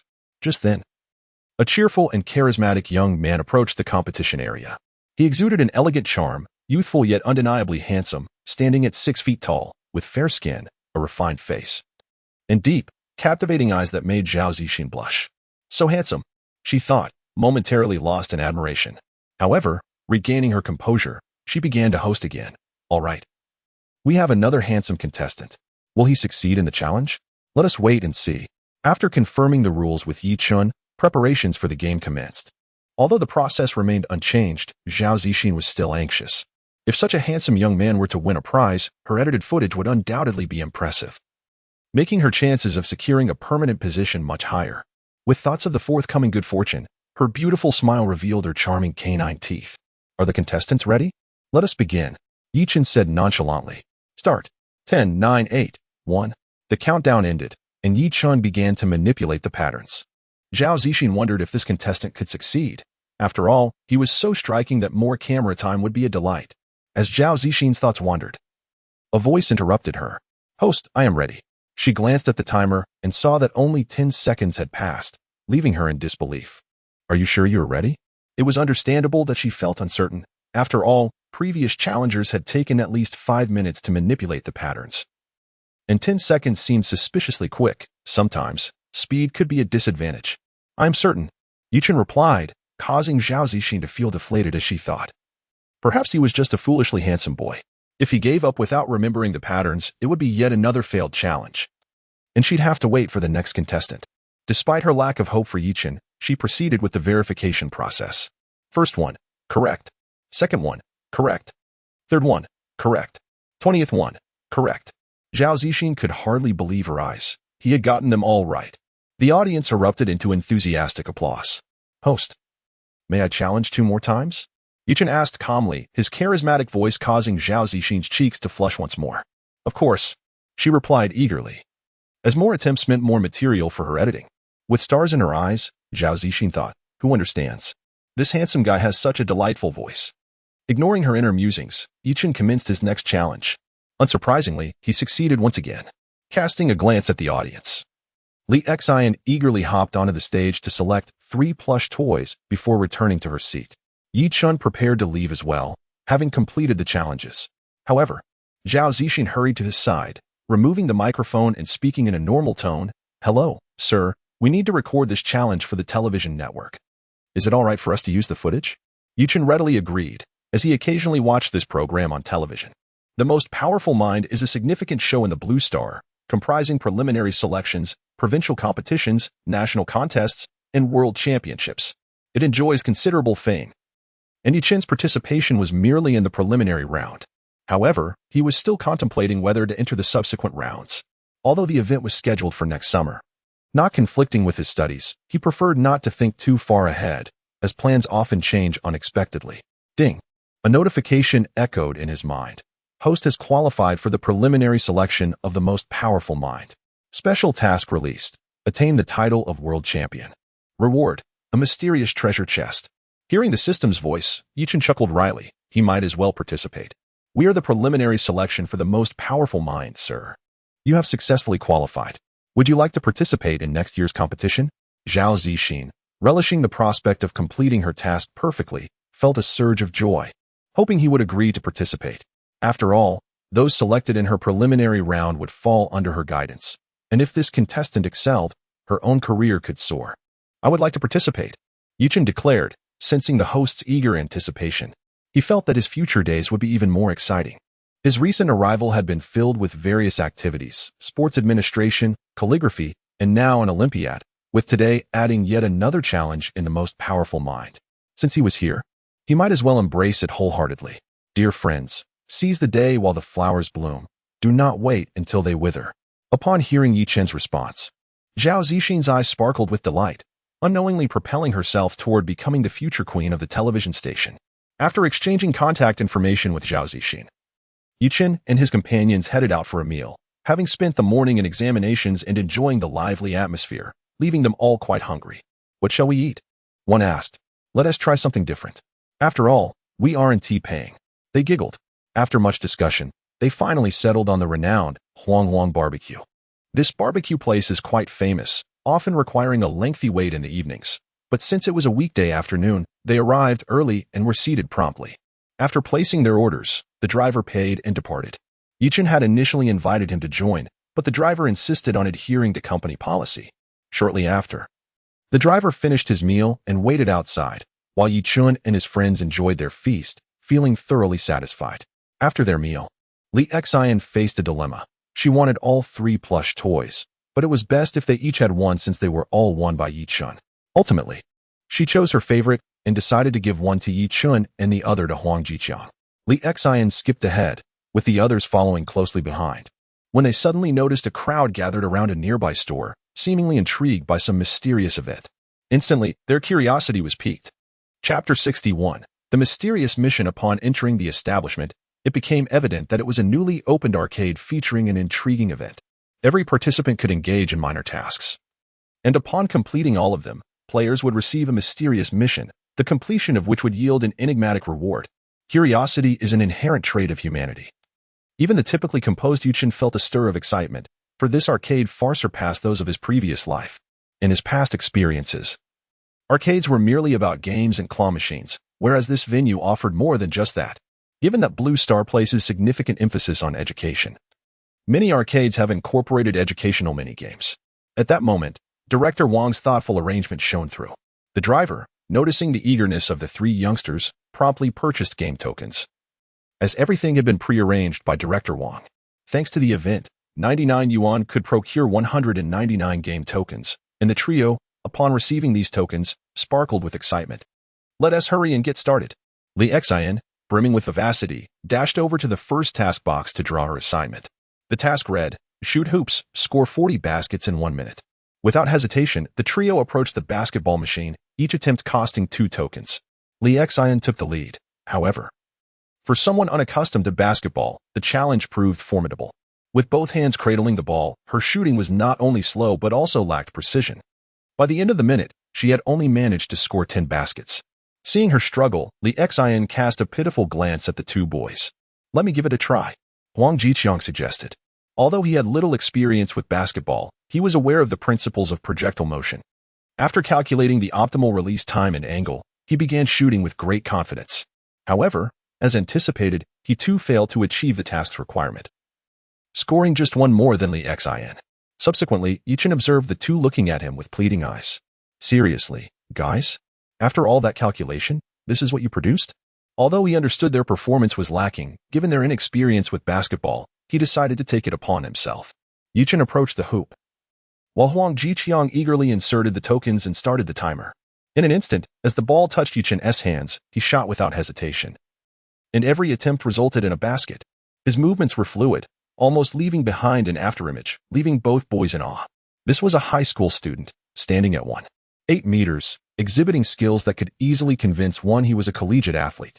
The results were soon in, 62 baskets in 1 minute, setting a new record and placing the name Chen at the top of the leaderboard. Chen exited with nonchalance. The attendant, witnessing the feat, stamped the task card of the trio, eliciting a delighted gasp from Li Xin. At this youthful age, joy was simply uncontainable. Li Xin bounced over to the second task point, eager to draw her next assignment. Task 2, Claw Machine. Retrieve a number of toys equal to double the number of group members. Huang Jiqiang faced a dilemma. He was utterly inept at this.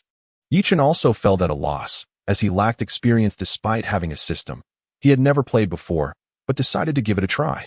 However, Li Xin, a fervent plush toy enthusiast, confidently declared, "I'm quite skilled at claw machines."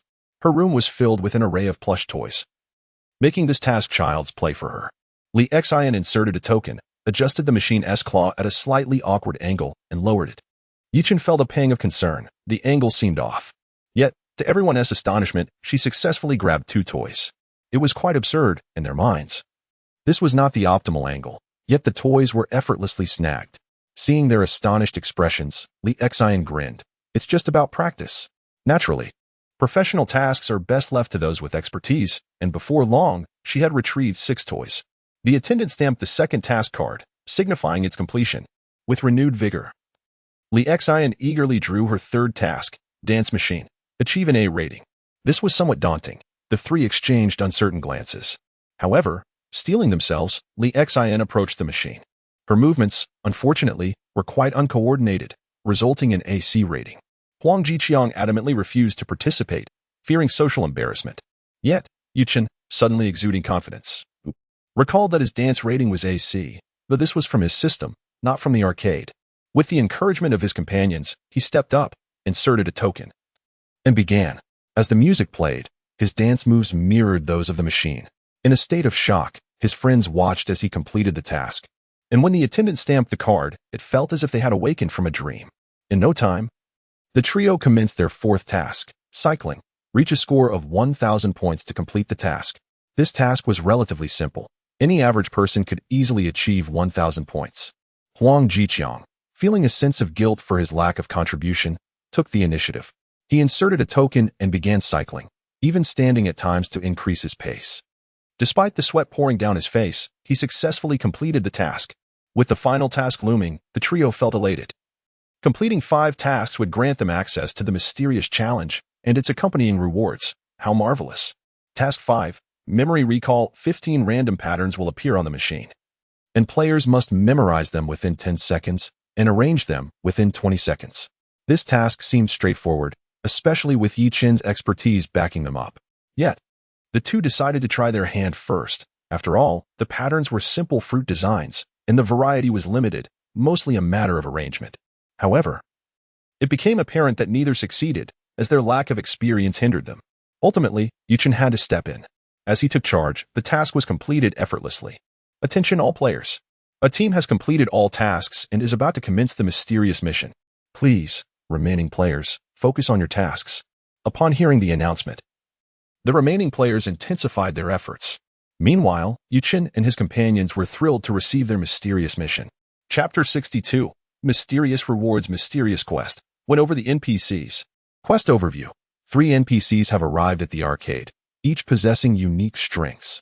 Players may select any arcade game to compete against the NPCs, with each player granted 3 attempts. If a player triumphs over any one of the 3 NPCs during these attempts, the quest is deemed complete. Note: the NPCs will send forth any one of their ranks to engage the player based on the chosen game. This task may be daunting for others. Yet for Yi Chen and his companions, it is far less complex. After all, Yi Chen alone can easily overturn these NPCs. The 3 NPCs are somewhat astonished, as many players, despite forming teams, have yet to complete the initial 5 tasks. These challenges span various domains and were conceived by the trio with the expectation that someone might succeed, but they hardly anticipated such swiftness. Especially not from the peculiar Yi Chen. To ensure their success, Yi Chen and his friends decide to first challenge the NPCs to a basketball game, a domain in which Yi Chen excels. Upon hearing the trio's choice of challenge, the NPCs scoff, realizing they have stepped into a perilous arena. Who is unaware that Cold Xiao is the prince of basketball? Challenging him in this game would be child's play. As Yi Chen and the enigmatic Cold Xiao NPC commence, Cold Xiao swiftly executes his shots, sinking 60 in a minute. Just as he relishes the absence of pressure, a loud cheer erupts from the audience beside Yi Chen. Cold Xiao glances over, only to be astounded. Yi Chen's screen displays 80 baskets. In that moment, Cold Xiao feels a pang of anxiety. His title as Basketball Prince is at stake. With a sense of fair play, Cold Xiao presents his badge to Yi Chen, acknowledging the completion of the first challenge. The second challenge entails a dance machine.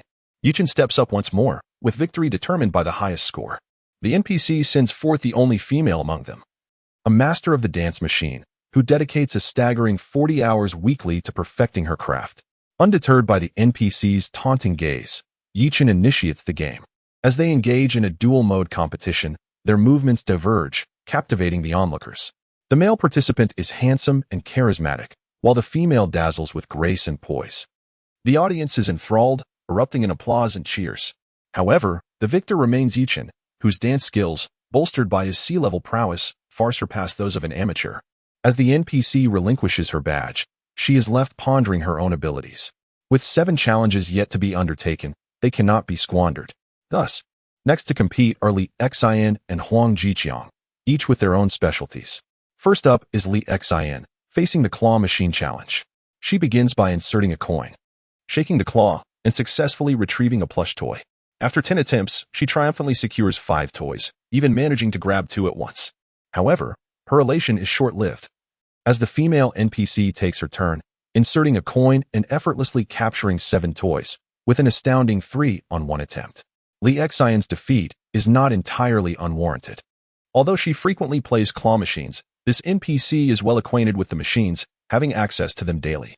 The transformation in Li Xian's expression from joy to contemplation is palpable.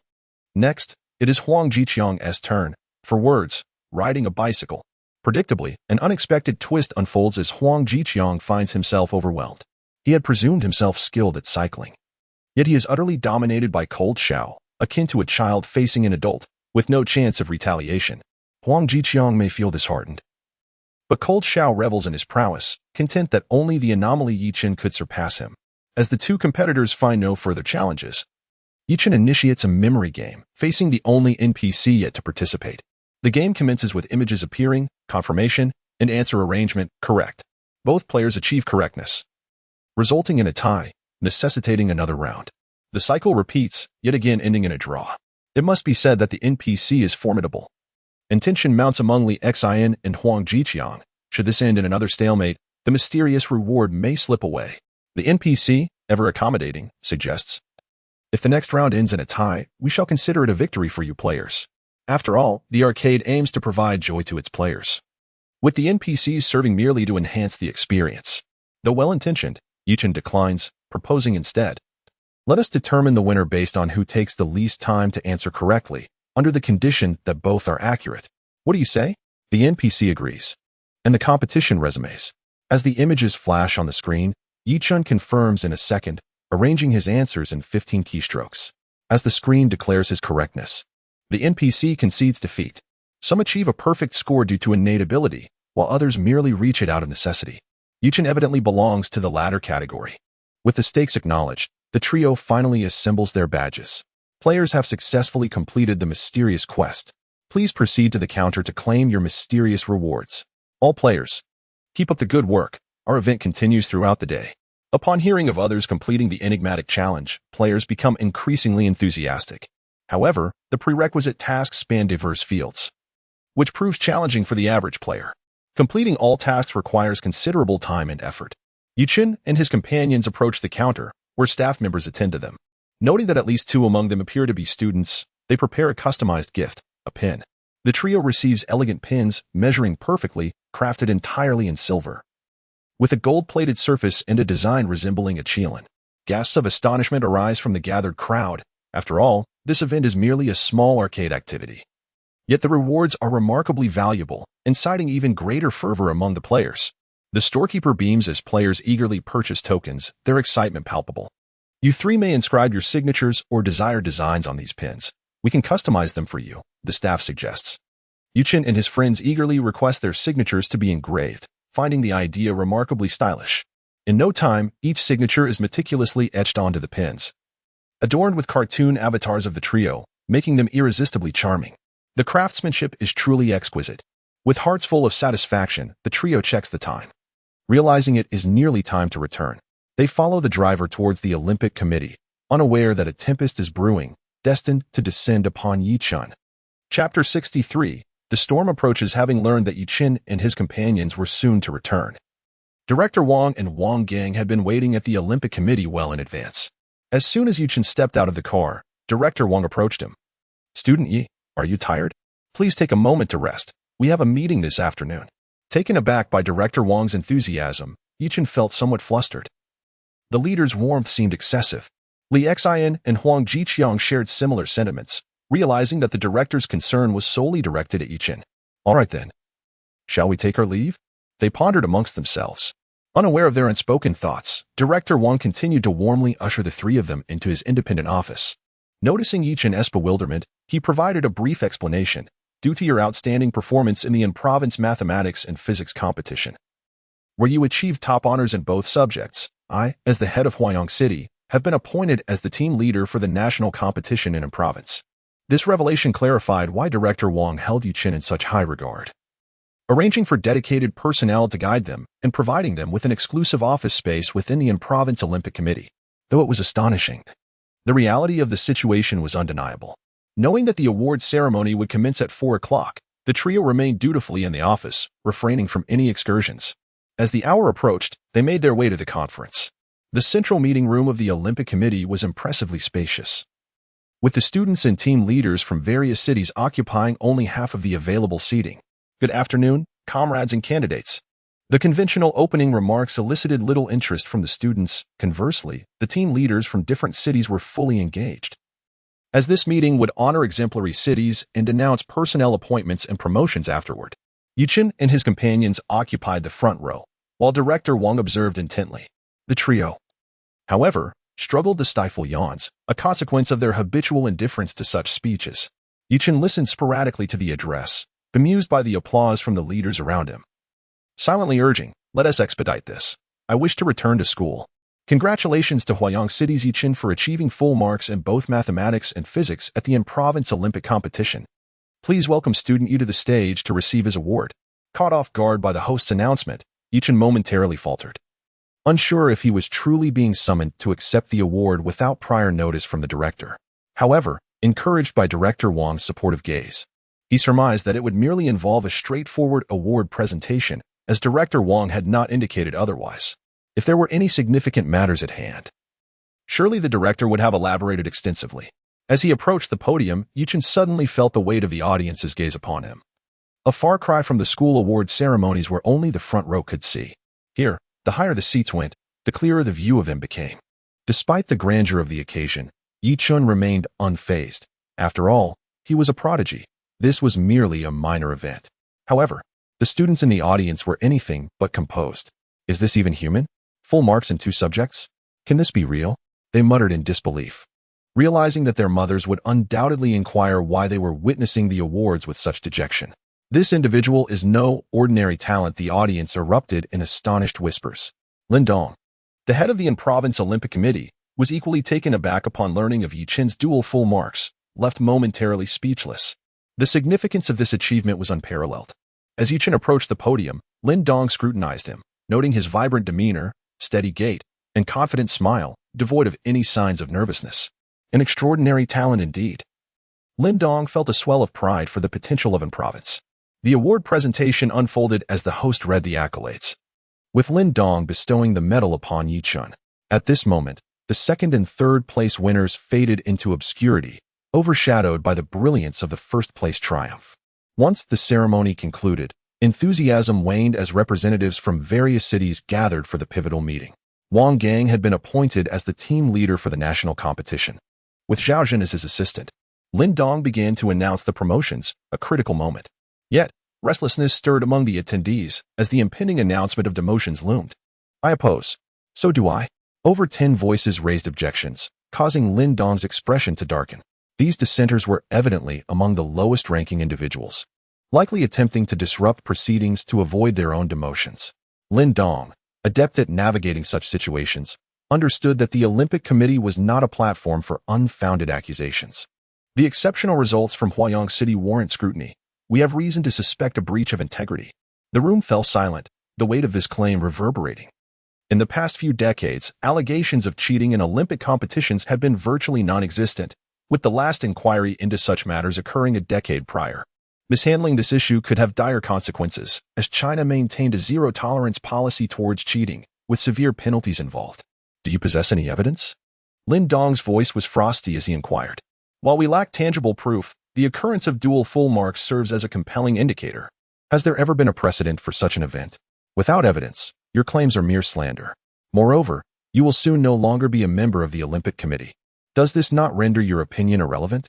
Lin Dong asserted that without substantiation, such allegations were futile, emphasizing that the nation placed immense value on talent. A mere suspicion could not confer upon you the right to conduct an investigation. Examinations are governed by strict protocols, including monitoring and sealed questions. If you can question the integrity of our nation's talents based on their exceptional results, then you cast doubt on all of China as prodigies. The lead objector remained undeterred. I have already lodged a formal complaint with the National Olympic Committee, supported by 10 signed testimonies. I refuse to believe the central authority will overlook this matter. The atmosphere shifted, the gravity of the situation escalated. Regardless of the outcome, Lin Dong would inevitably face repercussions, whether for alleged cheating or for his subordinates' insubordination. This was a precarious predicament indeed. Chapter 64. Is that all? However, Lin Dong remained remarkably composed upon encountering this matter. After all, he was already on the fringes. Should the scores from a province diminish further, he could bid farewell to the Olympic Committee. Moreover, who could predict whether this situation would turn out to be a blessing or a curse? One thing he was certain of was that no one had cheated. The authorities had merely come to reassess the scores, and he felt no anxiety. In fact, due to Chen's situation, he might even gain notoriety. After all, there had only been one double champion throughout history. So, he awaited the arrival of the National Olympic Committee, eager to see who was truly at fault. As Lin Dong confidently articulated his thoughts, the ringleaders of the commotion felt a twinge of apprehension. Although those soon to be demoted were acting frantically, they were quite certain that no one could achieve 2 perfect scores, especially not someone from the desolate Huayang city. The meeting concluded rather discordantly, and Lin Dong received a call from the National Olympic Committee. The directive was clear, due to a formal complaint alleging that in province had leaked questions. Particularly concerning the appearance of double perfect scores, the state took this matter very seriously. They demanded results by tomorrow. The investigation methods were established. On one hand, the National Olympic Committee would collaborate to create new questions, which would be sent to in province for relevant personnel to retake the exam. On the other hand, they would investigate the heads of Huayang City, Wang Gang, and in province, Lin Dong, simultaneously. Upon hearing this, Director Wang Gang's face turned ashen. He was not concerned about the investigation, as he had not cheated. His only fear was that these unfounded allegations might tarnish Chen's reputation. For no talent should be treated in such a manner. Lin Dong's expression was equally grave. The situation was indeed precarious, and he had not anticipated that these old foxes would resort to such underhanded tactics. The two discussed the matter extensively in the office, realizing they had no choice but to cooperate with the national investigation. Yet, how could they explain this to Chen afterward? Would they tell him that someone had formally accused him of cheating? Those old scoundrels truly knew how to stir trouble. Wang Gang was so furious he felt like his teeth might shatter. After all, Huayang City had finally produced a genius, only for these nuisances to appear. After much deliberation, they decided to inform Chen, conveying the entire truth. Sincerity was always the best strategy. Is that all? Chen remarked with a knowing smile as he listened to the two men, drenched in sweat from their explanations. He felt no fear. Was it not akin to a child complaining to the teacher because another child had outperformed him? Was it not merely a retest? What was the big deal? Seeing that Chen remained unfazed, both men sighed in relief, grateful that he seemed unaffected by the situation. However, what if he could still achieve a perfect score? He recalled that in Huagua, accusations of cheating were taken very seriously. Such baseless accusations without evidence were not appropriate, were they? Chen had a good temperament, but he was not a pushover. If one dared to bully him, he would not hesitate to retaliate. Rest assured, Chen, the state will investigate these individuals for malicious allegations and their regular work conduct. Given Huagua's efficiency, these individuals could face severe consequences, possibly even a lifetime of imprisonment. Lin Dong's warnings were not mere exaggerations. The situation was indeed grave. The methods of the state were beyond the imagination of ordinary individuals. Your conversations, your financial transactions, could all be easily scrutinized. While they might overlook minor transgressions, the matter of talent was held in the highest regard by the state. Upon hearing Yi Chen's response, both men felt a wave of relief wash over them, and they began arranging for the students from various cities to return home. However, Yi Chen was asked to stay behind. Director Wang, is Yi Chen not leaving today? Li Xian inquired. Wang Gang's expression darkened momentarily before he feigned nonchalance. He ranked first, so he has special circumstances. You all may leave. I will stay with him, and we will return tomorrow. After arranging for the others to leave, Wang Gang swiftly retreated to his office. These scoundrels truly could not handle defeat. Despite their age, they still resorted to petty tactics. Before he even reached his office, Wang Gang overheard Zhao Zhen's irate voice. Upon seeing Wang Gang enter, Yi Chen finally breathed a sigh of relief. After all, Director Zhao is rather tiresome and verbose. Yi Chen mused that retaking the exam was far less torturous than this. And finally, Director Wang had returned. He was ready to be liberated. Little did he know, once Wang Gang entered, he and Zhao Zhen began to bicker even more fervently. Yi Chen exclaimed, huh? Time swiftly passed until the National Olympic Committee arrived. Lin Dong, Wang Gang, and Yi Chen discussed extensively, summarizing their key point. You are a genius. Speak the truth. If anyone dares to undermine you, confront them fiercely. And province stands firmly behind you. You must not suffer any loss. As the head of this delegation, Li Xing felt exasperated. Lin Dong, how could you not manage your own people, forcing me to come all this way? Yet, on the flip side, he was eager to meet this remarkable student with double perfect scores, truly an extraordinary feat. Li Xing considered whether he could convince the authorities to send this student to the capital. It was evident that Lin Dong would be infuriated by this ulterior motive. Director Lin, which of these candidates is Yi Chen? The state has dispatched me here because we received word that a province has produced a double perfect score.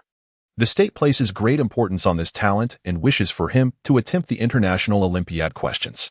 Should he achieve high scores, a special reward awaits him. Upon hearing Li Xing's words, everyone was taken aback. Wasn't he here to investigate allegations of cheating? How had it turned into a personal assessment? Yi Chen felt an immediate affinity towards the visitor. After all, he had initially come to ascertain whether he had cheated. This individual clearly favored him, which left Yi Chen feeling somewhat perplexed. Despite his confusion, the examination proceeded swiftly, conducted with full video recording and a dedicated proctor, with Yi Chen being the sole candidate. Before long, Yi Chen completed the exam, emerging with a relaxed expression. Lin Dong and Wang Gang exhaled in relief. Within 10 minutes, the results were released. Unsurprisingly, Yi Chen achieved double perfect scores, causing Lin Dong and Wang Gang to beam with joy. Excellent. Truly excellent, Li Xing exclaimed. In this era, we have produced such an extraordinary student. What a blessing for Huagua. Straightening his attire, Li Xing solemnly addressed Yi Chen, Student Yi Chen. I hereby appoint you as the captain of the International Olympiad team representing Huagua. Please accept this responsibility. Leading Huagua in international competition was something Yi Chen had never anticipated. Everyone, including Yi Chen, was left in a state of bewilderment. What on earth was happening? Chapter 65. The support of the Li faction. Observing the bewildered expressions on everyone's faces, Li Xing began to elucidate. I was already aware that you did not cheat. However, upon receiving a report, we must respond accordingly. Given your outstanding performance, a superior has instructed us to conduct a test. Should you achieve a perfect score again, the captain's badge will be bestowed upon that student, Yi Chen. Although Li Xing's explanation was thorough, revealing that a high-ranking official recognized Yi Chen's potential, the news was still astonishing. The national competition had yet to commence, and already Yi Chen was being considered for the role of captain in an international contest. Li Dong, as the provincial head, was certainly familiar with this international event. Though no candidates from his province had participated before, he had heard of its significance. However, upon hearing of the selection, he was even more astounded. The nation had chosen merely 6 individuals, representing the pinnacle of excellence. The caliber required for such selection was extraordinary. Lin Dong and Wang Gang quickly signaled to Yi Chen to accept the offer, as this opportunity might be unattainable for others in a lifetime. Despite his doubts, Yi Chen did not refuse the goodwill extended to him, recognizing that it undoubtedly carried deeper implications from the higher-ups. Seeing Yi Chen accept the badge, Li Xing breathed a sigh of relief. Next, they would address the matter of the formal complaint, which was beyond Yi Chen's purview, as he was merely a student. Such matters required the expertise of professionals. As the meeting concluded, Yi Chen intended to leave. But Director Lin Dong informed him that team leader Li Xing wished to speak with him privately. Yi Chen, Lin Dong, and Wang Gang were perplexed. Surely the person from the capital did not know Yi Chen, and a private meeting could not possibly imply recruitment. Surely not. Someone from the capital would not behave so brazenly. Regardless of their thoughts, Chen proceeded into the office. After all, the visitor had expressed goodwill, and he had no pressing matters at hand. Team leader Li, you summoned me? Upon entering, Chen was met with Li Xing's approving gaze, reminiscent of an elder assessing a junior. Chen, would you care to guess my identity and the reason for your receiving this badge? Li Xing asked with evident intrigue, enjoying his penchant for riddles. Though uncertain of Li Xing's motives, Chen began to deduce. Firstly, you approach me without malice. Secondly, this badge is not something just anyone can attain, yet it has been granted to me. You mentioned a leader who values me, but such attention does not come lightly, indicating that this leader must have a substantial understanding of my abilities. I am acquainted with few prominent figures, yet my mentor, He Haoyang, has a teacher named Li Lao.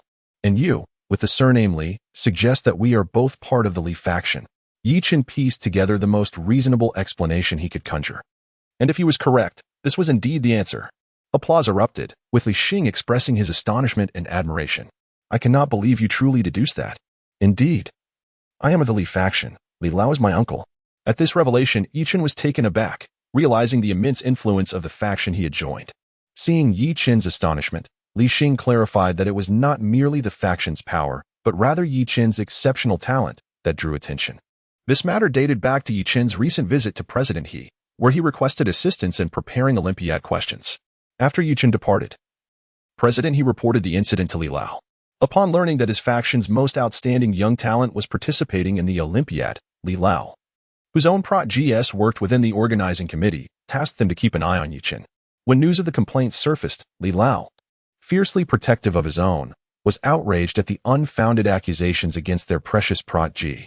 Consequently, he made several calls, and the matter was swiftly clarified. Thus, Li Xing was dispatched to lend his support. This assessment was merely a formality in presenting the badge, especially since Chen had already achieved perfect scores in the Olympiad examination and in province. Upon hearing Li Xing's explanation, Chen finally grasped the full context and felt deeply moved.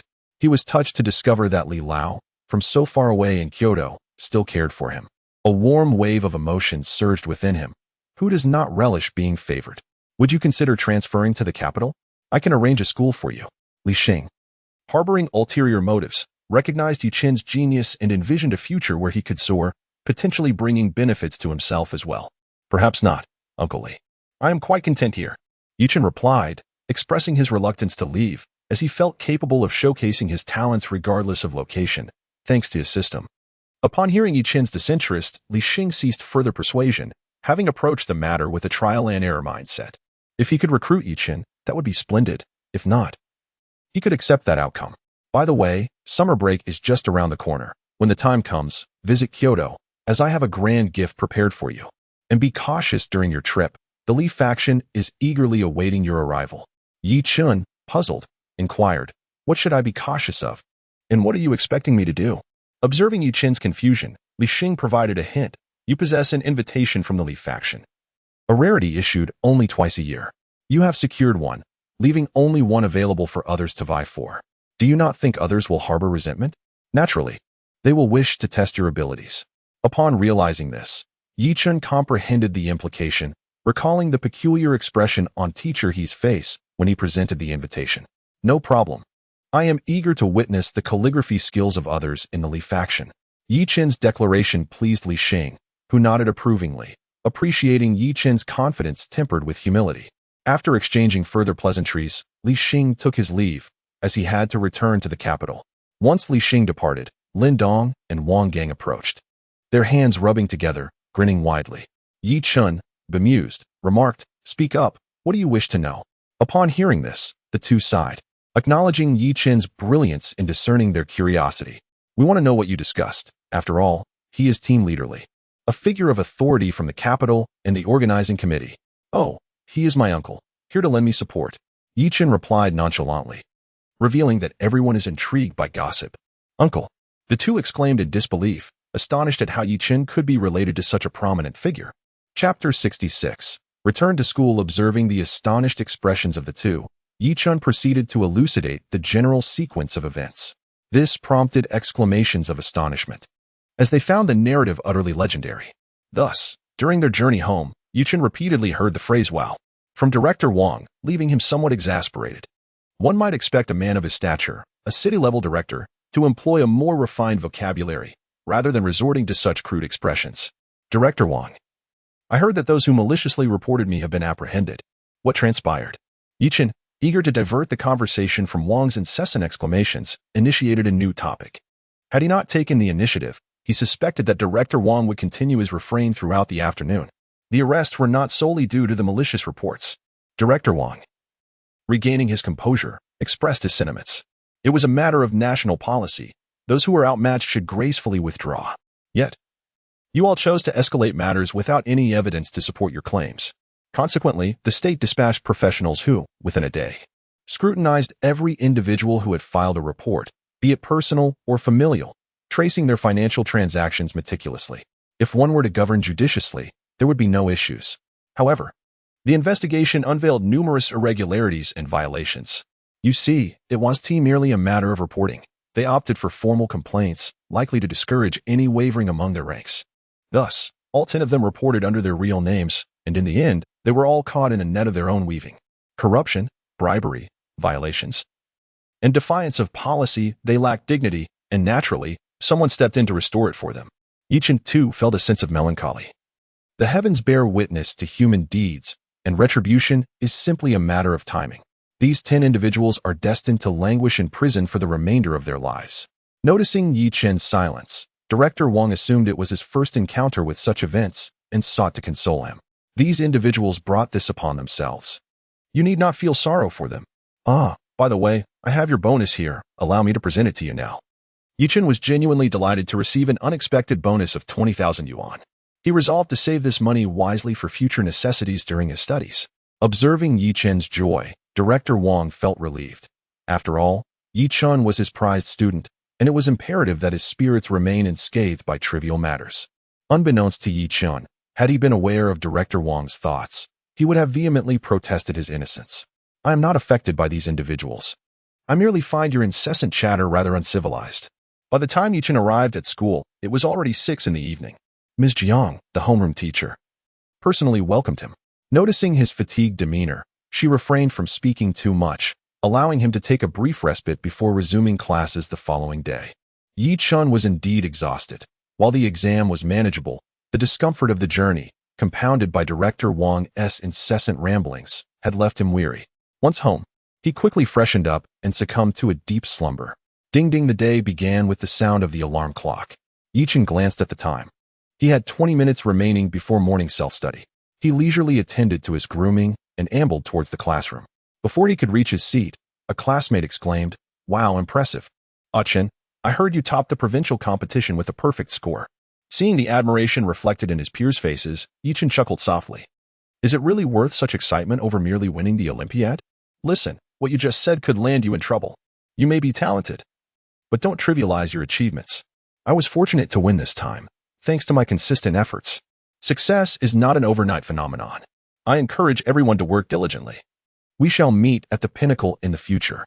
Applause erupted in the classroom, for Chen, as the Olympiad awardee, had returned to inspire his peers. And how could they not be moved? Ding, points 15. Ding, points 25. Ding, points 20. Hearing the notifications from the system, Chen's smile stretched from ear to ear. My dear classmates, let us strive to learn diligently. Chen, please share your experiences with us. My curiosity is piqued. Noticing his deskmate's eagerness, Chen declined. We have morning study. Focus on your studies. I will tell you after class. Seeing that Chen would not engage in conversation during class, his deskmate remarked, Studying is essential. I have recently had an epiphany. Previously, I thought my highest aspiration was a college diploma, but now I aim for a respectable university. Perhaps I might even surpass you. As long as the probability isn't 0, anything is possible.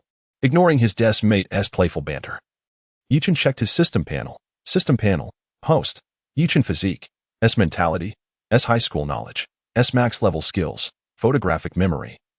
Mental calculation basketball, A level, 8100 singing, B level, 6100 calligraphy, S level, 7100 painting, B level, 7100 dancing, B level, 10100 points. 98. 250. Chen realized that his high school knowledge had reached its zenith and could not be further enhanced, at least not at present. The only area ripe for significant improvement was his skills. Among them, only calligraphy was at an S level, while the others held potential for substantial growth. However, singing and dancing would likely have to wait, given the limited opportunities for such activities in high school. Therefore, painting became his sole focus for enhancement. At this moment, Chen lamented the scarcity of his skills. Nevertheless, with over 90,000 points accumulated, he anticipated opening a treasure chest today, perhaps unlocking rewards that could include new skills, leading to a substantial upgrade. As he listened to the system notifications and observed the Blackboard report, Chen felt a profound sense of joy. In the eyes of his classmates, admiration for him deepened. After all, he was the class monitor, returning with the intent to organize the Blackboard report. They realized that their recent laxity required correction, and they were determined to meet Chen's expectations. Thus, under the influence of this understanding, the students became increasingly focused on their studies. Finally, during one morning study session, Chen's points soared to 100,000, allowing him to open the diamond treasure chest. With a flourish, Chen declared, "System, redeem the diamond treasure chest for 100,000 points." Ding! Detection indicates the host has redeemed over 10 diamond treasure chests. An additional diamond treasure chest is awarded. Chapter 67. The diamond treasure chest unveiled, all opened. Chen declared with exuberance. It was impossible for him not to feel elated. After all, this magnificent diamond treasure chest was worth a staggering 110,000. With a buy 10, get 1 free deal, he had effectively gained an additional 10,000. How delightful! With a resounding chime, the chest opened, releasing a dazzling golden light that almost blinded the onlookers. Skill: Tai Chi level C0100. Skill: Dual Focus, max level. Item: Premium Xian paper, 10 sheets. Item: Premium ink block, 1 piece. Item: Premium Spirit Jade, 1 piece. Item: Fate Token, 1 piece. Skill: Violin level C0100. Item: Green Jade Life Extending Pill, 1 piece. Other: Space Backpack Upgrade, Intermediate. Skill: Orator level C0100. Divine Skill. Luck. Woohoo! Let's soar. Chen was ecstatic. The treasures he had acquired were indeed extraordinary. Not only did he receive 5 skills, but among them was a divine skill. System: what does the divine skill luck entail? As he gazed at the glowing skill, Chen felt increasingly certain that it was something remarkable, and thus sought to clarify its function. Esteemed host, the divine skill luck is a passive ability that enhances your fortune. Chen was somewhat speechless. Was that not self-evident from the very words? I wish to inquire how fortunate one becomes, and what constitutes luck. Does it mean finding money on the street, or merely a stroke of good fortune? In essence, it signifies enhanced luck. The specifics will reveal themselves to you in due time. Noting that the system's explanation was rather vague, Chen opted not to pursue the matter further. After all, such topics often bordered on the mystical. As for the other items, he was aware of their significance. Yet the fate token remained a mystery. Could its use lead him to encounter his soulmate? System: elucidate the use of the fate token. Human curiosity thrives on the unknown, especially when it pertains to oneself. Esteemed host, the fate token lives up to its name. It signifies a fateful connection. Upon use, it will advance the time of your destined encounter with your true match. Wow, that's rather potent. System: I shall use the fate token. Chen decided it prudent to utilize it. After all, keeping it in the system backpack served no purpose. Perhaps, having been single in his past life, he might find his other half sooner in this one. Ding! Fate token successfully employed. Chen sensed nothing. There was no discernible change. System: have you deceived me? I feel absolutely nothing. Esteemed host, you unjustly accuse me. The effect is indeed in motion, albeit unbeknownst to you. Chen thought to himself. I trust you as much as I trust a tall tale. What a waste of my precious points.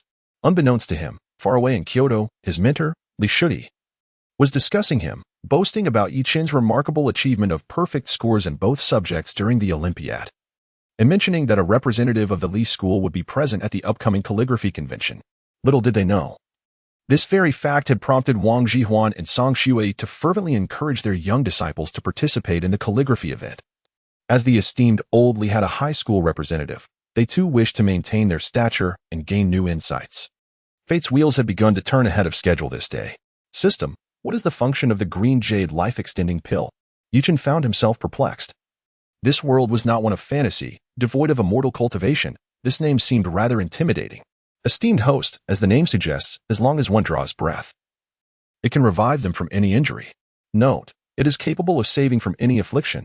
Wow, that's extraordinary, akin to acquiring an extra life. I shall place it within the system space, hooray! With the system space now upgraded to an intermediate level, it boasted dimensions of 10 by 10. Observing his splendid attributes, Chen could not help but feel a surge of joy. At last, he had established his footing in this world. As the morning study session concluded, the dawn had barely brightened when he noticed an abundance of banners displayed throughout the school. Congratulations to our student Chen for achieving first place in the Ontario Olympiad. Seeing the multitude of banners repeating this phrase left Chen somewhat bemused. Why did the school always overreact? His achievement, while commendable, was not so monumental as to warrant such fanfare. Not long after, he found himself summoned to the principal's office once again. It turned out that Director Wang Gang from the Olympiad committee had arrived. Upon seeing this loquacious figure, Chen rolled his eyes. During the Olympiad journey, Director Wang had incessantly rambled at him, and now his presence was once again causing Chen some distress. Ah, Chen, welcome. Please, take a seat. Principal Jiang promptly gestured for him to sit. Chen, today Director Wang has come to inform me that the Olympiad committee will be selecting the top 50 based on previous results for training sessions. I would like to inquire about your interest in participating. Upon hearing Principal Jiang's explanation, Chen understood the reason for Director Wang's visit. Is there an option to decline? I feel there is still much knowledge I have yet to master, and I wish to learn more at our school. With low emotional intelligence, one might say, I won't go. However, with higher emotional intelligence, he stated, I still have much to learn. Of course, that's perfectly fine. I have your homeroom teacher's contact information and will ensure you receive the test papers. As long as you keep up with the progress, everything will be manageable. Before Principal Jiang could respond, Director Wang hurriedly interjected, recognizing that Chen had already qualified for international competition. Whether he participated in the training or not was of little consequence. Chen naturally agreed. After all, he was familiar with his surroundings and teachers at his school, and he had no desire to join a training camp with the Ontario Olympiad Committee, even for just a week. Having granted Chen this privilege while securing his commitment to represent Ontario at the national competition, Director Wang left in high spirits. After all, he had responsibilities to oversee Ontario's training, and the national competition loomed just over a week away. Chen, you have truly surprised me this time. It seems we will need to add another entry to the school's history in your honor. Hearing the principal's teasing remark, Chen humbly replied, It was merely a stroke of luck. I believe that in time, others at our school will achieve similar honors. I was just a bit ahead of the curve. Upon hearing Chen's response, Principal Jiang laughed heartily. After all, Chen's achievements were indeed a stroke of fortune for their school. Exiting the principal's office, he encountered his homeroom teacher, who mysteriously beckoned him over. Chen felt a growing sense of unease. Why was everyone acting so peculiar since his return from the competition? Chapter 68. The commission from Teacher Jiang. Chen followed Teacher Jiang into her private office. Teacher Jiang, is there something you need? I have a favor to ask of you. Chen, she replied, her bright, expressive eyes revealing a hint of concern. Chen sensed that trouble was brewing, but felt compelled to help. After all, one should assist when capable, and decline when not. My cousin is currently in her senior year of high school, but she is facing a significant issue. Teacher Jiang paused before continuing. It's not that her grades are poor. Rather, they have stagnated around 640 points. We have consulted numerous teachers, but to no avail, her scores remain stubbornly low. Thus, I thought of you. You are peers, and your excellence might shed light on the matter. Chen couldn't help but chuckle at Teacher Jiang's desperation. But I'm not a teacher. How could I possibly discern the problem? Ding. A notification chimed, indicating that the system detected a dilemma faced by the class teacher, prompting the task, Teacher Jiang's commission. The reward, 10,000 points. Of course, Teacher Jiang. I am always eager to help, and if it's within my abilities, I shall certainly give it a try. However, I cannot guarantee success. Upon hearing Chen's response, Teacher Jiang sighed in relief. That's perfectly fine. Just do your best. After all, her current grades are already commendable. I plan to bring her to my office tomorrow. Given her present state, there won't be much improvement at the first high school. She primarily studies independently, so leaving campus won't affect her performance. Listening to Teacher Jiang's plans, Chen agreed, noting that he could interact with her during his free time. Even without the system's rewards, he would willingly assist if he could. Chen held great respect for anyone who toiled diligently. After all, those who strive inevitably shine brightly. With this matter settled, Yi Chun proceeded to have breakfast, feeling compelled to comment on the school cafeteria's lack of benches.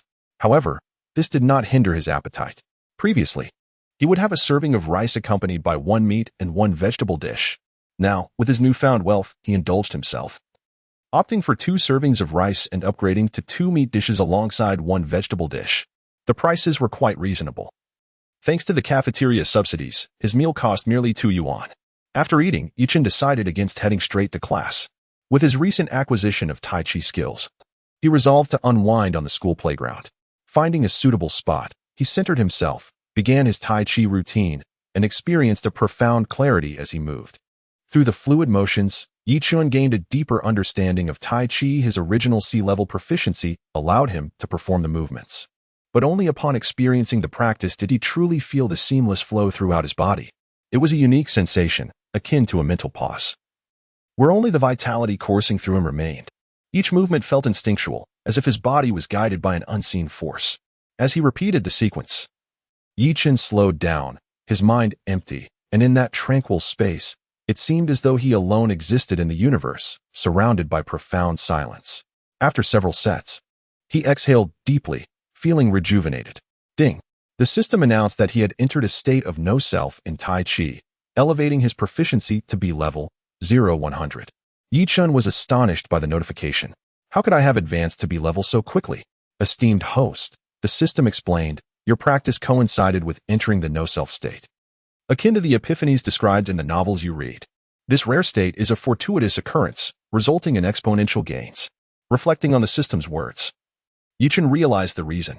He had been in a meditative state, compounded by his recent acquisition of the skill luck, creating a powerful synergy. As the class time approached, Yi Chun grabbed a cup of hot water and made his way back to the classroom, aware that the first lesson was Chinese. Although he was familiar with the Chinese teacher, he had to feign ignorance, as it was prudent to avoid any semblance of favoritism. When he recalled how the teacher had insisted he call her senior during his visit to her home, he found it amusing. You are my Chinese teacher. Why the pretense of avoidance? Determined to focus during class, Yi Chun remembered the previous incident where he had been chastised for neglecting his studies. As the Chinese class commenced, the teacher began to elaborate on examination techniques. Think not only about answering questions, but also consider how you would construct them if you were the teacher. What would you assess? The same applies to writing essays. Envision yourself as the evaluator. Analyze each other's work to glean insights from diverse perspectives. The students listened attentively, Yi Chun included. He understood that possessing a solid foundation did not warrant disdain for the classroom experience. Life should be appreciated, and the pursuit of knowledge should never be taken lightly. As he absorbed the lessons from various subjects, Yi Chun felt a growing sense of tranquility, dispelling any earlier anxieties regarding points or skill levels. Life was indeed beautiful, meant to be savored.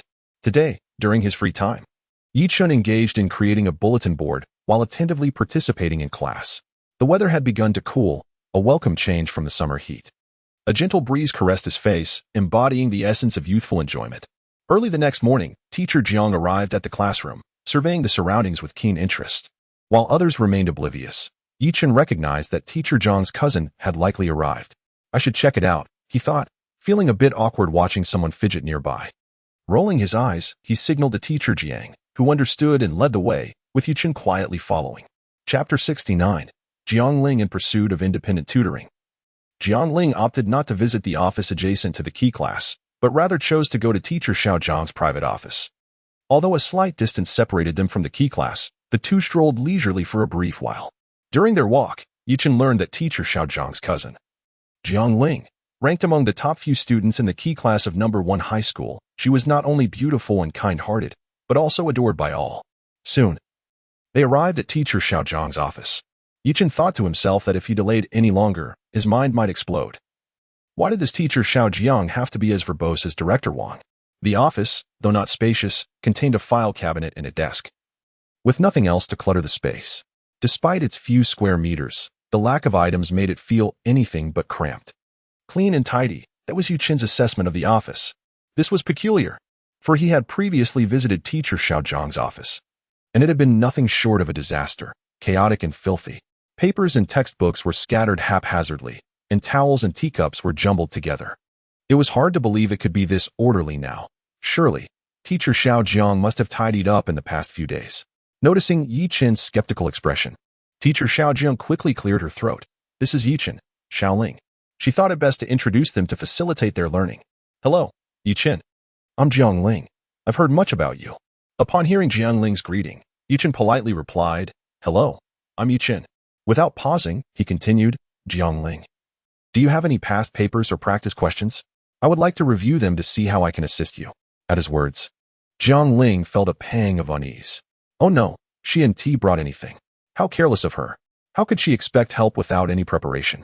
Observing her expression, Yi Chen surmised she had brought nothing, but he was undeterred. He had a better approach. Let us do this. I will pose some questions for you to solve. This will also help gauge your level, he suggested. Sure. Jiang Ling was somewhat taken aback, but after a moment's contemplation, she felt reassured. After all, someone who could score 745 points was certainly on a different level than she was. She simply needed to follow his lead. And whether or not it would help her improve her grades was a matter of hopeful anticipation. After all, a person of such renown must surely possess merit. And so, Yi Chen posed a question, and Jiang Ling attempted to solve it. Meanwhile, teacher Xiao Jiang, seeing both students engaged in their studies, settled at the door with a newspaper. The reason she refrained from using her phone was that, as a teacher in a school setting, she sought to set an example by integrating learning into daily life. Unbeknownst to them, an hour slipped by. Yi Chen had gathered a general understanding of Jiang Ling's situation. In summary, it could be encapsulated in one phrase, lacking comprehensiveness. Jiang Ling, allow me to share my observations, he began. Jiang Ling was taken aback. Had he already reached a conclusion after such a short time? Indeed. The prowess of a top student was something she could never fully grasp. Certainly, Jiang Ling responded, her heart brimming with joy. She had been stuck at her current level for quite some time, and her own teacher had failed to provide effective guidance. We just covered 2 subjects, math and English. The questions I posed ranged from easy to difficult, covering general knowledge points to those often overlooked. I believe you have 2 main issues. The first is an inconsistent grasp of textbook material. Your knowledge from the first 2 years is solid, and the first semester of your senior year is adequate. But your understanding of the second semester's material appears somewhat weak. Particularly in English, it seems some vocabulary still eludes your memory. Jiang Ling felt a flicker of doubt. She hadn't even noticed this before, though she thought she was doing fairly well. Nevertheless, she patiently listened to Yi Chen's insights. The second point, which was paramount, concerned her calculation skills, which seemed lacking, what teachers might call careless. Yi Chen observed that Jiang Ling's approach to problem-solving was not decisive, and her calculation process exhibited signs of redundancy, a major pitfall. Additionally, her grasp of certain knowledge points was not particularly robust, a common flaw among students. While such gaps might not seem significant, they became critical weaknesses for anyone aspiring to achieve high scores. Seeing Jiang Ling's perplexed expression, Yi Chen devised several questions targeting her weak points, including multiple-choice questions. Unsurprisingly, Jiang Ling struggled to answer them correctly. Many of her correct answers were mere guesses. At that moment, she began to question her own capabilities. I can score around 640, yet I can't solve these multiple-choice questions. Will Yi Chen think less of me? Oh, how embarrassing. Unaware of Jiang Ling's internal turmoil, Yi Chen felt it imperative to teach her an alternative approach to problem-solving. Upon hearing his words, Jiang Ling was astonished. Just moments ago, Yi Chen had asked her to create questions while he solved them. Although puzzled, she chose to comply. However, when it came time for her to formulate questions, she found herself at a loss, only able to reshape textbook knowledge into questions. Do you now understand the issue at hand? Yi Chen inquired, sensing the profound shift in perspective. I'm feeling a bit bewildered, Jiang Ling admitted. Not entirely to blame for her confusion. The shift in viewpoint was indeed staggering. If she were to alter her perspective on life, she would be truly astonished. You now comprehend the mindset of a question setter, don't you? It appears deceptively simple, merely focusing on key knowledge points from the textbook. Yet, this is woefully insufficient. Textbook knowledge might yield average scores, perhaps around 600, but that is far from your aspirations. Of course, there lies the challenge for those who set questions. They must distinguish between average students and exceptional ones, necessitating questions that can separate these 2 groups. At this juncture, the significance of such questions became clear to Jiang Ling. They were the very source of her stagnation in achieving high scores. I can only share my observations. Whether they hold true requires your validation. Yi Chen articulated his insights, acknowledging that, despite having a system at his disposal, he too had traversed the same path. gradually accumulating knowledge point by point as his scores improved. For those who actively sought to learn, Chen expressed his willingness to assist, albeit acknowledging the limitations of his own capabilities. As for the outcome, he sought only to remain true to himself. At that moment, though Jiangling appeared somewhat dazed, the genuine delight on her face was unmistakable. Chapter 70. Principal Zhang's belt. I believe I have identified my shortcomings. After a while, Jiangling regained her composure, her eyes shining with clarity. It must be said that when the perplexities that troubled you are resolved, a sense of enlightenment washes over you. This sensation is both extraordinary and rare. Seeing that Jiangling seemed to comprehend, Chen refrained from elaborating further, merely instructing her to bring past exam papers for review the following day. After all, they had already spent over an hour in the morning, and Chen thought it prudent to allow Jiangling some time to assimilate the information. This is a scientifically sound approach. First, listen to the teacher's lecture. Next, practice based on the content taught. Finally, assume the role of the teacher and articulate your learning, which will solidify your grasp of the material. How did it go? Chen. Upon seeing Chen exit, teacher Xiao Jiang inquired with concern. There should be improvement. I shared with her what I perceived as problems. And as for the outcome, well, the winter break is just around the corner. We shall see how her grades fare then. Listening to Chen's response, teacher Xiao Jiang felt a wave of relief. After all, recognizing issues is already a significant achievement, and as long as it proves beneficial, that suffices. By the way, Chen, I have something to discuss with you. I just received a call from Director Wang of the Olympic Committee, stating that the training for the Ontario Olympiad has commenced. There will be a preliminary exam this afternoon, and I will receive the papers to print for you. Would you like to take it? Teacher Xiao Zhang's tone was inquisitive, which left Chen somewhat taken aback. After all, she was the teacher, and she had the authority over examinations. Why the tone of seeking advice?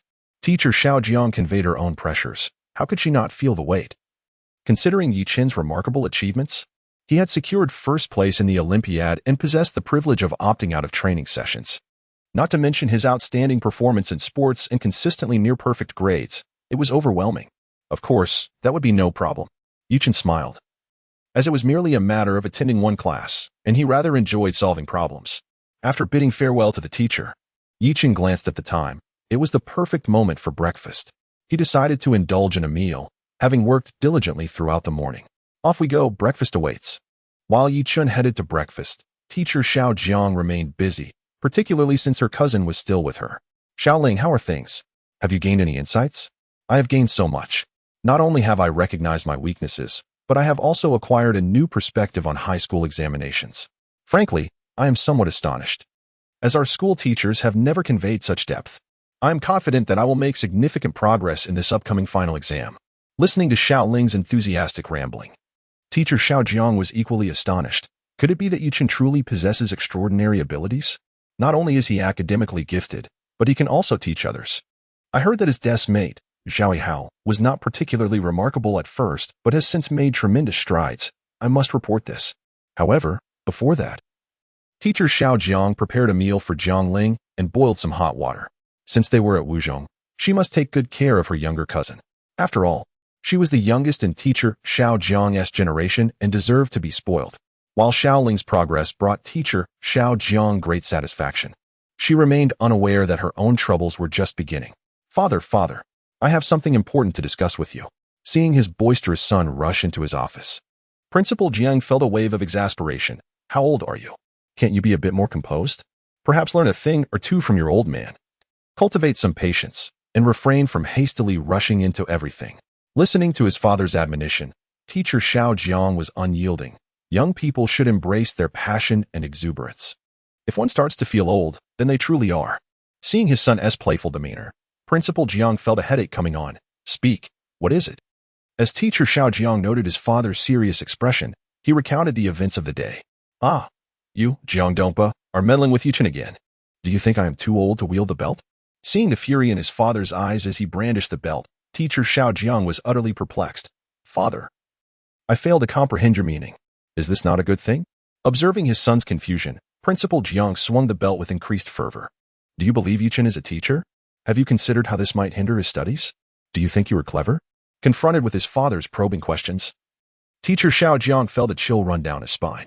Oh, how I wish I could take back my words. Quickly, he felt compelled to defend himself. Father, I asked Yi Chun, and he agreed. Oh, so if I strike you now, you would also agree to it, yes? Principal Jiang was not swayed by such reasoning. Just because he consented does not mean you should bring this up. If you hadn't mentioned it, would Yi Chun have wasted time on this? Ultimately, you, as the homeroom teacher, are the one at fault for not considering the student's best interests. This beating, you won't be able to escape it. Noting that his father had already taken out the belt, teacher Xiao Jiang realized he needed to pinpoint the problem quickly. Otherwise, he would surely face the consequences. Think. This situation is reminiscent of the last time. Just as the belt was about to come down, teacher Xiao Jiang's mind raced.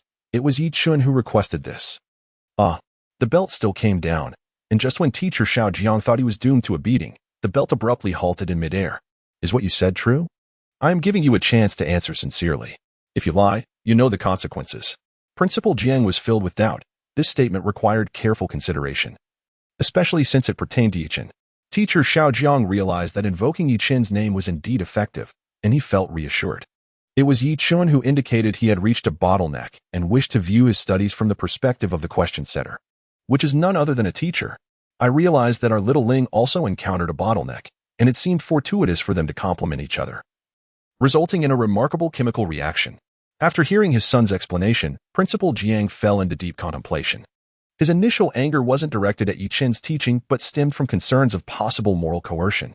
Thus, his irritation dissipated. If Yi Chun had indeed requested this, then there was no issue. If this could elevate the teaching standards at Wuzhong, then it would be quite beneficial. Now, elaborate on the details. And summon Xiaoling as well. I wish to inquire further. Chapter 71. The vacant seat. Listening to the unfolding events, Principal Jiang felt a sense of relief. As long as it did not hinder learning or the students' wishes, everything was acceptable. He summoned his secretary and convened a meeting with the heads of various grades. Inspired by Yi Chun's approach, Principal Jiang contemplated that it might enhance the overall strength of the 5th high school. The cost was merely additional effort from the teachers. If the students excelled academically, the educational funds would be ample, and with sufficient funding, the teachers would receive bonuses. A virtuous cycle.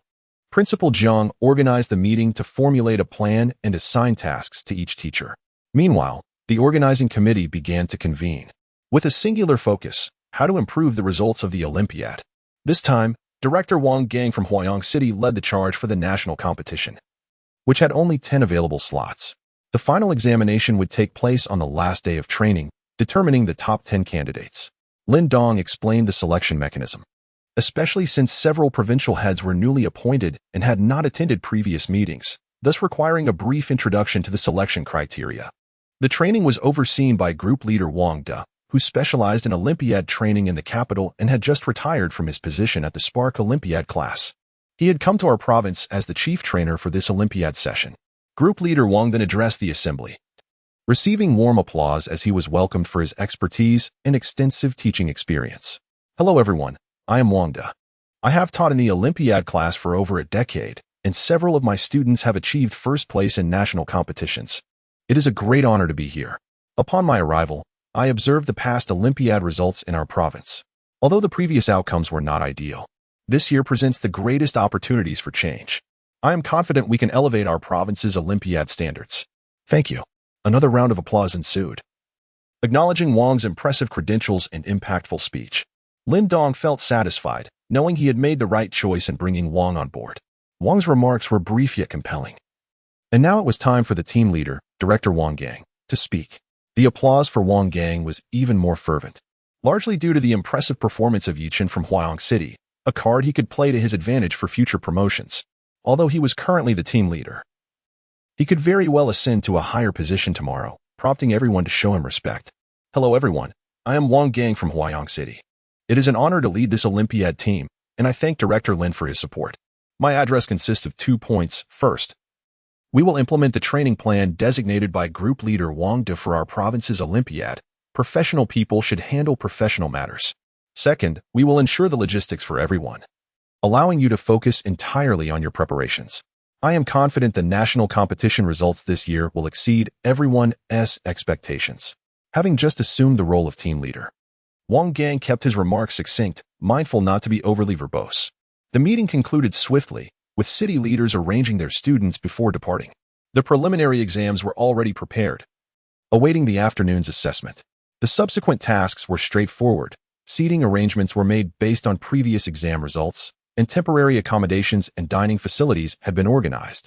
Is the top-ranking student not attending the training? Group leader Wang inquired, noting the empty seat marked 001. This was no trivial matter. Training was crucial, especially since the Olympiad was closely aligned with current events and underwent annual changes. A first-place finish should not entitle one to skip training. He did not attend. Chen has special privileges and can directly participate in the national competition. Director Wang Gang responded, acknowledging the privilege Chen had earned. This is absurd. No matter how gifted a student is, effort is essential. Every bit of improvement counts. You are gambling with the future of a child. Group leader Wang retorted, clearly agitated. Lin Dong hastily interjected, Group leader Wang, you may not be fully aware of Chen's situation. He has already secured qualification for the national competition and does not require a spot from our province, as he possesses the qualification to lead in the International Olympiad. Impossible. Do you understand what it means to have the qualification to lead in the International Olympiad? Wang De was incredulous. After all, in such a small province, no student had ever achieved commendable results at the national level. To suddenly claim that one student had already obtained international qualifications seemed far-fetched. Lin Dong patiently clarified. During the last provincial Olympiad, Chen achieved perfect scores. Despite allegations of cheating, a national review confirmed his results, leading to his qualification. Wang De found it hard to believe. Perfect scores were extraordinary. Even more astonishing was the fact that Chen had preemptively obtained the lead qualification, which was more perplexing than the perfect scores themselves. Ultimately, he decided to set aside his doubts. After all, the national authorities had faith in him. Will he participate in the final examination? Group leader Wang asked. Yes. He will not only participate in the final examination but will also have his tests printed separately to allow him to take them remotely, Wang Gang affirmed. Relieving group leader Wang. Such arrangements were acceptable. A genius deserved the privileges that came with their talent. When one is formidable, they inevitably attract the consideration of others, not due to personal connections, but simply because they are exceptional. Chapter 72. Simulation unbeknownst to the Olympic Committee. Chen quietly relished his high school life, attentively listening to his teachers while occasionally interjecting with amusing anecdotes. With the passage of time and life experiences, the days of dozing off in class and feeling discomfort were long gone, replaced instead by a sense of contentment. The joy of attending a class, reading a book, or watching a film enveloped him. Before long, afternoon arrived, and the training grounds of the Ontario Olympic Committee commenced with the scheduled preliminary examinations. Chen received notification from teacher Xiao Jiang and began the exam in the school's dedicated office, under the watchful eye of his homeroom teacher. The examination time aligned perfectly with that of the training venue. As the examination commenced, Chen dutifully wrote his name and the school's name before ensuring the test paper was in order. Then he began. Though monitored by teacher Xiao Jiang, there was an unusual twist. Surveillance cameras were activated.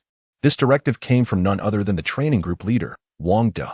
His skepticism was not rooted in distrust. Rather, he had never encountered Chen and wished to observe this student from afar, considering that Chen could not be present at the training site. After all, human curiosity knows no bounds. The first question was dispatched in an instant. The second question followed suit. The final question, requiring some thought, was also completed swiftly.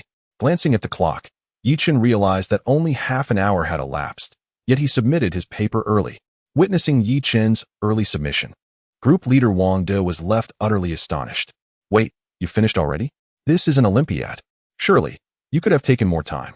He pondered how challenging the questions were and couldn't comprehend how Chen managed to complete them in such a brief period. Before long, Chen's answer sheet was scanned and sent over, prompting Wang De to hastily begin grading. His disbelief grew. He was determined to see what had transpired. The first question, correct. The second, correct. The final question, correct. In an office that had been quiet, an even deeper silence fell as the implications of Chen's performance set in. Did you hear? Chen finished his exam. It wasn't until Wang Gang, the director, spoke that Wang De returned to reality.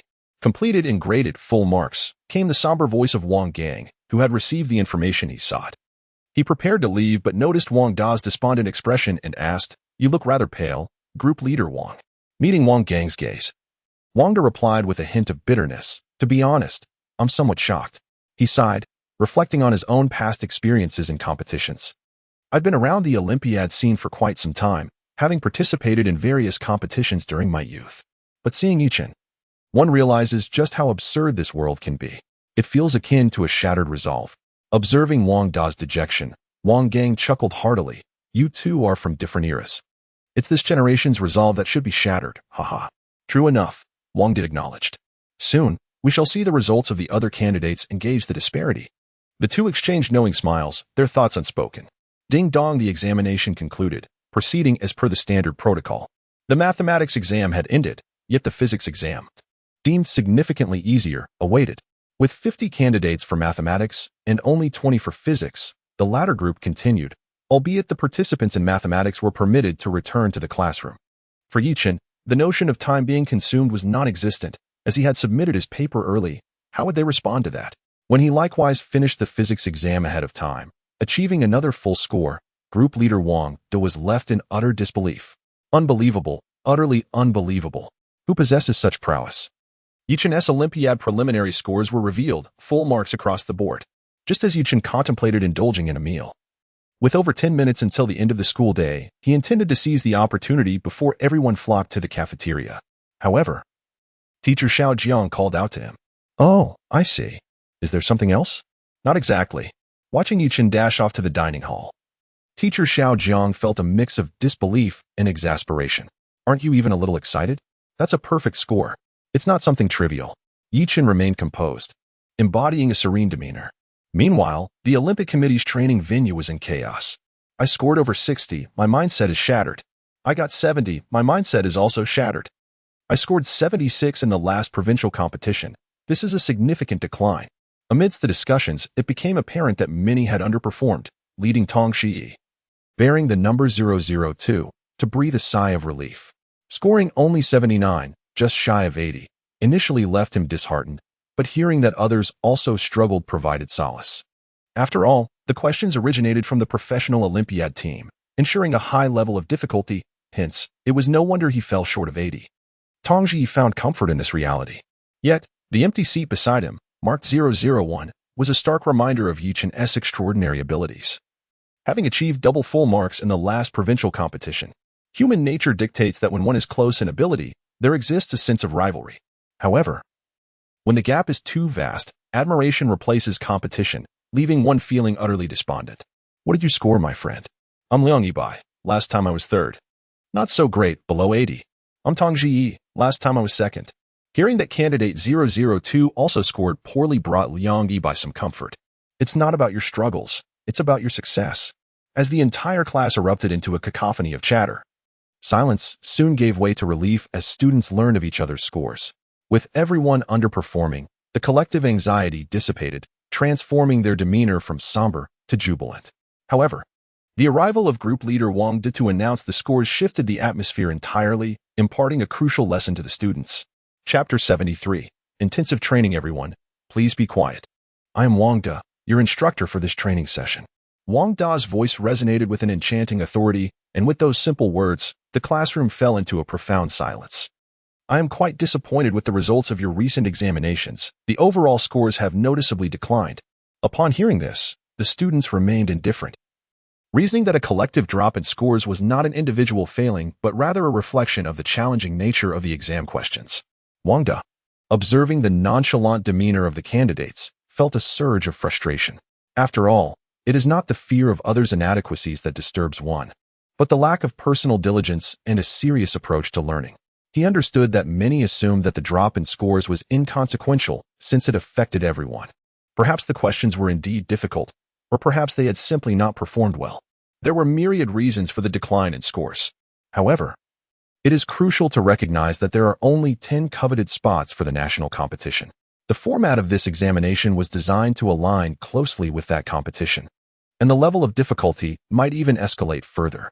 At this point, the audience began to take Wang Da's words more seriously. After all, they were aware of his esteemed reputation as a distinguished educator.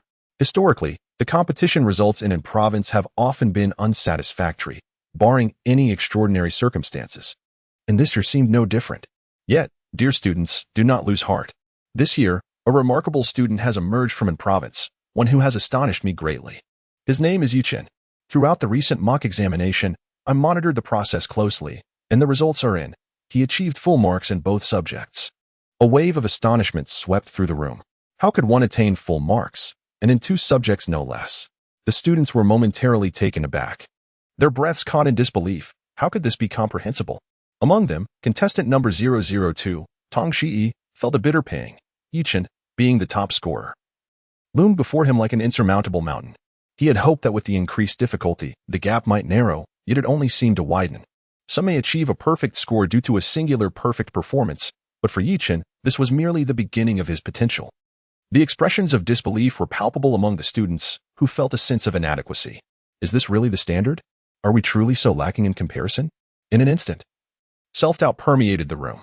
Noticing the despondency among the students, Wang De knew it was time to take action. He could not allow this wave of negativity to engulf the candidates. Fortunately, they had the most professional coaching team at their disposal. Every mock paper, every lesson they engaged with, was tailored to resonate with the national competition.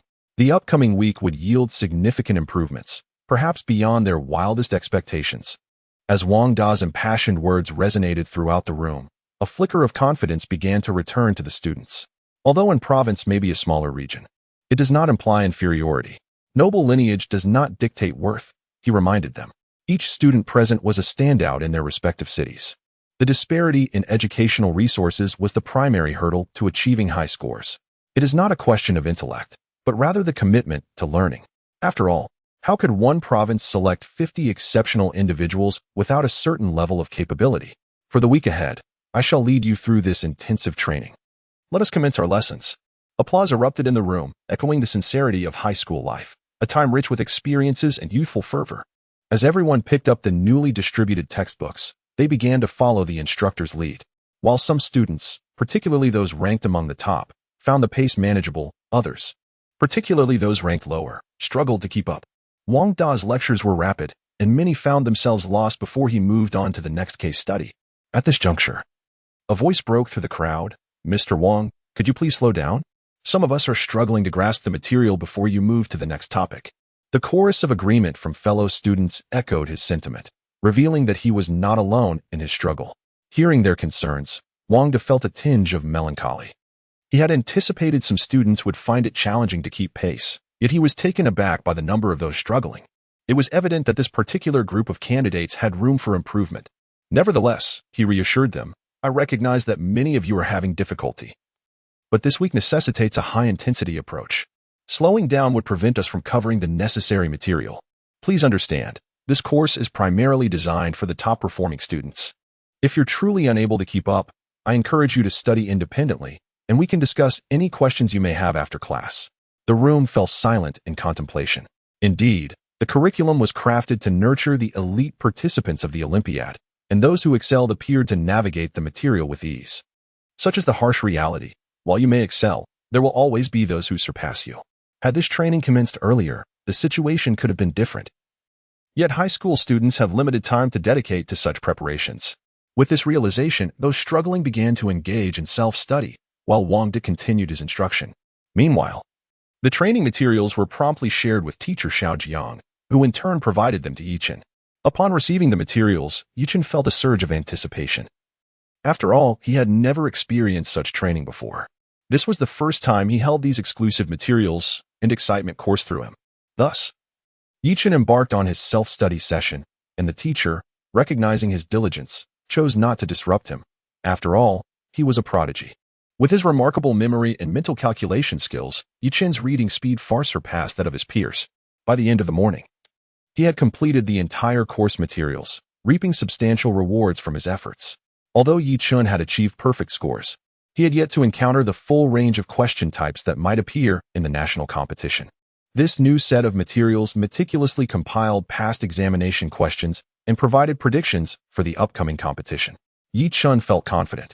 If previously it had taken him 40 minutes to complete the questions, he now believed he could accomplish it in 30. Do not underestimate the significance of this 10-minute difference. It represented a substantial reduction in time. Chen declared this to be a tremendous leap in his capabilities. Chapter 74. Departure to the Magic City. Having completed the textbook, noon arrived.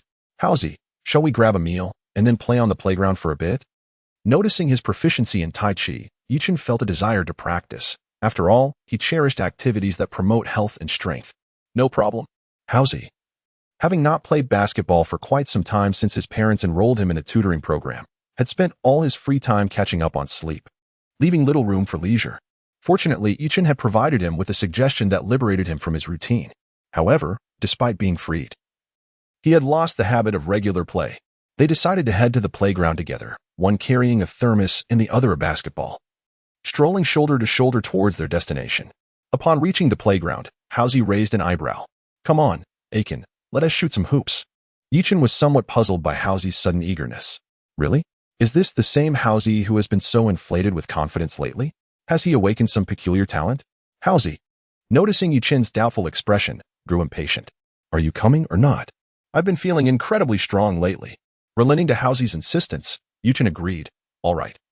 Let me see just how strong you really are. 5 minutes later, witnessing Howsey's defeat, Chen remarked, is this what you call being strong? Howsey felt disheartened by Chen's mockery. This can't be right. I've clearly sensed a significant improvement in my physical abilities over the past few days. Indeed. Chen acknowledged Howsey's progress, crediting the benefits bestowed by the System S servant card. Yet, it was not enough. Those who excelled still needed ample practice. As Howsey continued to practice basketball, Chen moved aside to engage in Tai Chi. He entered a meditative state, performing the initial movements, embracing the circle, cloud hands. He quickly immersed himself in the essence of Tai Chi when he regained his awareness. A notification chimed. Ding, proficiency in Tai Chi has increased to be level 4100. Observing his rapid advancement, Chen was pleasantly surprised. Though progress should not have been so swift, his innate talent and fortunate attributes allowed him to enter a state of flow from the outset, yielding remarkable results. Noticing Howsey still engrossed in basketball, Chen called out, Howsey, it's time for class. Howsey, momentarily bewildered, recalled that he used to return right at the sound of the bell. Suddenly realizing, wait, I'm an excellent student now. I need to hurry back to study. He was determined not to let his status as a top student down.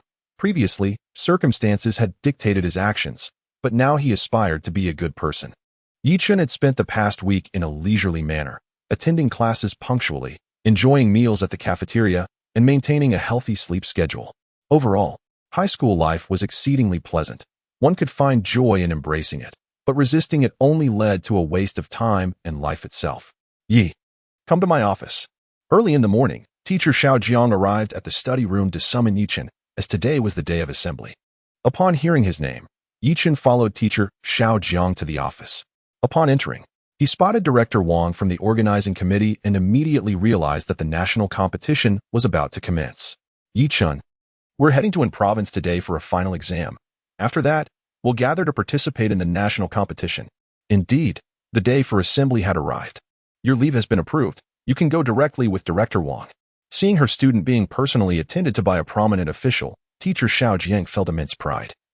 Her studentess' prowess would surely provide her with ample bragging rights in the future.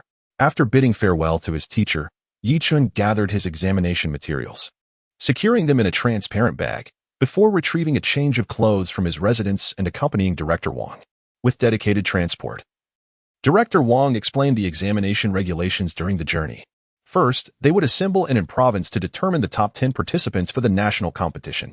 However, Chen had the privilege of directly entering the national competition due to special allowances. Additionally, the competition would take place in the Magic City, not the capital. For reasons undisclosed, likely due to considerations from above, it was best to comply. As the weather turned chilly, the warmth of the vehicle lulled Chen into slumber. The comfort of the business class seat almost akin to that of a bed. Observing Chen's peaceful rest, Director Wang found himself unable to sleep, contemplating the extraordinary talent before him. Throughout the training, there had been frequent assessments, yet Chen, despite not attending classes, consistently achieved perfect scores. As the head of the training program, Director Wang, who held a position of equal stature to provincial leaders, made a personal appearance, underscoring the importance placed on Chen. In approximately 3 hours, they arrived at the An province organizing committee, where Chen was assigned a private office, and Director Wang promptly arranged lunch, ensuring Chen would not be hindered by hunger during the afternoon's performance. Chen could have opted out of the exam, but considering he had not participated in the training, he felt it important to join, fostering unity within the group. If others were to hear this, they would likely misunderstand. They would prefer he abstained and risk dragging their scores down. As the afternoon exam approached, the arrival of Yi Chun, assigned seat number 001, piqued the curiosity of his peers, many of whom had not seen him clearly during the award ceremony. He was merely a bit more handsome and academically exceptional. It was another day of dismay for the other candidates. While they struggled, Yi Chun's effortless brilliance stood in stark contrast. For others, the exam required considerable time. Yet for Yi Chun, it occupied merely 30 minutes of his day. His early submission had become a nonchalant occurrence. After all, genius merely brushed against the threshold of expectation. Upon Yi Chun's exit, Director Wang awaited him, accompanied by group leader Wang Da, who was meeting Yi Chun for the first time and found him to be exceptionally composed. There was little conversation, as they had not yet established rapport. A nod of acknowledgement sufficed before Yi Chun returned to Director Wang's resting area. The examination concluded swiftly, with rankings released in under an hour. Unsurprisingly, Yi Chun claimed the top spot with a flawless score, as he was the only candidate with a chance to qualify for the national competition in physics. No exam was conducted. Even if it had been, a perfect score was anticipated. With the results announced, the top 10 prepared to depart for the Magic City. While the remaining candidates could only return home, for only 10 spots were available for participation, with an exceptional allowance making it 11 this year. Chapter 75, The Enchanted City. The bus gathered, and tickets were verified at the high-speed railway station. This scene felt reminiscent of a past life when Yi Chun traveled during his university days, as he was participating in the national competition alongside other candidates. Yi Chun quickly became acquainted with his fellow travelers. Seated beside him were Tong Zi and Liang Abai, arranged in accordance with their student numbers, which placed the top 3 in the same row. Yi Chun, you're incredible. Another perfect score. How do you manage it every time? The admiration in their eyes was palpable, prompting Yi Chun to share a snippet of his experience. It's all about practice, endless practice, and, most importantly, talent. Listening to Yi Chun, the two were momentarily perplexed. They understood the notion of practicing, but struggled to grasp the concept of talent. After all, talent is innate. How could one cultivate it? Observing their bewildered expressions, Yi Chun couldn't help but chuckle, realizing he had inadvertently turned his insights into a riddle. What I mean by talent is simply that I learn a bit faster than others. Everyone has their own strengths, some excel in sports, others in singing. And mine just happens to be in academics. The serious demeanor on Yi Chun's face left Tong Zi and Liang Abai even more speechless. So we lack talent then? We apologize. Never had they felt so at a loss. Typically, as top students, they were the ones receiving admiration, yet now they felt like academic underachievers. Fortunately, the atmosphere lightened considerably as the trio engaged in conversations about their hometowns, school gossip, and history. As young men, they found common ground, and after more than 3 hours, the high-speed train arrived in the Enchanted City. With a designated guide, they exited the station and were led to the examination venue. The accommodations were shared to a room, and by the time they arrived, it was already 10 o'clock. Gazing out at the dazzling lights, Yi Chun couldn't help but exclaim in wonder. The Enchanted City truly lived up to its name, its splendor evident even in the night. Having already eaten on the train, Yi Chun quickly washed up and soon drifted into slumber. The next morning, he rose early. Glancing at the clock, it was only 6 o'clock. His roommate, Tong Zi, was still asleep, so Yi Chun washed up and stepped outside. The 5th floor of the hotel served breakfast, which consisted of a bowl of congee, a plate of pickles, and a few steamed buns. Due to his habit of morning exercise, Yi Chun left the hotel and strolled down to the nearby park. The sun had just begun to rise, and the park was already bustling with elderly folks, some practicing Tai Chi. This sight delighted Yi Chun, as he had a modest understanding of Tai Chi himself.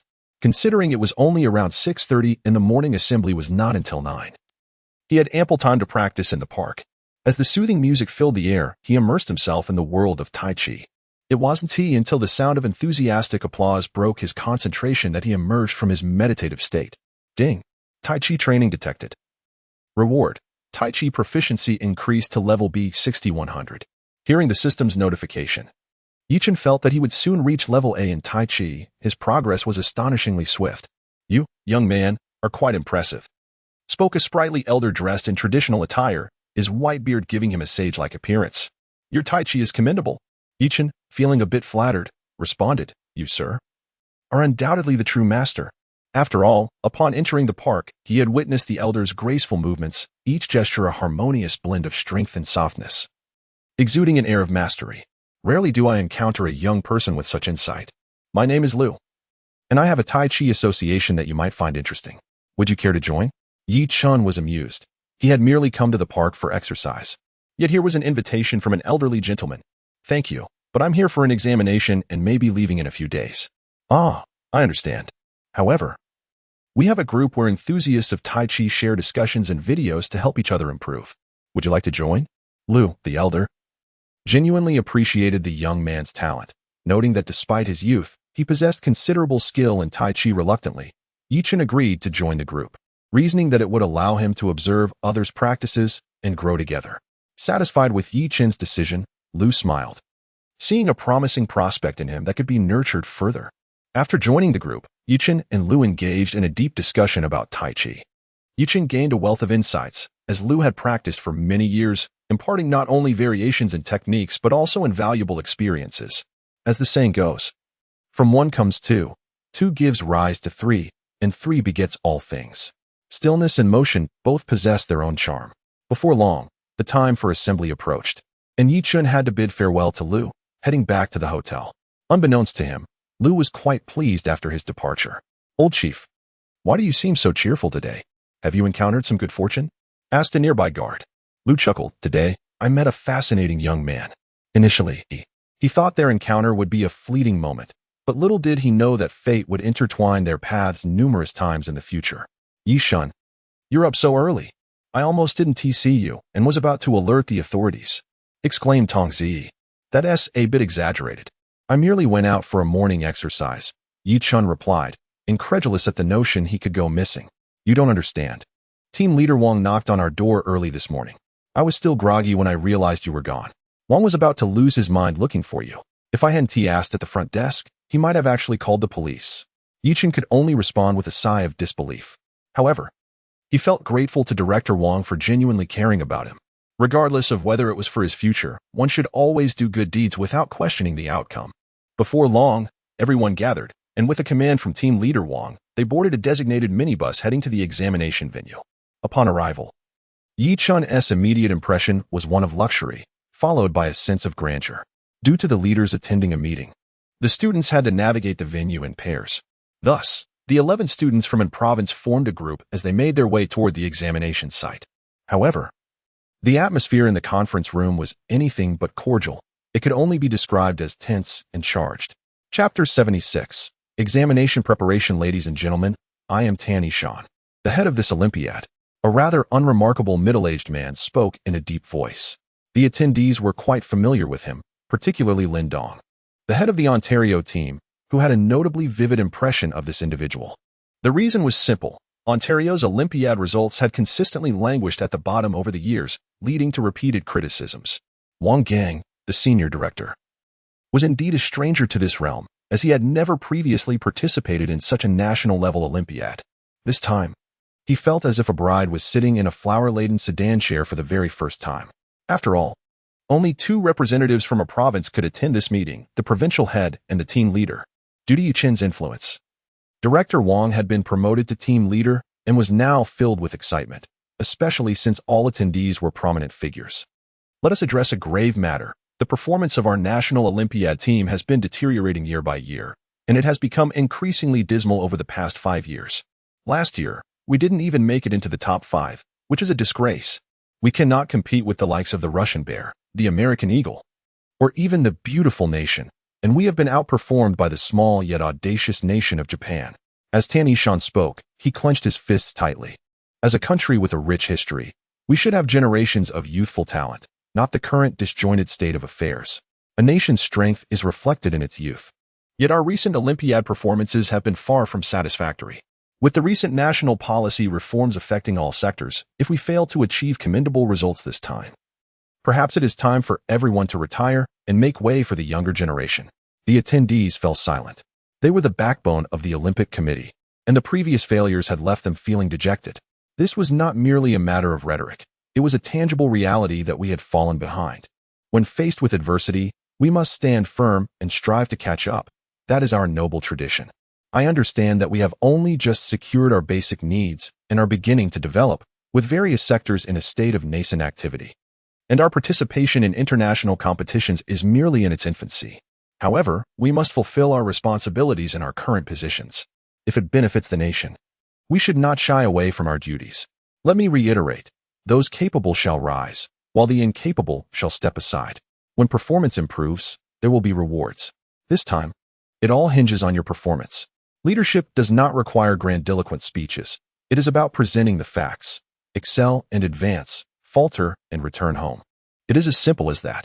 Wang Gang and Lin Dong exchanged knowing smiles, confident that they possessed a formidable advantage. Both were assured that they could emerge as dark horses, particularly with their unwavering confidence in Yi Chen. Tan Yishan's gaze lingered on Lin Dong. Aware that Ontario had a potential dark horse in its midst, it was astonishing that even those at the higher echelons took notice and granted him the position of captain. He had been quite taken aback, considering he was merely a high school student. No matter how talented he was, how formidable could he truly be? After all, Ontario was a rural area with limited resources for nurturing talent. Yet, the subsequent developments had far exceeded his expectations. First, perfect scores on the test, followed by repeated perfect scores in simulations. This made Tan Yishan reflect. I am indeed aging. It is time to make way for the younger generation. Although he held these thoughts, Tan Yishan maintained a composed demeanor as he presided over the meeting, instilling a sense of urgency among all. For our national Olympiad could not afford another lackluster performance. The future of the nation rests upon the shoulders of the youth. Meanwhile, Yi Chen was immersed in the examination hall, captivated by the beauty of the campus. The examination candidates had completed their assessments early and were now exploring the campus. The array of sculptures, fountains, artificial lakes, rockeries, and flowers dazzled them. After all, high school campuses often consist of bare concrete grounds, sparse trees, and a monotonous routine.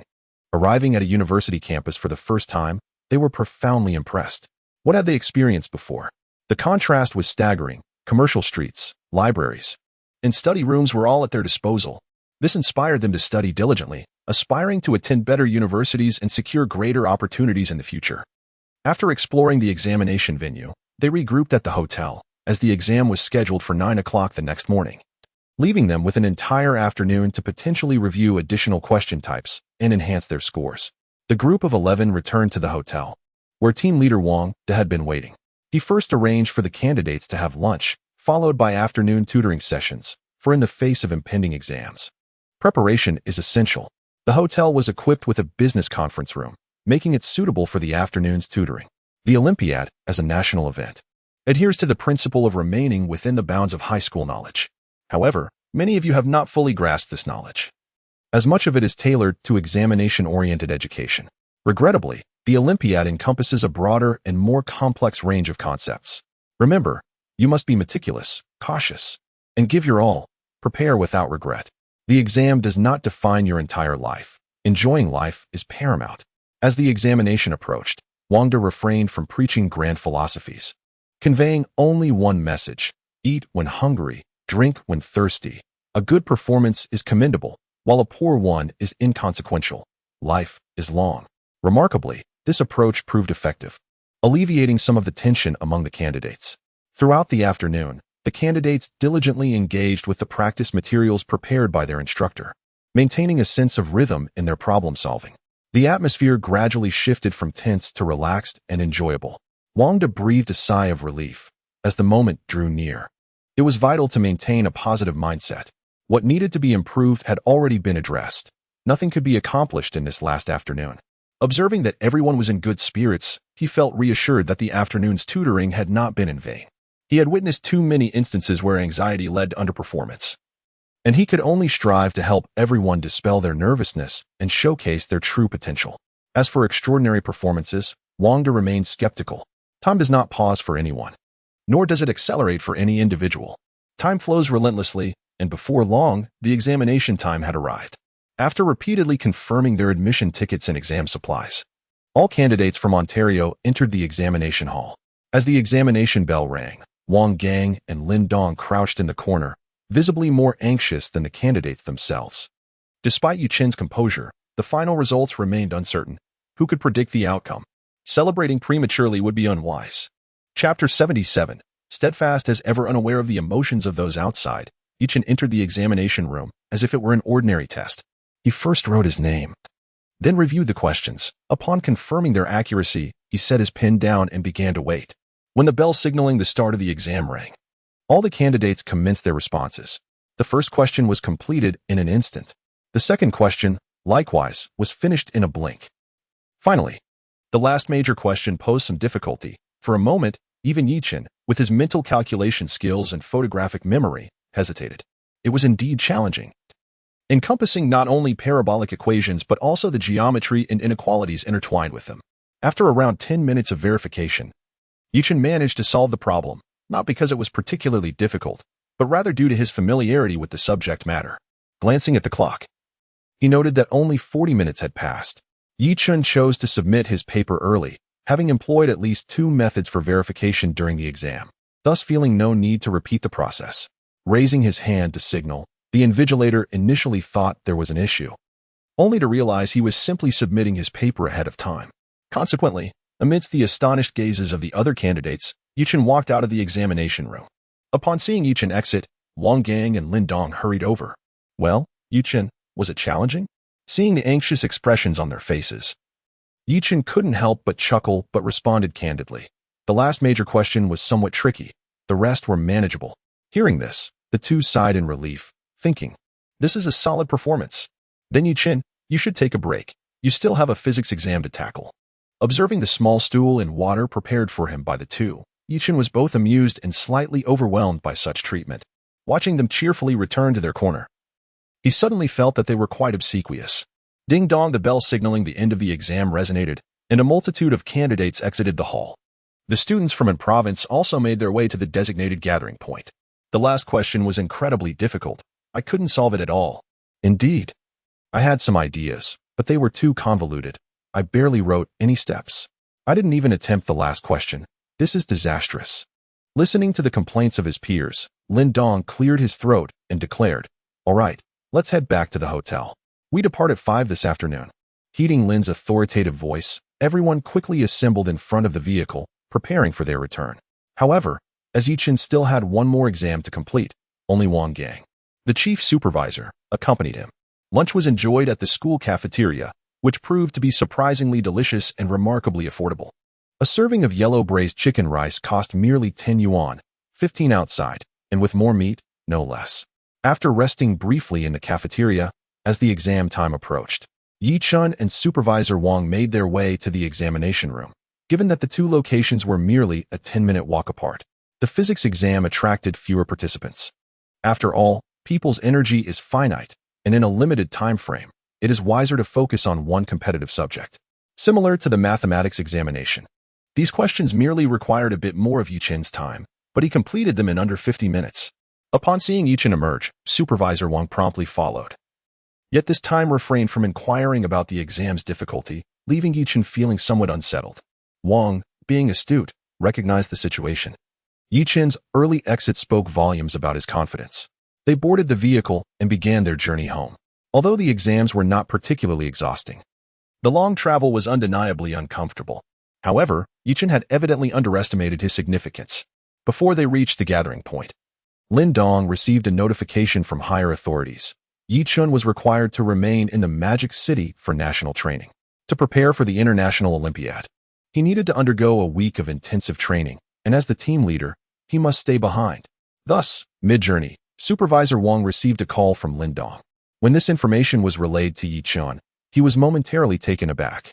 Is this really happening? Chen acknowledged the necessity of adhering to the higher-ups' arrangements. Especially since he bore the team captain's emblem, he felt a tinge of curiosity about what his remaining teammates would be like. After all, brilliance often accompanies solitude. As Chen reflected on his journey thus far, he found himself yearning for worthy adversaries, feeling a touch of the chill that comes with standing atop the heights. Very well, I shall remain here, but I need to request a leave. As the primary responsible party for Huayang City, Supervisor Wang had his own responsibilities, which included ensuring Chen's logistical support during the training period. This one-on-one responsibility was met with no complaints from Supervisor Wang, as it was indeed an honor. Even Lin Dong, as the leading figure from an province, lacked the privilege to stay behind. He was fortunate to meet many individuals during this time. Though filled with boundless dreams for the future, Supervisor Wang did not neglect his current tasks. He first arranged for a driver to gather at the designated hotel, then called Teacher Jiang. Hello, Teacher Jiang. This is Wang Gang. Of course, their essay matter at hand. Chen, as the captain of the International Olympiad, will remain in the Magic City for a week of training before competing with international peers. Haha, who can argue with that? As Chen's logistical supervisor, I'll be by his side all day, you can rest assured. A half hour had elapsed by the time the call concluded. Observing the beaming expression on Supervisor Wang, Chen remarked to himself that this was truly a secret that could not be kept. Everyone he knew had been informed. After another 10 minutes, they arrived at the designated hotel. Upon disembarking, professional staff greeted them. After settling the payment for the temporarily rented vehicle, Supervisor Wang accompanied Chen into the hotel. The first impression was one of opulence. Entering the lobby, the grandeur enveloped them, the gilded and resplendent decor, the intricately carved columns, and the exquisite furnishings made one feel as though they had stepped into a realm of luxury. Chen was astonished. He had never stayed in such a lavish place in his previous life, and for a moment, he was taken aback by the splendor. Under the guidance of the attendants, they entered the elevator, and Chen noted that he had never encountered a buttonless elevator before. Upon reaching their floor, Chen observed the display indicating they had ascended to the 80th level. Goodness, this is exceedingly high. Though not fearful of heights, Chen felt a twinge of vertigo, as it was indeed beyond imagination. Turning to glance at Supervisor Wang, he found him equally astonished, which relieved Chen. At least he was not the only one astonished by the experience. Following the attendants to their room, they were welcomed at the door by a group of individuals. Chen did not recognize the elderly gentleman leading the group, but he immediately recognized the middle-aged man beside him, Li Xing, a fellow member of the Li faction. Seeing a familiar face instilled confidence in Chen. After all, having someone from his own circle offered a sense of assurance. Chapter 78, The First Meeting with Teammates Welcome. Classmate Chen. The leader greeted warmly.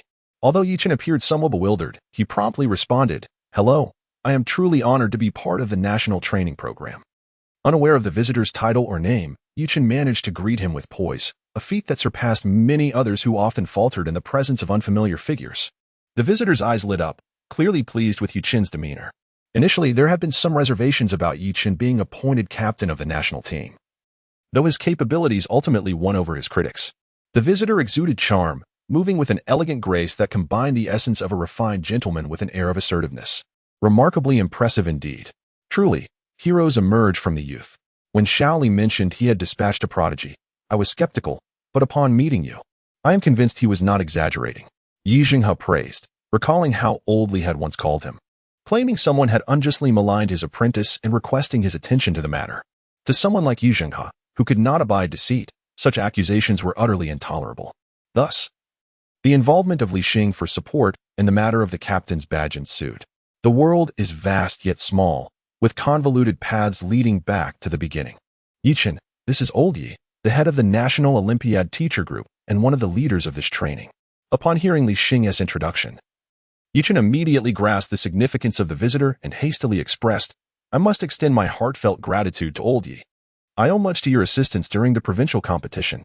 Yi Jinghe chuckled heartily. "Did Shaoli mention me during your last visit? You must be mistaken, Old Yi.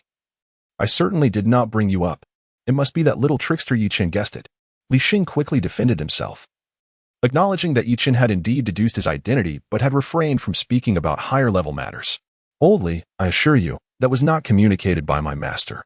I only knew I had the backing of leadership, which enabled me to obtain the captain's badge. Without someone of your stature endorsing me, it would have been impossible." Chen remarked, subtly flattering Old Yi. "Haha, you are quite the charmer. If you wish to show your gratitude, earn an excellent result in this examination, and elevate the prestige of our nation." Chen readily agreed. "Of course, that is my duty. Growing up under the red flag and in the spring breeze, we shall not fail our mission." This declaration brought further joy to Yi Jinghe. As a young man, Chen spoke without arrogance, exhibiting a keen understanding of human affairs and a deep sense of patriotism, which endeared him to others. "Well then, I eagerly anticipate your performance." Chen remained silent, yet his confident expression spoke volumes. At that moment, Director Wang felt a shiver run down his spine. Was this the realm of the elite? It truly felt intimidating. Chen may not fully comprehend the weight of Yi Jinghe's stature, but Wang was acutely aware. Yi Jinghe was a towering figure in the Olympiad community. If he claimed second place, no one would dare assert they were first. His high position was matched by exceptional ability. He was not merely a manager, but also a distinguished competitor. Wang felt like a mere amateur in comparison.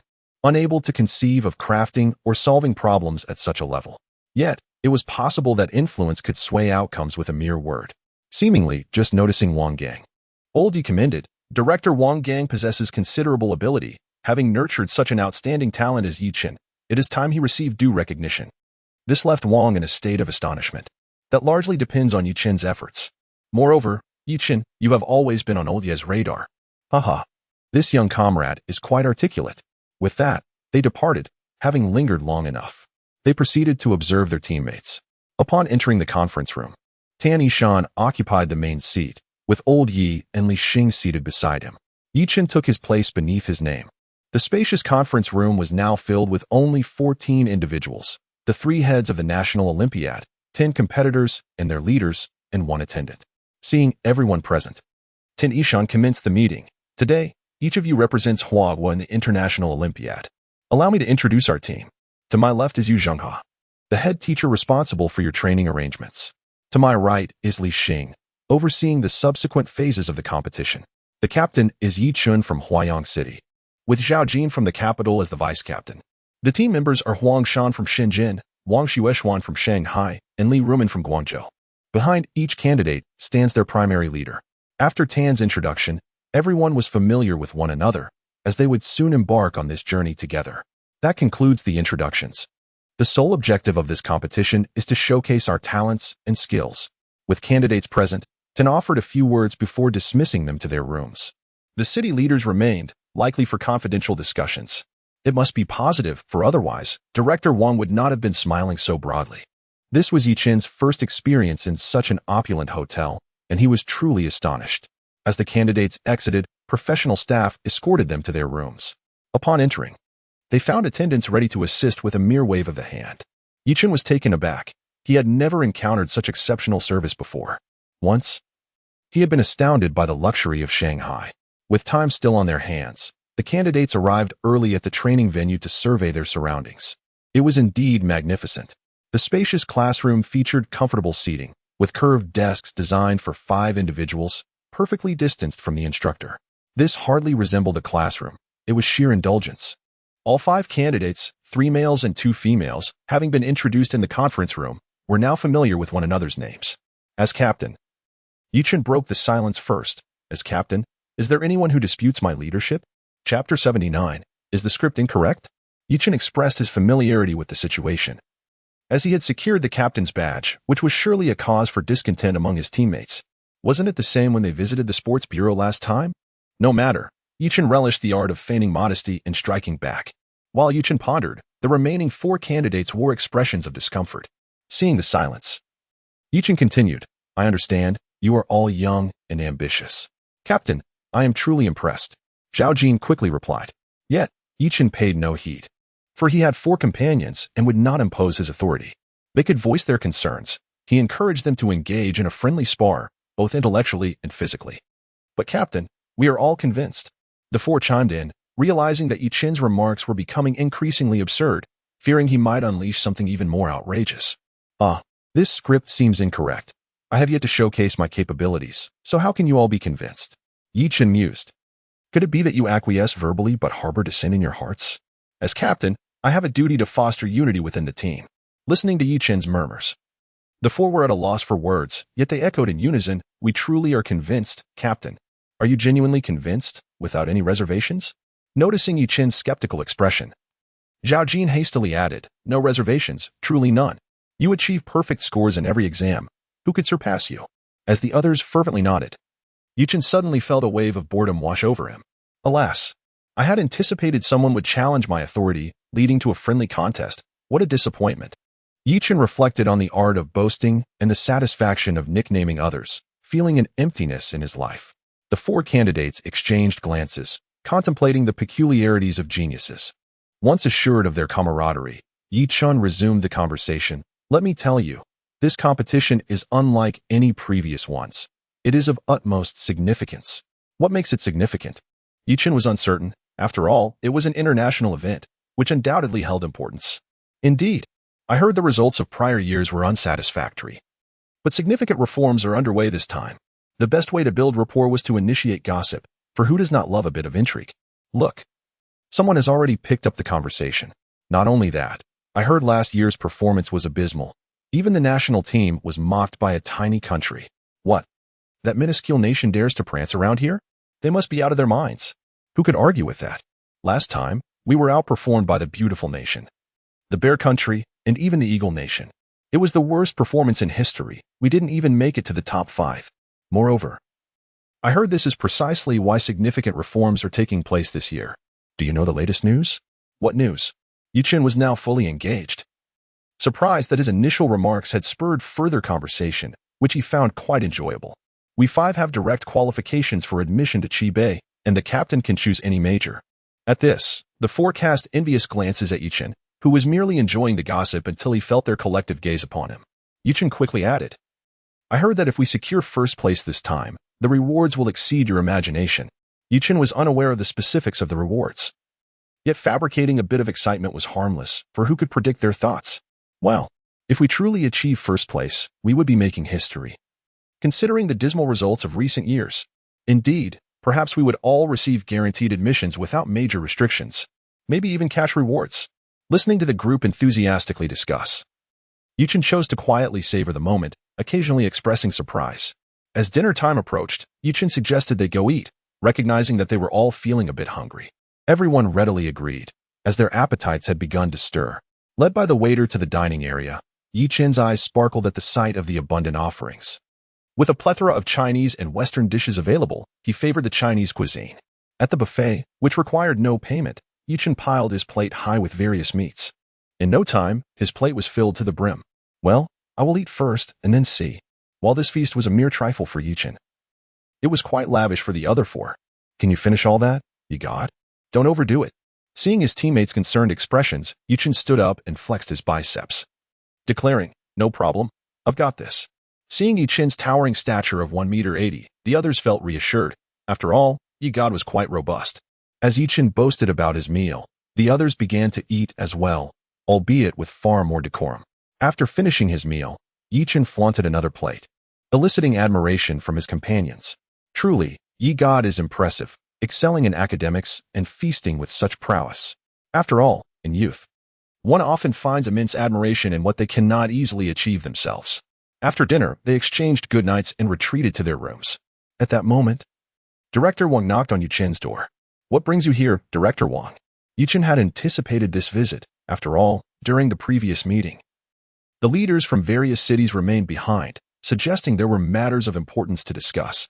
I am here to inform you about the training and subsequent examination guidelines. The room was spacious, with a small round table and 2 stools, so Chen invited Director Wang inside, and they seated themselves. The training session will commence tomorrow and last for a week, during which all materials will closely resemble past international examination questions.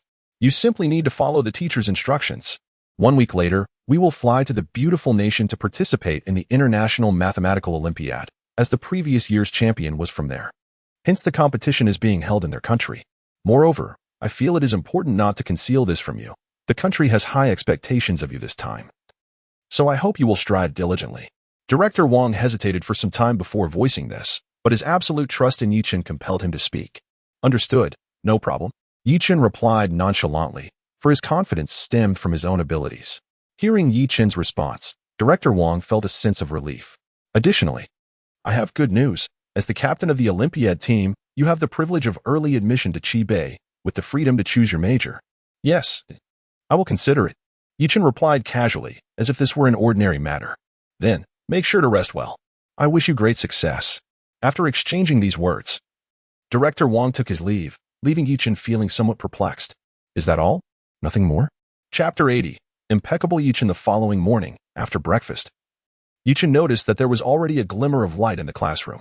Upon entering, he was surprised to find that everyone was already present. You all woke up quite early, he greeted, eliciting excitement among his peers. Chen, I couldn't sleep at all. I was so exhilarated last night that when my biological clock rang in the morning, I just had to get up. One of them exclaimed. Me too. It's become a habit. I simply can't sleep in. Hearing their words, Chen felt a wave of emotion. He had risen early. Yet these individuals had outdone him, proving that one should never underestimate anyone. Good students possess commendable habits. After all, the early bird catches the worm. At 6 o'clock, The teacher arrived, distributing a textbook to each student. This contains past exam questions from international competitions over the years. You may study it independently, and feel free to ask me any questions. The teachers had evidently invested considerable effort into this training. For these 5 candidates, traditional lectures felt trivial, as some teachers might not even match their level. At this stage, self-study was often the most effective approach. Learning capabilities vary from individual to individual, and one cannot solely rely on explanations for progress. With questions, answers, and analyses provided, even though the material only covered a decade's worth of past exams, it would likely take at least a day to fully absorb. Upon receiving the textbooks, Chen and the others began their studies in unison. For Chen, this was particularly advantageous. Endowed with an exceptional memory and mental calculation skills, he swiftly navigated the material. Some might wonder why he did not employ his multitasking abilities, but he felt a sense of dissonance when attempting to utilize that skill. Thus, unless absolutely necessary, he refrained from using it. For having 2 thoughts in his mind simultaneously felt rather peculiar. Nevertheless, even without that ability, Chen made rapid progress, working through problems independently, checking answers, and consulting the textbook's analyses, which proved convenient and time-saving. By around 10 o'clock that morning, Chen had completed the entire textbook. Observing that others were still engaged in their studies, he raised his hand. The accompanying teacher was overjoyed to see someone seeking assistance. As the silence had been overwhelming, no one was asking questions, and the teacher found it quite dull, bordering on unbearable. It felt like enduring a form of cold violence. So when he noticed Chen's raised hand, he eagerly inquired, "What question do you have, student?" Hearing the teacher's response, everyone turned to look. For this was the first instance of a student raising their hand to ask a question. However, upon realizing it was Chen, expressions of disbelief filled their faces. "Chen, raising your hand to ask a question? How could those words possibly coexist? I've finished reading. What should I do next?" Chen asked. To which the expressions of both the candidates and the teacher varied greatly. The candidates responded, "Oh, you're done? That's Chen for you. Then there's no problem." The teacher, incredulous, exclaimed, "You're done? Am I hearing this correctly?" Once it was confirmed that Chen had indeed finished, the teacher called him into another room, suppressing his astonishment, and handed him a set of exam papers. "Here are some mock questions. Please complete them." The teacher, noticing Chen's bewildered expression, explained, "You see, once every student finishes the textbook, they will take an exam. Your test will be analyzed by a professional team of teachers who will identify your weaknesses and provide one-on-one assistance." As Chen absorbed the teacher's explanation, he began to tackle the questions. As expected, in just 40 minutes, he submitted his paper under the incredulous gaze of the teacher. Thankfully, a supervisor had previously advised the teacher to remain unfazed by any extraordinary occurrences, for he was indeed teaching one of the nation's top 5 prodigies.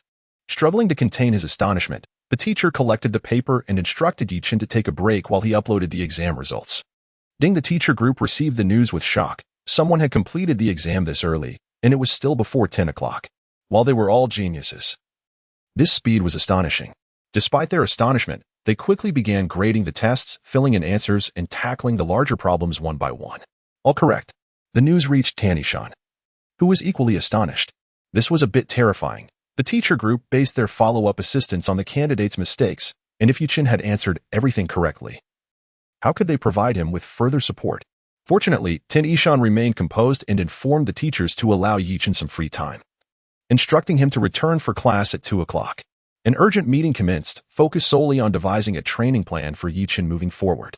Unaware of the turmoil among the teaching staff, Chen was puzzled by the teacher's words. Wasn't he here for training? Why had he completed a set of questions and then fallen silent? The teacher, having read the directive from higher-ups, left without offering Chen a chance to ask questions. After all, if he were to inquire about the reasons, the teacher could only respond, "I don't know either." Returning to his room, Chen drew back the curtains, gazing down from the 80th floor at the sprawling metropolis below. Never mind it, he thought. Time to brew some tea, sip it, and relish life. Meanwhile, Director Wang was called to a meeting with the teacher group.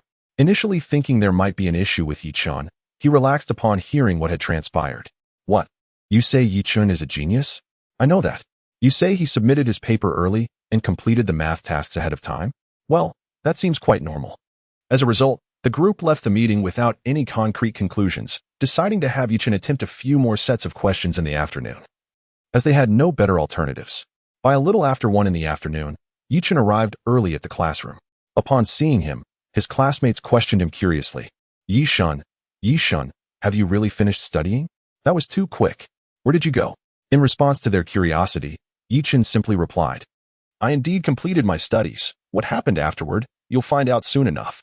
Hearing that Chen had already finished his learning, the others felt a sense of urgency and all hurried to take their exams, unwilling to fall too far behind. Consequently, what was initially meant to be evening study time was completed by everyone before nightfall. Thus, the evening study session commenced with a collective examination. Tanishan felt quite pleased with the overall progress of the students, as they had all completed their coursework ahead of schedule. However, Yi-Chen's performance posed a unique challenge. This marked Yi-Chen's fourth exam, and he had achieved yet another perfect score, truly remarkable. In contrast, the remaining 3 students had encountered some difficulties, with scores hovering around 94, exposing their relatively weaker areas. Where there are weaknesses, there lies room for improvement. So Tanishan was not overly concerned about their training. Yi-Chen, however, was a different matter altogether. It was time to have a chat with him. At that moment, Yi-Chen had already drifted off to sleep, unaware that his exceptional performance had presented the teaching staff with a considerable dilemma. Chapter 81 Departure at the break of dawn the following day, Tanishan and Yu Zhenghe sought out Yi-Chen. Given Yi-Chen's exceptional aptitude, the team was at a loss concerning his subsequent training, prompting them to consult the original owner for his insights. Yi-Chen, they began. The core of this training is to help you identify and address any gaps in your knowledge through the mistakes you make in practice tests. However, since you have achieved perfect scores in your recent examinations, we find ourselves unable to tailor a training plan based on your errors. Thus, this method is no longer applicable to you, and we would like to hear your thoughts on the matter. Upon grasping the situation, Yi-Chen realized that his remarkable performance had left the teaching team perplexed. After some contemplation, he proposed, how about we maintain a daily set of practice questions and additionally, compile a set of questions that focus on the areas where my teammates have made frequent mistakes? I will use that to identify and fill any gaps in my understanding. The eyes of the 2 educators brightened at his suggestion. It was a viable approach, albeit possibly of limited utility. Nonetheless, it was certainly more effective than the conclusions drawn after a day of deliberation by the teaching team. Well done, Xiaoyu. In my years of teaching, you are the first student I have encountered with such innate talent. Yu Zhenghe laughed heartily, his white beard shaking with delight. Indeed, a teacher need not be superior to their students, and witnessing the emergence of capable successors filled both men with satisfaction. Your praise is unwarranted, master. There is still much for me to accomplish, Yi-Chen humbly replied. While he acknowledged his extraordinary abilities, he remained grounded, understanding that excessive pride could lead to one's downfall. He believed that humility should always accompany talent, as it is said that those whom heaven wishes to ruin must first drive to madness. Having established a plan for his training, the 2 educators departed, leaving Yi-Chen to stroll leisurely to his classroom. Observing Yi-Chen's conversation with the esteemed mentors, the remaining 4 team members were filled with curiosity. Yi-Chen, what did Yu Lao and Tan Lao summon you for? One inquired. Indeed. It seems the esteemed ones are particularly attentive to you. Another chimed in. Yi-Chen chuckled at their remarks, recognizing the universal allure of gossip. It's simply because I progress quickly and have consistently scored full marks, leaving the teaching team unsure of how to train me, so they sought my input. The 4 expressed their bewilderment at the disparity between their achievements and Yi-Chen's. Well, perhaps it is better not to inquire. We barely scraped 94 points. While you consistently achieve perfection, how can the gap between us be so vast? Motivated by Yi-Chen's prowess, the 4 resolved to intensify their studies. After all, if their captain excelled, it was only fitting for them to exert additional effort. If this sentiment were to be voiced to the outside world, it would surely invite mockery. After all, they were among the top 5 nationwide. How could they possibly consider themselves lacking? Yet, in the absence of comparison, there can be no acknowledgement of disparity. Thus, during that week, Yi-Chen's workload lightened considerably, allowing him to navigate through the days with ease. In contrast, Zhao Jin and the others faced rigorous training from their educators, managing to elevate their scores to around 96, and at times even reaching 98. This newfound success instilled them with immense confidence, sparking a desire to compete with Yi-Chen. Throughout the week, they experienced targeted training aimed at their respective weaknesses, benefiting from the guidance of multiple teachers focused on a single student. Though exhausting, the visible improvement was undeniable, with an increase of at least 2 points, a significant margin in the international arena, where every point could determine crucial standings. Are you all prepared? This time, I will lead you into the competition, Tan Ishan exclaimed, still brimming with vigor despite his age. Ready, responded the 5 enthusiastic youths, their faces alight with confidence and anticipation, devoid of any trepidation. In the bloom of youth, they were not the type to shrink back. Seeing the youthful exuberance of the group, Tan Lao and the others were equally inspired, exclaiming, "Youth is indeed a wonderful thing." The next morning, a dedicated business bus arrived at the hotel. An amusing incident occurred when Tan Lao dispatched someone to inquire if Chen had brought his captain's badge. Given his leadership status, unsurprisingly, Chen had not prepared the badge in advance, as he had merely intended to participate in a national competition, never anticipating that he would soon be representing the country. Fortunately, he maintained a good habit of keeping important items in his system space, sparing him the hassle of retrieving the badge. The 5 young individuals donned their custom uniforms, exuding an air of confidence and style. The airport lay just an hour's journey from the hotel, and thanks to special arrangements and a chartered flight, they swiftly boarded the plane without any complications. This marked Chen's first experience on a private jet. While he had flown numerous times in his previous life, this was a novel experience. As the flight would last 14 hours and involve adjusting to a time difference, each passenger enjoyed their own private space for rest. Under the guidance of the flight attendants, they settled into their seats quickly. With no other passengers aboard, the aircraft soon took off after a brief pause. The sensation of acceleration was intense, leaving Chen slightly uncomfortable. Even though he was on solid ground, he felt an unsettling lack of stability. However, these negative feelings dissipated swiftly as he became entranced by the breathtaking scenery below. The sprawling cities, unique mountain ranges, the intricate patterns of fields, and the boundless ocean, all of it captivated him. Though this was not his first flight, the experience was exquisite, offering unparalleled views. Shortly after takeoff, a flight attendant delivered safety instructions, and though the announcement concluded swiftly, it did not hinder the 5 lively youths from enjoying themselves on the plane. Given the lengthy journey, the energetic young individuals found it somewhat tedious, prompting them to gather in Chen's room, as each team member had their own private quarters. Chapter 82. Arrival in this remarkable aircraft, one can find an array of entertainment options that defy imagination. Not only are there werewolf game cards, but also a plethora of other games such as Three Kingdoms Kill and Ludo. It wasn't long before the group decided to engage in a game of Three Kingdoms Kill, perfectly suited for their 5-member ensemble: 1 emperor, 1 loyalist, 1 traitor, and 2 rebels. The first game saw Chen as the emperor, wielding Liu Bei with near invincibility. Yet, despite his strategic prowess, he fell victim to the unholy alliance of the traitor and the rebels, suffering a crushing defeat. If one were to inquire about the whereabouts of the loyalist, it would be revealed that he too played the role of a half-rebel. The reason behind this was simple. Their scores paled in comparison to Chen's, leaving them to indulge in the game instead. For against one was hardly a challenge. However, this was merely the first game. The subsequent rounds were played in good spirits, for a mere indulgence was acceptable. But targeting a single player was devoid of the true spirit of gaming. Though entertaining, 2 hours of gameplay inevitably led to fatigue, prompting them to explore different games. How about Gamoku? I quite fancy it, Wang Shueishuan proposed. As a girl, her gaming experience was limited, yet Gamoku was undoubtedly her favorite.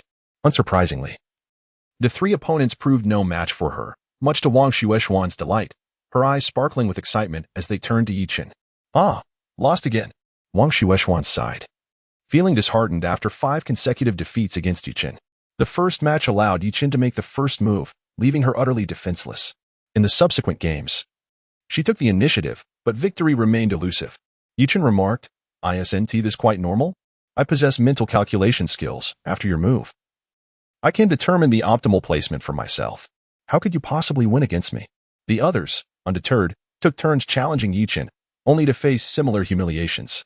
Defeated, they all acknowledged the undeniable truth. Chen was simply extraordinary. "Then let us play Xiangqi. I'll play against all of you."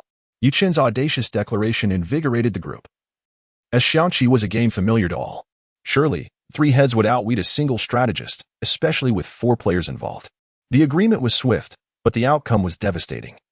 For Chen's calculation abilities were nothing short of prodigious, extending far beyond mere arithmetic to anticipating future moves on the board. As silence enveloped the group, a vibrant voice broke through. "I wondered where you all had disappeared to. It turns out you are here." Leading the way was Elder Tan, accompanied by Director Li Xing. The 5 youngsters greeted them warmly, and upon noticing their game of xiangqi, Elder Tan expressed his desire to join in for a few rounds. Unsurprisingly, the 4 youths were no match for Elder Tan, leaving only Chen. Elder Tan, determined to make the most of his visit, decided to give it a try as well. Before long, Elder Tan found himself in a state of despondency. He simply could not measure up. At this juncture, Chen suggested, "Since you're here, why not challenge Uncle Li Xing?" The outcome was evident. Chen emerged victorious with ease. Haha, it's true, one cannot compete with the youth. This is indeed the heir of the young. Elder Tan chuckled, relieved to see everyone present, especially after alarming Li Xing with their absence. As the conversation flowed, mealtime approached. The group returned to their respective rooms for a sumptuous meal, featuring a typical Chinese spread of rice, stir-fried dishes, fruits, eggs, and juice, an embodiment of nutritional balance.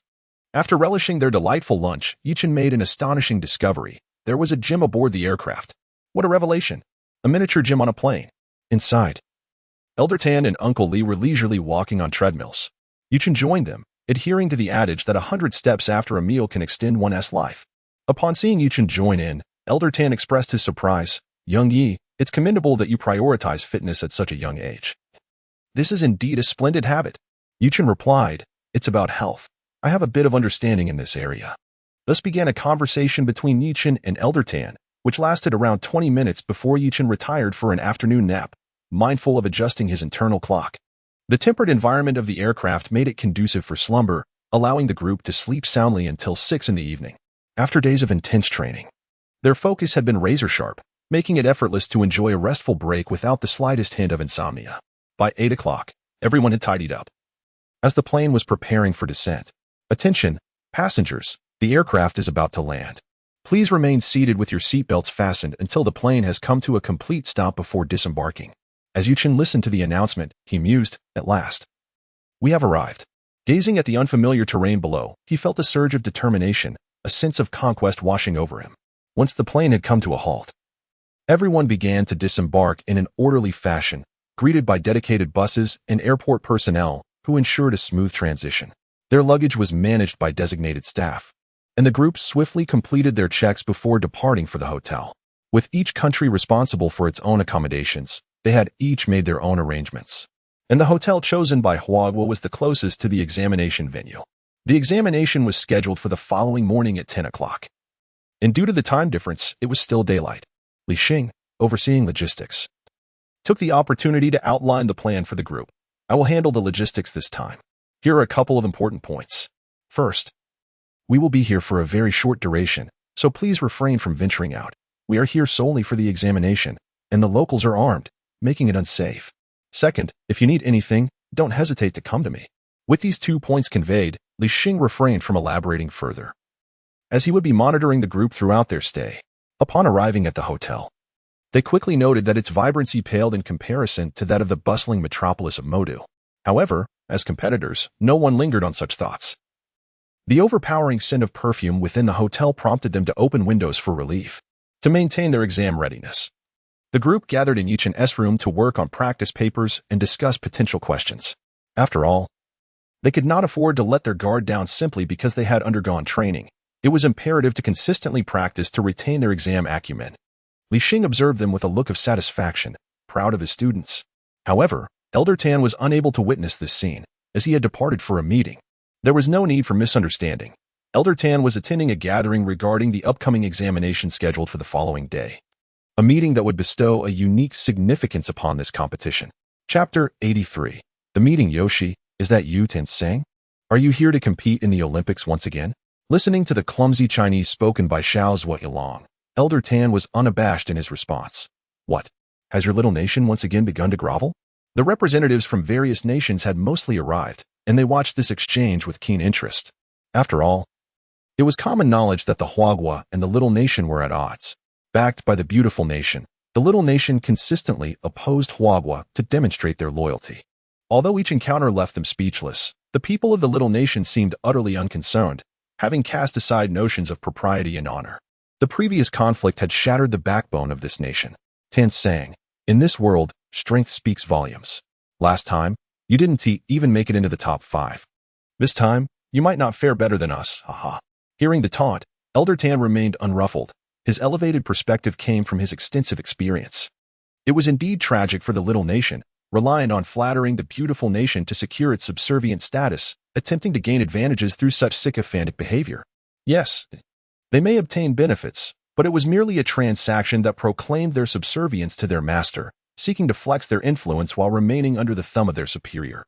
How lamentable! Elder Tan ignored the jibe, regarding the man with pity. One need only smile at a clown's performance, he would inevitably feel ashamed of himself. Observing that representatives from other nations regarded him as a fool, Xiao Zuoyilong left in a huff after a futile attempt to assert himself. The room erupted in laughter, prompting him to hasten his departure. As an international powerhouse, Huagua boasted numerous allies, cooperating and progressing together on the global stage. In recent years, this alliance had grown increasingly robust. With Huagua's military strength on the rise, its international standing and influence also soared. Before long, all representatives had gathered, and predictably, the beautiful nation was the last to arrive. It was unclear whether this display signified importance or a lack of decorum, leaving Elder Tan speechless. Since the previous year had seen the beautiful nation crowned champion, they were tasked with hosting this meeting. Good afternoon, esteemed friends from afar. The meeting was presided over by William, a veteran of the International Olympic Committee.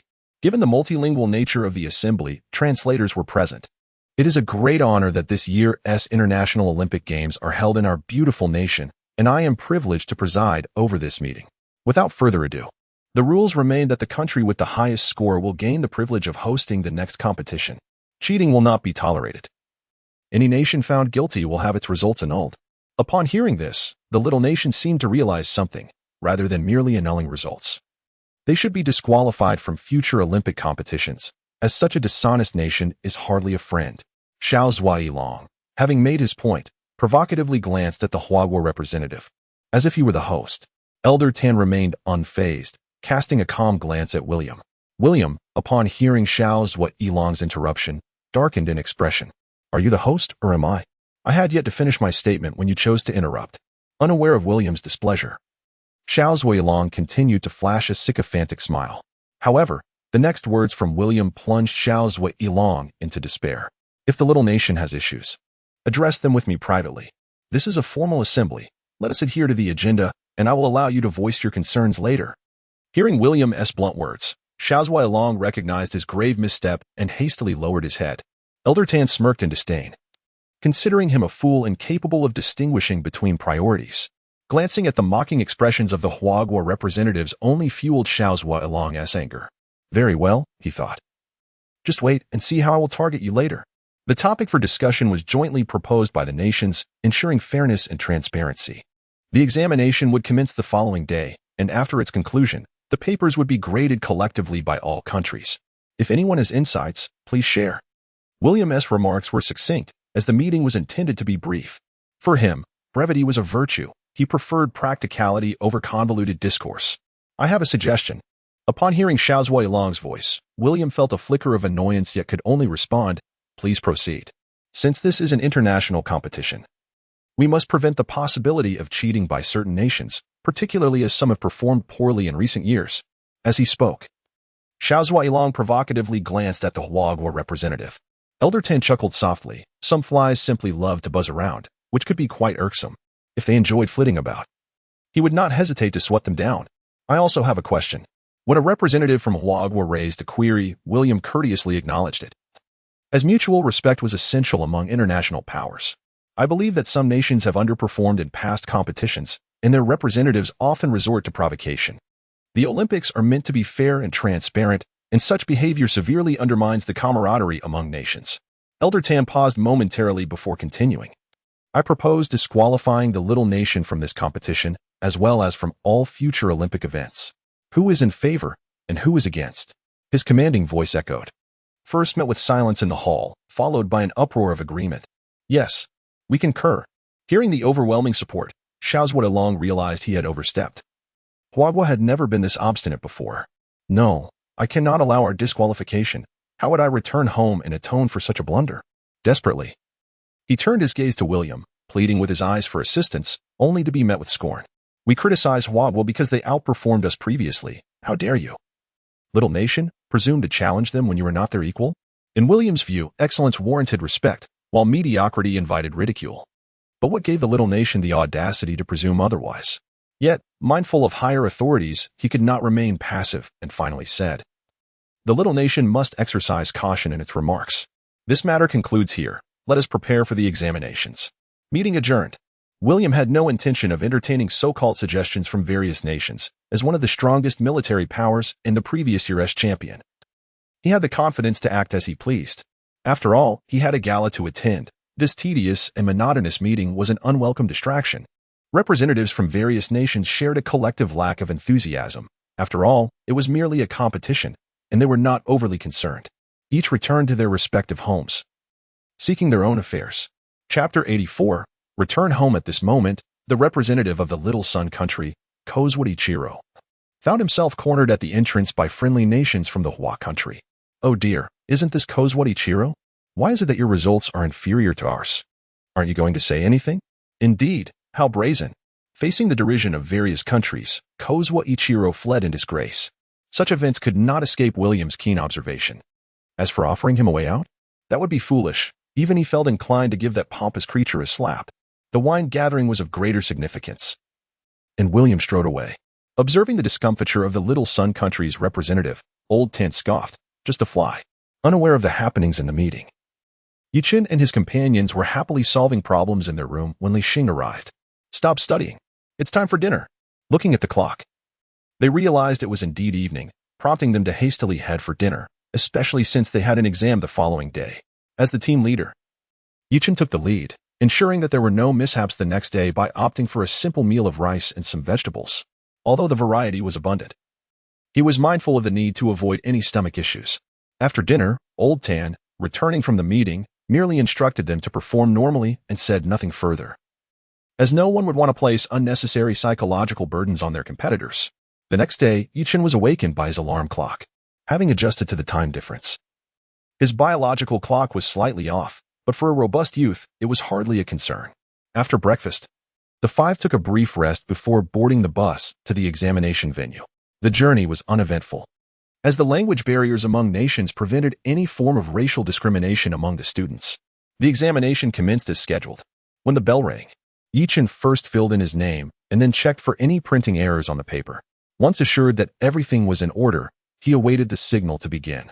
Sure enough, 15 minutes later, the bell sounded, and everyone began to answer. The first question was completed in an instant. The second question was also dispatched swiftly. The final major question took considerable effort. The last question proved to be quite challenging. Fortunately, he managed to answer them all. Glancing at the time, an hour had already passed, and Chen had no intention of submitting his paper early, as he did not want to affect his teammates' mindset. During the exam, Old Tan had specifically instructed Chen not to submit his paper prematurely. Chen expressed that it made no difference to him, as it wouldn't impact his score. However, since he had been advised against it, he decided to wait. Boredom crept in, so he sought something to occupy himself. Sighing inwardly, he resolved to go through the paper once more. Surprisingly, redoing it provided a different experience. With a clearer thought process, he completed it much more quickly this time, finishing in about 10 minutes. Realizing this wasn't a sustainable solution, he decided to rest his eyes. While others diligently scribbled away, Chen closed his eyes in repose, unnoticed by anyone, as everyone else was engrossed in their work. Ding dong, the examination concluded, and Chen promptly submitted his paper before stepping outside. Upon seeing the students emerge, Old Tan personally came to greet them, and the group swiftly boarded their vehicle back to the hotel.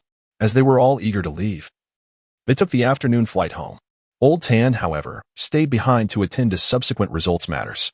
Upon returning to the hotel, the group packed up their belongings and headed to the airport. Since it was a chartered flight, they departed soon after everyone boarded. Li Xing did not return with them, as there would be various discussions regarding the results that required his presence, given Old Tan's waning stamina. On Chen's side, he had been assigned someone to meet him at the airport. After several hours, Chen arrived back at a hotel in Shanghai, where Director Wang was still waiting. This warmed Chen's heart, for Director Wang was truly diligent in his duties. Seeing Chen return, Director Wang beamed. "Welcome back. When shall we head home?" Hearing Chen's eagerness to leave, Director Wang initially worried something might be amiss, but upon observing Chen's confident demeanor, he smiled reassuringly. "There can't be any issues. We can return as early as today." Taking Director Wang's words into account, Chen decided it was best to go home today, having rested well on the flight. After bidding farewell to his teammates, Yi Chun followed Director Wang. Upon arriving at Huayang City's 5th middle school, it was just evening.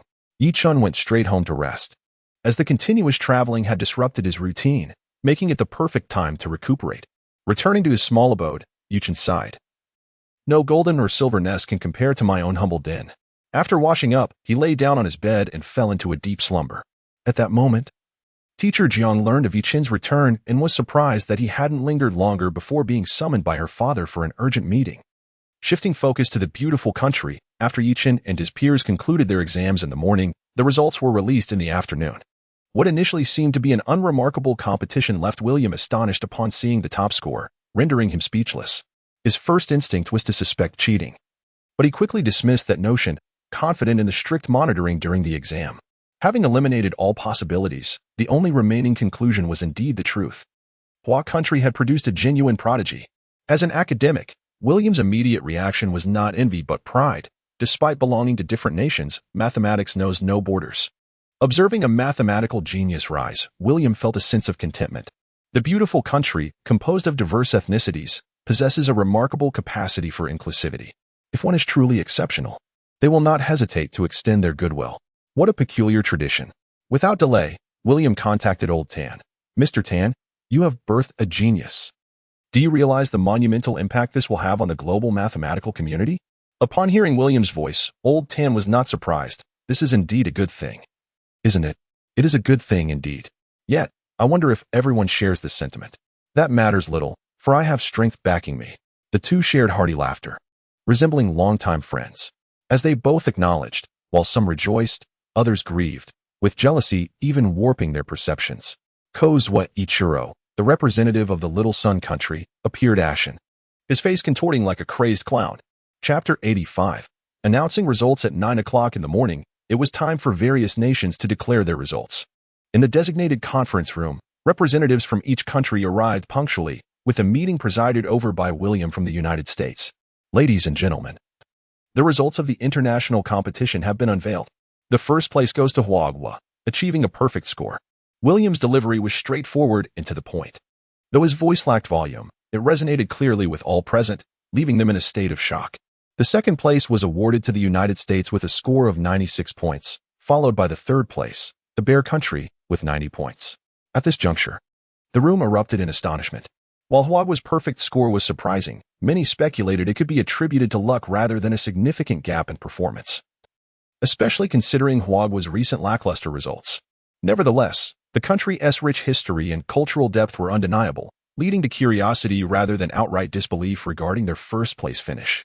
However, the stark contrast between the scores of the top three nations raised eyebrows. The diversity and high-quality talent in the United States were well known, and it was generally accepted that their second-place standing was expected. Yet, the considerable score gap between first and second was alarming, as whispers of suspicion circulated among the attendees. An unspoken agreement to remain silent prevailed, for it was the United States that should be most concerned. After a prolonged silence, the absence of any dissenting voice from the United States left many puzzled. Among them was the anxious Xiaozhui Lang, whose frustration was palpable. This is unacceptable. How can there be no objections after such a significant gap? Determined to voice his concerns, he called out, "Esteemed colleagues, might I suggest that this result seems rather extraordinary?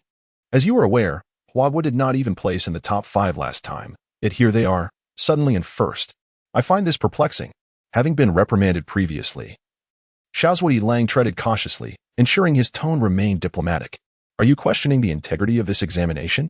William replied, his irritation surfacing, as repeated doubts undermined the spirit of the competition. Xiaozhui Lang, taken aback, thought, "I'm merely challenging your opponent." His frustration intensified as the representatives from Huagua disregarded him entirely, leading to an overwhelming surge of emotions that caused him to faint. Initially perceived as an act, it soon became clear that he had genuinely succumbed to his distress, prompting William to hastily arrange for his transportation to the hospital. "Truly unfortunate," he remarked. "Now, let us extend our congratulations to Huagua for securing the top prize in this international competition." Applause filled the room as Elder Tan rose to speak, marking a moment of triumph for the victors, with well wishes flowing in abundance. The incident with Xiaozhui Lang was largely overlooked, dismissed as mere folly, As Huagua's victory was announced, Principal Jiang and Director Wang simultaneously received the news that Chen had achieved a perfect score, elevating Huagua to the pinnacle of the international competition.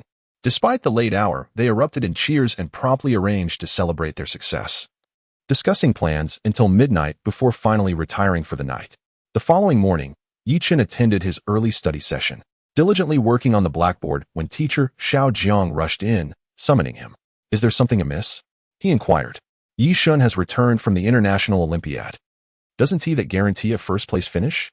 "Who knows, but judging by the look on our homeroom teacher's face, it seems likely." "Oh, how thrilling," Chen thought, unaware of the discussions amongst his classmates. Had he known, he would have reproved them for their lack of focus on their studies. Upon entering teacher Xiao Jiang's office, Chen settled into his familiar seat. "Your results from the Olympiad have been released," teacher Xiao Jiang announced, deliberately pausing to gauge Chen's reaction. After a considerable wait with no response, she pressed on, "Don't you wish to know your score?" "Oh, it doesn't matter," Chen replied nonchalantly. "I already know my results. I took the exam." Seeing his disinterest, teacher Xiao Jiang revealed, "This time, you achieved a perfect score." Was Chen's only response. "Do you comprehend the significance of this? You are the world champion of the Olympiad," teacher Xiao Jiang exclaimed, her excitement contrasting sharply with Chen's calm demeanor. "It's just a first place. What is there to discuss?" he replied, viewing the outcome as a natural result of his efforts.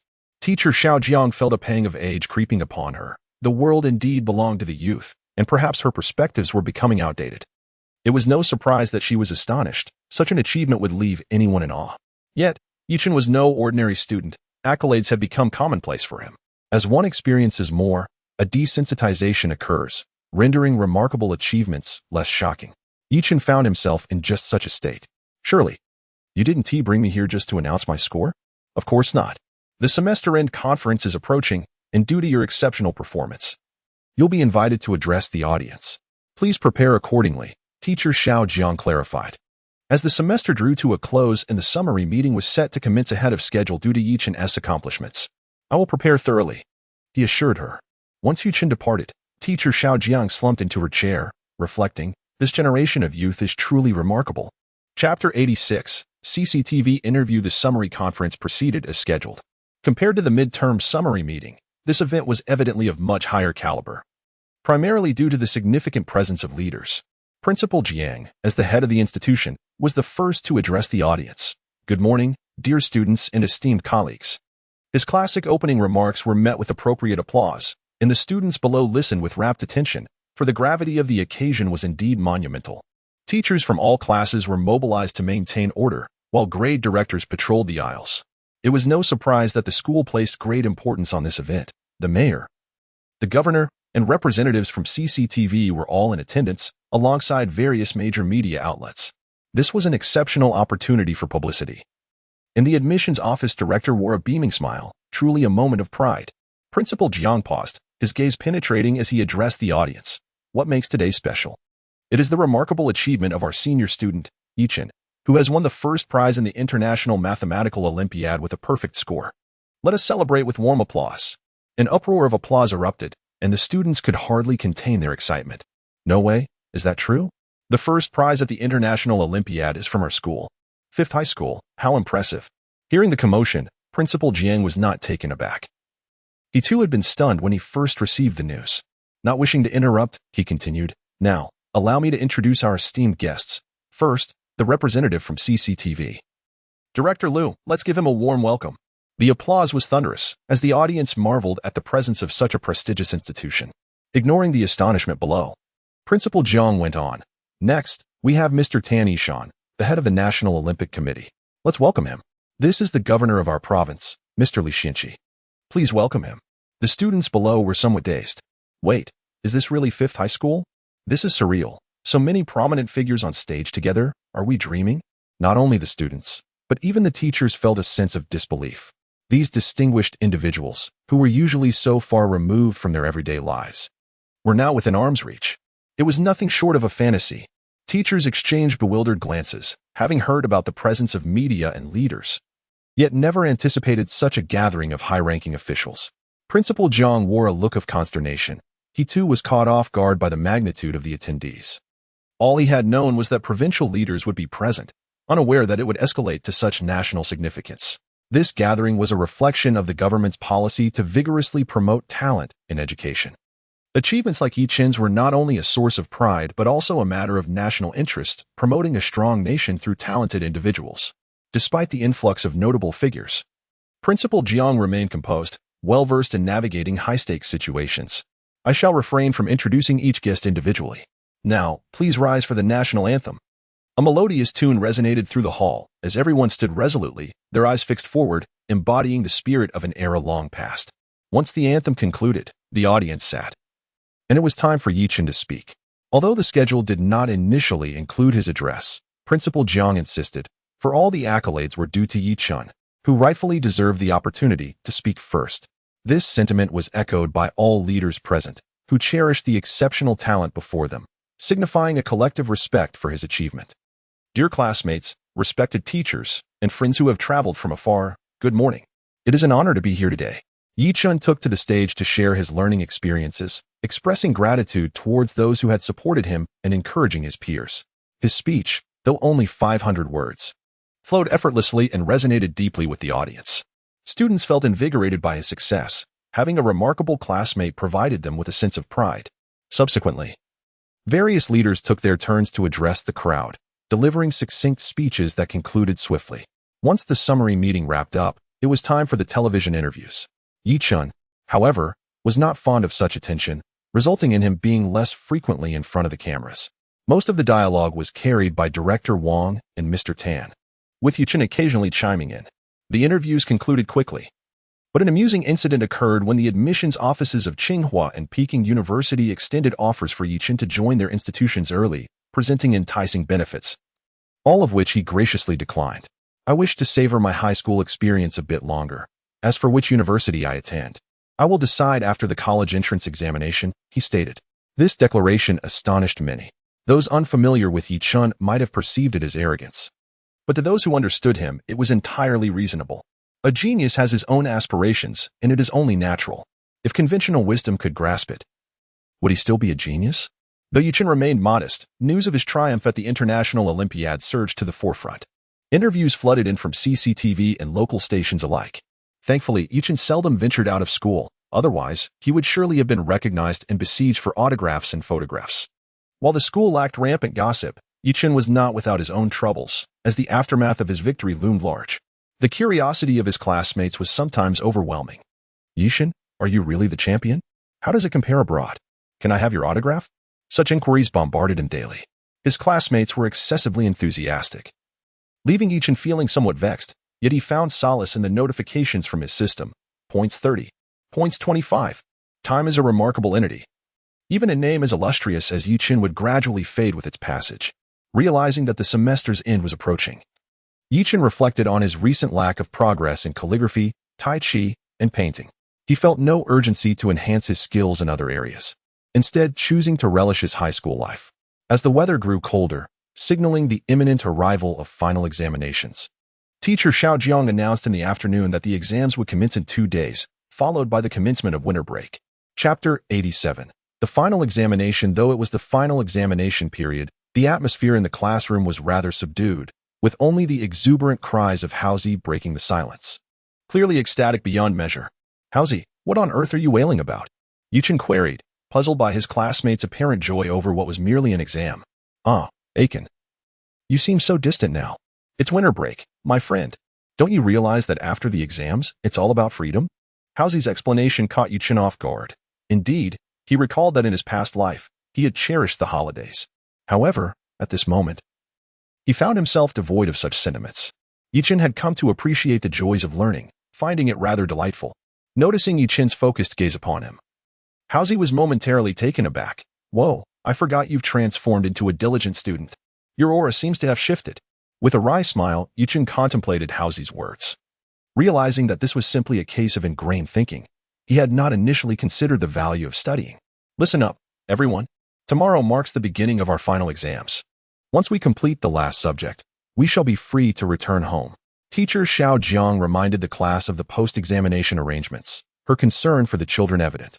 Unlike other classrooms that erupted in cheers at the mention of a holiday, the atmosphere in this key class remained remarkably composed. Teacher Xiao Jiang felt a sense of relief, noticing that her students wouldn't let the impending break distract them from their studies. During the examination, students were advised to write their names and check for any printing errors before the bell signaled the start of the test. This instruction, although repetitive, was crucial. There have been instances when candidates failed to check their papers during crucial exams, leading to significant consequences that could affect their futures. Since then, the school had placed great emphasis on ensuring that such oversights did not hinder years of hard work. After the break, do not neglect your studies. There will be winter assignments to complete, and I expect everyone to finish them on time. Also, behave yourselves and stay safe. Next year is the college entrance examination. Teacher Xiao Jiang rambled on, her dedication as a teacher evident, regardless of whether her students were listening. Aiken, where are you planning to go during the winter break? You can't spend the entire time studying. Haozi nudged Yuchen, grinning mischievously. With a chuckle, Yuchen replied, I might visit my master. He asked me to come see him during the break. What? When did you get a master? And now you have a grandmaster too? Haozi exclaimed, astonished by Yuchen's unexpected revelation. Is there something else you're hiding from me? Haozi continued, his voice rising in disbelief, feeling left out of such significant news. No. I'm just an ordinary high school student. Yuchen replied nonchalantly, leaving Haozi speechless. If you're ordinary, then what does that make me? A societal outcast? After exchanging playful banter, the two settled into their studies, knowing that the first period was taught by their homeroom teacher. Unlike Yuchen, who possessed a unique talent for consistently ranking first, Haozi felt the pressure to study diligently and impress everyone. As Haozi worked hard, Yuchen focused on his winter assignments, having received them a day early, allowing him ample time to complete them. Given Yuchen's capabilities, he found the tasks refreshingly easy. By the end of the morning, he had finished his mathematics work, which was a mere fraction of the intensity found in Olympiad training. The winter assignment consisted of only 15 problems, a breeze for him. The afternoon was no different. He swiftly wrapped up his English tasks, finishing well before the day ended, especially since there were no essays to write. During evening study, he tackled the comprehensive science section, leaving only Chinese unfinished. It was that Yuchen disliked Chinese. Rather, he preferred to leave the more writing-intensive subject for last. Seeing Yuchen already making headway on his assignments, Haozi couldn't help but feel envious. If you finish your winter assignments early, won't your break feel like a flight? He lamented. During the morning study session, Yuchen's approach differed from his classmates, who were busy memorizing. Instead, he diligently solved problems, eliciting a mix of admiration and envy from Haozi. Points 25. Points 50. As his points accumulated alongside his progress on the winter assignments, Yuchen felt a wave of satisfaction. Studying was indeed a joyous endeavor, yielding rewards both for himself and in observing others. The exams commenced in the morning, beginning with Chinese. Although it was the final examination, the school adhered to the rigorous procedures of the college entrance exams to ensure students were well prepared. After writing their names and checking their papers, they awaited the bell to start, ultimately submitting their work ahead of time. Yuchen's early submission had become a common occurrence, drawing little reaction from his peers. After all, such was the way of a prodigy, unfathomable yet respected. He made his way to teacher Xiao Jiang's office with his winter assignments in hand. As most students were busy with their exams. Finished already? She inquired, surprised. Of course. I completed the questions and came here to study. Make some room for me. I have more problems to solve. Yuchen said, eager to continue. Pleased by his diligence, teacher Xiao Jiang admired his commitment to self-improvement. However, she soon noticed something amiss. Yuchen was working on his winter assignments rather than preparing for the exam. You're working on your winter assignments? How many have you done? Aside from Chinese, I finished them all. He replied confidently. What? You expect to complete Chinese today as well? Teacher Xiao Jiang was utterly flabbergasted. This was astonishingly swift. While others were preparing for the final exams, Yuchen was nearly done with his winter assignments. Though bewildered, teacher Xiao Jiang refrained from commenting further, trusting that Yuchen had his own plans. Thus, his schedule for the day comprised exams, winter assignments, exams, and more assignments. Utilizing the time from early submissions and evening study periods, Yuchen completed his Chinese work before the break even began. Haozi, upon discovering this, was left in awe, consumed by envy at the sheer joy of accomplishing so much. After the comprehensive science exam the following day, teacher Xiao Jiang concluded with a brief summary and officially announced the commencement of winter break. Yuchen, in turn, began preparations for his anticipated trip to Kyoto. A plan long in the making. Chapter 88. Visiting the teacher after the examination concluded, Yuchen and his friend, Haozi, strolled arm in arm, observing Yi Chen's bag, which appeared rather slovenly, and contrasting it with his own bulging backpack. Housie couldn't help but suspect that Yi Chen had neglected to bring his winter vacation homework.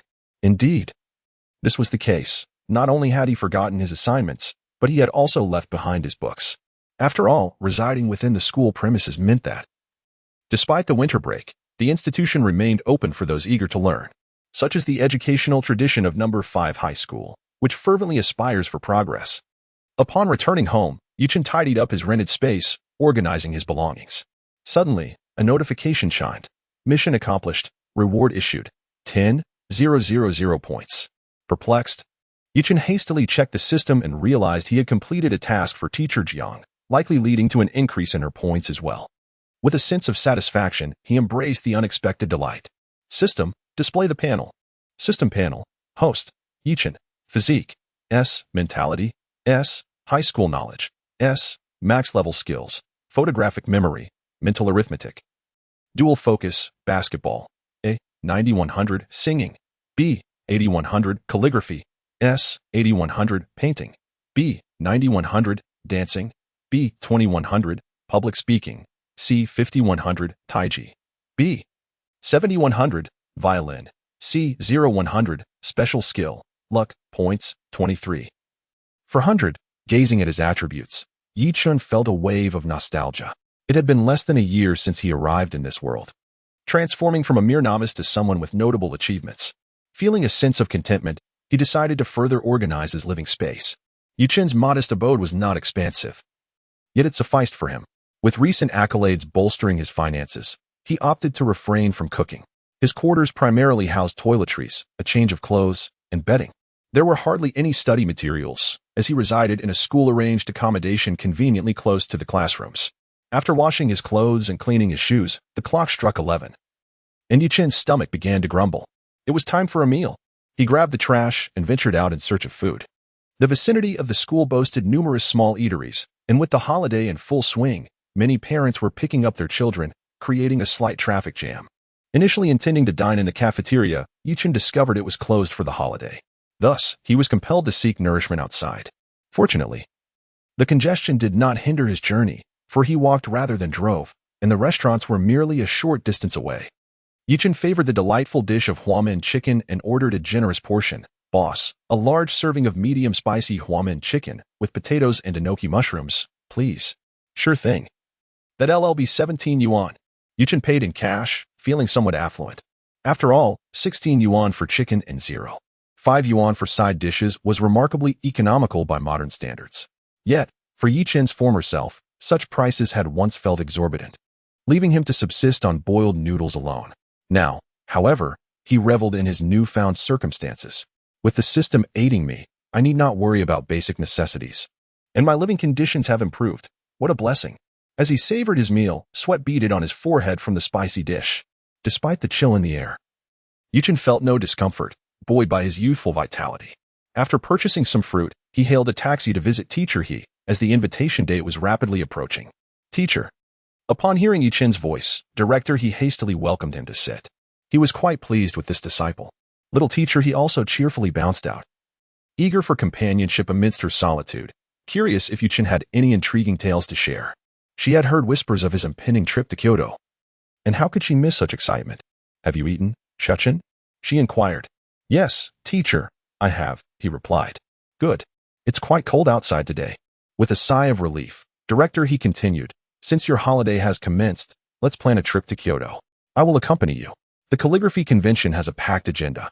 Have you decided when to leave? I'm available at any time. It depends on your schedule, teacher. Yi Chen promptly responded. Let us depart the day after tomorrow. I will arrange everything. You simply need to show up. Upon hearing their plans solidified, little Teacher He chimed in. I want to witness this calligraphy convention and broaden my horizons. Though Director He had initially intended to travel alone, he reconsidered, recognizing this as an excellent opportunity for both Yi Chen and his daughter to experience the event together. Yay, Dad is the best, she exclaimed, bouncing with enthusiasm. Director He, smiling wryly at his daughter's exuberance, conceded, very well, let her join. For this journey to Kyoto, ensure you bring your ID, a change of clothes. And wait a moment, I will have a professional come to tailor a suit for you. And don't worry, there will likely be a banquet. Have you turned 18 yet? Yes, teacher. I just turned 18 a little over a month ago. Chen replied. Great. Now that you're an adult, remember not to drink. Just say you want tea. Touched by the meticulous arrangements, Chen felt deeply moved, realizing that he was regarded as family. I will, teacher. After a brief exchange, the tailor arrived to take Chen's measurements, completing the process swiftly thanks to his athletic build. Please expedite this. We need it ready by tomorrow. Certainly, Director He. Your appointment was perfectly timed, and the data has already been sent to the workshop. It should be ready by tomorrow. Once the staff departed, Director He explained. This is from Red Sleeve, a brand I queued for a month ago. Their quality is unparalleled, and we'll receive your suit tomorrow. Chen recognized the Red Sleeve brand as prestigious and costly yet renowned for its excellence. Before Chen could respond, Director He insisted. Don't even think about paying me. You are my disciple, representing our name. You must not be underestimated. Overwhelmed with gratitude, Chen could only muster a heartfelt, thank you. Teacher. Director He nodded approvingly and then beckoned Chen to commence his calligraphy practice. Chapter 89. Progress in calligraphy. Calligraphy truly demands essence, spirit, and vitality. At the level of Chen, regardless of how much he practices, there seems to be little significant growth. Chen is a carefree individual, not overly entangled in this matter, for going with the flow is the best approach. Such things cannot be forced. With bated breath and focused mind, he set pen to paper, and in one fluid motion, he entered a state of enlightenment while writing. He Huiliang, who observed from the side, was astonished. He had never witnessed such a state before, having only heard his teacher mention it in passing. Understanding that this state is elusive and cannot be sought after, He Huiliang refrained from interrupting. Chen held the brush with one hand, while the other rested lightly behind him. He appeared like a sharp sword, radiating an unparalleled intensity. Were it not for his own eyes witnessing it, He Huiliang could never have believed that calligraphy could so profoundly alter a person's demeanor. A sharp blade is forged through grinding. A few grand characters sprang to life on the paper, yet Chen, who had been brimming with vitality, suddenly appeared listless. In fact, he did not even complete the subsequent characters before pausing. Chen felt a twinge of surprise. After all, this world is not one of immortals. Yet during this writing session, he had indeed sensed a fleeting insight, akin to a flash of inspiration, elusive and difficult to grasp. Ding. Congratulations, host. Calligraphy proficiency has risen to S level, 9100. As he gazed at the improved proficiency, Chen felt a surge of joy. This enhancement was indeed unexpected. He had fortuitously entered a state of egolessness. While writing, he truly felt like a sword, his essence reaching its pinnacle, and under the auspices of favorable circumstances. He produced the finest calligraphy he had ever achieved. Though incomplete, it was still remarkable. Such fine characters. He Huiliang exclaimed. These characters evoke a sense of artistic conception. In my lifetime, I have never encountered such writing. Seeing the fervent gaze of his teacher, Chen felt a profound sense of satisfaction. He had gained so much from this experience. Watching his teacher oscillate between making phone calls and taking photographs, Chen felt a hint of exasperation. Was it truly necessary to react this way over a mere piece of calligraphy? As his teacher remained in a state of shock, Chen felt compelled to interject. Teacher. What is it? He Huiliang, having truly broadened his horizons this time, realized that his disciple had become a bona fide master calligrapher, possessing a unique style and imbued with charm. What was even more remarkable was Chen's youth. Throughout history, there had been calligraphy masters, but most attained such mastery only in their later years. Yet Chen was merely an 18-year-old youth. If not for his existence, the art of calligraphy would languish in obscurity. In this era, where many fields await revival, no master-level calligraphers have emerged yet. The current three giants of Chinese calligraphy have merely grazed the surface of mastery, not having truly reached the level of a genuine master. This underscores how exceptional Chen truly is. Ding. He Huiliang noticed a call from his own teacher, and, not daring to delay, quickly answered. What is it, teacher? Though He Huiliang was well aware of why his teacher sought him, he remained silent, eager to hear his teacher's words. You see, this character is written by my disciple. I cannot let him be disturbed now. Chen is still here, experiencing enlightenment. What? You wish to give me that piece of ink treasure? Very well, I will bring Chen to visit you in 2 days.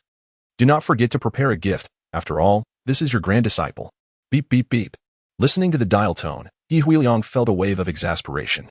How old is he, yet still so impetuous, lacking any semblance of maturity? Once the call ended, Chen felt a flicker of curiosity. After all, why was his teacher's mentor calling now, especially when a visit was already planned for 2 days hence? Hearing his disciple's inquiry, Huiyang explained, I just sent a photo of your writing to your mentor. They are eager to meet you. Indeed, your writing is so exceptional that they wish to see you sooner. Huiyang further elaborated, emphasizing that this was his treasured disciple, and he must ensure proper guidance. While he may not excel in calligraphy, he is determined to manage interpersonal relationships effectively. As Huiyang's gaze remained fixated on the characters Chen had written, Chen, feeling a sense of resignation, said, Teacher, night is falling. I must take my leave. This piece is for you, as I have no place to keep it. At Chen's words, Huiyang was elated. His disciple was truly wonderful. Yes, I will keep it safe for you. Since this was only a half-completed piece, it bore no signature, but Huiyang did not mind. After all, he was merely exploring the essence of calligraphy, not aiming for auction. Meanwhile, in Kyoto, the prominent figures of the Li faction gathered at the home of Li Shui with a singular focus: how to arrange a welcoming gift for Chen's impending arrival. I propose a jade stone. It embodies the qualities of a gentleman, smooth and warm. That won't do. Young people prefer cars. Let's gift him a vehicle. No. I heard that Li Xing has already prepared a car. We cannot duplicate that. After much discussion, no consensus emerged. Finally, Li Lao, unable to endure the indecision any longer, declared, let us present the gift I received a few days ago. Unacceptable. Absolutely not. Opposition erupted, insisting that the gift was far too extravagant for a young man to accept. This is an announcement, not a discussion. Li Lao's resolute tone silenced the dissenters. As the head of the Li faction, his words carried significant weight. Witnessing the elder's firm stance, the others reluctantly conceded. Yet, the atmosphere buzzed with intrigue. They understood that this young man was indeed held in high regard by the elder. It seemed prudent to adjust their attitudes toward him. They must cultivate a favorable relationship and ensure they do not offend. Far away in Huayang City, Chen remained blissfully unaware that even before his arrival in Kyoto, attention had already begun to focus upon him. After bidding farewell to his teacher, Chen chose to return home directly, though he had prepared his belongings. He had yet to select a gift for his mentor, as he had heard that his mentor had prepared a grand present for him. As a junior, he felt compelled to express his gratitude. Chen pondered what he could offer. Most items he could think of lacked significant value. Ultimately, he decided to write a piece of calligraphy which he deemed presentable. With this plan in mind, he soon drifted off to sleep. Chapter 90. The Pact of Kyoto. Early the next morning, Chen meticulously gathered his belongings and hurried to his teacher's residence. For the gift he intended for his master required ample preparation time. Teacher, I have arrived. Upon hearing Chen's arrival, director he set aside his tasks. Oh, you are here. Please, take a seat. Teacher, during my visit to Kyoto, I wish to present a piece of my calligraphy to my master. After all, aside from this, I possess nothing of significant value. Hearing Chen's words, director he chuckled softly. Silly child, whatever you gift your master will surely be cherished. However, if you were to present him with your calligraphy, he would undoubtedly be even more delighted, considering his passion for the art. Comforted by his teacher's reassurance, Chen felt at ease. Teacher, may I borrow your courtyard? I wish to cultivate my energy and write. Of course, director he readily consented, as it was merely a small request from his disciple. Chen then produced his meticulously prepared wolf hairbrush, exquisite rice paper, and premium ink block. Director he gasped in admiration upon seeing these tools. What a fine brush, splendid paper, and exquisite ink block. To the untrained eye, it may seem trivial, but director he recognized the exceptional quality of Chen's supplies. The brush was flawless, with a perfectly tapered tip and a smooth body. The rice paper was a rare find, reminiscent of the finest materials from the heyday of calligraphy, now nearly impossible to replicate. Lastly, the ink block shimmered with a lustrous sheen, its quality evident at first glance. Remarkable, truly remarkable. Director he could hardly contain his excitement. Abandoning his previous task to follow Chen, sensing that this time, Chen would undoubtedly surprise him, Chen positioned himself in the center of the courtyard, pressing the rice paper against the inkstone as he ground the ink slowly, then began to close his eyes and gather his thoughts. The tranquility of Director He's courtyard was truly enchanting. Sunlight bathed the space evenly, a gentle breeze rustled the leaves, and the sound of flowing water mingled with the cheerful chirping of birds. Chen had resolved to write but a single character, tranquility. The serene environment of his teacher's courtyard was ideal for contemplating this word. So he had arrived early, understanding the significance of this gift for his master, which demanded utmost sincerity and preparation. Immersed in the natural sounds around him, Chen quickly became one with his surroundings, even as birds perched upon his shoulder. Observing this scene, he discreetly instructed his secretary to ensure that no one disturbed Chen, granting him solitude in the courtyard. As lunchtime passed, Chen remained absorbed in his meditative state, clearly having entered a realm beyond self. In his mind, he became the gentle flow of water, the drifting leaves in the wind, and the soaring birds. Time seemed to dissolve, and at the pinnacle of his concentration, Chen lifted his brush to write. The character flowed onto the paper with grace and vigor. In that moment, he felt a sudden drain of energy, clearly expending his spirit. Ding! The host's calligraphy skill has improved modestly. Skill level upgraded to S rank, 99-100. The sudden advancement left Chen in awe. The system truly was remarkable, propelling his skills forward with astonishing speed. As dusk descended, Chen marveled at how swiftly the day had passed. If not for the rumbling of his stomach, he might not have believed how quickly time had flown.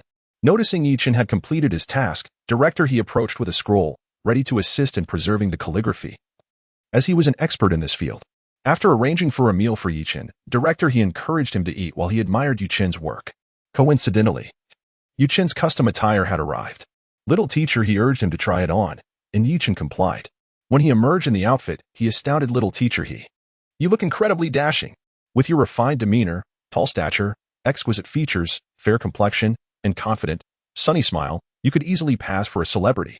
Upon confirming the fit of the attire, the tailor departed, satisfied with their first encounter with such a striking client.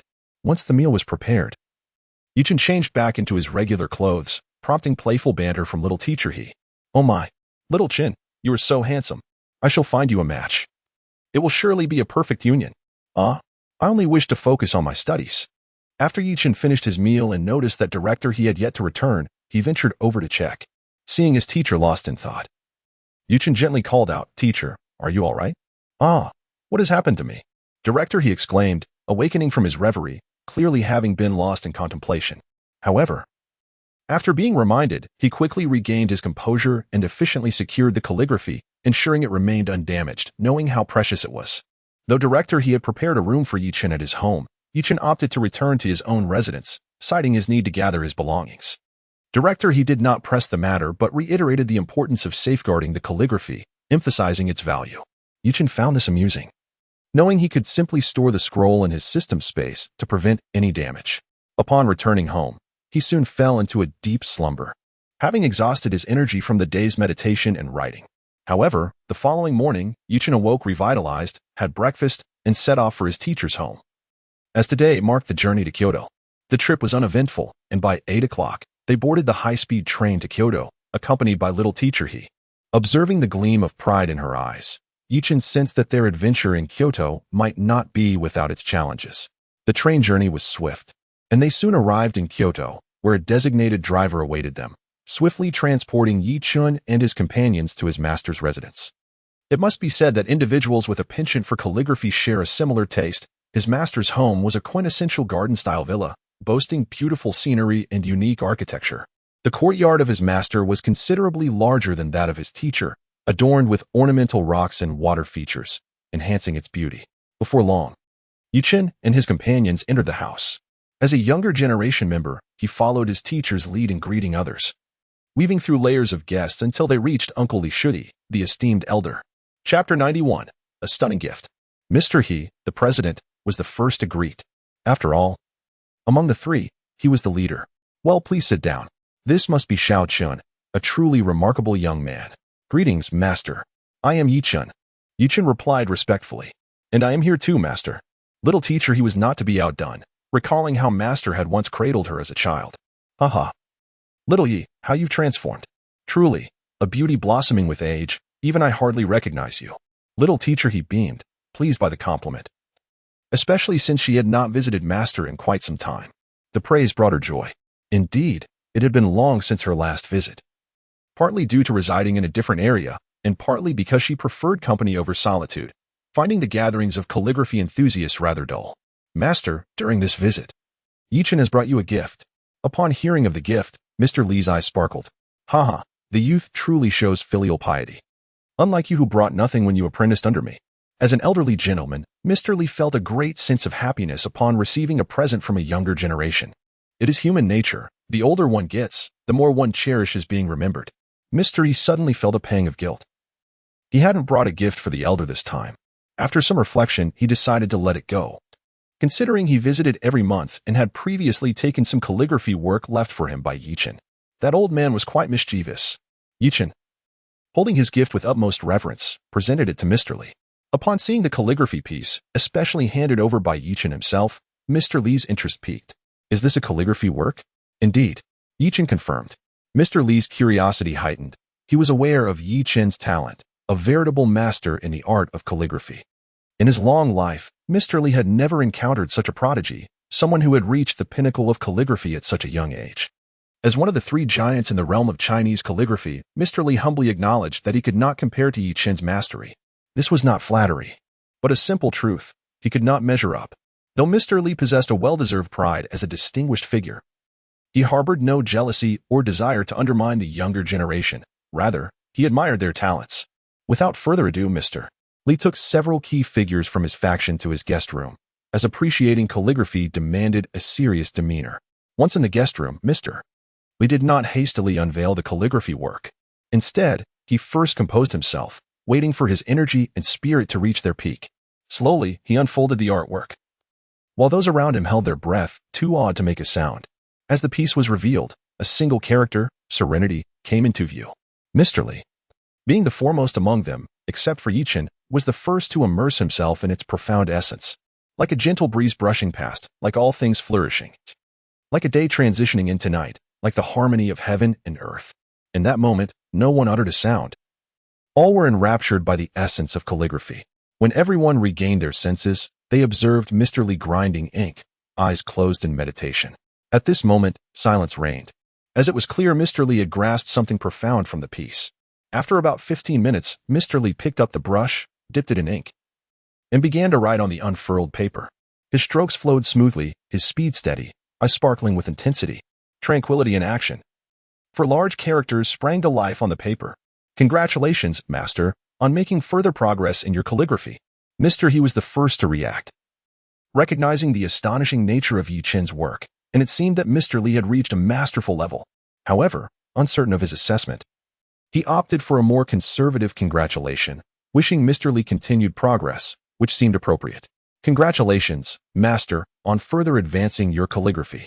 As others regained their composure, they began to express their congratulations, for it was evident that Mr. Li had undergone a transformation, his entire demeanor elevated. Haha, little he, not bad at all. Little Chen is truly extraordinary.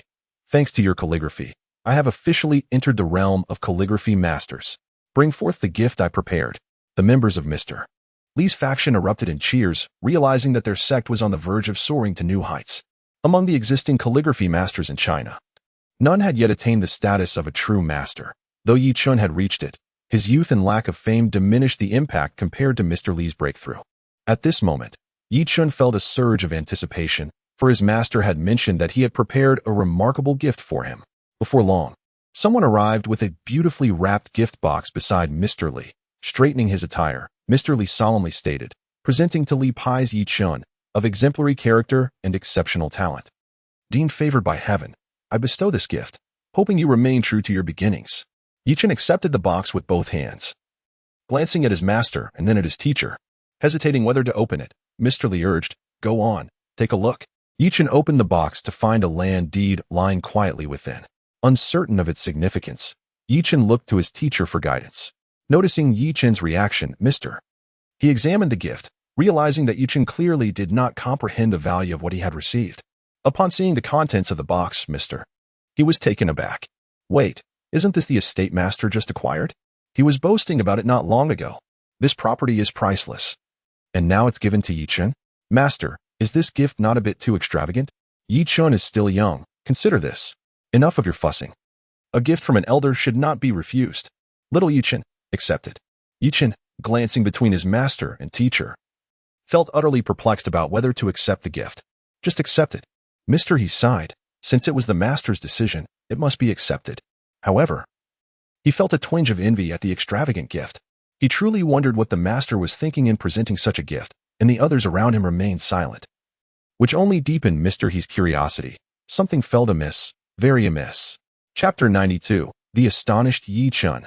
Observing the expression of his disciple, Old Li refrained from offering any explanations and simply beckoned everyone to commence the meal, as considerable time had already elapsed. Interestingly, Yi Chen took a seat beside Old Li, while President He, due to Yi Chen's presence, also found himself at the foremost table. Who occupied this premier table, you may wonder. At its head sat Old Li and his wife, with Yi Chen positioned to Old Li's left.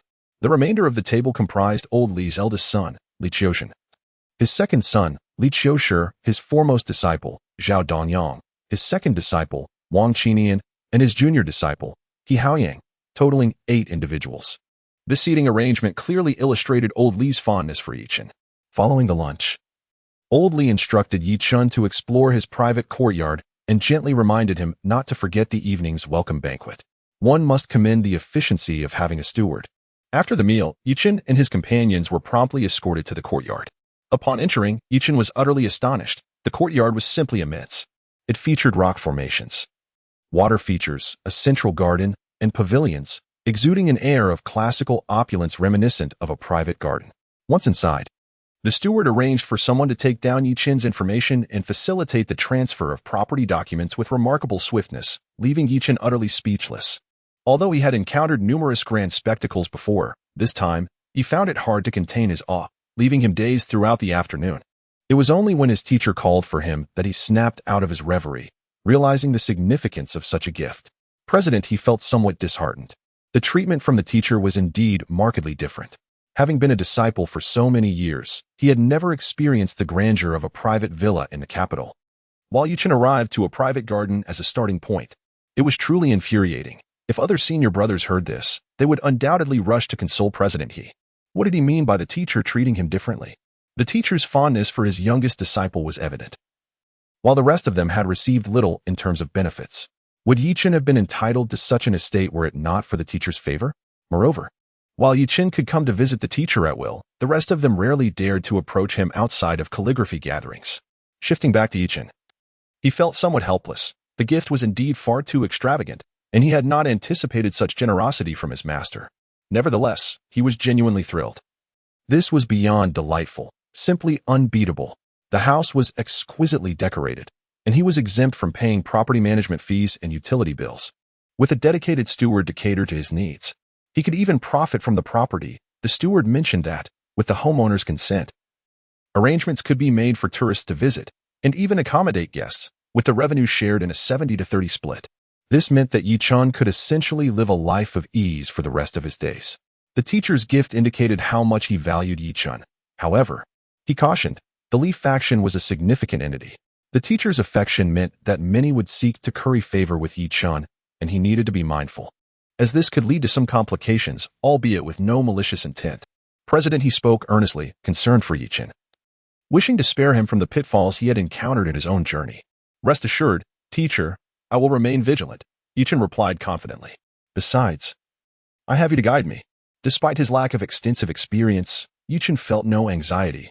After all, even the grandest of lies would eventually be unraveled by time, and no perfect ruse could escape the scrutiny of the system. Fortuitously, he was favored by Lady Luck. Now, tidy yourself up and change into your attire. You are the guest of honor at tonight's welcome banquet. Following his teacher's advice, Yi Chen quickly donned his formal wear, meticulously arranging himself before stepping into the vehicle awaiting him. Upon arriving at the banquet hall, he noted that they were rather early. The banquet hall was quite different from the usual dining venue. It featured seating arrangements, with a large open area in the center, leaving Yi Chen momentarily stunned. Observing Yi Chen's expression, President He chuckled and began to explain. The adjacent tables are for dining. As you can see, each seat is marked with a name. The central area is designated for interaction. It is likely that preparations are underway since we arrived early. Understanding the teacher's explanation, Yi Chen acknowledged the distinctiveness of the venue, especially given the prominent figures of the Li faction in attendance, known for their calligraphy prowess. It was certain that there would be a showcase of calligraphy later on. Additionally, the two adjacent banquet halls were occupied, though not by members of the Li faction, but by those from the Wang and Song factions, led by Elder Wang Jihuan and Elder Song Shui, respectively. This was quite intriguing. It appeared that this had all been prearranged to coincide. In truth, Chen's speculation was not unfounded. The relationship among Old Li, Old Song, and Old Wang was quite amicable, and they often enjoyed mutual exchanges, whether at one another's homes or in friendly contests. However, today, Old Li appeared particularly radiant, as he was the first among this trio to reach the realm of a master, which undoubtedly filled him with pride. "I hear you granted one of the calligraphy symposium slots to your young friend Chen?" Elder Wang inquired, to which Old Li responded with a chuckle. "Indeed. The calligraphy symposium is intended for the three factions to engage in friendly competition, and who could deny the exceptional talent of young Chen? It is indeed a burden to have such outstanding disciples. I allocated one slot to him, while the remaining one has the younger generation competing fiercely for it." Listening to Old Li's bragging, the other two could only shake their heads in bemusement. This old fellow certainly relished showing off. "Well then, if it's such a burden, I could make an exception and take Chen as my disciple. What do you think?" "Huh, you truly have no shame, still trying to poach my disciple." "I assure you, that will not happen." "Why so serious?" During the light-hearted banter among the three, Chen, feeling somewhat bored, decided to wander around as his teacher greeted acquaintances. Young teacher He, having lost interest in the festivities, suggested they take a stroll, as the banquet had yet to commence. Eager to escape the monotony, Chen agreed, realizing he was surrounded by strangers. It felt rather foolish to sit alone while everyone else mingled. So he opted to accompany young teacher He for a leisurely walk.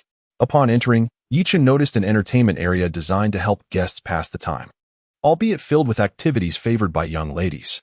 Most men had already engaged in socializing, leaving only a handful of girls, who had arrived early with their elders, occupying the space. Chapter 93. Serendipity. Upon arriving at the venue, several girls were already engaged in the delightful pursuit of claw machines. Observing the lively atmosphere, teacher He, with a spring in her step, eagerly approached the front desk to procure some game tokens. As tokens were distributed freely based on attendance, she received a generous 60. After a leisurely stroll around the area, teacher He set her sights on a frog plushie, a rabbit plushie, and a dolphin plushie. When Chen realized the variety of her affections, he couldn't help but feel a twinge of exasperation.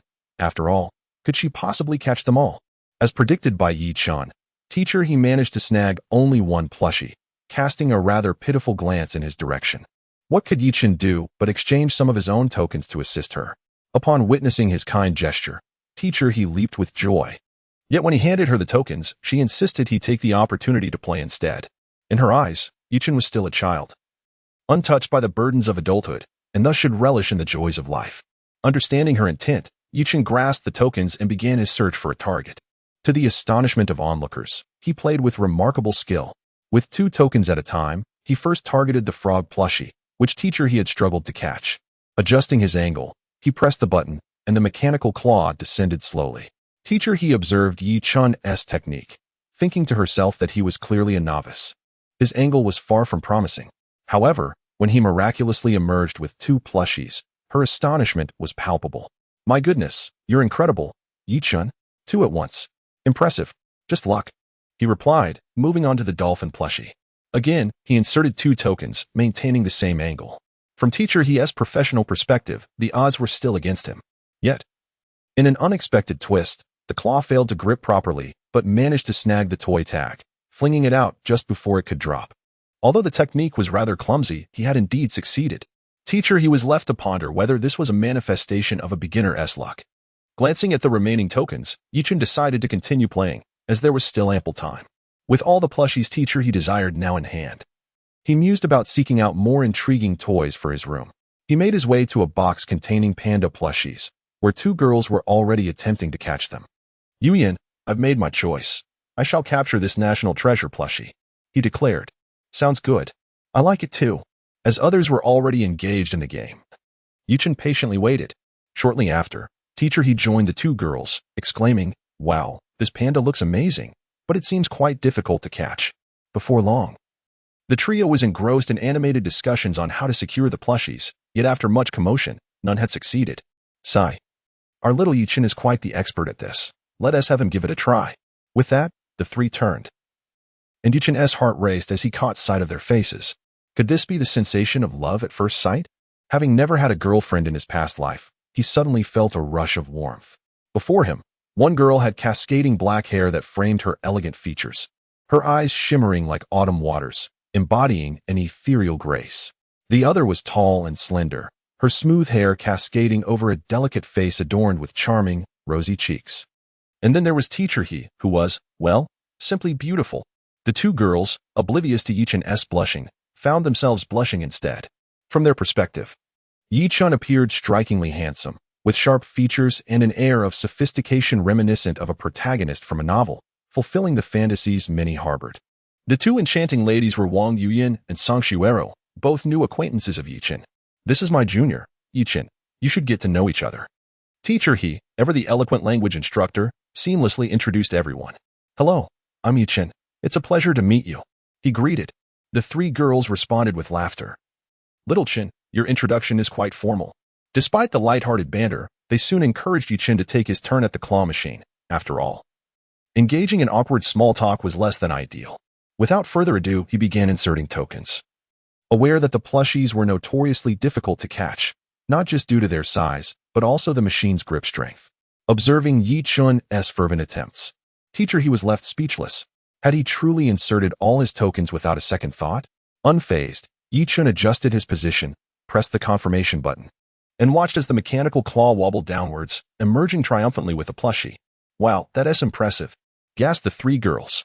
Just moments ago, they had spent nearly 100 tokens without success, and here was Yi-Chen, effortlessly securing a prize. Yi-Chen himself was taken aback. Was he truly that fortunate?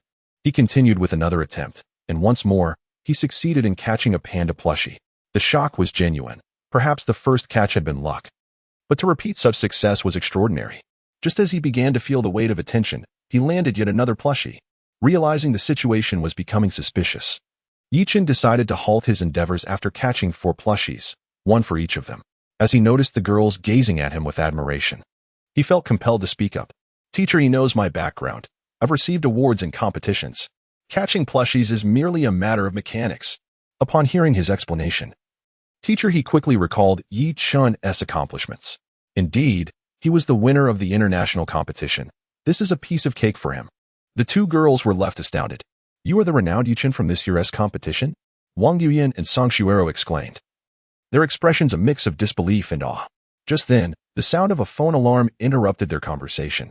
Oh dear, it's time for the evening banquet, Song Shuero exclaimed, and the group exchanged WeChat contacts before parting ways. Chapter 94. The Art of Calligraphy. Oh, little Chunzi, what's going on? Your face is all flushed. Have you taken a liking to someone? Let your sister play matchmaker for you. Teacher He, ever the instigator, observed that while others may not have noticed, he certainly did. This lad is undeniably blushing. Remarkable indeed. Little Chunzi is experiencing the stirrings of youthful affection. Embarrassed by Teacher He's teasing, Yi-Chen felt heat rise to his cheeks once more. No, it's merely that I've encountered a beautiful girl for the first time. The banquet is about to commence. Let us hurry along. Oh, still shy, are we? There's nothing to be bashful about. It's simply the natural course of love.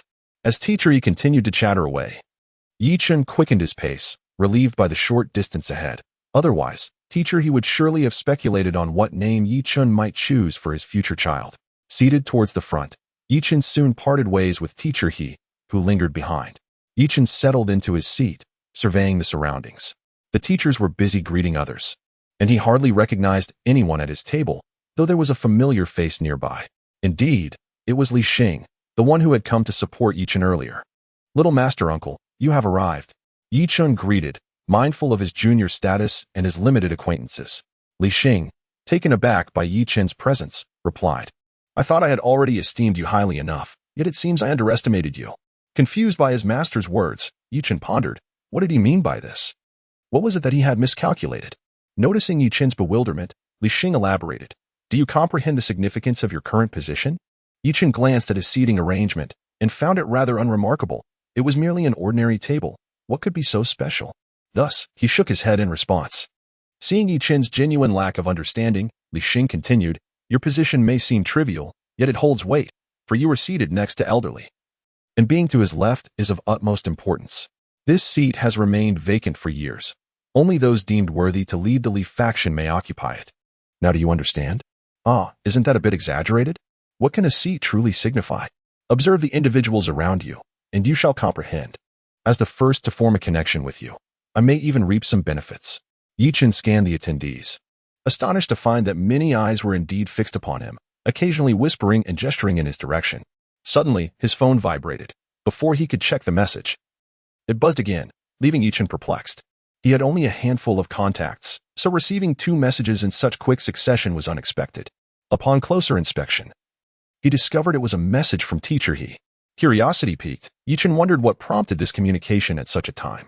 Noticing it wasn't from the girl he had met earlier, he felt a twinge of regret, vigorously shaking his head to dismiss the thought. After all, they had only just met. It was absurd to expect a message so soon. Little Chen, do you have a girlfriend? Chen stared at teacher He's text, bewildered. What kind of question was that? Of course, he didn't have one. He was merely a high school student, focused solely on his studies. How could he possibly find the time for romance? High school students can't have girlfriends, he thought. Teacher, that's a curious inquiry. I don't have one. I'm just a high school student and won't engage in early romance. Chen replied, genuinely, as he awaited further messages from teacher He. However, when none arrived, he set his phone aside as the teacher returned and took a seat next to him. Before there was an opportunity for conversation, the banquet commenced. Elderly appeared at the forefront of the stage, microphone in hand, and began his address. Welcome, young members of the Li faction, to this gathering. We are fortunate to assemble here for the calligraphy convention. I shall refrain from lengthy remarks and follow the customary proceedings. A resounding applause erupted from the audience. For it was indeed the elder speaking, and applause was obligatory. Teacher, what does the process entail? Chen inquired. In response, teacher He explained. The process consists of 6 parts: speech, discussion, teaching, embellishment, competition, and sustenance. The most significant and compelling aspect is the competition, in which anyone may participate. As the holder of the invitation, you must indeed take part. Fear not. I shall accompany you throughout, and feel free to ask if anything is unclear. Understood, teacher. Though Chen had never attended previous banquets, he trusted that his teacher would not lead him astray. The second segment commenced as elderly took a seat, beginning the discussion on the philosophy of the Li faction and the art of calligraphy. Ladies and gentlemen, this year I shall continue to expound upon the art of calligraphy. As you are aware, the Li faction advocates for tranquility and non-action, evolving all things. The Wang faction champions fortitude and clarity of principles. The Song faction shines brightly, wielding a sword that cleaves the heavens. Each school of thought possesses its strengths, and now I shall elucidate the Li faction's approach to calligraphy. 20 minutes swiftly passed. As those present, all enthusiasts of calligraphy, absorbed the wisdom imparted. Next came the practical demonstration, where elderly showcased his calligraphy while a screen displayed his writing in real time. Once he gathered his focus and lifted his brush, he wrote with fluidity, the 4 characters, tranquility and non-action, appearing vividly on the screen. Gasping, the audience was taken aback. The moment they beheld the characters, it felt as though they had entered a realm of ethereal tranquility, albeit fleeting. This sensation, though perplexing, was not lost on the connoisseurs present. Teacher has truly reached the legendary realm, exclaimed the elder disciple. Indeed, the artistry reflects the mastery of a true master, extraordinary. Unperturbed by the murmurs below, elderly proceeded to the 4th segment, embellishment. Dear friends, the Li faction has always emphasized nurturing the younger generation. The victor of today's competition shall receive one of my works. I cast this humble stone to inspire jade. And you are welcome to embellish further. Please register at the etiquette station. With Elder Li's declaration, the hall erupted into a chorus of excitement. This was indeed astonishing. The foremost calligrapher of Huagua, or rather, the living master, was offering such a rare opportunity, its value was immeasurable. The younger generation stirred with anticipation, brimming with youthful vigor, eager to showcase their talents. The competition featured 3 tiers. Chen's master occupied the first level, a direct disciple of Elderly. The second tier included Chen's cohort, while the third comprised even younger aspirants. Unbeknownst to Chen, he had unwittingly ascended to the status of a master uncle. As the registration for embellishment concluded, the participants began their calligraphy practice. Chen and the eldest disciple, Zhao Dongyang, remained behind, selected as the grand finale and highlight of the event, enjoying the privilege of writing on screen alongside Elderly. At this moment, Chen remained unaware that the dawn of his own era was about to commence. Chapter 95, Gentle Breeze and Rain Master Zhao Dongyang. Must we truly await the conclusion? As a young man, is it not somewhat presumptuous of me? Chen spoke, attempting to alleviate the awkwardness of the moment as he and Zhao Dongyang lingered in the background. Not at all. You possess the requisite qualifications. I have seen your calligraphy, and it is nothing short of astonishing. To receive an invitation directly, frankly, this is a first for me. Has this not occurred in past years? Am I truly the only one to have received an invitation? Chen inquired, surprised. After all, with so many disciples under Master Li and the passage of time, surely he could not be the sole recipient. From my recollection, indeed it is so. Zhao Dongyang replied with a hint of bitterness, his lips tightening. I shall refer to you as junior nephew Chen. Do you realize that your emergence has nearly shattered my resolve? Within the Li sect, aside from you, I am considered the most gifted, both in calligraphic prowess and comprehension. I had anticipated that in a few years, I would ascend to a prominent position within the sect. But then you appeared. How should I put it? It is terrifying. I find myself questioning whether I am living in a fabricated reality. Are there truly individuals born with innate wisdom? As he spoke, Zhao Dongyang's gaze bore into Chen, as if striving to unravel the essence of this young man. However, in this vast world, marvels abound. Some individuals indeed possess extraordinary talents and undeniable truth. After voicing these sentiments, Zhao Dongyang appeared to exhale deeply, feeling a sense of liberation. But none of this is of utmost importance now. Initially, my resolve was somewhat fractured, yet through the pursuit of knowledge and understanding, I have made progress. I am uncertain whether to express gratitude or resentment towards you, as you have captured the attention of the entire Li sect, attention that should have been mine. Life is a vast ocean, with mountains and rivers traversed. In witnessing the expansiveness of the world, one is struck by their own insignificance. Perhaps this is the most fitting arrangement. With that, Zhao Dongyang smiled nonchalantly, as if the earlier discussion were merely a fleeting monologue. Next, the representatives of the Li sect, Chen and Zhao Dongyang, were called to the stage, where they would commence the final writing session. Zhao Dongyang took the lead, being the headliner, showcasing his formidable skills. Ah, Chen is indeed the final performer. How impressive! Exclaimed two onlookers, Wang Yuyan and Song Shuero, who had come to witness the excitement surrounding Master He. Indeed, young Chen has received a direct invitation to this calligraphy gala. Both women were taken aback. They understood that the invitations had traditionally been earned through rigorous competition, never awarded in advance. Fear not, simply watch and see. Master He had spoken highly of Chen, knowing that he harbored an interest in one of the two young ladies, if not both. As a senior, how could he refrain from playing a supportive role in matters of the heart? At that moment, Zhao Dongyang took up his brush, dipped it in ink, and began to write with fluid grace. Refreshing breeze arrives. The audience, comprised of younger disciples, rallied behind their senior, acknowledging his remarkable talent. He was indeed the finest among them, second only to their master. After Zhao Dongyang concluded, it was Chen's turn. He approached the front, closed his eyes to gather his thoughts, and then began to write. Spring breeze turns to rain. Upon uttering those four characters, an eerie silence enveloped the venue. A gentle breeze brushed through, evoking the fragrance of fresh grass, and a delicate drizzle fell, reminiscent of spring's tender revival. Though it lasted but a fleeting moment, it felt like a transcendental experience, and when Chen returned to reality, mere seconds had passed. Applause erupted, led by Master Li, and soon the crowd joined in. The evaluation of performances was about to commence. Yet the outcome for the top two had already been decided, leaving the audience to relish the opportunity to observe the calligraphy up close. Meanwhile, Chen had already stepped off the stage, having noticed Master He waving at him, signaling for him to come over. Upon reaching the bottom, he discovered that the two young women he met that afternoon were looking for him. He had intended to join them for some fresh air, but Master He had pulled him back to the stage, leaving Chen to shake his head in resignation, indicating he still had matters to attend to. Master Li, ever vigorous, seemed to have advanced further in his calligraphic artistry. Indeed, Master Li's brushwork has reached a masterful level. The essence he conveys is truly remarkable. Hearing the praises of old friends, Master Li squinted his eyes, responding graciously, "Thanks to everyone's support, my humble apprentice has made some progress, which I present for your evaluation. Any shortcomings can certainly be improved upon." The crowd erupted in laughter at Master Li's modesty. Although most were not members of the Li sect, many were well acquainted with him and had come to show their support, as they did every year. This year, however, the atmosphere was different. Master Li had reached a new pinnacle, with his calligraphy embodying an emerging essence that was indeed a boon. Master Li introduced Chen to the audience. "This is my youngest disciple, the recently accepted Chen. His calligraphic skills are remarkable, and in due course, he shall undoubtedly carry the banner of the Li sect." The audience was taken aback by Master Li's revelation, It was the first time he had hinted at who would lead the sect in the future, a significant announcement. Considering the Li sect was one of the 3 major calligraphic schools in Huagua, perhaps the only one with a true master among its ranks, young Chen is truly exceptional, achieving such mastery at a tender age.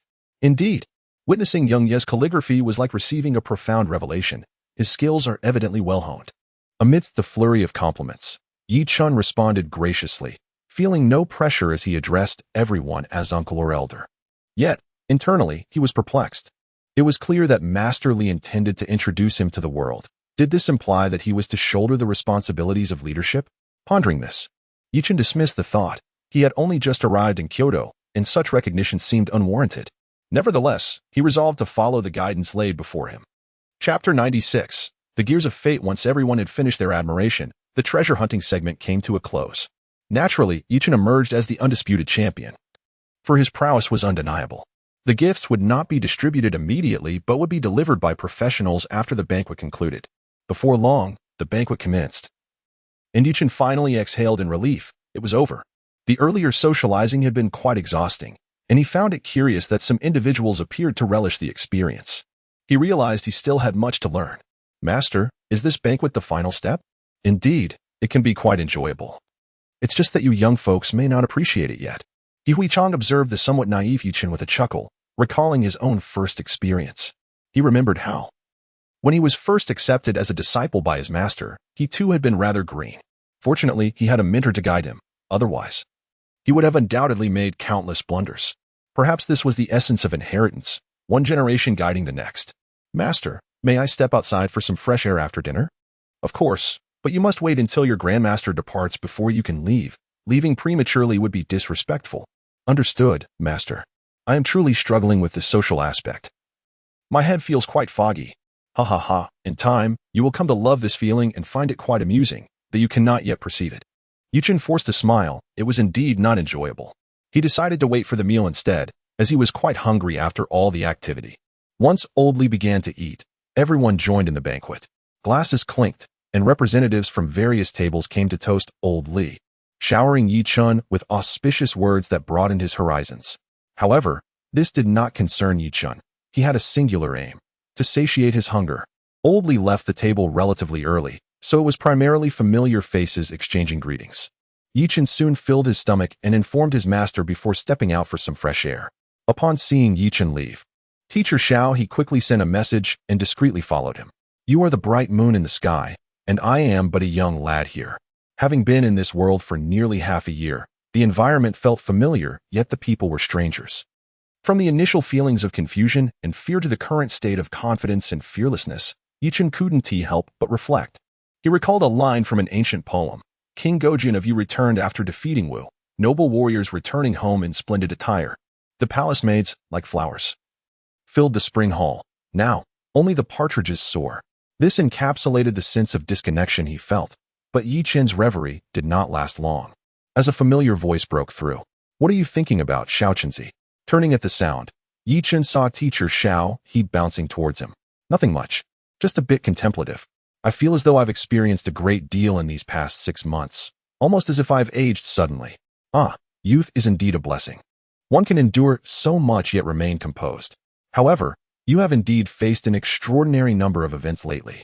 Teacher Xiao he marveled at Chen's accomplishments at such a young age, achieving feats that many would never attain in a lifetime. First in the Huayang competition, a staggering lead in results. First in the International Olympiad, the future leader of the Li school. Reflecting on her own youth, she felt a wave of despondency.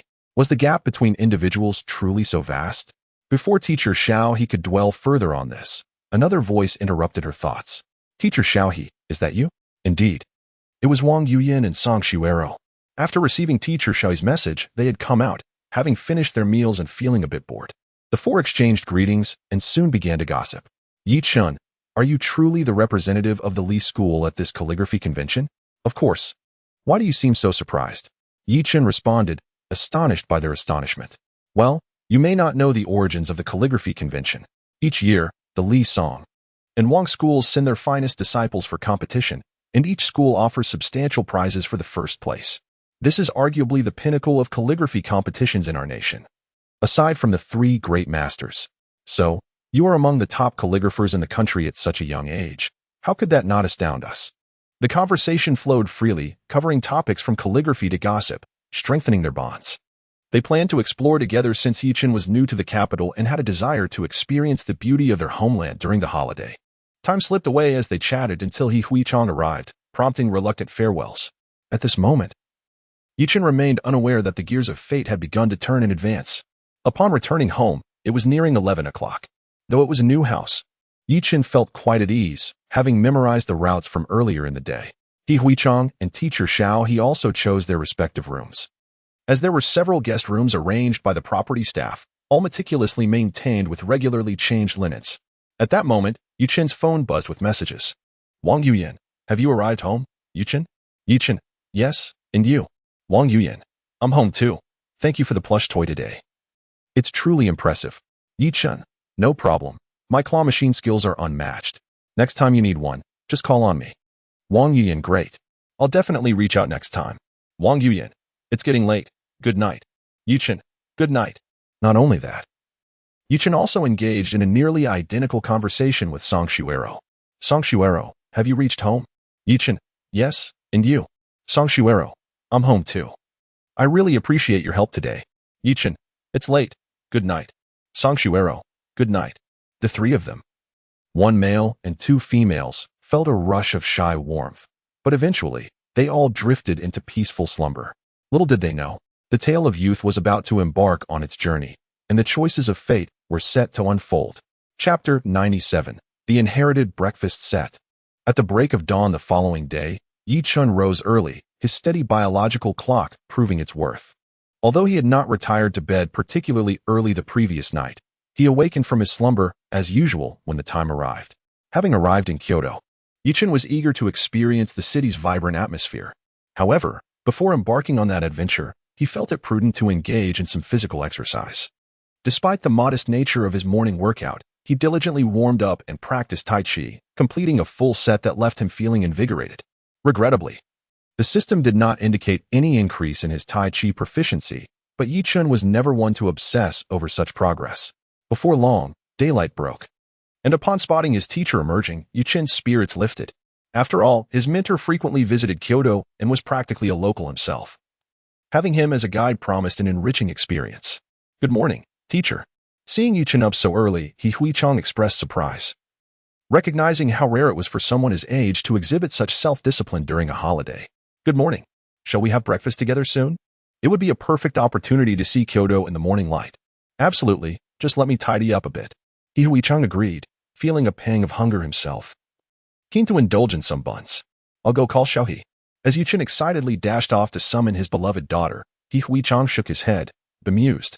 It seemed unlikely that the young lady would rise early. After all, she seldom stirred before 9 when at home. In a short while, Chen returned. A look of exasperation on his face. Did she come? Not at all. She insists we bring her breakfast. Whatever we eat, she will have as well, without any fuss. Huh, I knew you wouldn't be able to rouse her. I'm well acquainted with her habits. Chen, momentarily speechless at his teacher's laughter, thought to himself that it would have sufficed for him to have been informed directly rather than being sent on a futile errand. Let us go and enjoy some buns. Ignoring Chen's plaintive gaze, Hui-Chang cheerfully led the way, fully aware that his daughter had a penchant for delegating tasks. The closer one drew to her, the more tasks one was likely to acquire. Buns, porridge, rice noodles. As the sounds of breakfast vendors filled the air, Chen found himself questioning whether he had stepped into a historical drama. Could there truly be establishments selling breakfast in such a manner? Noticing Chen's wide-eyed wonder, Hui-Chang chuckled. This is the traditional breakfast district of Old Kyoto, located just 10 kilometers from where we usually are. You didn't think I brought you here just for a ride, did you? This place retains the authentic flavor of Old Kyoto, known only to true locals. I was brought here by your grandmaster. He spoke with an air of mystery, as if Chen were on the cusp of a remarkable discovery. Then I am indeed fortunate today. The aroma alone suggests a different experience. Shall we begin our breakfast? Observing Chen's palpable eagerness, Hui-Chang led him to a rice noodle shop. Xiao Chen, do not underestimate this noodle shop. Their rice noodles are exceptional. They boast a traditional family recipe for the broth that is simply divine. Owner, 2 bowls of rice noodles, please. Sure thing. 2 bowls of rice noodles coming right up. As the owner echoed the order, Chen felt a sense of intrigue. Was this what Kyoto was like? How fascinating. After settling the bill, Hui Chang, rather than lingering in the noodle shop, took Chen to the adjacent bun shop. Owner, 2 baskets of buns, one with chives and eggs, and one with fragrant beef, plus a portion of pan-fried buns to go. Of course, this time, there was no repetition. Within a minute of placing the order, the buns were neatly packed, and the two returned to the noodle shop just as the noodles were ready. The enticing aroma of breakfast made Chen's mouth water. It was indeed delicious. Let us dig in. If we need more, we can order more. Upon hearing his teacher's words, Chen's eyes sparkled. He handed a pair of chopsticks to his teacher and began to eat. As he lifted a portion of noodles, the tempting fragrance wafted up. The weather was slightly chilly, so he blew on the noodles to cool them before slurping them up. One could not deny the quality of these noodles. The initial sensation was one of springiness, devoid of any toughness, yet possessing a delightful chewiness. Paired with the rich broth, the flavor surged to his senses. A mouthful of noodles and a sip of broth. This pairing enlightened Chen to the existence of such a splendid combination. It was heavenly. One could not subsist solely on noodles. The buns beckoned enticingly, their translucent skins exuding an inviting aroma. A bite revealed a perfect warmth, just right for the cool weather. The chive and egg filling carried an intense fragrance, with the chives being tender, devoid of any aged taste, and the eggs abundant, achieving an ideal balance. Chen had sampled many chive and egg buns in his previous life, but none compared to these. The difference was night and day. The scallion and meat buns, similarly thin-skinned and generously filled, boasted the freshest beef, devoid of any gamey taste, yet remarkably succulent. One bite unleashed a burst of juices that only enhanced the bun's delightful flavor. The pan-fried buns were crispy and golden, and the combination of rice noodles and buns was perfectly exemplified at that moment. Teacher, these buns must be quite pricey, right? Not particularly. The buns are 15 yuan per basket, the pan-fried buns are 10 yuan for a portion, and the rice noodles are also 15 yuan each, not excessively expensive. Chen couldn't help but marvel at these prices. In his previous life, such fare would have been deemed exorbitant, yet in Kyoto, where every inch is precious, they were quite reasonable, but they are utterly delicious. This trip has been worthwhile. I have never tasted such exquisite rice noodles and buns. Hearing Chen's exuberance, Hui Chang momentarily drifted into nostalgia, recalling how he had once been brought to this very spot by his own teacher. Back then, he had just become a disciple, navigating this same morning, with his mentor guiding him through the twists and turns of the city. Different people, yet the same meal ordered. How remarkable. Hui Chang's gaze softened, remembering how his own senior brothers had once envied him for being the first to accompany their teacher to breakfast. As memories flooded back, he reflected on how swiftly time had passed, transforming the impetuous youth he once was into the person he had become. Chapter 98. A beautiful appointment after enjoying breakfast. The two of them packed a portion of snacks, though they decided not to bring any for teacher He, as by the time she awoke, it would likely be noon. Better to have lunch then. Soon, they arrived at Old Li's residence. Compared to yesterday, the courtyard exuded a profound tranquility, devoid of visitors, save for Old Li's family. Teacher, see what I've brought for you. Hui Chang exclaimed eagerly, for his bond with the teacher was exceedingly close. It transcended the typical father-son relationship, embodying the profound teacher-student connection characteristic of Huagua. I felt a twitch in my left eye this morning. It turns out it was you who had arrived. Come, take a seat. In the presence of Hui Chang, Old Li was completely unpretentious, and Hui Chang acted as though he were at home, inspecting the surroundings as if to see what new items had been added. Upon noticing the snacks brought by his disciple, Old Li fell silent for a moment, his thoughts drifting back to the time when he first took Hui Chang as his apprentice. A flicker of warmth crossed his eyes, but this sentiment was fleeting. As Hui Chang rummaged through his tea leaves and calligraphy, Old Li could no longer contain himself. Stop it, you naughty disciple. Are you here to restock? Taking my tea is one thing, but now you want my paintings? Have you grown so bold of late? I might just knock some sense into you. Teacher, this is not about restocking. I merely noticed that you have so many items here gathering dust, which you hardly use. I thought I might put them to good use for you. If you refuse to express gratitude, at least don't threaten me. I shall inform teacher's wife. Observing the playful banter between the master and disciple, the originally warm atmosphere fragmented, leaving one at a loss for words. Teacher, your recent behavior has felt somewhat unusual. Hui Chang ventured, no longer jesting, as his curiosity got the better of him. After all, The treatment that Yi Chen received within the Li sect was somewhat excessive. What seems off? Just say it. As master and disciple, we need not hide anything. Old Li replied with nonchalance, urging He Huichang to speak freely. I believe you have placed too much emphasis on Yi Chen. Not just with the Olympiad support, but the subsequent series of events have left me astonished. Hearing his disciples' concerns, Old Li sighed deeply. As Yi Chen's teacher, you should recognize his exceptional talent, which is precisely why you ought to understand my motives. Is this all because of me? My lessons have compelled you to intervene personally? Not entirely, but it is a significant reason. I do not wish to witness the fall of another genius. Thus, I am creating opportunities for him. He Huichang opened his mouth, but bitterness tinged his words. As for my own matters, I truly bear no resentment. I was merely too young and reckless then. I do not blame you at all. Listening to He Huichang, Old Li chose not to dwell on the past, but continued. Since you took on your disciple, I have investigated Yi Chen. His lineage is pure. His talents remarkable, and he possesses a heart of gold. Such a person is destined for greatness. Our duty is to slowly broaden his horizons and enrich his experiences, ensuring he does not repeat your mistakes. Before He Huichang could respond, Old Li continued. Wealth? He is practically free. I have arranged his residence under my watchful eye. School?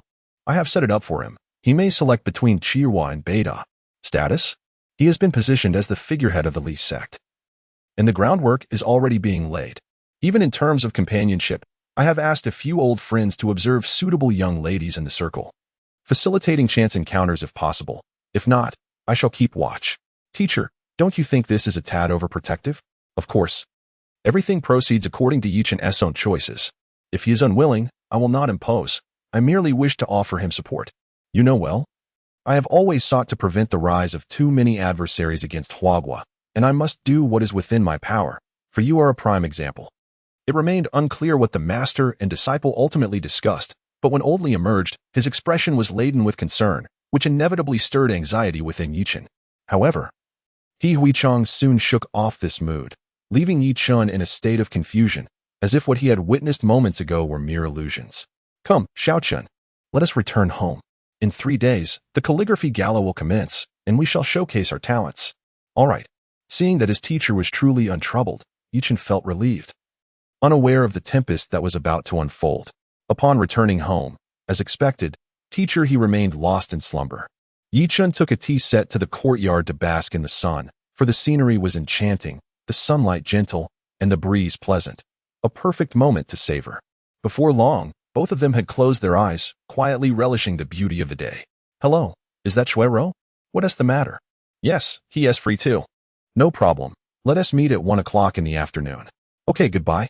The call had been from teacher He, who received a call from Shuero and Yu Yin before 10 o'clock, suggesting a day out. Sensing the whiff of gossip, teacher He sprang from bed, brimming with energy. Xiao Chen, where are you? I'm right here. Yi Chen hurriedly responded upon hearing teacher He call. However, He Huichang's expression darkened. His daughter was indeed rather spirited, lacking the gentleness one might expect from a young lady. This afternoon, I've arranged to go to a scenic spot with Yu Yin and Shuero. Are you joining? Upon hearing this, Yi Chen's eyes lit up, though he glanced at his teacher. Noticing the inquiring look from Yi Chen, He Huichang immediately consented. Of course you can. Yay. We shall meet at 1 o'clock in the afternoon. Let us go have some fun. Before Yi Chen could respond, teacher He dashed off with fervor. Teacher, we'll be leaving this afternoon. What about you? Am I not old enough to take care of myself? You go and enjoy, by the way. I can arrange for the housekeeper to provide transport. It's complimentary. After chatting with his teacher for a while, Yi Chen went to prepare, for they were set to embark on an outing. After lunch, Yi Chen and teacher He set off towards the agreed-upon destination, Yiyuan, with the housekeeper's arrangements ensuring their transport. This filled Yi Chen with a sense of wonder, realizing the privileges afforded to him in the capital. It was his first experience enjoying such perks due to his residence. Yet all of this was but a prelude, for the true nature of the ownership of this house would soon be revealed, and Yi Chen would come to understand that it encompassed far more than merely a grand courtyard. Chapter 99. A trip to Kyoto. Time passes swiftly, and before long, it is afternoon. Yi Chen is already waiting at the designated spot, having arrived somewhat early. Hello, Sister He. Upon hearing a greeting, Yi Chen and teacher He turn around together to find that the visitors are none other than Wang Yuyin and Song Shuero, although they have only just parted. The two women's attire is strikingly impressive, evidently having been carefully curated. Yi-chun is momentarily taken aback by their beauty, but soon regains his composure, having lived 2 lives. Well, you both look absolutely stunning. Despite Yi-chun's calm demeanor, teacher he is far more expressive, gasping at the sight of the two. Not at all. Sister, he is the one who looks beautiful. They protest, playfully teasing her in return. Upon hearing teacher he's light-hearted banter, the 2 women feign indignation, frequently stealing glances at Yi-chun. However, when their eyes meet his, their cheeks flush even deeper. Where shall we go today? Although they had arranged to go out together over the phone, they had not confirmed their destination. Let us visit a nearby attraction. I've heard that heroine is quite lovely. Shall we go take a look? The group quickly agrees on a location, adhering to the principle of proximity and opting for the nearest site. With their destination settled, Yi-chun and the others set off. Thanks to the service of a dedicated driver, they arrive without exerting much effort. Please wait a moment. I will go buy the tickets. As the only male in the group, Yi-chun takes it upon himself to purchase the tickets, believing it inappropriate to let the young ladies do so. Although he does not consider himself a traditionalist, he maintains a gentlemanly demeanor. After purchasing the tickets, they swiftly enter the garden. Wow! Song Shuero exclaims, caught off guard. Heroine is a quintessential royal garden, featuring courtyards, rockeries, water features, and pavilions. The garden is predominantly adorned with pine and cypress, interspersed with bamboo, showcasing a rich variety of flora unique to Huagua. Royal gardens are designed with a focus on scenery, framing views, and borrowing landscapes. Every step reveals a new vista. For most, encountering the grandeur and elegance of a royal garden for the first time is profoundly awe-inspiring. However, Yi-chun is unfazed. Having been exposed to such beauty earlier in his life, and possessing a wealth of luxurious experiences, thus maintaining a serene demeanor. Noticing that no one is echoing her surprise, Song Shuero rolls her eyes. Humph. I expected you all to be amazed. In response to Shuero's statement, Wang Yuyan bursts into laughter, explaining, Shuero, it's not that we are unresponsive, it's just that your astonishment seems rather contrived. Is it really that contrived? I don't see it. Indeed, it is quite forced. Seeing the serious expressions on their faces, Song Shuero appears deflated, much like a wilting eggplant. How dull. I was hoping to liven up the atmosphere. Observing Song Shuero's disgruntled demeanor, the others quickly rally to support her. Wow, this is truly beautiful. Incredible. It's my first time here, and I'm astonished.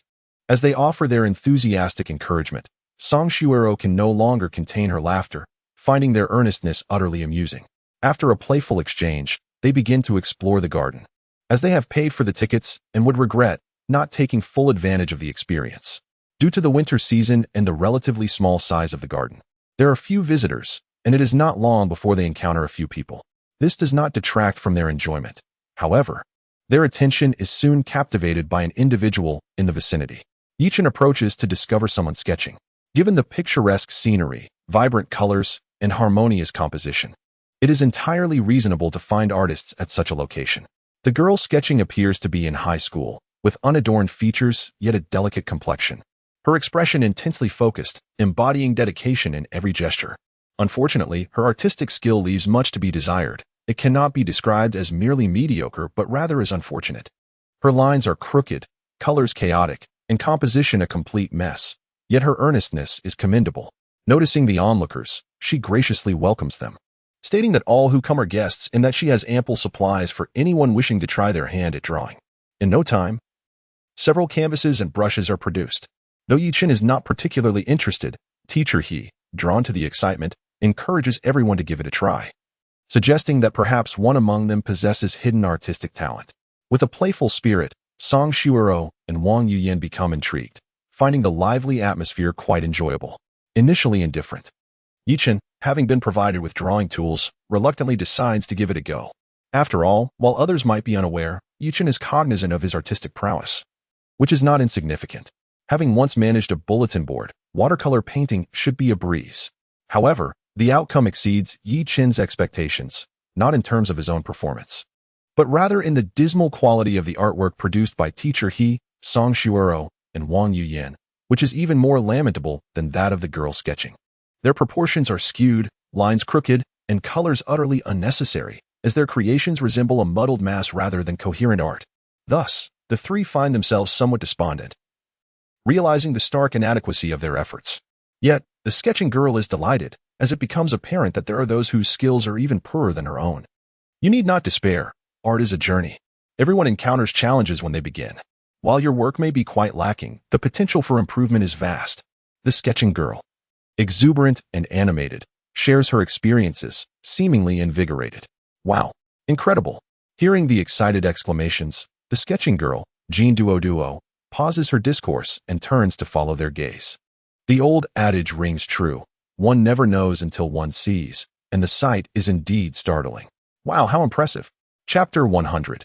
The contest. Upon hearing Jean Duo's exclamation, the three ladies turned their gaze towards Chen, not directly at him, but rather at his painting. The art of painting is distinct from calligraphy. A good painting is universally recognized as such, and the appreciation of beauty is a shared experience. The lines are minimalist, the composition is well balanced. And although the colors have yet to be applied, it is undeniable that this work possesses an impressive quality, verging on the realm of a small masterpiece. While the astonishment of the onlookers was palpable, they refrained from voicing their thoughts, as Chen was still immersed in his creative process. And no one wished to disrupt him. As Chen finally spoke, a collective sigh of relief washed over the crowd, almost as if they feared their presence would shatter the atmosphere. Observing their relieved expressions, Chen couldn't help but chuckle. After all, it was merely a painting. Well, my friend, you were quite impressive. You seem to surpass even me, Jean Duo. It appears that talent indeed outweighs hard work. Jean Duo's overly confident proclamation left the three ladies somewhat speechless. Where do you derive such confidence, my friend? Look at your own painting, clumsy and skewed. Now compare it to Chen's creation, which is exquisite.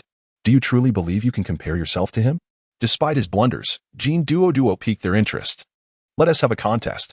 Seeing Jean Duo's earnest demeanor, Wang Yuyan and Song Shuedong stifled their laughter, for his serious expression was simply too amusing.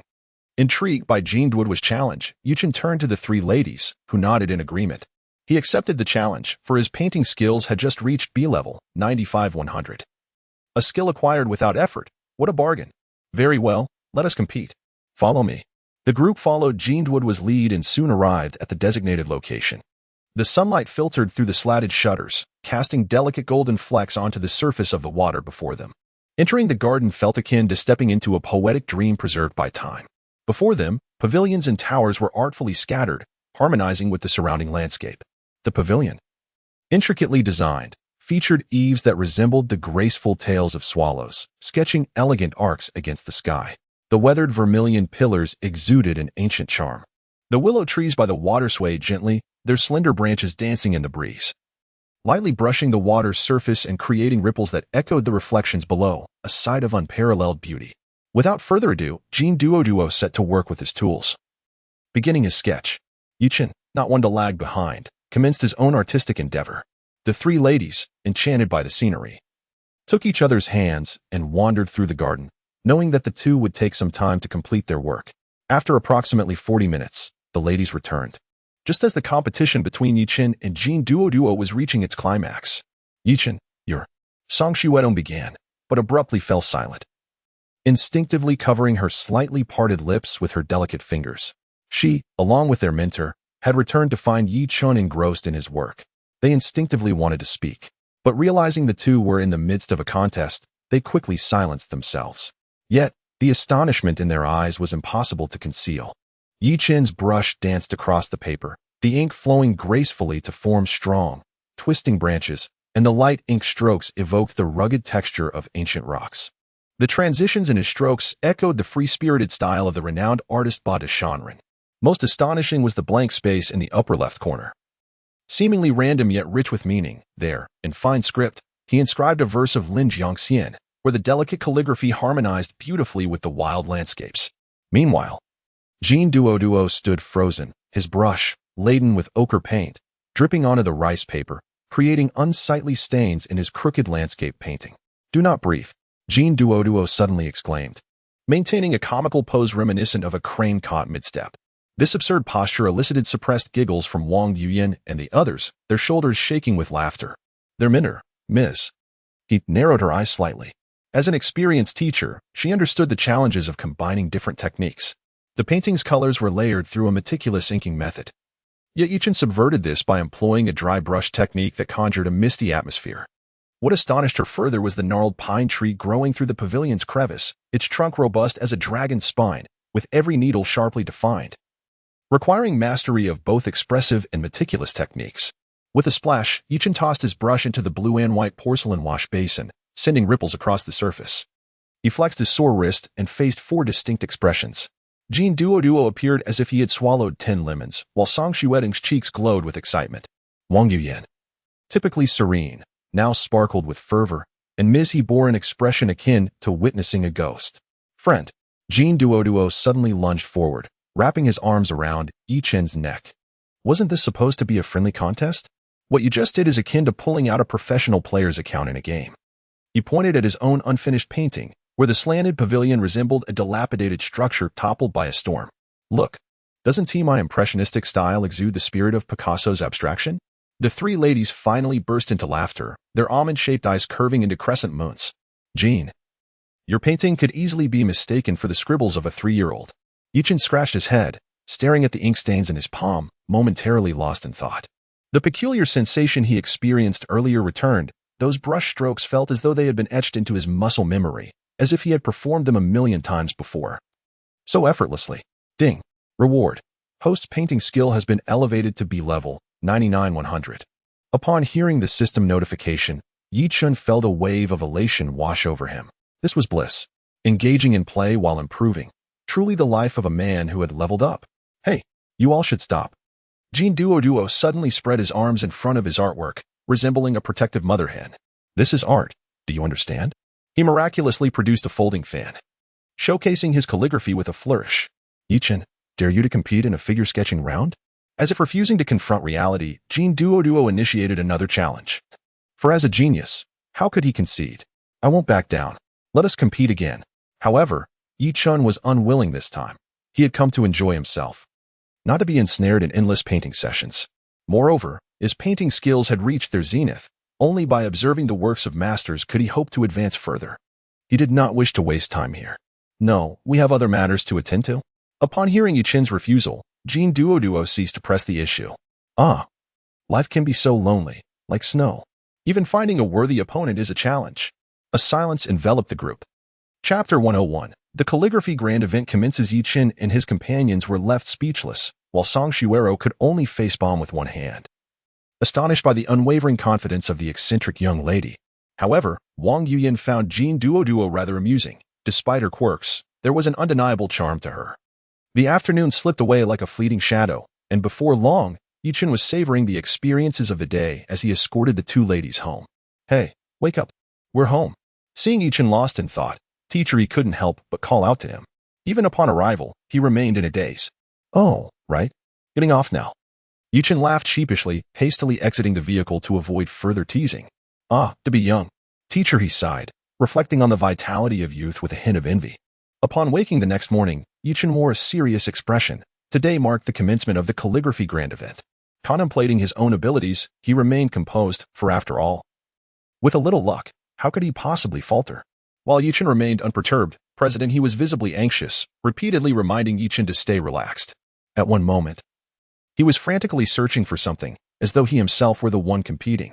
This peculiar display amused he. Where had the usually composed he gone? Regardless of his frantic preparations, the items kept multiplying, and only when the dedicated driver arrived did he reluctantly gather himself to leave, still eager to collect more belongings. Though these were merely items of attire, they held significance. After all, one's appearance can greatly influence perception. While Chen was undeniably handsome, perhaps that was all that truly mattered. Arriving at the venue early, Chen was soon summoned, as participants were required to prepare in advance. Backstage, he spotted his mentor, Li Shui, engaged in conversation. Upon noticing Chen's arrival, the elder's eyes lit up, and he began to introduce Chen to 2 other distinguished elders, Wang Lao and Song Lao. The moment they laid eyes on Chen, both elders were impressed by his stature, poise, and the subtlety of his spirit. Recognizing him as a talented calligrapher, does this young man have a girlfriend? Our Wang family ladies are gracious and intellectually gifted. Song Lao wasted no time in broaching the topic, leaving Chen flustered. Wasn't he here for the calligraphy competition, not a matchmaking event? As Chen pondered how to respond, the banner continued. Old Song, how unprincipled of you. Just because I've recently taken on an exceptional disciple, you resort to matchmaking? Indeed, oldly, your perspective is rather outdated. The youth have their own aspirations. Why meddle? Listening to their conversation, Chen found himself at a loss for words. Before long, all competitors had assembled, prompting the trio to cease their chatter as the host took the stage. Under the brilliant stars of calligraphy, each calligrapher wields their brush like a sword, with ink as their blade, etching their artistic souls upon rice paper. Today, 6 masters hailing from diverse regions and styles have gathered for this highly anticipated competition, ready to engage in a breathtaking artistic duel amidst the fragrance of ink. The grand event consisted of 3 segments. The first featured the esteemed Li Lao, Wang Lao, and Song Lao delivering lectures on calligraphy. The second segment involved a competitive showcase among the 6 masters to determine the victor. Finally, the event would conclude with an auction of the calligraphic works. Let us now commence the first segment. Please welcome Li Lao to the stage. The audience erupted in applause, as the attendees were all familiar faces. As a national-level calligraphy event in Huagua, it attracted individuals of notable status and insight. Li Lao's remarks were succinct, for the highlight was the competition among the youth. Wang Lao and Song Lao followed suit, keeping their speeches brief to allow the young talents the spotlight. The younger attendees, who had accompanied their elders for enlightenment, initially found the speeches mundane, but as the competitors took the stage, the atmosphere became electric. With the host declaring the competition open, excitement reached a crescendo. Adults appreciated the art, while the youth were captivated by the handsome representatives of various factions, each adorned elegantly. The competition was hosted in a quaint courtyard, surrounded by lush bamboo. A gentle breeze rustled the leaves, as if heralding the commencement of the calligraphy grand event. In the center of the courtyard lay 6 spacious writing desks, each meticulously arranged with brushes, ink, paper, and inkstones, exuding a subtle aroma of ink, awaiting the artists to showcase their skills. The venue was quiet, reserved solely for the competitors and the cameras, while the audience migrated to a separate area. As this event was as much a social gathering as it was a celebration of art, the competitors remained focused, eyes closed in meditation, waiting for the perfect moment to channel their energy into their writing. As each artist completed their piece, it was time for the judges to offer their critiques. The first to be evaluated was Pan Hai from the Wang faction. Having studied calligraphy since childhood, he was deeply influenced by the elegant culture of Jiangnan, and his style was delicate and graceful, flowing like a gentle stream. In the video, Pan Hai donned a simple long robe, approaching the writing desk with poise. He dipped his brush into the inkstone, pausing momentarily in contemplation before commencing his work. His strokes were light and fluid, each line seemingly narrating an ancient tale. His elegant characters infused with the essence of the Jiangnan waterways, fresh and vibrant. Dao Fa Qing Ming, the 4 characters sprang to life on the paper. The judges, Li Lao, Song Lao, and Wang Lao, were esteemed authorities in the field, their reputations and skills widely recognized. Li Lao awarded a score of 88, Song Lao gave 85, and Wang Lao assigned 86, culminating in a total score of 259. As Pan Hai represented the Wang faction, Wang Lao provided the critique. Pan Hai's work is indeed a remarkable piece, Dao Fa Qing Ming, characterized by its fluidity and depth of spirit. However, it leans towards being overly gentle, lacking clarity. Strive to forge your own path, and you shall flourish. As a mentor, Wang Lao was keenly aware of his disciple's weaknesses. While his style was not sufficiently pronounced, there remained ample room for growth. Wang Lao nodded in satisfaction, recognizing significant progress. Thank you for the feedback, Master, Pan Hai replied, elated. As he felt he had genuinely improved, a sense of triumph swelling within him. Chapter 102, Commentary in stark contrast to Pan Hai stands Li Dong from the Song School. He possesses a robust physique and a hearty disposition, with a calligraphic style that is grand and magnificent, reminiscent of the towering mountains of the north. Zhao Gang strides confidently to the writing desk, seizing the brush as if wielding a sharp blade, and without hesitation, begins to inscribe upon the rice paper. His strokes are powerful and vigorous. Each character penetrates the paper with palpable strength and rhythm, as though he is conducting a fervent symphony. The 7 bold characters. The edge of the sword is sharpened through grinding, leap to life on the page, showcasing a distinctive style. Li Lao, 86 points, Song Lao, 88 points, Wang Lao, 89 points, with a total score of 263. Your writing already possesses its own character. Observing your calligraphy is akin to beholding a magnificent sword. Its intent striking and its edge keen. Well done, indeed.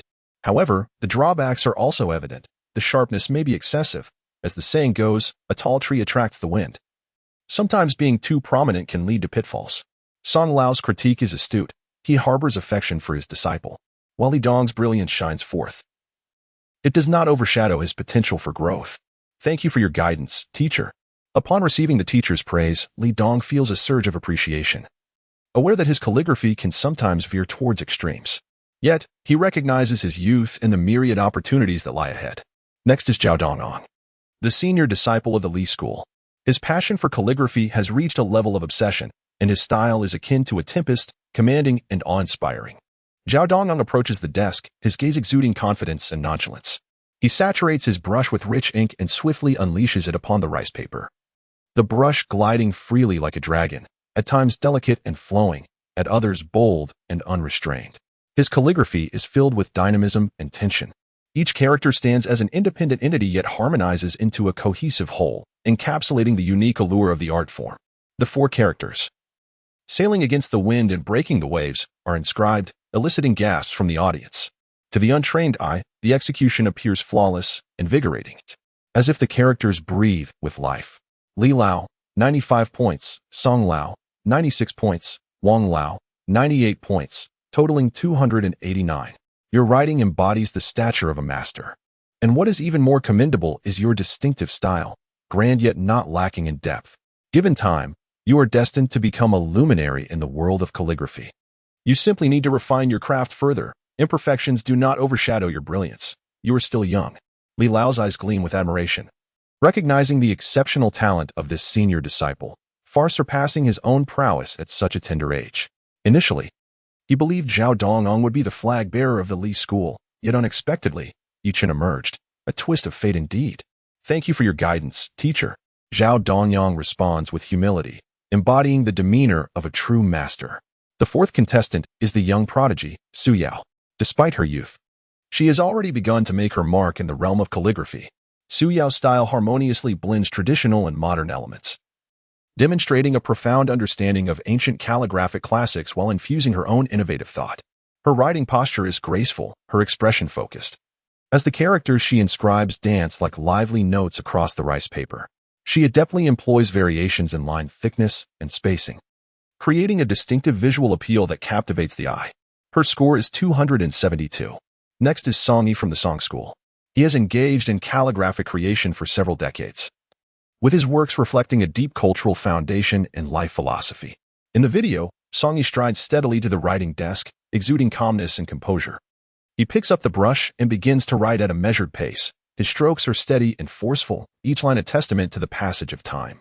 Imbued with a rustic charm, Li Lao's works transcend mere calligraphy. They embody his life experiences and wisdom, offering a spiritual resonance alongside the aesthetic appreciation. His score is 285. The final participant is our esteemed Chen. In the video, Chen's youthful visage reveals no signs of hesitation as he lifts the brush and executes his work in a single breath. Chen is undoubtedly the youngest contestant, clad in a unique scholarly robe, yet his youthful countenance is unmistakable. A disciple of Li Lao, he represents the new generation, raising questions about the wisdom of granting this opportunity to a youth. While the audience may not be fully aware of Chen's background, they generally recognize him as Li Lao's disciple. Despite being designated as the emblematic figure of the Li school, the audience approaches this designation with reverence. For calligraphy is a skill that demands time and dedication. However, when Chen's work is unveiled, all doubts dissipate. The characters Zhuang Zhou's dream of a butterfly emerge, and it is as if the audience is enveloped in a dream, embodying the essence of a butterfly dancing in the warm embrace of spring. The burdens and worries of life seem to vanish entirely. The spectators are immersed in this grand celebration of calligraphy. They quietly admire each contestant's work, occasionally gasping at the intricate strokes, applauding the grandeur of expression, marveling at innovative styles, and reveling in the exuberance of the calligraphy. The atmosphere in the venue is thick with artistic fervor, as if time itself has come to a standstill, with only the exquisite calligraphic pieces narrating the allure of art. Among them, Chen's work, Zhuang Zhou's dream of a butterfly, stands out as the most striking and impactful. Li Lao is taken aback. Chen's style has evolved significantly since last seen, now exuding the aura of a master. Right on, let your brilliance shine. Who could rival you? Li Lao, 100 points. Song Lao, 100 points. Wang Lao, 100 points. Total score 300. This perfect score is not the limit of Chen's potential. but rather the pinnacle of this competition. At this moment, Li Lao refrains from further commentary.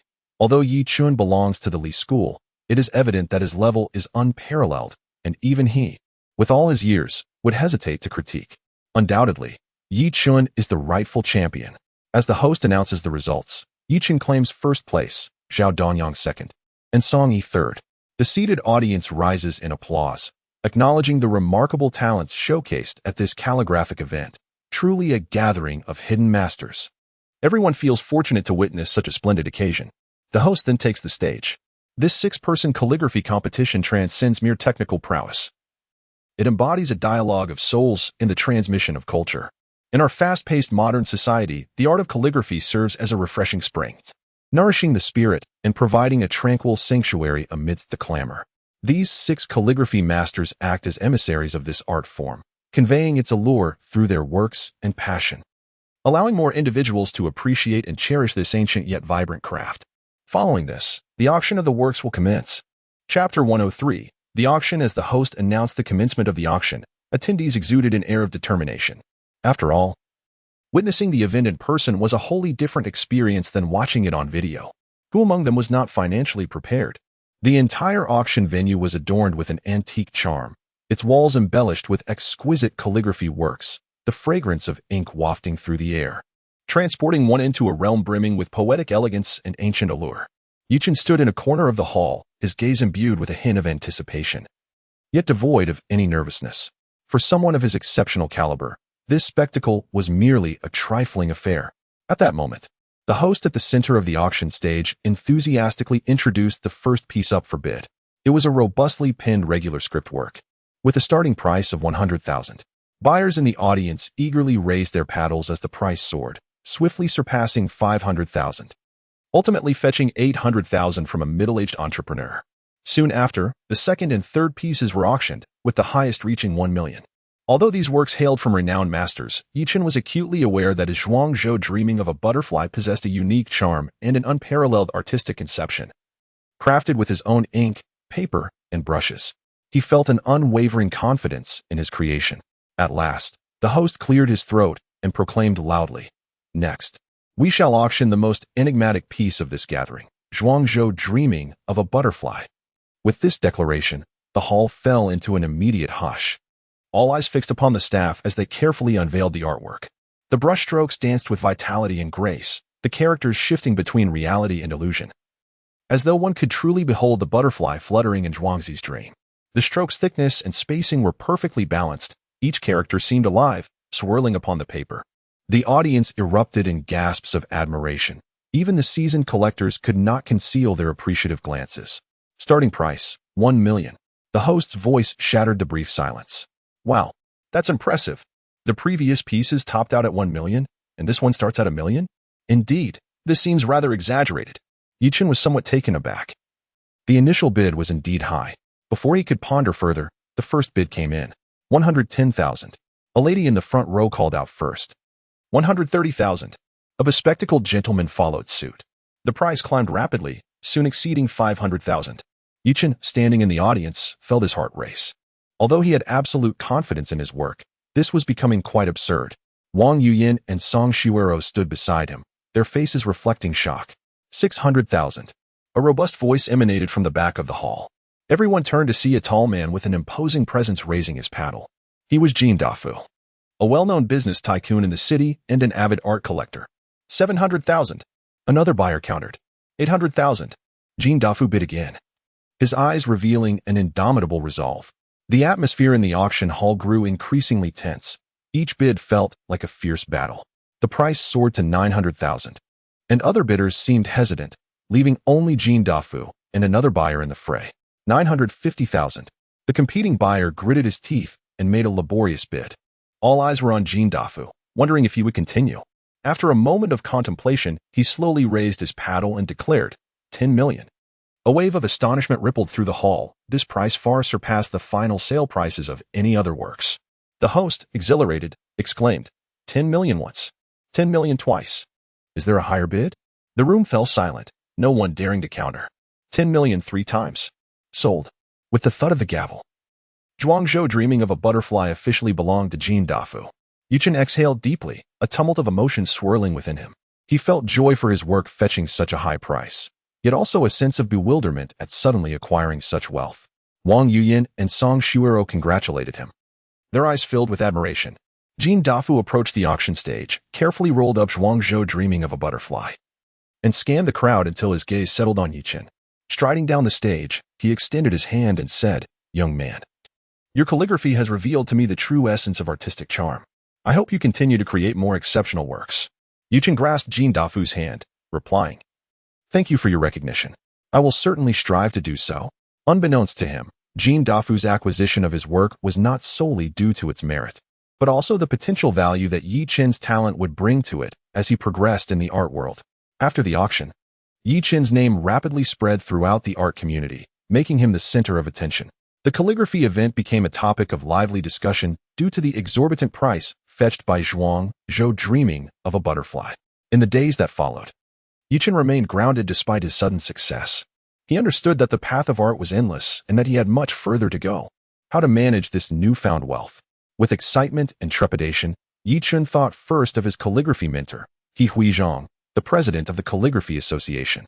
Chen hurried to He Huizhang's side, and upon seeing him, He Huizhang's face broke into a warm smile. "Xiao Chen, congratulations." Chen approached He Huizhang, hesitating before saying, "Teacher, this is the auction money for Zhuang Zhou dreaming of a butterfly. I am unsure of how to handle it, so I came to ask for your advice." He Huizhang looked at Chen, chuckling softly, his smile radiating reassurance. "Silly child, this is what you have earned through your own talent and effort. Of course, it is yours to keep. This 10 million is a reward for you, a recognition from art itself." Chen scratched his head, still feeling uneasy. "But master, I feel as though this money has come too suddenly. I fear I might not manage it well." He Huizhang stood, patting Chen's shoulder. Speaking earnestly, "Xiao Chen, this marks a new beginning in your life. Don't think of donating it. While your intentions are good, comparisons may arise if you do, adding unnecessary complications." Chen nodded emphatically. "Master, I understand." He Huizhang nodded in satisfaction. "I believe in you, Xiao Chen. I have witnessed your talent and dedication in calligraphy. The road ahead is long. Whenever you encounter difficulties, feel free to seek my guidance. This money is merely a trivial matter. Just remember to be discreet and avoid frivolous spending." Chapter 104. The gathering of 3 calligraphy masters. Sunlight filtered through the dappled leaves, casting flecks of gold along the tranquil alleyway. Today, Chen was particularly attentive to his attire, as his master had summoned him to his residence for an important matter, insisting he bring his writing tools. Taking his master's words to heart, Chen made a concerted effort to prepare himself. Knock, knock, knock. Chen raised his hand and gently rapped on the gate of the small courtyard. Moments later, the door creaked open, revealing the spirited figure of Oldly. Upon seeing Chen, a warm smile blossomed on his face. "Ah, Chenner, you have finally arrived. Come in." His gaze shifted to his youngest disciple, He Huizhang. "What brings you here, Xiaohe? I certainly did not extend an invitation to you." "Ah, master, I am your most beloved disciple. How could you treat me this way?" "I shall inform Master Nyang," He Huizhang retorted playfully. All right, come in. You're not a child anymore." As the youngest disciple, He Huizhang was favored by Master Nyang, and despite old Li's seemingly stern demeanor, he was quite obedient to her wishes. As Chen and He Huizhang entered the courtyard, the delicate fragrance of orchids enveloped them. Upon stepping into the living room, they discovered 2 other esteemed elders already seated on the sofa, the renowned calligraphy masters, Old Wang and Old Song. "Master, Grandpa Wang, Grandpa Song," Chen greeted respectfully. He Huizhang also smiled and offered his regards. "Grandpa Wang, Grandpa Song. It has been a while.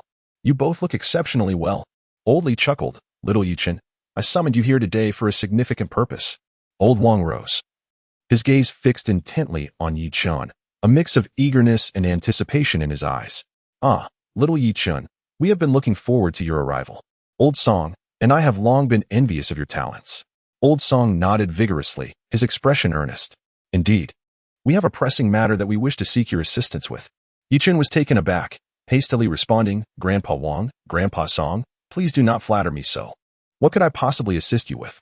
As 2 of the most esteemed figures in the world of calligraphy, the notion that they would require his help seemed implausible. He Huizhang shared a look of bewilderment. The idea that such distinguished figures would seek aid from Chen was astonishing, given that he was merely a fledgling in their field. Old Li waved his hand, gesturing for everyone to take a seat. Please, let us sit. The matter is this.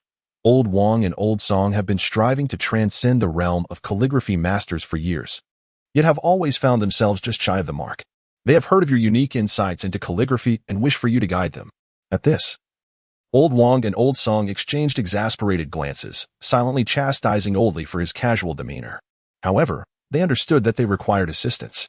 Realizing the gravity of the situation, Chen quickly adopted a humble stance.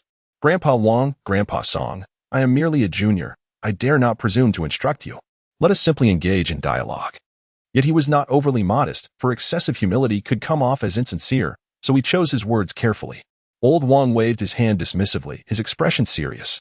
Little Chen, do not downplay your abilities. Take, for example, your piece Zhuangzhou Dreaming of Butterflies. We have scrutinized it repeatedly, finding your grasp of the artistic essence to be remarkably profound. It may very well be the key to our breakthrough. Old Song chimed in, yes. We have pondered it for quite some time, yet we remain perplexed. Please, enlighten us.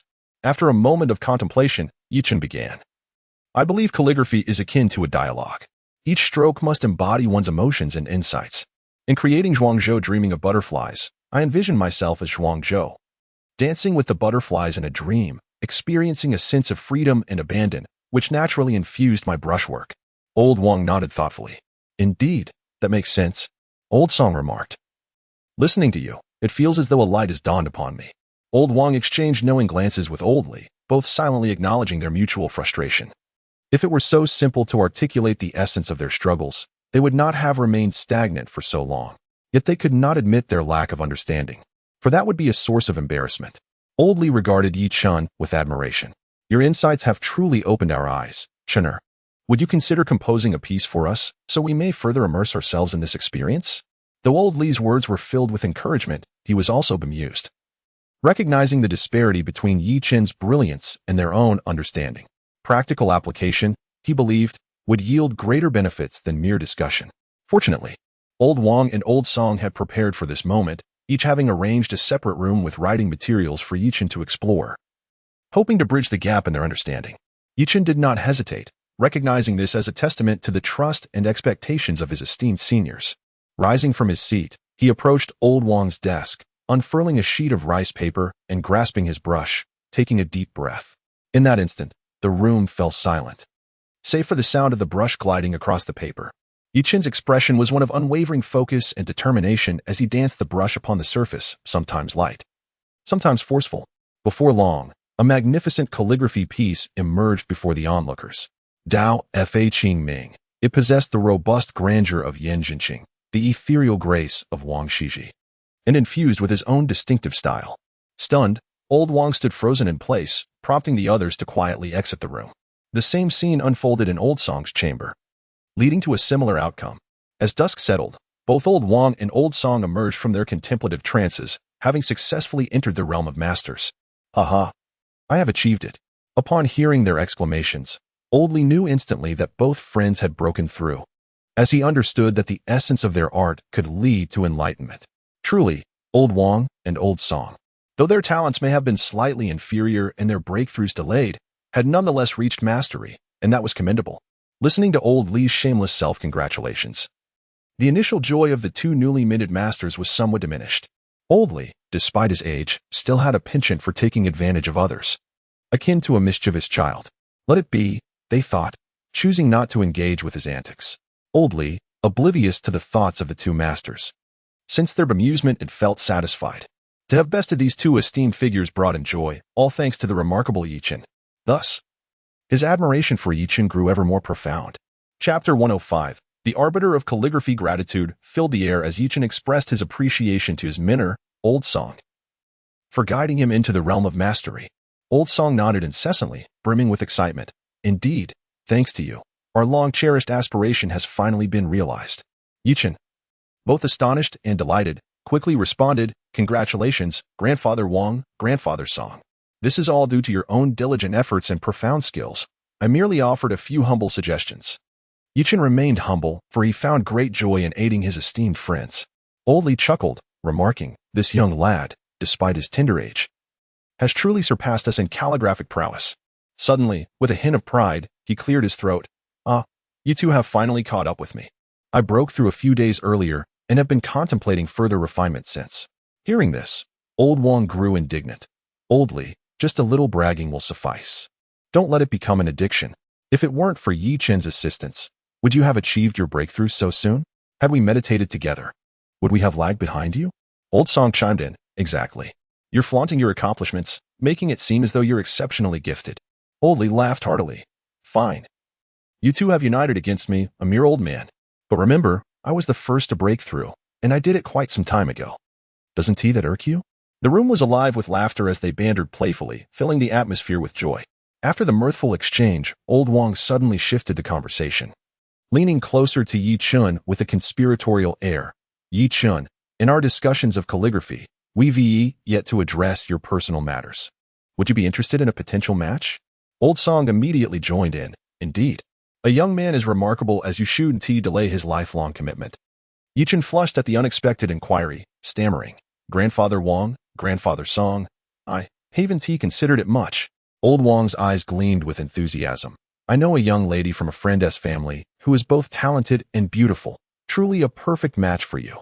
Old Song, not to be outdone, added. I also have a suitable candidate, gentle and virtuous.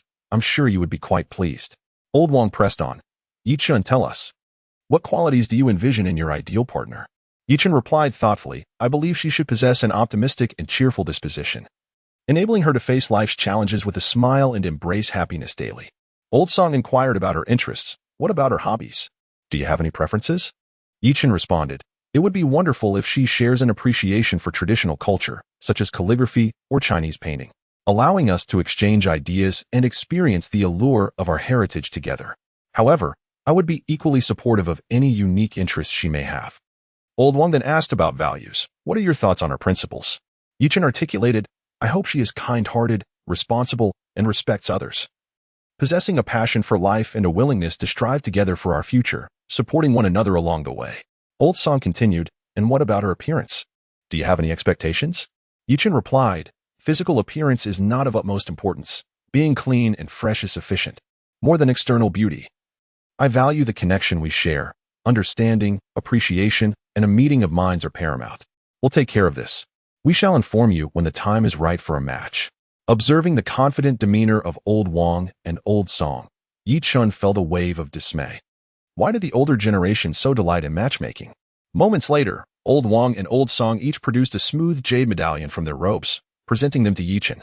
He gazed at the two medallions, bewildered. Yet Old Li understood that these medallions symbolized the esteemed status and honor of his mentors within the calligraphy community, and bestowing them upon Yi Chen signified immense trust and recognition. After Old Li elucidated the significance, Yi Chen felt both honored and overwhelmed. Grandfather Wang, Grandfather Song. This is far too generous. He hesitated. Old Wang smiled warmly. Dear Yi Chen, please accept this token of our goodwill. Should you encounter any difficulties in the future, do not hesitate to present these medallions to seek our assistance. Old Song nodded in agreement. Indeed, do not refuse.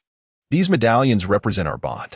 Seeing Old Li's approving nod, Yi Chen accepted the medallions with both hands, solemnly declaring, Thank you, Grandfather Wang. Thank you, Grandfather Song. I promise to treasure them. Observing this heartfelt exchange, Old Li removed his own waist token and handed it to Yi Chen. Yi Chen, I have nothing of great value to offer you, but consider this waist token as a symbol of encouragement from your mentor. Should you ever have any questions, you may always come to me.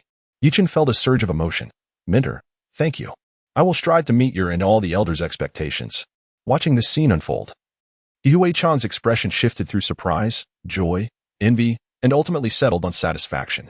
Yi Chen, to earn the recognition and affection of these three esteemed elders is a blessing. I hope you continue to forge ahead on the path of calligraphy, creating even more brilliance. Yi Chen nodded earnestly. Mentor, I will. As the sky gradually darkened, Yi Chen realized it was time to take his leave. He stood to bid farewell. Mentor, Grandfather Wang, Grandfather Song, it is getting late. And my mentor and I must return. Old Li reluctantly replied. Very well. Yi Chen, do come often. Old Wang and Old Song added their reminders. Yi Chen, do not forget our agreement. If you require anything, be sure to seek us out. Yi Chen acknowledged each of them, leaving with an abundance of treasures in the three precious medallions. As he walked home, his heart swelled with emotion. Yue Chang broke the silence, speaking earnestly. Yi Chen, Today you assisted the three elders significantly and received their medallions, a tremendous honor. However, do not let pride take root in your heart. Chen nodded earnestly, declaring, Mentor, I understand. I know my achievements today are a result of your guidance and the support of the esteemed elders. Huichang shook his head with a smile. That is not the point. The journey of calligraphy is long. This is merely a small phase. While you possess remarkable talent, many challenges lie ahead. Today, it may seem that your guidance facilitated their breakthroughs, but in truth, it is the culmination of their years of hard work. You must continue to cultivate yourself and not be swayed by fleeting praise. He added, it is not only the path of calligraphy that matters. Your life is paramount. I have witnessed many gifted individuals who initially soar, only to fade into mediocrity later on. I do not wish for you to experience the same fate. Chen's gaze remained resolute as he responded, Mentor, rest assured. I will remain humble and continue to delve into calligraphy. Those medallions are not tokens of pride. Rather, they serve as motivation for my journey ahead. Huichang patted Chen's shoulder, affirming, Good, I believe in you. In this tumultuous world, maintaining one's original intent and remaining grounded is the key to enduring success. Chen inhaled deeply, stating, Mentor, I will remember. Listening to Chen's response, Huichang's thoughts drifted back to his youth, a time when he too shone brightly. Alas, youth often comes with its own follies. Chapter 106. The Mysterious Treasure Chest Unveiled. Upon returning to his residence, Chen was taken aback to discover a mysterious treasure chest had materialized within his system space. System, from whence comes this chest?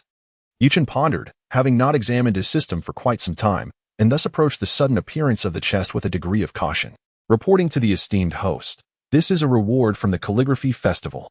The system's explanation dawned upon Chen, who had nearly forgotten about it. As Chen opened the chest, a series of rewards revealed themselves before him. Dynamic Vision, Martial Arts Master. Although there were merely 2 rewards, both radiated a golden glow, igniting Chen's anticipation. System Panel, Host, Chen, Physique, S, Mentality, S, High School Knowledge, S, Max Level Skills, Photographic Memory, Mental Calculation, Dual Focus, Dynamic Vision. Martial Arts Master, Basketball A grade, 9100. Singing B grade, 8100. Calligraphy S grade, 9100. Painting B grade, 99100. Dancing B grade, 2100. Public Speaking C grade, 5100. Tai Chi B grade, 8100. Violet C grade, 0100. Divine Skill. Luck, points, 30.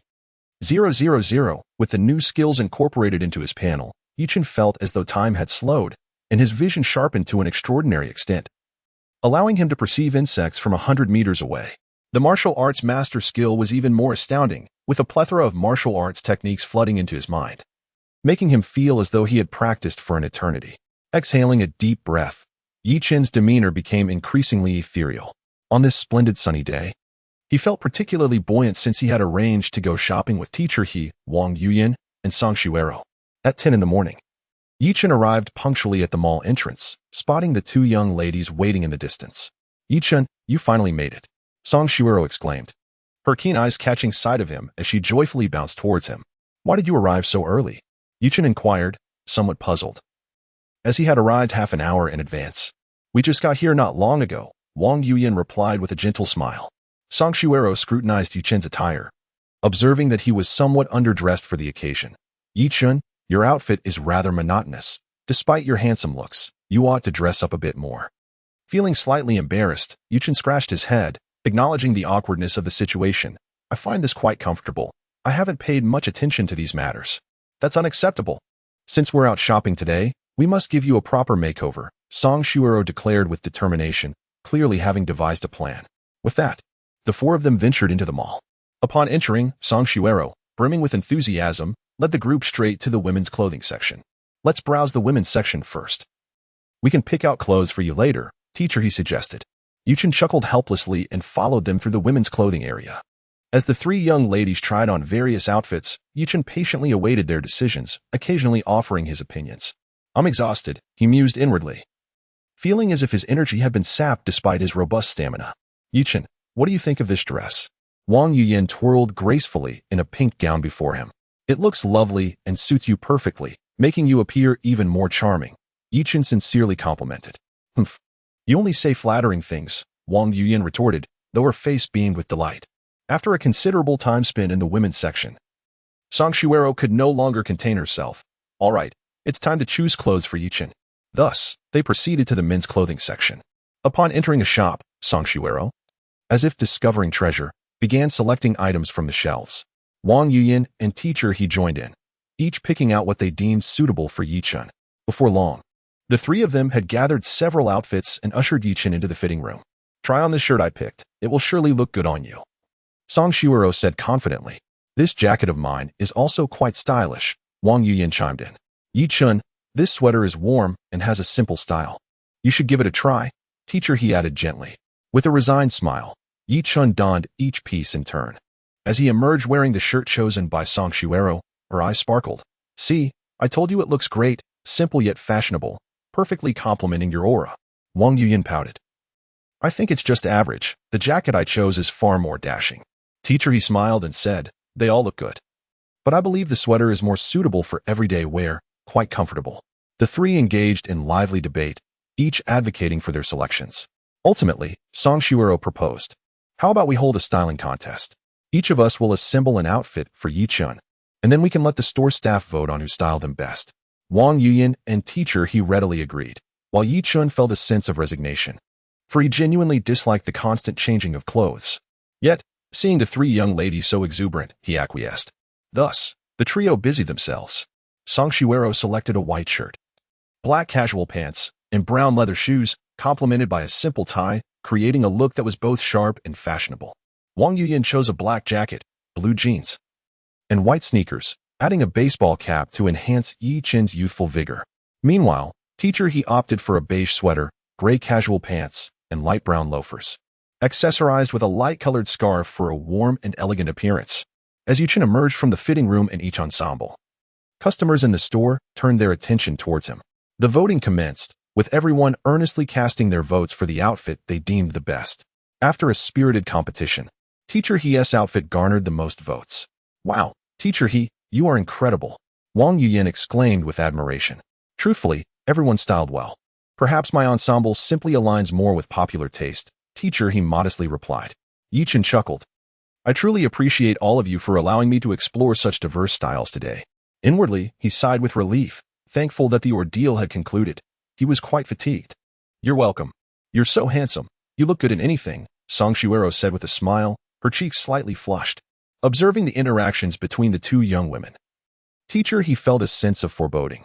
This lad was clearly attracting romantic attention, which could lead to unforeseen complications.